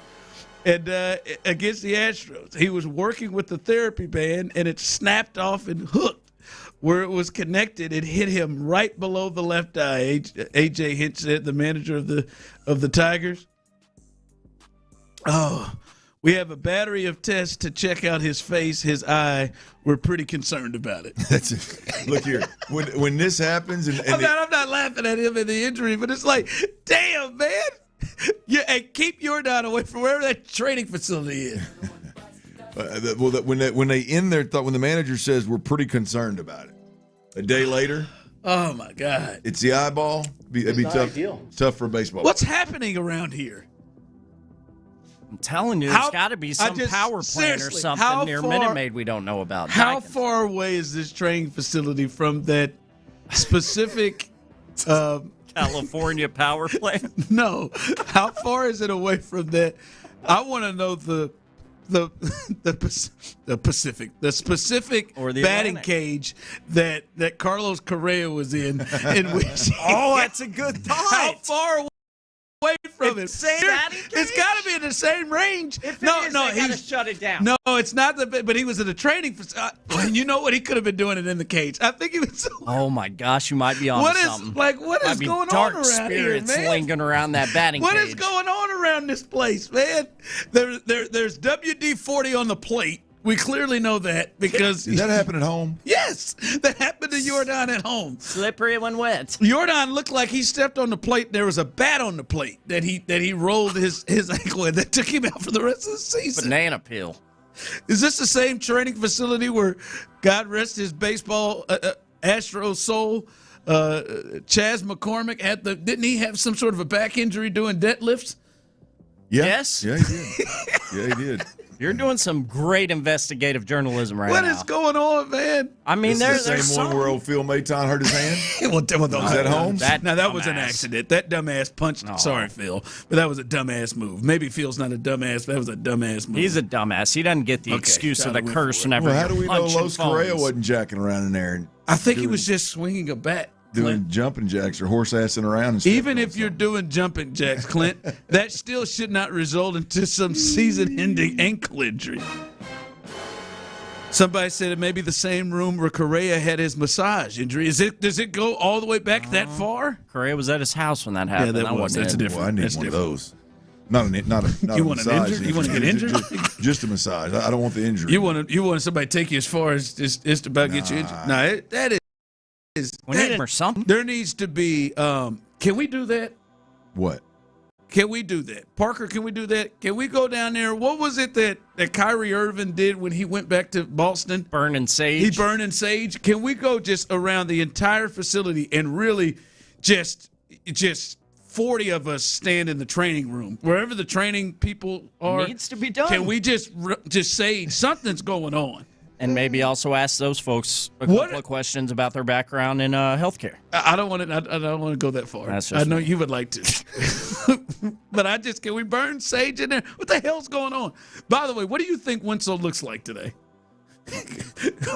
if they are saying there are several tests Clint they got to do to check out his face and his eye, and we're pretty concerned about it. I mean, I bet he got absolutely drilled. I mean, he looks like somebody whooped his ass. I mean, if the manager's concerned about it obvious. Yes, he got drilled, and it must have been a big ass therapy band. I mean, good God, what was he dealing with? The elasticity on that thing. Found out real quick. Hey, I will never forget. My fat ass was doing when I was. Me and Courtney, this is a long time ago. We got into the old CrossFit. When anybody still use Groupon? Is that still a thing? Anybody still use Groupon? I think that population of people is shrinking. I'm telling you. For CrossFit? I'm telling you. You're keeping it in biz. I'm telling you, man. I used a big time. No, man. Groupon. This is. I don't think we had kids. Groupon. They had the deal of. It was like, hey, you get $30 for like 5 sessions or something just to try it out. I'm like, man, let's try it out. Boy, if you've had CrossFit, you got the stations that you hit. Yeah. And one of the stations was pull-ups, and there's no shot. I had to do mine with a band. Yeah. Which most of us do. Had to do mine with a band. But them stations, it was like, 10 something with weights, a run outside, and it was like 5 stations. By the time we did, I think 3 or 4 rounds of it, I'm shot, man. I'm tired. Sure. Right. We just started this thing. I'm not in shape now. We just started this thing. I remember it was about the 4th or 5th round, and getting into that band became more difficult pull-ups? each round. For your pull-ups? Boy, I stepped into that band. Snapped right right up there. Right. Hey, man. Hey. Snapped between his legs. Hey, I was so tired it didn't even hurt. and that lady came over there. One of the coaches, that lady came over. She was trying to pull that damn thing from between my big ass. She go, help me down. Swing your arm over, your leg over. I'm not swinging my leg over. I can't swing my leg over. I fell out of that thing. She said, go ahead and skip this one this time and go hit the next one. That's all I think about. Go ahead and skip this one. Oh, my God. Oh, my God, man. I can't believe that dude. Man, what is the Dykin? God, dog, man. He changed the name back. All right. Who should be the starting catcher? Oh, Lord, got me. Who should be the starting catcher? Who should be the Astros starting catcher? Should it be Christian Vasquez who's stepped up and played 51 games, or should it be Yainer Diaz, who just returned from the IL a couple games ago? Who in your mind should be the Houston Astros starting catcher? We'll discuss that next. All right, y'all. Look, summer is the time to feel and look your best. And here's the deal. I'm not talking about your abs or your tans, fellas. Ease up. I'm talking about your hair, man. You got to restore that bald spot, reverse that receding hairline, add volume to thinning, and you can do it all during Advanced Hair's once yearly summer savings event. Look, man.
ethos.com/radio. That's ethos.com/radio. Paid spokesperson. Time spent on application may vary. Online health questions required. Injured? Call Mokaram Injury Lawyers, 281-222-2222.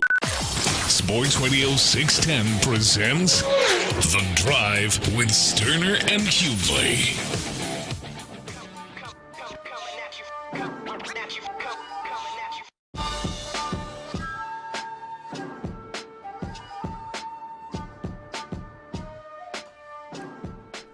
Welcome back to The Drive. Remember, in the 5 o'clock hour, just a reminder, in the 5 o'clock hour, you got a shot at 2 passes to the Dynamo Soccer Celebration live viewing coming up on Wednesday, June 24th. Mexico. This should be a popular one. Mexico and the Chechnya, formerly of the Czech Republic. They will battle June 24th, and you can have an opportunity to be there for the viewing party. So you got that chance in the 5 o'clock hour. Looks like Switzerland just took a 2-goal lead here over Bosnia. How about that? There you go. They're the favorites today. I gotta find out. Which teams were mine, man. Oddly enough, I know I got Germany, and they were up 3 or 4-1 after the first. Yesterday or today? Yeah. Yesterday, I believe. And for some reason, Iraq just sticks in my mind. I know I have them. Did they win? I don't think so. But I can't remember my other teams. For some reason, I cannot remember my other teams. But you got a chance to do that in the 5 o'clock hour. All right, as I said on the tee, 713-572-4610. You can jump in. Those of you on YouTube and Twitch, you can jump in as well. I see you, J Rock. I see you, Isaiah. I see you, Ant. I see you, Cornbread, doing your thing. You got a chance to. You can go ahead and jump in and give your thoughts on this as well. Who should be this team's starting catcher? Who's starting catcher for this team right now? Vasquez has filled in since the injury occurred with Yainer Diaz. He hadn't played since my birthday. His last game was May 5th before he came back the other day in his return with Hunter Brown. But Vasquez, I'll just throw up their numbers right now. Vasquez has played 51 games. His slash line is 221, 284, 342, OPS 626. He's got 4 home runs and 19 RBIs. And Clint, even in the short sample size, 27 games that Diaz has played in, his slash line is 240, 264, 346, OPS 610, 2 homers, and 14 RBIs. Now, I know the mark you like. Vasquez has thrown out 17% of attempted base stealers. Right now, Diaz is 1 for 14, 7% of base stealers. And he's on a roll now. Last time he played, he threw out his first. The league average is around 20 to 22% is where they are. Who should be this team's starting catcher, their primary catcher, right now in your eyes? It's got to be Yainer Diaz. I don't say that braggadociously. I just believe that that Yainer Diaz is the best option right now. The ceiling is higher with Yainer Diaz, and you're just going to deal with the defensive side of things. It just is what it is. But I mean, the fact that you can get that popping, he obviously can hit for average as well. We've seen it in a short career. We've seen it. So Yainer Diaz, as frustrating as it is, Yainer Diaz is that guy. Yeah, it has to be. Right now, with this team, all the offense they can get can help, especially that back part of the lineup. Right, the offense that they can get can help, and he is clearly by far the better offensive player between the two of them. And I know even his slash numbers right here, obviously he had 27 games at the start of the season. Is probably going to warm up. But he is clearly, and we talked about it yesterday, just what he has done in his worst year. Right? This is a guy that is a 20 home run guy. I mean, he's been that in the two of the 3 full seasons he's really been able to play. So, yeah, the base stealing, and I'll be honest, you look at these numbers and then you look at everybody's numbers, like, and I think you said this a little bit, Clint. Something's going on with these pitchers, too.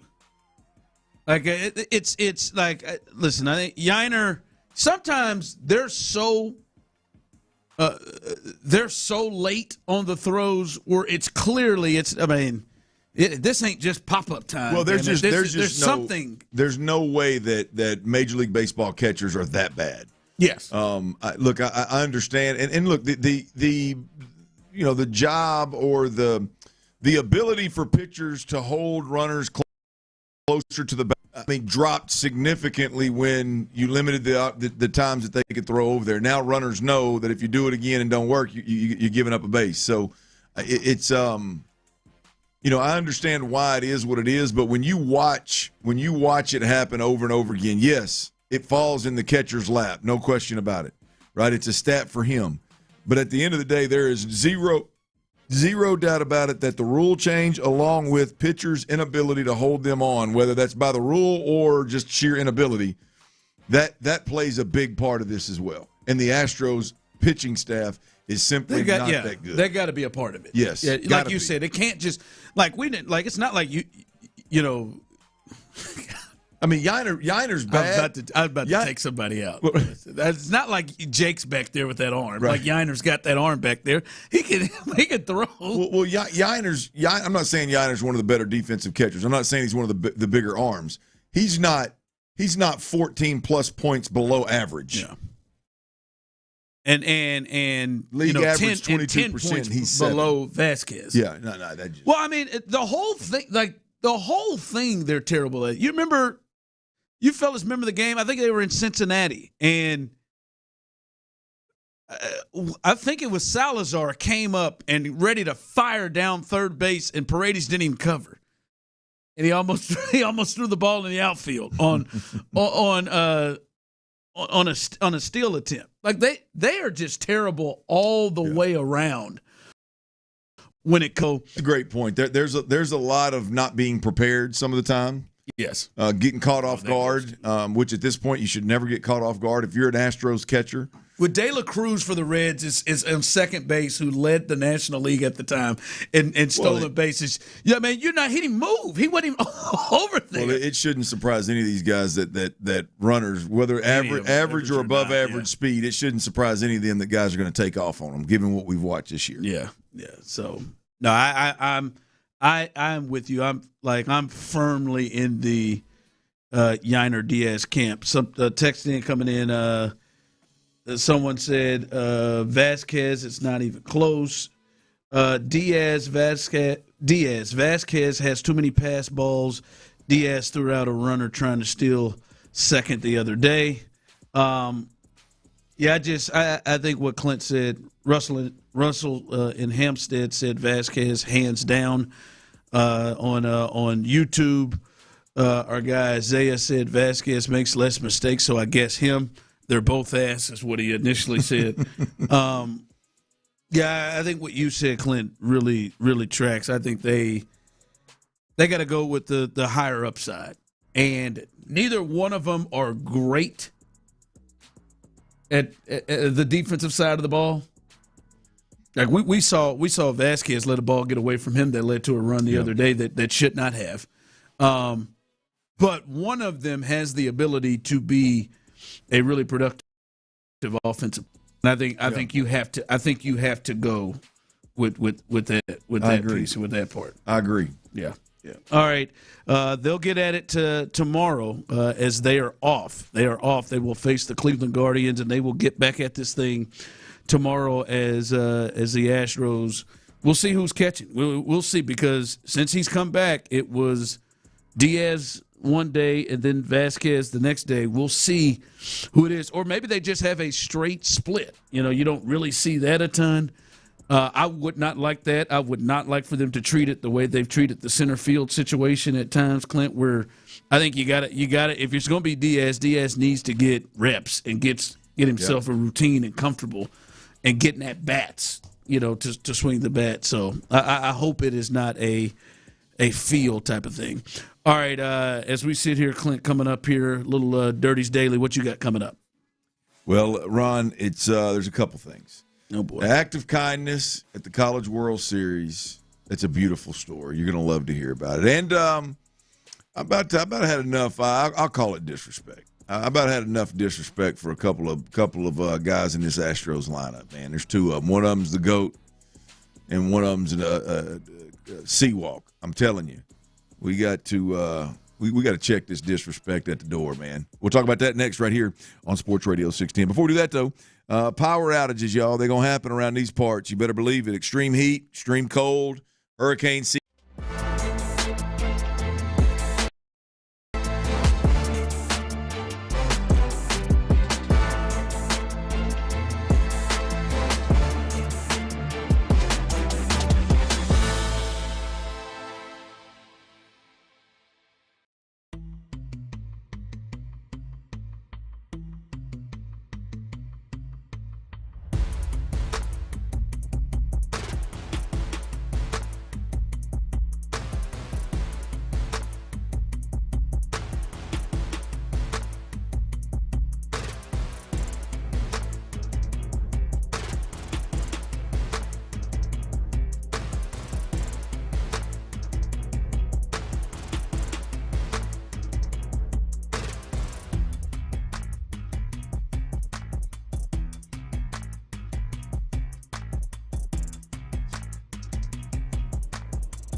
By Granger, for the ones who get it done.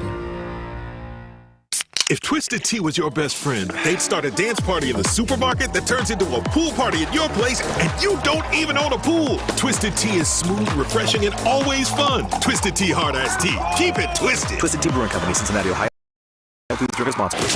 From the West Point Lincoln and West Point Lincoln of Sugar Land Studios, KILT FM HD2 Houston. On Odyssey Sports Station, the Texans play here. Dive into the mind of former NFL quarterback Clint Stoerner. I was thinking about coming out of the chute here and telling y'all about my new boots that I got on, but y'all want to talk about puppy chow? What is that, ostrich? Hell no, that's python. It's Sturdy's Daily. Before we get to that boner. On The Drive with Stoerner and Hughley. Dirty's Daily. Got to turn that mic on, T. Got to turn that mic on. Sorry about that, Bug. I turned it on now. I mean, I got excited right there. Dirty's Daily is powered by, I'm going to give it to the umpiring crew at in the OU Georgia game in the College World Series. Now, OU won. Georgia's eliminated. We got OU North Carolina. But I don't know if you heard about the Branch Boys. Did you, Ron? Have you heard about Tyler? You heard about the Branch Boys? No, I haven't. I have not. Well, Branch? That is a good place, but not. No, they're brothers. Close. They're brothers. How about this? Mom and dad sitting in the stands. I believe it's the first time ever. Brothers on opposite teams. One of them playing on Georgia. One of them playing on OU. The Branch brothers. Unfortunately, one of them had to advance, and one of them had to go home, and so it was a little bit of a half of a heartbreak there. Mom and dad wearing split jerseys, half Georgia, half OU. That's how you got to do it. I don't know exactly that's how I would play it. I'd probably just go neutral and tell both of them, hey, man, I'm in the middle. I'm not a jersey guy. I probably wouldn't wear the split jersey for sure. But I didn't hate it. But the umpire crew, the reason the umpire crew gets this one, boys, is after the game. And this is just an act of kindness, man. This is just act of kindness. Try to do one every day, people. Every day would be tough for me, but I do like to try every now and then, Tyler. But this don't ask too much. Not too much every day, man. Whoa. This umpiring crew, they could have just called the game and took their ass home. Handled their business, did their job, and went home. That's what they could have done. Right, that's what they could have done. This particular umpiring crew, I don't have their names, wish I did. They went out and found the Branch parents after the game and gave them the official lineups with both of their boys, Colby at University of Georgia and Kyle at Oklahoma, on them. First brothers to be opponents in a starting men's College World Series lineup. That's big time. That's man. cool to think of. I would have never thought of it. That's cool, man. And to acts of kindness. Everybody out there, man, learn from this umpiring crew. We spend so much time cussing them, and I'm guilty. Umpires and refs. I feel bad from time to time about the just tongue lashing that I've give umps and refs. I see an umpire that I remember from high school in Baytown or maybe even Little League, and somebody may walk up and say, Clint, man, I umpired some of your games back in the day. I'm like, first thing I do, sorry. Sorry. I was a real jerk. I used to umpire at East League in Baytown when I was a dude. That stuff. I've been followed to the parking lot. Yeah, some of the stuff Jet those Steelers, parents Little League. do and say. Yeah, good. Awful. I mean, I tried to call some plays for a 5th grade Little League team football one time, and I had to turn around and tell the parents to shut up. As the coach, my own parents. I'm like, man, it was brutal. I was good with a whistle. Yeah. All right, here, guys. I'll set the timer here at 15 at 30 seconds. If you're not gone, I'll end the game here. It's a good strategy. Yeah, oh, come on, get out of here, Mike. Just stand in the hallway. I'm not going to keep doing this. This is great. That's great. I wasn't as good at dealing with that stuff as you are, Ryan. But we spend so much time cussing the umpires, man. Look, they're leading by example here, man. Acts of kindness from time to time, stepping out of your role, a little bit of your personal time, and where somebody else could benefit. This is big, man. For this crew to find these parents and give them this thing will be framed on the parents' wall. Now, that I would do. I ain't wearing a split jersey. But you're going to frame it. That lineup would be absolutely. There would be I'd have an action shot of each of them. Probably instead of going side by side, separate cutouts, I'd probably have somebody, Ron, mesh it together, you know what I mean? Kind of just blur the middle, and as you go out, you get each one of my boys, and you got the lineup card right there in the middle. Boy, that would be great. But it would be impossible if these umpires didn't think about somebody other than damn selves and the fact that they were tired and they just called a game. They didn't have time. They put all that aside, found the parents, and gave them that little memento. Well, and listen, Clint, it's not like they had a lot to get to. They're in Omaha, so all they were going to do was just head back to enough of your disrespect. All they was going to do is head back to their hotel. I've never heard anybody that talked about going to Omaha in the College World Series say they didn't like the town. Speaking of disrespect, not saying they don't like the town. That's not where they want to be. Speaking of disrespect, can we all agree on something here? Well done by the umpires, by the way, up there. If I had your name, I'd give you some love. But the lesson that you're learning, the reminder that you're giving to everybody out there that's not like Tyler that does an act of kindness every day. Most of us go several days without one. You need acts of kindness, man. Think about other people. But here's the deal. I'm driving in today, and this is just the example that set me off here, that gave me the idea. All right. I think you may be guilty of it a bit. I don't know for sure, but I think the tone in your voice leads me to believe it is. Okay, yeah. But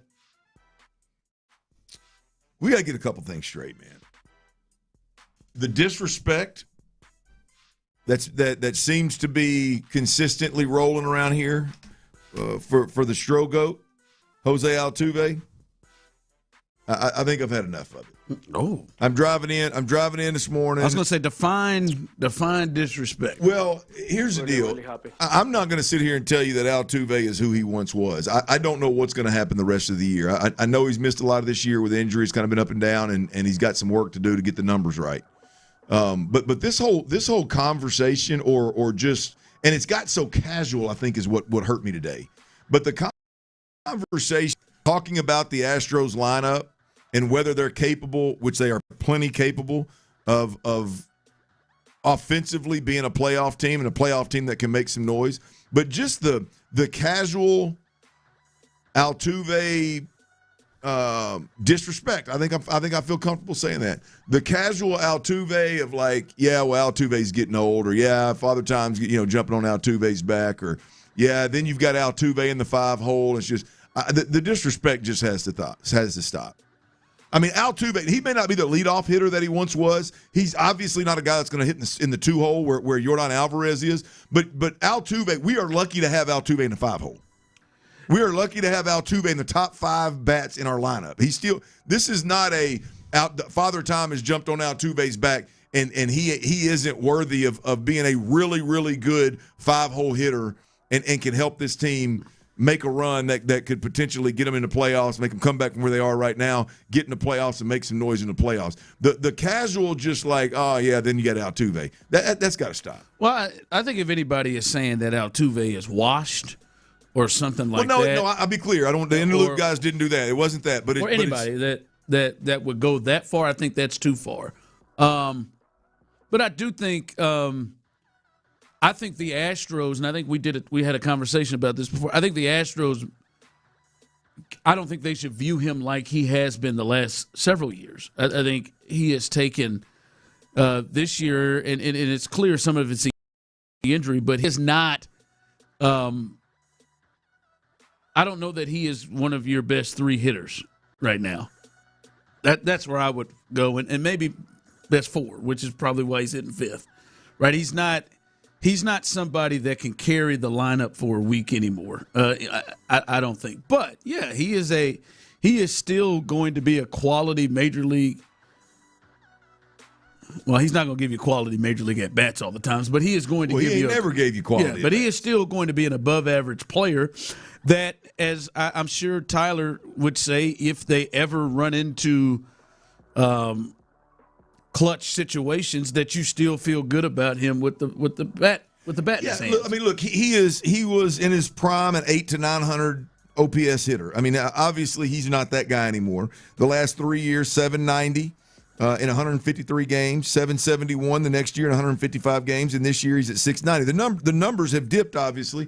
But I think we just need to let this thing play out, right? We ain't even to the All-Star break yet, and I mean the guy's just getting back from injury, and for some reason when he gets in a little bit of a groove, Joe likes to pull him out of the game and set him on the bench over there for a game and give him a little rest, load manage him a bit. But let's let this thing play out before we minimize Jose Altuve to he's our 5th hitter. I will say nobody in the world has done anything to say that he should be hit lower than he is. Yeah, no. It's just the casual. I'm going to be honest. It bugged me a little. It was, and there's one more. It's not just Altuve. People coming to your defense on the text line. As well they should. Hell, they know what I'm talking about. They know what the hell I'm talking about. Let it all play out before you say Father Time jumped on his back. Let it all play out before you say that he can't get it done and be a big reason that this team gets back on the right track and gets in the playoffs. Let's let this thing unfold. I don't watch Altuve at the plate and go, boy, he can't do it anymore. He's still coming out of his shoes on his swing, so that ain't changed. But there's one more, Ron. I don't. This is more of a. I think folks need to give credit where credit's due. And I know that last year, I know there's some PTSD at that first base position. I get it. I do. I get it. I understand what we've been through. But I hear folks talking about Christian Walker and old Seawalk. Love the nickname, by the way. I don't like most of the nicknames they hand out. That's a good one. I like it. Hate the mustache, by the way. The Christian combo. Yeah. I don't know about that either, Joe. But not acknowledging that this dude is having a tremendous, not an all-time great, obviously, but a tremendous season is absurd. Who's doing that? Well, he's an all-star. I don't. Yeah. Well, I'm telling you, I just don't know. We spend a lot of time talking about Yordan Alvarez in the year he's having, and rightfully so. But when you look at the league, the top RBI guys in the league, Christian Walker's right there behind him. Hell, if an off day for Tyler's bets, I hope he doesn't. But if he has an off day, Christian Walker may pass his ass in RBIs. And so when we get to Christian Walker, we need to start talking about this Astros lineup like, hey, man, this is about Yordan and Christian Walker. This is a 2-horse race right here. Both of those guys, nobody's scared of Christian Walker the way they are of Alvarez. And I'm not trying to make Christian Walker Yordan. But, man, the season they're having and the production that we're seeing and how clutch they are, the flyby Christian Walker is crazy. I don't know anybody who could say something I mean, he has been. Well, it's not that anybody's saying anything negative, Ron. But you don't think he's getting enough credit? I've not heard. No. We haven't done it. Like I haven't heard anybody hardly talking about the year that Christian Walker's having and how clutch this guy is. Let him put up some numbers last year and not be ideal, boy. And Christian Walker needs to get his ass up out of here. We need to trade Christian Walker, boy. This is another dud at first base. Who signed him? This Jeff Bagwell deal. All of a sudden, he righted the ship a little bit last year, and nobody want to say nothing. And now he's tearing the cover off the ball, and he's as clutch as anybody in the league, not named Yordan Alvarez, and we just kind of ease on through it. I mean, I just think that there's got to, we got to put some. I mean, damn, we got to show some love. He's an all-star. He is. Him and Alvarez are going to be all-stars. Spencer Getty probably. Yeah, he has been a huge factor in this team staying afloat. In a major way, absolutely, and he's going to be a huge factor in whether they make a run to get the playoff run, to make some noise in the playoffs, and he's a big factor if teams are going to pitch around Yordan Alvarez, your best hitter, and if he doesn't produce behind him, then it's a non-factor. Yeah, he's been the second best hitter on this team, and they've got an MVP candidate. Yes, the MVP. It's candidate. time.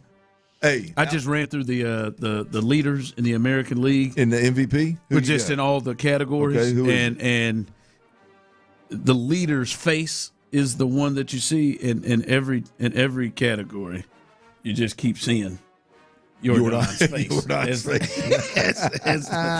That man leads in home runs, hits, batting average, and he is second to Nicholas Krutz in RBIs with 2.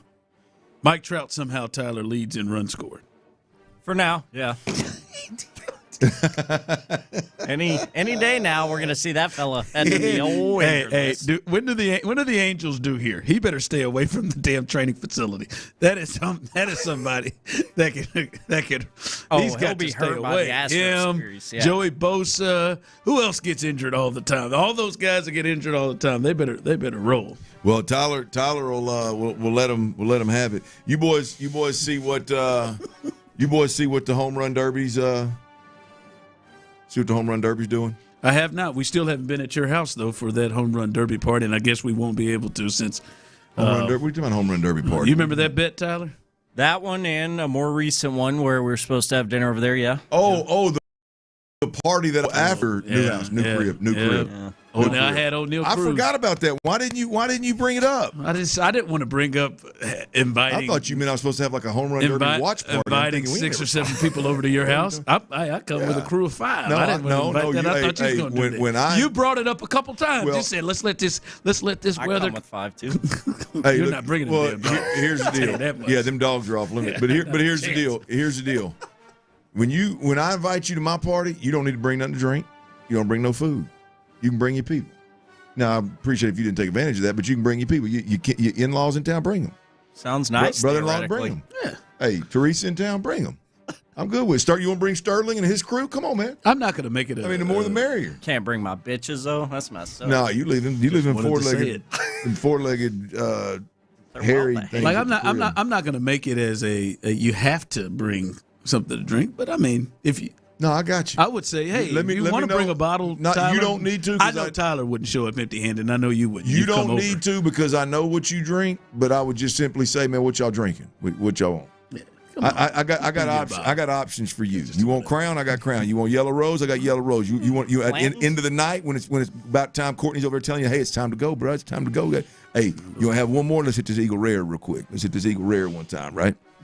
Maybe one. We might do that, T. I mean that's what I wouldn't ask you to bring your own. I don't want you to bring. I don't even need you to bring a cup. I ain't got no Whistle Pig, but if you want it, I'll get some. You have Yeti cups. I've got Yeti cups. Well, I don't know. This move that I'm making. Yeah, we're gonna clear a lot of that. I didn't mean to take you off track. What's the home run derby? They've make a bet for they're going to swing count now instead of the. I thought the stupidest thing in whatever, however you want to call this, like whatever you want to call home run derby, all-star games, all-star weekend. The stupidest thing in the whole all sports is putting a time limit on home run derby. You got guys up there in the middle of their season. Think about this. Think about how stupid it is. Winded as hell. Hey, Tyler, winded as hell and trying to hit the ball as far as they can. I mean, and we got Fielder huffing and puffing. Hey, we got obliques popping left and right in Houston. You think that's a good idea? It's stupid.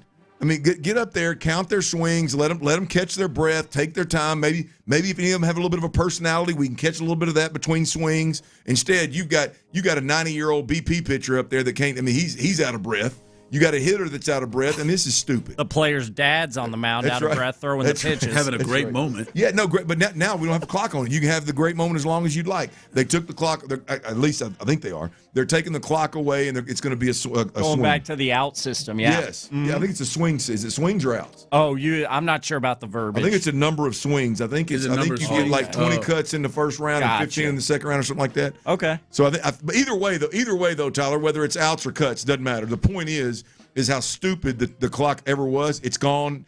Home run derby will be home run derby more entertaining. Is a test of endurance as much as anything. Yeah, but when you keep rolling through. Yeah, we need to get the clock off of them, Brian. Yeah. I mean, let's get a clock off of them. We're popping leaks and backs and because they're gassed.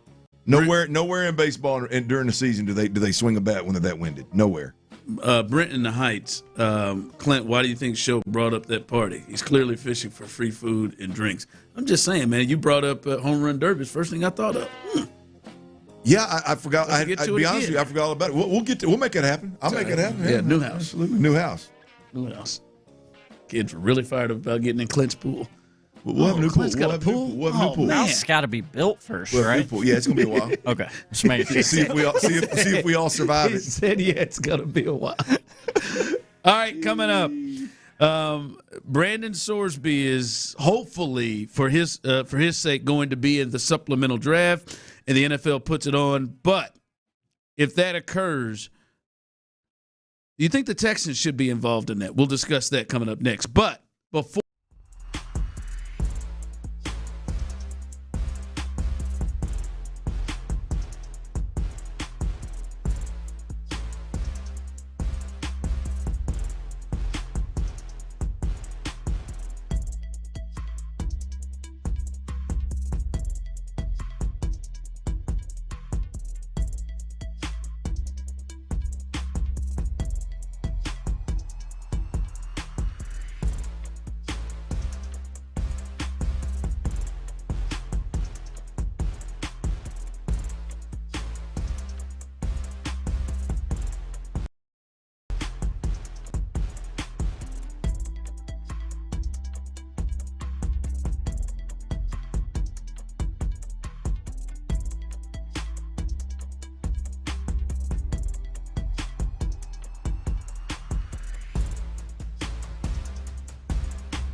Sports leader. Sports Radio 610. The Drive is powered by Mokaram Injury Lawyers. Hurt in an accident? Call Mokaram Injury Lawyers at 281-222-2220. Sports Radio 610 presents The Drive with Stoerner and Hughley. Besándome otra vez, suavemente, bésame, que quiero sentir tus labios, besándome otra vez, suave, bésame, bésame, suave, bésame otra vez, yo quiero sentir tus labios, besándome. 713-572-4610. I see you out there on YouTube and Twitch. You can jump in on this as well. Clint, your thoughts on this? This has been one of the biggest stories in the sports world. It started last week. It reached the height of its stupidity Friday with that 22-minute video that the brass of Texas Tech put forth. And it has, in some cases, at least come to a conclusion from the Texas Tech Sorsby situation and college football situation that he will not play this year, and he left Texas Tech and is now going to try to prepare himself to enter the NFL supplemental draft. And that's kind of been the biggest kind of story and situation, one of the biggest stories in sports. And everyone's talking about, this may be a way that some teams can find their next quarterback. In this supplemental draft, if he's able to be able to participate, and if Clint, he'll have some real suitors. He'll have some people really intrigued. And listen, we understand the quarterback situation is the most important position in sports, and there are a lot of needy quarterback teams in the league that will – Clint, we watched the Cleveland Browns say, yeah, we know everything that you all are dealing with in Houston. We know everything that is surrounding Deshaun Watson. Can't get as bad as it, but you know what we'll do? We'll trade 3 first-round picks and more other things, and then give him the highest contract in terms of guarantees in the history of the game at that time. And they did that for Deshaun. So we definitely know that many people in the league, these quarterback-needy teams, they will do they won't be scared off by this situation with Brandon Sorsby. They will absolutely look into this. Now, the Texans operate in a different space, but in your mind, when you look at this thing, should the Texans in any way be involved in this? Absolutely, the Texans should be involved in this, and not based off of what we think or don't think C.J. Stroud's capable of doing, based simply off what they've shown us. If you're a quarterback-needy team, it makes obvious sense that you are dialed into what the supplemental draft looks like and sounds like for kid, right? Obviously. I would argue that if you're an organization that you're not sure what the future looks like at the quarterback position for your organization, then you should be dialed into what Brendan Sorsby's going to do and what the supplemental draft looks like. We know what he's going to do, obviously, with the draft. But so absolutely. And again, not based off of whether you like or you don't like C.J. Stroud, based off what the Texans have told us. Yeah. They don't know if they are ready to commit the kind of money that C.J. Stroud commands. They are not ready to commit that kind of money to their quarterback. And the reality of it is, if you're not, then they're probably going to part ways next year when he's got 1 year left on the contract, and there's a little bit of value there. Or you can even look at this thing as hey, they may just franchise tag the QB. We saw the Cowboys do that with Dak a couple of times, I think, if I remember correctly. So even if that were the route you want to go, it's still a short-term deal. And you have the opportunity with this Sorsby kid, assuming that you think he is a first-round talent like many think, you could potentially get him for a third-round value. You could potentially get him for a future third. Now, I think he's going to at least fetch a second round. But I think if you're the Texans, you've got to be tuned in to what's going on. We're talking about a pick that you just used on Marlon Klein, a developmental tight end out of the college ranks. I mean, that's the value we're talking about. I don't want to just leave this on pick. We're talking about a Juice Scruggs pick, right? So we're talking about a pick that you're either willing to draft developmental players or you've missed on recently. So I would be dialed into what's going on if I were the Texans with this Sorsby supplemental draft situation. Yeah, I mean, if you and I see some people texting in, hell no, man.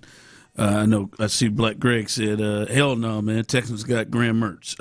But others said, hell no. Listen, if you do not have a commitment to your quarterback long term, or feel like you've got the franchise quarterback, you're crazy as hell if you don't look into this. Great. Just like you would be crazy as hell if you wouldn't look at any of the, like, if you're the Minnesota Vikings, right, and you have a 1-year deal with with Kyler Murray, and clearly we know how you feel about JJ. You'd be crazy as hell if you wouldn't look at this, just like you'd be crazy as hell if you wouldn't look into the draft at all the quarterback situations. Doesn't mean you go with them, but you got to at least look at it. And whether you agree with it or not, I think CJ has done what he needs to have done to have gotten a contract. Some others don't. But right now, Clint, what they have said is, we ain't ready yet. We don't have that confidence yet that we're ready to go ahead and hand him, that life-changing contract right there. We need to see more.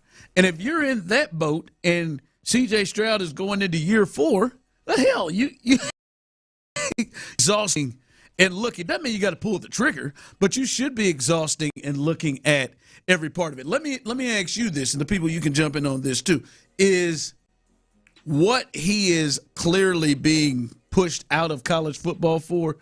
How much of a concern do you think that is for NFL teams that potentially may stop them from pursuing this? I don't think it's a concern at all. I think it's all a show. I think it's all a front. I think it's. I think the guys that are making these decisions have gone to Vegas and bet $90,000 in a weekend when they were there. I think they got guys on their team that drop that in casinos on a nightly basis, and they know about it. And look, I just. They're going to comment on it like it's something that they're going to have to address, and they're going to take advantage of it. If it does drop his value, sure, they're going to take advantage of that. Is it going to keep him out of the league? Is this going to be a deal that he's going to have to deal with for the next 5 years while he's in the league?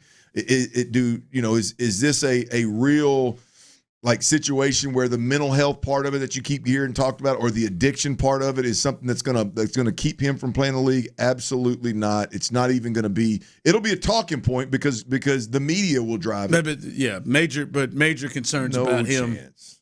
Yeah, no chance. No, I think it might stop some teams. No, I don't. I don't know. I wouldn't be surprised if it stopped this team.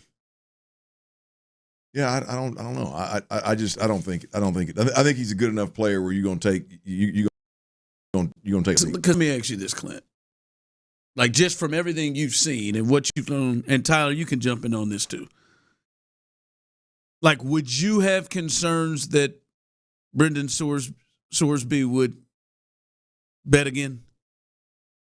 Would you, based off what you're saying, would you have? I'm the owner, GM, coach. It's in my mind. I'm just saying for you right now. Yeah. Right now, everything 100%. You've learned, the amount of times that he bet, the amount of times, would you have concern? I mean, I would. It's got to be a thought. The amount of bets and the amount of dollars that were involved. This is the really the reason bets, man. me. He was just out there, man. So many. He quadrupled you. Yes. Active wagers daily, and many of them. He was. It would appear he was going to the toilet and just. Oh, let me go ahead and knock this out. This place, yeah, man. That looks like a good parlay. Yeah, man. That's over 10,000 bets that he placed in a small period of time. So I wonder, and obviously he's going to be watched and looked at. Now I'm with you. I don't think the Browns give a rip. I don't think the Jets give a rip. I think there's some teams out there. Look, I'm not.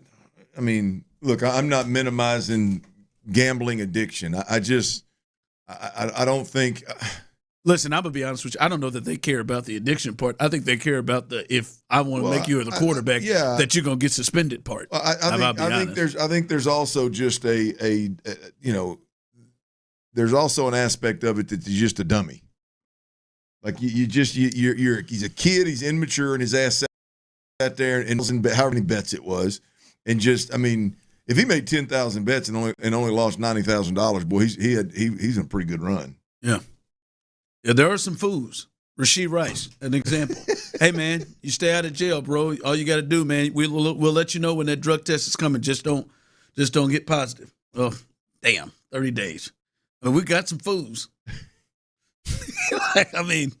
We got some dudes with addictions that hey, they can't even stop themselves. They know when the test is coming. Can't even stop themselves. All right, coming up. Do you believe right now the Astros are potentially in the best spot they have been right now? Do you believe the Astros can actually put it together and pull this off and get themselves into the playoffs? We'll discuss that coming up.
each with a story. eBay. Things people love.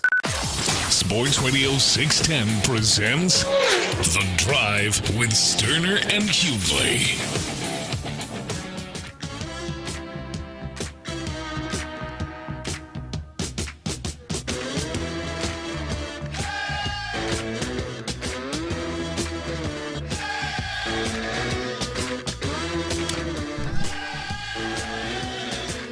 Remember, coming up in the 5 o'clock hour, as we are live here on The Drive, coming up in the 5 o'clock hour, you got a chance to win a couple of passes, 2 passes to the Dynamo's soccer celebration. Live viewing on Wednesday, June 24th, Mexico and Czechia, formerly the Czech Republic. They will do battle, and you have a chance to be there for that watch or that live viewing party coming up on Wednesday, June 24th. 2 passes, your chance to win that coming up in the 5 o'clock hour. All right, I want to play this from Jeremy Pena, who went deep yesterday, and maybe he is starting to round into form and play in a space where, hey, here we go. Maybe he is starting to roll a little bit and maybe get to the form that he was last year, where he was this team's best everyday player last year, was an all-star top 10 MVP finisher. Here was Jeremy Pena talking about the big series win and what they need to do moving forward. That's going to be key for us. We need to win series, try to find a way to get it done and keep going. Keep going to the longest season. It's a long way to go, and we need to slowly keep climbing. It's a panty dropper. That's right, it is. And that is it's stacking series wins. And Clint, they have won now back-to-back series. They will take on the Cleveland Guardians as they are off today and take them on over the weekend. And I guess I would throw this out. They're sitting here, and they are 35-41.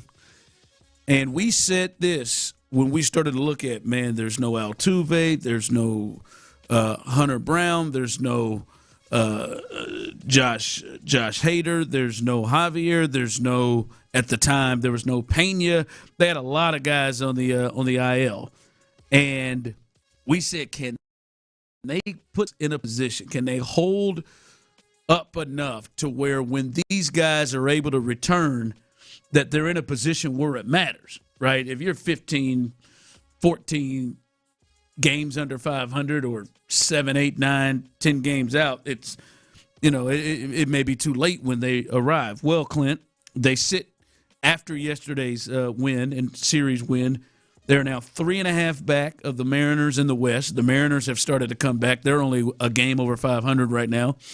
And then they're 2 back of the final wild card spot. And as I said, all of those guys are back. Javier should be back coming up next week as he makes one more start. 713-572-4610, YouTube and Twitch as well. You think the Astros can actually do this? Can they actually pull this off? Do you see a way that they can actually make a run and get back to the postseason? Absolutely, 100%. One starts with they got to stay healthy. They can't afford to go back to the go back to the spot where you're losing guys like Hunter Brown and Josh Hader and Jeremy Pena for extended period of time. Obviously, you got to stay healthy. Yeah, healthy. Yeah, but yeah, if you stay in October, yeah, I hear you. I wish I could see you in October. There is no doubt about it. This team, you look up, you got two of the leaders in the RBI hunt. You got to if you can stay healthy, you got Jeremy Pena, great leadoff. I mean, you're 1 through 5, 1 through 6 is legit, and the pitching looks like it's starting to come around. So, yeah, man, I absolutely, obviously a terrible division, so that's gonna give you a shot. Nobody's gonna run away with the wild card. So yeah, I think the Astros can absolutely make a run.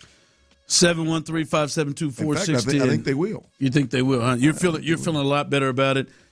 You think the Astros can make a run? Someone texted in, it's all about Alvarez and Pena. I don't know, but I think it's the pitching. It's more so the pitching. I think Alvarez and Pena have to continue to go. Now, nobody's going to just, I guess, ask that Yordan Alvarez continue to just go on the pace that he is on right now. But won't ask him not to, is the case. You there yet, Tyler? Are you there yet where you believe this the Astros can make a run? Have you gotten to that spot now? They got everybody. It looks like almost everybody healthy. You think they can make a run? I think it's definitely possible. Now, you don't believe. The degree of possibility is. He doesn't believe. I can say it's high. Oh, man. I can smell it. I hate it. I hate this season because me and Colin Seabass in here, we were just talking about these Astros and the AL West. And the aspect, the factor in this conversation with the AL West and the American League really in general sucking so bad this year is creating hope where there shouldn't be, ultimately. Like, I know I have some hope still in me, whatever degree, a little bit. I have a little bit of possibilities left in me for these Astros, but there shouldn't be. There really shouldn't be, not at this point. I know it's a long season, but it's possible with the Lord. But it's not a long season. He said with the Lord. Things possible. YouTube coming in. Yes, if they can cut down on the AAA lineups. Well, the injuries will potentially help that. The guys coming back will help that at this point, because I mean, however you say it, like at least once a week you were having a AAA catcher or a guy that got DFA'd in Salazar having to catch once a week, and a guy who's looked at as a backup catcher having to play every day for you. So I think you get some relief there, and Jake has been back, and it feels like you're starting to get an understanding, and maybe now, Clint, you're down to one spot in the lineup that is, I don't know.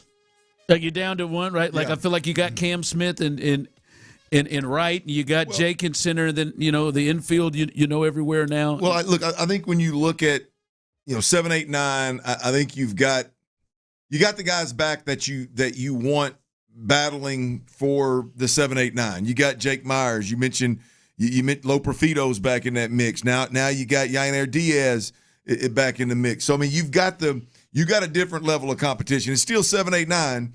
I guess you can throw Cam Smith in there and we can go 6 through 9 because they move him around. But like you've got the guys that have the potential in that 6 through 9 that are battling for the higher spot or that are trying to keep a job kind of deal. You've got the higher potential guys. It's no longer a Sugarland lineup. No disrespect, love what you did, but the reality of it is you've now got guys in there with major league experience, major league expectations that are getting at bats every single day. So that's a step in itself in the right direction. So yeah, look, I think this team, the way they can swing the bat, I think they can score with anybody out there. Now, can we pitch with anybody out there? We've got a lot better chance with Hunter Brown. We've got a lot better chance with Peter Lambert. Appearing to be real and not just a flash in the pan early in the season. Need that to continue. Yeah, man. I mean, so you've got you're in a much better position to make that happen. Yeah, and they just can't have their margin for error. Obviously, Clint is lower than it has been in the past, and they've got to avoid the sweeps themselves getting swept. Yeah. They've got to avoid the losing 3 out of 5, right? Because right now, this is an important stretch here. They're 35 and 41. They're 6 games under. They're still in a situation where, all right, man, you drop 2 series, and next thing you know, you're 7, 8 games under, right?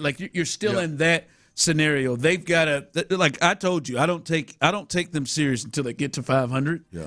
And they're getting close. They're creeping up on that. And if they can win this series against Cleveland, that now they're 4 games under. Now you can really they just got to avoid the poor stretches. Now the pitching they're getting back should help with that, which means Burrow, because Burrow and we'll see with those guys, they can get you in a funk where they have back-to-back bad pitching performances and you may lose a couple games. Well, to me, this is an interesting series, Ron, because I told you of the next 19 games, and that was obviously 6 games ago, I believe, that there was 16 of 19 were gettable games. The 3 that I said aren't gettable, and I was just basing that off of standings and what they're doing right now. It was the Cleveland Guardians. Yep. So if this series is big, because if the Astros can go get a series from the Guardians, it's got to mean something. Right? I don't know that you go take a series from Detroit that it means. Now, obviously, you need that series, and you need to move in the right direction, and obviously it helps you with your record. But I don't know that it makes anybody's ears perk up around Major League Baseball and go, boy, these Astros are whole now. They're looking good. You go out and win a series or even sweep the Cleveland Guardians, then I think people take notice. I think then the narrative may start to change a bit about who they are. And what they're capable of doing. So I think this series is one that I didn't give them a whole hell of a lot of hope. But, what was that, a week ago? I didn't give them a whole hell of a lot of hope. But if they can somehow win the series or even sweep, then I think it changes the game for them. Big series with Cleveland coming up. Some people are texting in. Runs depends on every other team in the AL, and I just hate that. Not the same Stros this year. Yeah, you're going to be dependent on teams in front of you, right? Like the Astros are 3.5 back, but they are in fourth place. And in that wild card, they're 2 back, but they're going to have to climb. Some people there. Someone texted in, "You guys are so naive. Why get your hopes up for nothing? Come on, guys." Listen, you a psychic? I don't think Tyler's hopes are up. They're not. they're there, but they're lingering. No, my hopes aren't necessarily up. You got to. The reality of the Astros right now is, yes, that's not the Astros of old. You are correct. They also still play in a terrible division. I was going to say they're not in the AL West where the Yankees are 45-27. Yeah, and be honest with you, Ron, there's nobody going to run away with the wild card either. Yeah. So, it's not – the reality is we're talking about the Astros getting to the playoffs and giving themselves a chance. They're whole for once, and the schedule lines up right now with the exception of the Guardians where they could rattle off some wins and get to 500 so Ron can take them serious.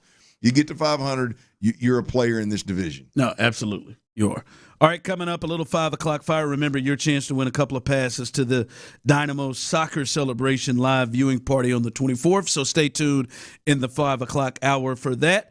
But we'll get you. We'll look at the Knicks and their parade as they were crowned champions and officially had it out in New York and in Manhattan. Also, we'll get you ready for that series and let you know the starters coming up for the Astros against the Guardians, and some quarterback conversation as well in the NFL. Another young quarterback going through a similar thing that your young quarterback is. We'll discuss that next. Athletic director, superintendent, Shoulders Choice Sports Construction is. My GCs out there, architects and engineers.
tablets, 9 milligrams, and Ozempic semaglutide injection, 2 milligrams. There's a pill version of Ozempic.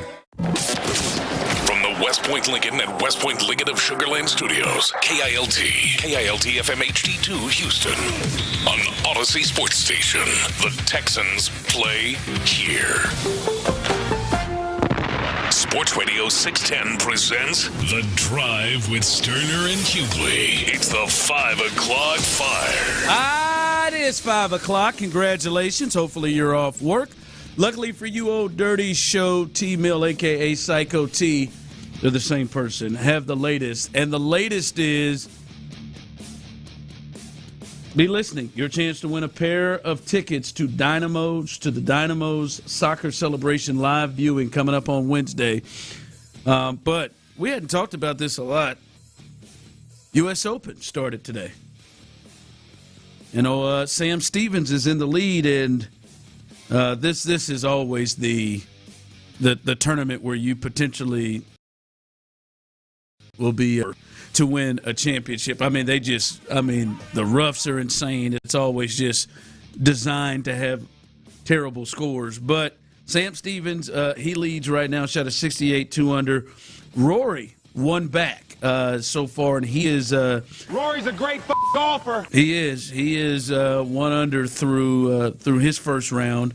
And then Scotty Scheffler, 2 over, 72 today. Some of the notables, Brooks Koepka, is he still a notable? Yeah, he is. I mean, it's just been a while, man. He hasn't recovered since that show. Plus, he's 3 over. Dustin Johnson is even. Bryson DeChambeau is even. John Rahm is 1 under as well. Wyndham Clark tied for the lead. Xander, how do you say his last name? Schauffele. He is tied for the lead as well. Little fella. He's tied for the lead. Looks like Altuve out He does, a little bit, a little taller, at 2 under. But, yeah, we should do a U.S. Open one. I'm saying, dude, that thing was lit. Fleetwood's even, man. Look at Tommy. I see you, and Dustin Johnson. Sure, I didn't mean to leave out DJ. Shout out to Wayne Gretzky. But yeah, that's the leaderboard right now is the U.S. Open. We'll see if there's some names up there that could be interesting over the weekend. I'm certain Scotty will shoot a 67 or something tomorrow, and he'll find himself right back in it as well. Right in the mix, baby. Yeah, but Rory, get in there. Let's see it. That he's always interesting to me on a Sunday. Hopefully the names are up there, but these U.S. Opens, you never know. It's just survival when that comes. All right, let's do it right now, Tyler. Caller number 6. Caller number 6. Right now, 713-572-4610. Them phone lines is open. Caller number 6. You will have a chance right now to win a pair of passes to the Dynamo Soccer Celebration live viewing party on Wednesday, June 24th. Mexico and Czechia, formerly of the Czech Republic. They will get it on, as they say, and you will be able to be there for the viewing party. I know we were there last week right before it started, and it looked like it was a hell of a time out there. So you might want to check that out as well. So get on the horn. Tyler will take care of you. Caller number 6, 713-572-4610. Your chance to win 2 passes to the Dynamo Soccer Celebration live viewing party coming up Wednesday, June 24th. All right, Clint. The Knicks had their parade today. And I'll be honest, I looked at that crew. Clint, there isn't a wild card in that group, and as we've seen it, we haven't heard any crazy stories or anything at all. They don't seem to have a wild person where you're like, look out, boy! Once he gets a few in him, he's gonna be.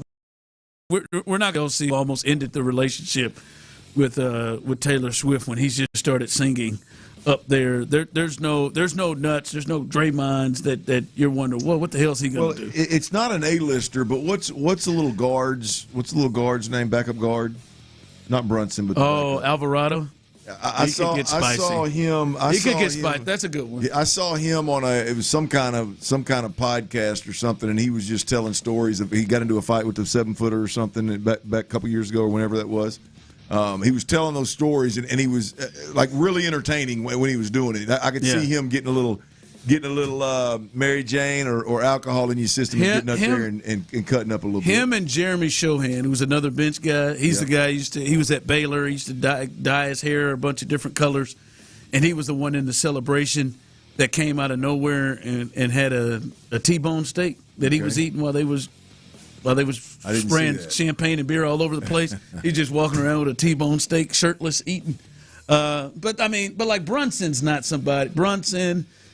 Like maybe Josh Hart, but I feel like Josh Hart's a guy that's probably got control of himself. Bridges, all them, Carl, none of those guys feel like guys that you're going to lose it, that we're going to lose their minds. But Jalen Brunson, he did speak and tried to ignore the critics of the Knicks, saying there's a lot of people that have a lot of negative stuff to say. Brunson said during the celebration at New York City's Hall, there's a lot of people who have a lot of opinions, but when you prove them wrong, you really don't have to say ish. They don't deserve it. Well done, young fella. Well done, young fella. That's good. They are still. He sounded. I heard the audio. He sounded like he was a little. Yeah, he might have a few. Yeah, he probably. That was early in the day, though, right? I mean, they start early. Yeah, mimosas, you think? Yeah, no. Maybe a little mimosa before. Would you start with mimosas? I have one at the house before. Before I leave, if we were going, shut up, Tyler. Tyler's nodding his head. Tyler, if we were going to if the Drive won whatever Marconi personal championship, if we were doing a parade. Face of the station. Face of the station, yes. The hell with mimosas. I don't care what time it starts. I'm going in hard. I'm starting. Mimosas can take you in hard. Hell no. I'm shotgunning a beer, and I am. 50-50 I'm taking shots. I'm just talking about when you get up in the morning with your bride and you're just kind of hanging around, getting ready to get loose with Some days like that. This is we're going on parade and celebrating.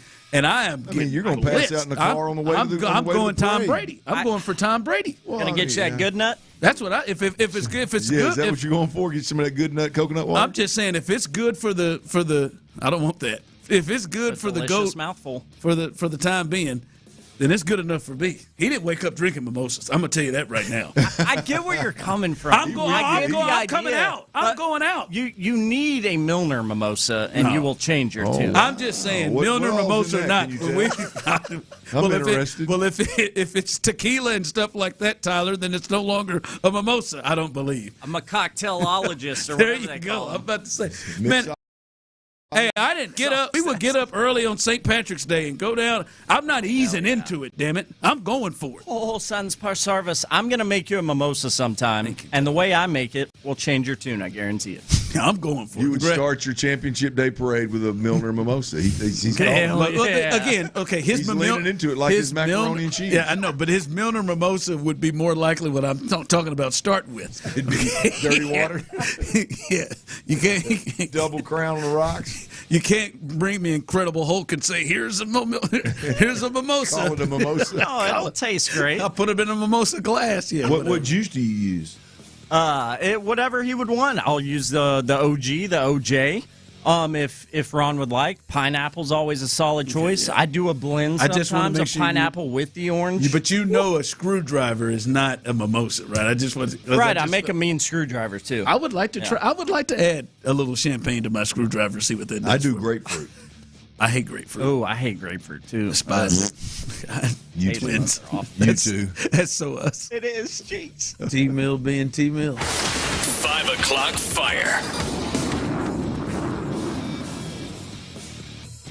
Trying to get back to that 6-game under plateau, and they do. Hader strikes out. Torkelson strikes out the last 3 batters after the solo home run by McGonigal, and the Astros win it 4-2. Josh Hader saves the game for Peter Lambert. That's a nice way to wrap up a series against Detroit. There it is. Torkelson and McGonigal. Yeah. You say that fast. Spencer Torkelson does not sound like a baseball player. McGonigal. Yeah. The hell's going on here? Yeah, that's what Detroit does for you. But listen, they've won 2 series in a row. We talked about that 3-series stretch they had to take advantage of losing teams, Anaheim, which they weren't able to, but the Royals and the Tigers, they do take 2 of 3 from both of them, and now they have the Guardians coming. And Imai, Spencer Getty, and I think Kaiway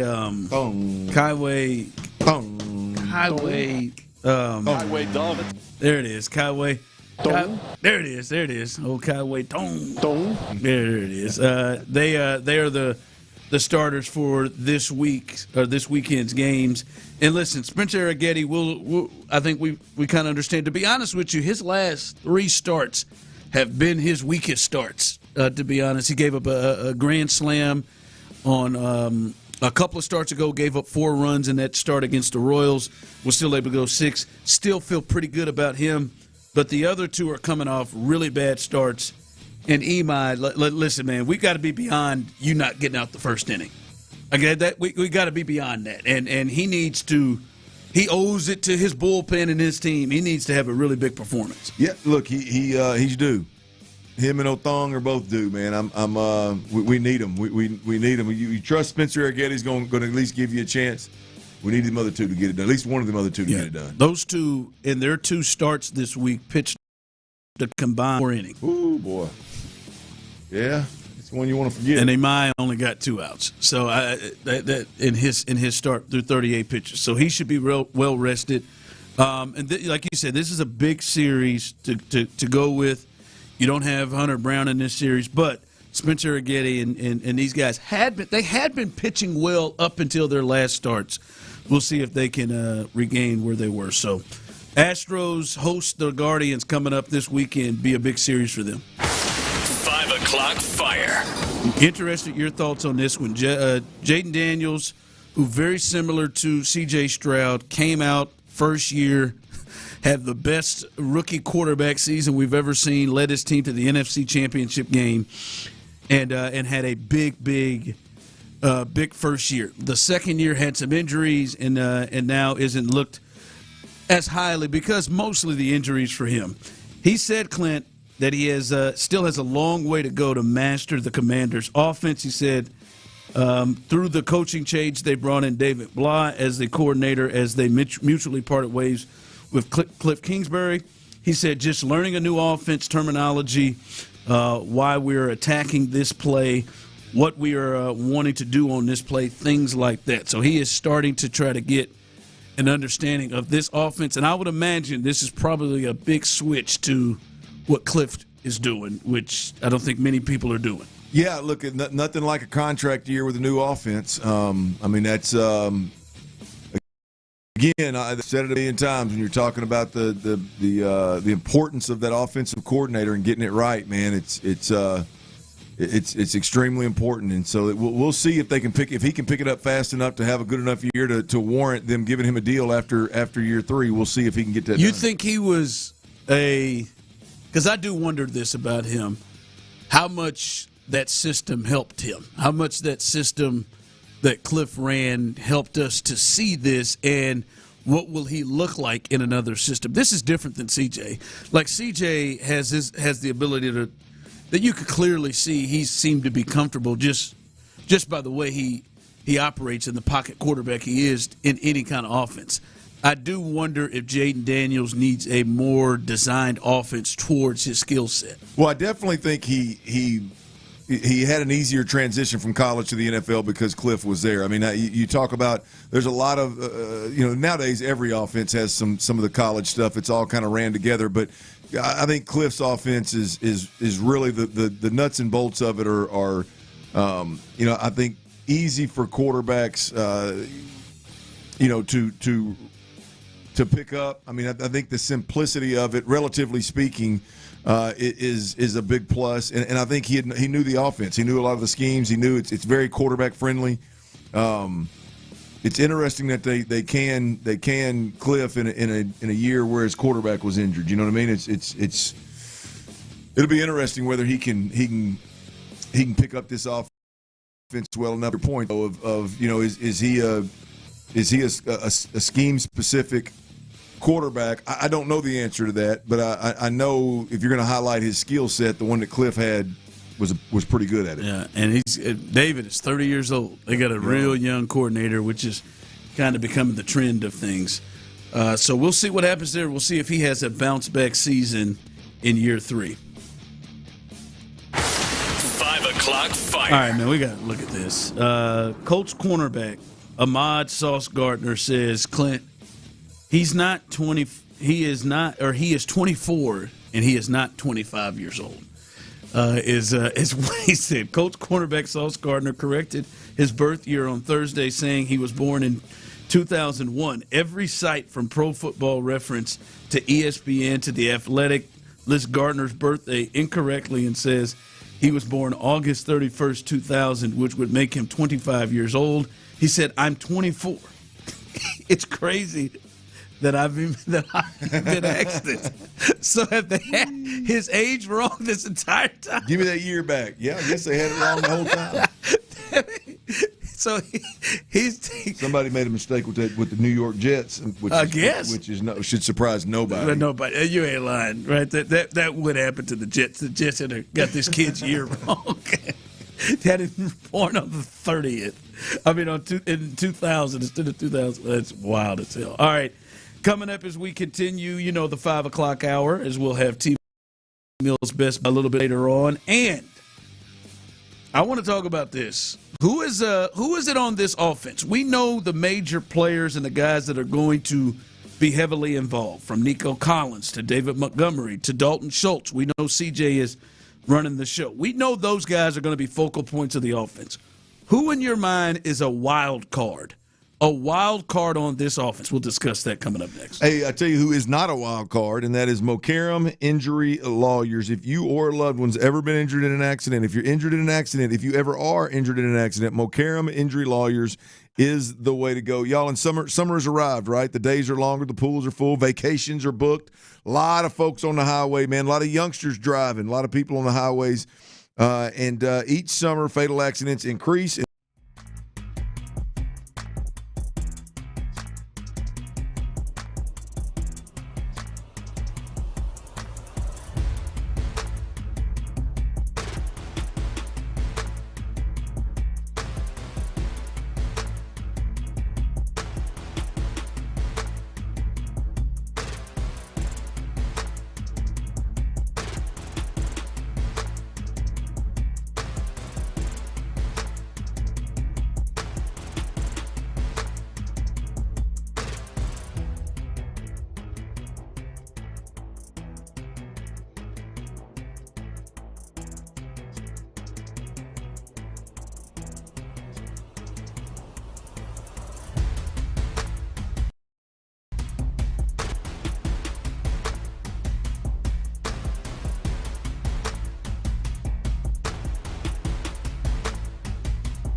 Tune in and wherever you get your podcasts. Houston's sports leader. Sports Radio 610. The Drive is powered by Mokaram Injury Lawyers. Heard in an accident? Call Mokaram Injury Lawyers at 281-222-2222. On 610 with Pendergast to run the show. Sports Radio 610 presents The Drive with Stoerner and Hughley.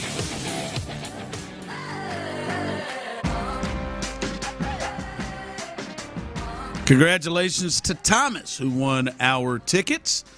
He will enjoy the great event out there. He will enjoy the Dynamo Soccer Celebration live viewing party coming up on Wednesday, June 24th. So congratulations to Thomas, who was able to pull that thing off. Remember, coming up in a little bit here, later on in the 5 o'clock hour, team had a great Monday, and we'll get you ready for T-Mill's Best Bets. That sound from PC right there is how the last 2 days have been for me. Well, I'll tell you, man. 1 for days. 3 the last 2 days, 1 for 3. It's okay. In the red both days. Not ideal. Now in the orange. Not in the green. I mean, you're 1 away from being 50%. 1 away. We'll get there. Have a solid 3 for 3 night tonight. I have a feeling. There you go. There you go. Get on it. Yeah, we'll let you know those coming up here in just a bit. Yeah, saw the money line on both those games early, and I thought, boy, not gonna get it. But he will get it later on, and we'll do T-Mill's Best Bets coming up here in just a bit. All right, Clint, I said it to you, said it to the folks on the break. Somebody said Xavier Hutchinson, his ability to make big plays. He's my wild card. They said, as I said, who is a wild card? And when I say a wild card, I mean somebody, obviously Nico, David Montgomery, those guys are going to be prevalent. Dalton Schultz, it's a guy who caught 80 balls last year. Those guys are focal points. Those are guys in which, hell, going into every game, there's got to be a thought of how to get the ball to them. But I'm talking about guys that may be in the shadows, guys that you don't have expectations of, that this person does this, this, and this. I'm talking about those guys. Those, if they bring a certain production or a certain level of play, boy, it really changes things and adds things to that. Someone said Xavier Hutchinson. Who is yours, Clint? I'd go with Jaden Higgins. Look, and I know Jaden's going to show up, and I know he's going to be a player. But I just think if this guy steps up and takes the next step. I mean, it doesn't have to be great, but if he just takes the next step and improves on last year, then you're talking about having a major impact on this team. If they run it as well as they think they're going to be able to run it, then you're going to get a lot of middle field close. And now you've got 6'4", 215-ish, 220-ish on both sides. You're in an offense where they're going to ask you to block a lot. That 6'4", 215 is big. If they don't run the ball as well as they think they're going to run the ball, it's going to be absolutely paramount that Nico Collins has somebody opposite him that can threaten the defense. When you look at red zone type stuff, he's a big-bodied player that should be able to do some things in the red zone. And so I think that when I look at Jaden Higgins, he's the one guy that I know he's going to get the run. I know he's going to get the opportunity. And if he has a quote-unquote breakout year, just improves on last year, then it'll change this offense in a big way. Yeah. A lot of people are going Higgins or Noel. A lot of people are going on the outside or Noel, being the thought that those two will get major opportunities, we think, to be out there right there. Someone texted him Brevin Jordan. I'm telling y'all, it is a breakout year. That's our guy Irvin. He needs it. Irwin. Yeah, and my concern and question with Brevin Jordan, because I'll give you mine in a bit after we talk about this. My concern with Brevin Jordan is, will he get the opportunities? Enough balls to go around? Or just playing time, right? Like right now, how many guys do you – and maybe he'll have a specialty package, but how many guys do you think will in that tight end room kind of get more action than he does? Well, the two old heads. Dalton Schultz sure. clearly. And then when you look at Foster Moreau, I mean, I think he's going to be – the cleanup guy. I think he's going to be the inline guy, so he's going to get a ton of runs. So yeah, where does he fit in? Where does he fit in? Forget the offense. Where does he fit in from a tight end perspective? To get enough run. Yeah, that's my only concern with him. I think he fits the profile. Yeah, but I do wonder how much run he's actually going to get. That's a guy that could cause a lot of problems for Nick Caley, just from a standpoint of if he plays well early. How do you justify keeping him off the field? But at the same time, you got a rookie. Well, yeah, but at the same time, you put all this effort into running the football, So it's he is in his offense as well as in the tight end room. Yeah, for me, Clint, it's Woody Marks, and I look at it from a couple of standpoints and thoughts. One, I was looking at guys who I think will have a realistic chance and opportunity to affect the offense, right? That's my issue with some of the other guys. I wonder how much outside of Nico they're going to give guys enough opportunities to really impact things. But the running back, and in particular, the pass catching element of the running back, I think is going to be key, and I think he's going to be used a lot. And I think this is a guy that has a chance to have maybe 400 or 500 yards rushing and maybe 500 yards receiving. Right, I think which I think would be a major impact to an offense that we wonder how explosive they're going to be. Yeah. And he is a guy that has the ability to maybe catch a ball and take it for a chunk play. And I think he'll be used big time in the screen game. And I wonder how much they want to keep David Montgomery kind of fresh at times. So I do think he'll get some run in the run game. So I think that pass-catching ability, and if we've watched this offense, we've talked about it, James White to Danny Woodhead to Kevin Falk all the way back at the very beginning of those Patriot years, the running back and the one that it was a pass catcher. And it doesn't always mean that they're the starter, right? We watched, Corey Dillon be the starter, but then like a James White or someone come in and be the pass catching threat. So I think Woody Marks has a chance to really make an impact. Yeah, here. Look, I like where your head's at with Woody Marks. I mean, it's no secret on this show. I think Woody Marks and the Texans are better if that's his role. I just do. I think he's a hell of a pass blocker. So you check that box. That's the big box for the. Let's call him smaller, even though he's obviously thicker and can carry some weight. But the smaller kind of scat back, third down back, like the knock is, can this guy protect? Does he have enough lead in his ass to protect? Well, the reality is that's the one thing we know Woody Marks can do, right? And so if you put him in position, one, to keep him fresh, but two, to get him the football in some creative ways in the passing game. When I say creative, I'm not asking for like uber creative. I'm just talking about check down, swing game, screen game, stuff like that. If you get him touches when he's fresh in that those moments, I think you got a different level of production from Woody Marks. So I agree with you, man. That is a good one. All right, Tyler, we got some breaking news. Can you hit the sounder? Sports Radio 610 breaking news. According to reports, Fox Sports MLB, the Los Angeles Angels are placing Mike Trout on the injured list. Hell, no way! You're BSing. Wow. Mike Trout will be placed on the injured list due to a hamstring issue. This is unbelievable. I'm trying to tell y'all, man. Tell you. He didn't even make it to the training facility. Boy, he didn't even make it down here. Boy, damn it! Tyler, he had played 74 of 75 games.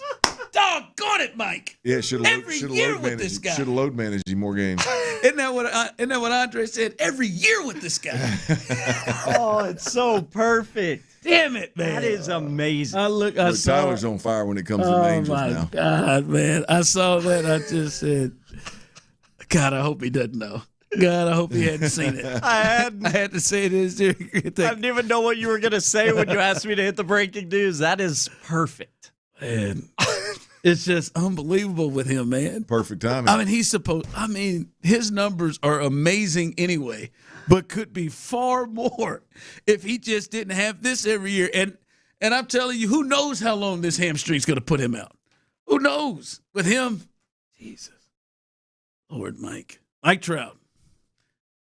Back to the IL. Tyler called it. Sure. When is he not? Every year, Tyler's called it since we've been on. Coming up, T-Mill's best bet. So he's hot there. So man, you might as well really jump on these. Yeah, this is a good tonight. What did I say about Trout earlier? What made you say for now? I forgot I said something about him. You gave one of his statistics. Yeah, he's leading in that category. He leads the league in runs scored. Not for long. And you said not for long. And you're damn right. I think Jordan was second on that, too. I think Jordan's about to pass him up. That's so good. All right, coming up, T-Mill's best bets. And got something he wants to set people straight on. The disrespect he is over. We'll do that coming up next. Every week, though. The Drive with Stoerner and Hughley.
5100. With more than 50,000 active clients today, the market has spoken. Call D&M Live. Sports Radio 610 presents The Drive with Stoerner and Hughley.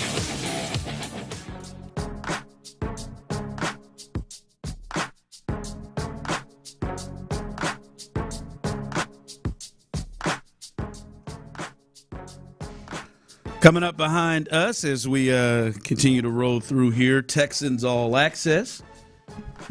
Our guys, Mark Vandermeer, John Harris, and Sean Pendergast will join the show. That's right. They got old Pendy tonight.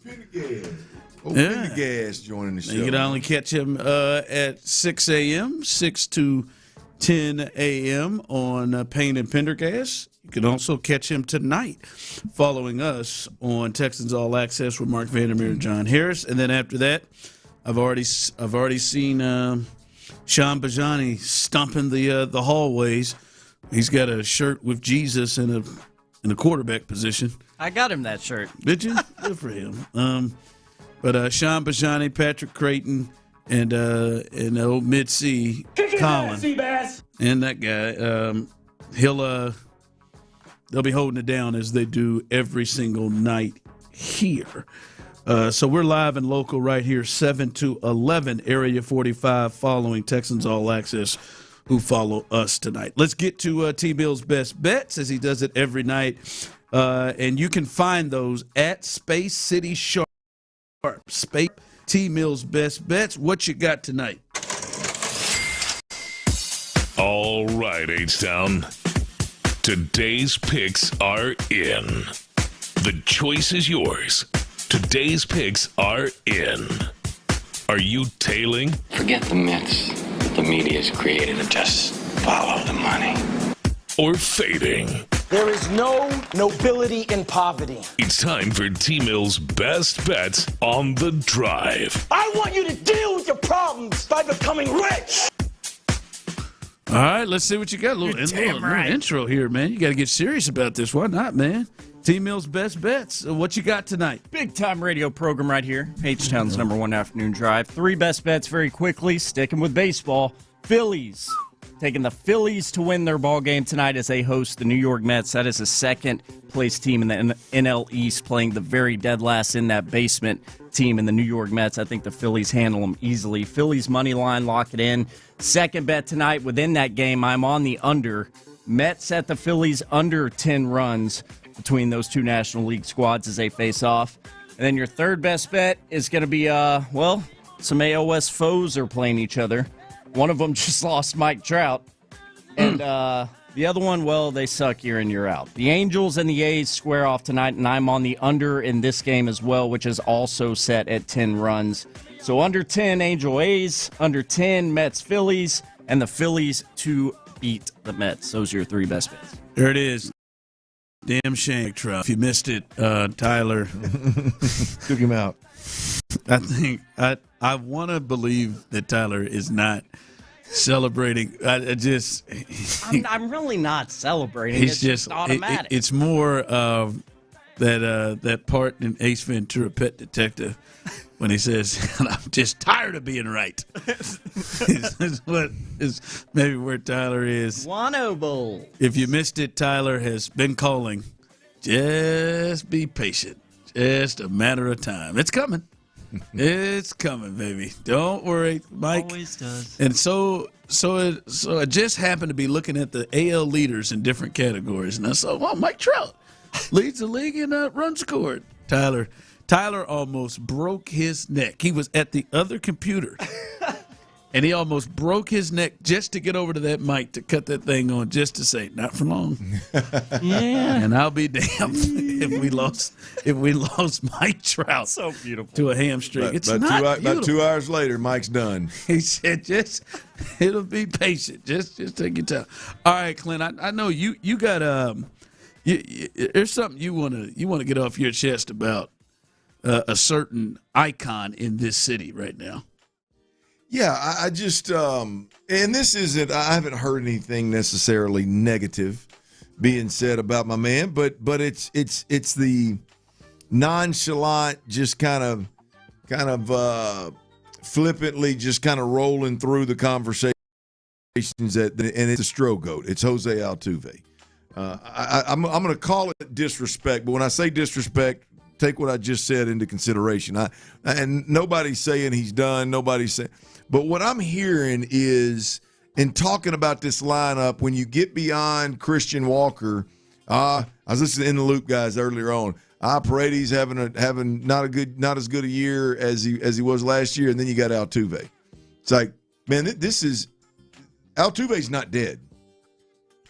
I mean, that is accurate. He's not dead, and look, I understand the OPS has been fading over the last couple of years, but let's let this year play out a little bit and see what comes of it for Jose Altuve. I just consistently hear conversation. In the Loop guys aren't. Hell, we're guilty of it on this show.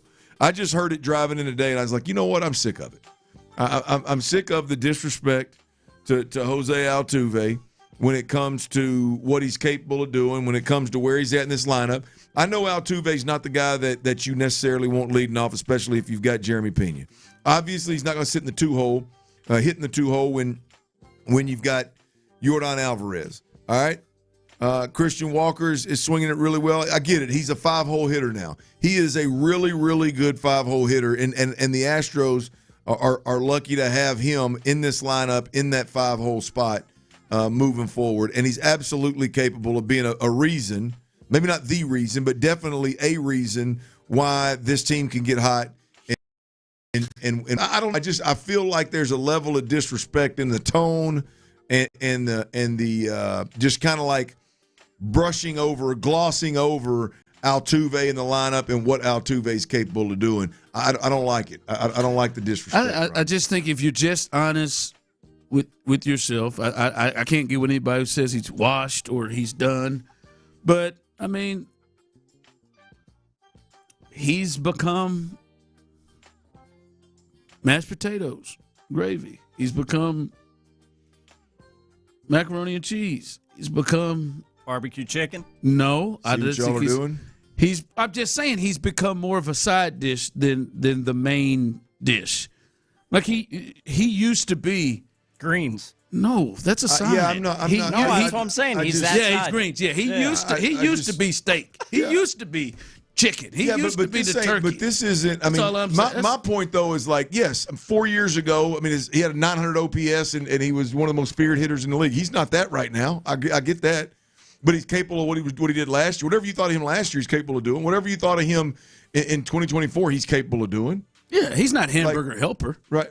Let's see what y'all are doing. I'm just saying.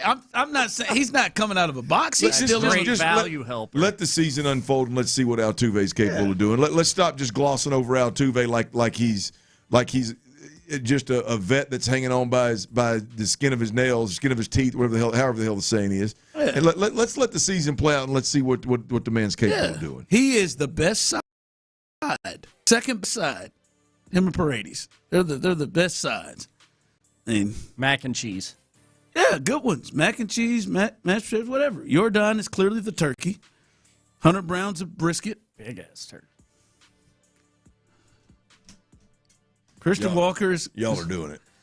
Y'all are doing exactly what I'm talking No, about. we're not. Yeah, I'm putting him in right where he is. Being real with you, bro. You're flippantly being disrespectful. How am I being disrespectful? He is not a main dish anymore. He is really, really good side. I don't disagree with the point I think you're trying to make, but it's it flippantly. Yeah, you are. You're talking about food. You're talking about sides. He's just. Macaroni I'm trying to and put it. No, he's not. I'm trying to put it in a situation like people would get. He's very capable of being one of the meats on a 3-meat plate. He's capable for a game to game. He is capable of doing that. But for a season right now, he's not.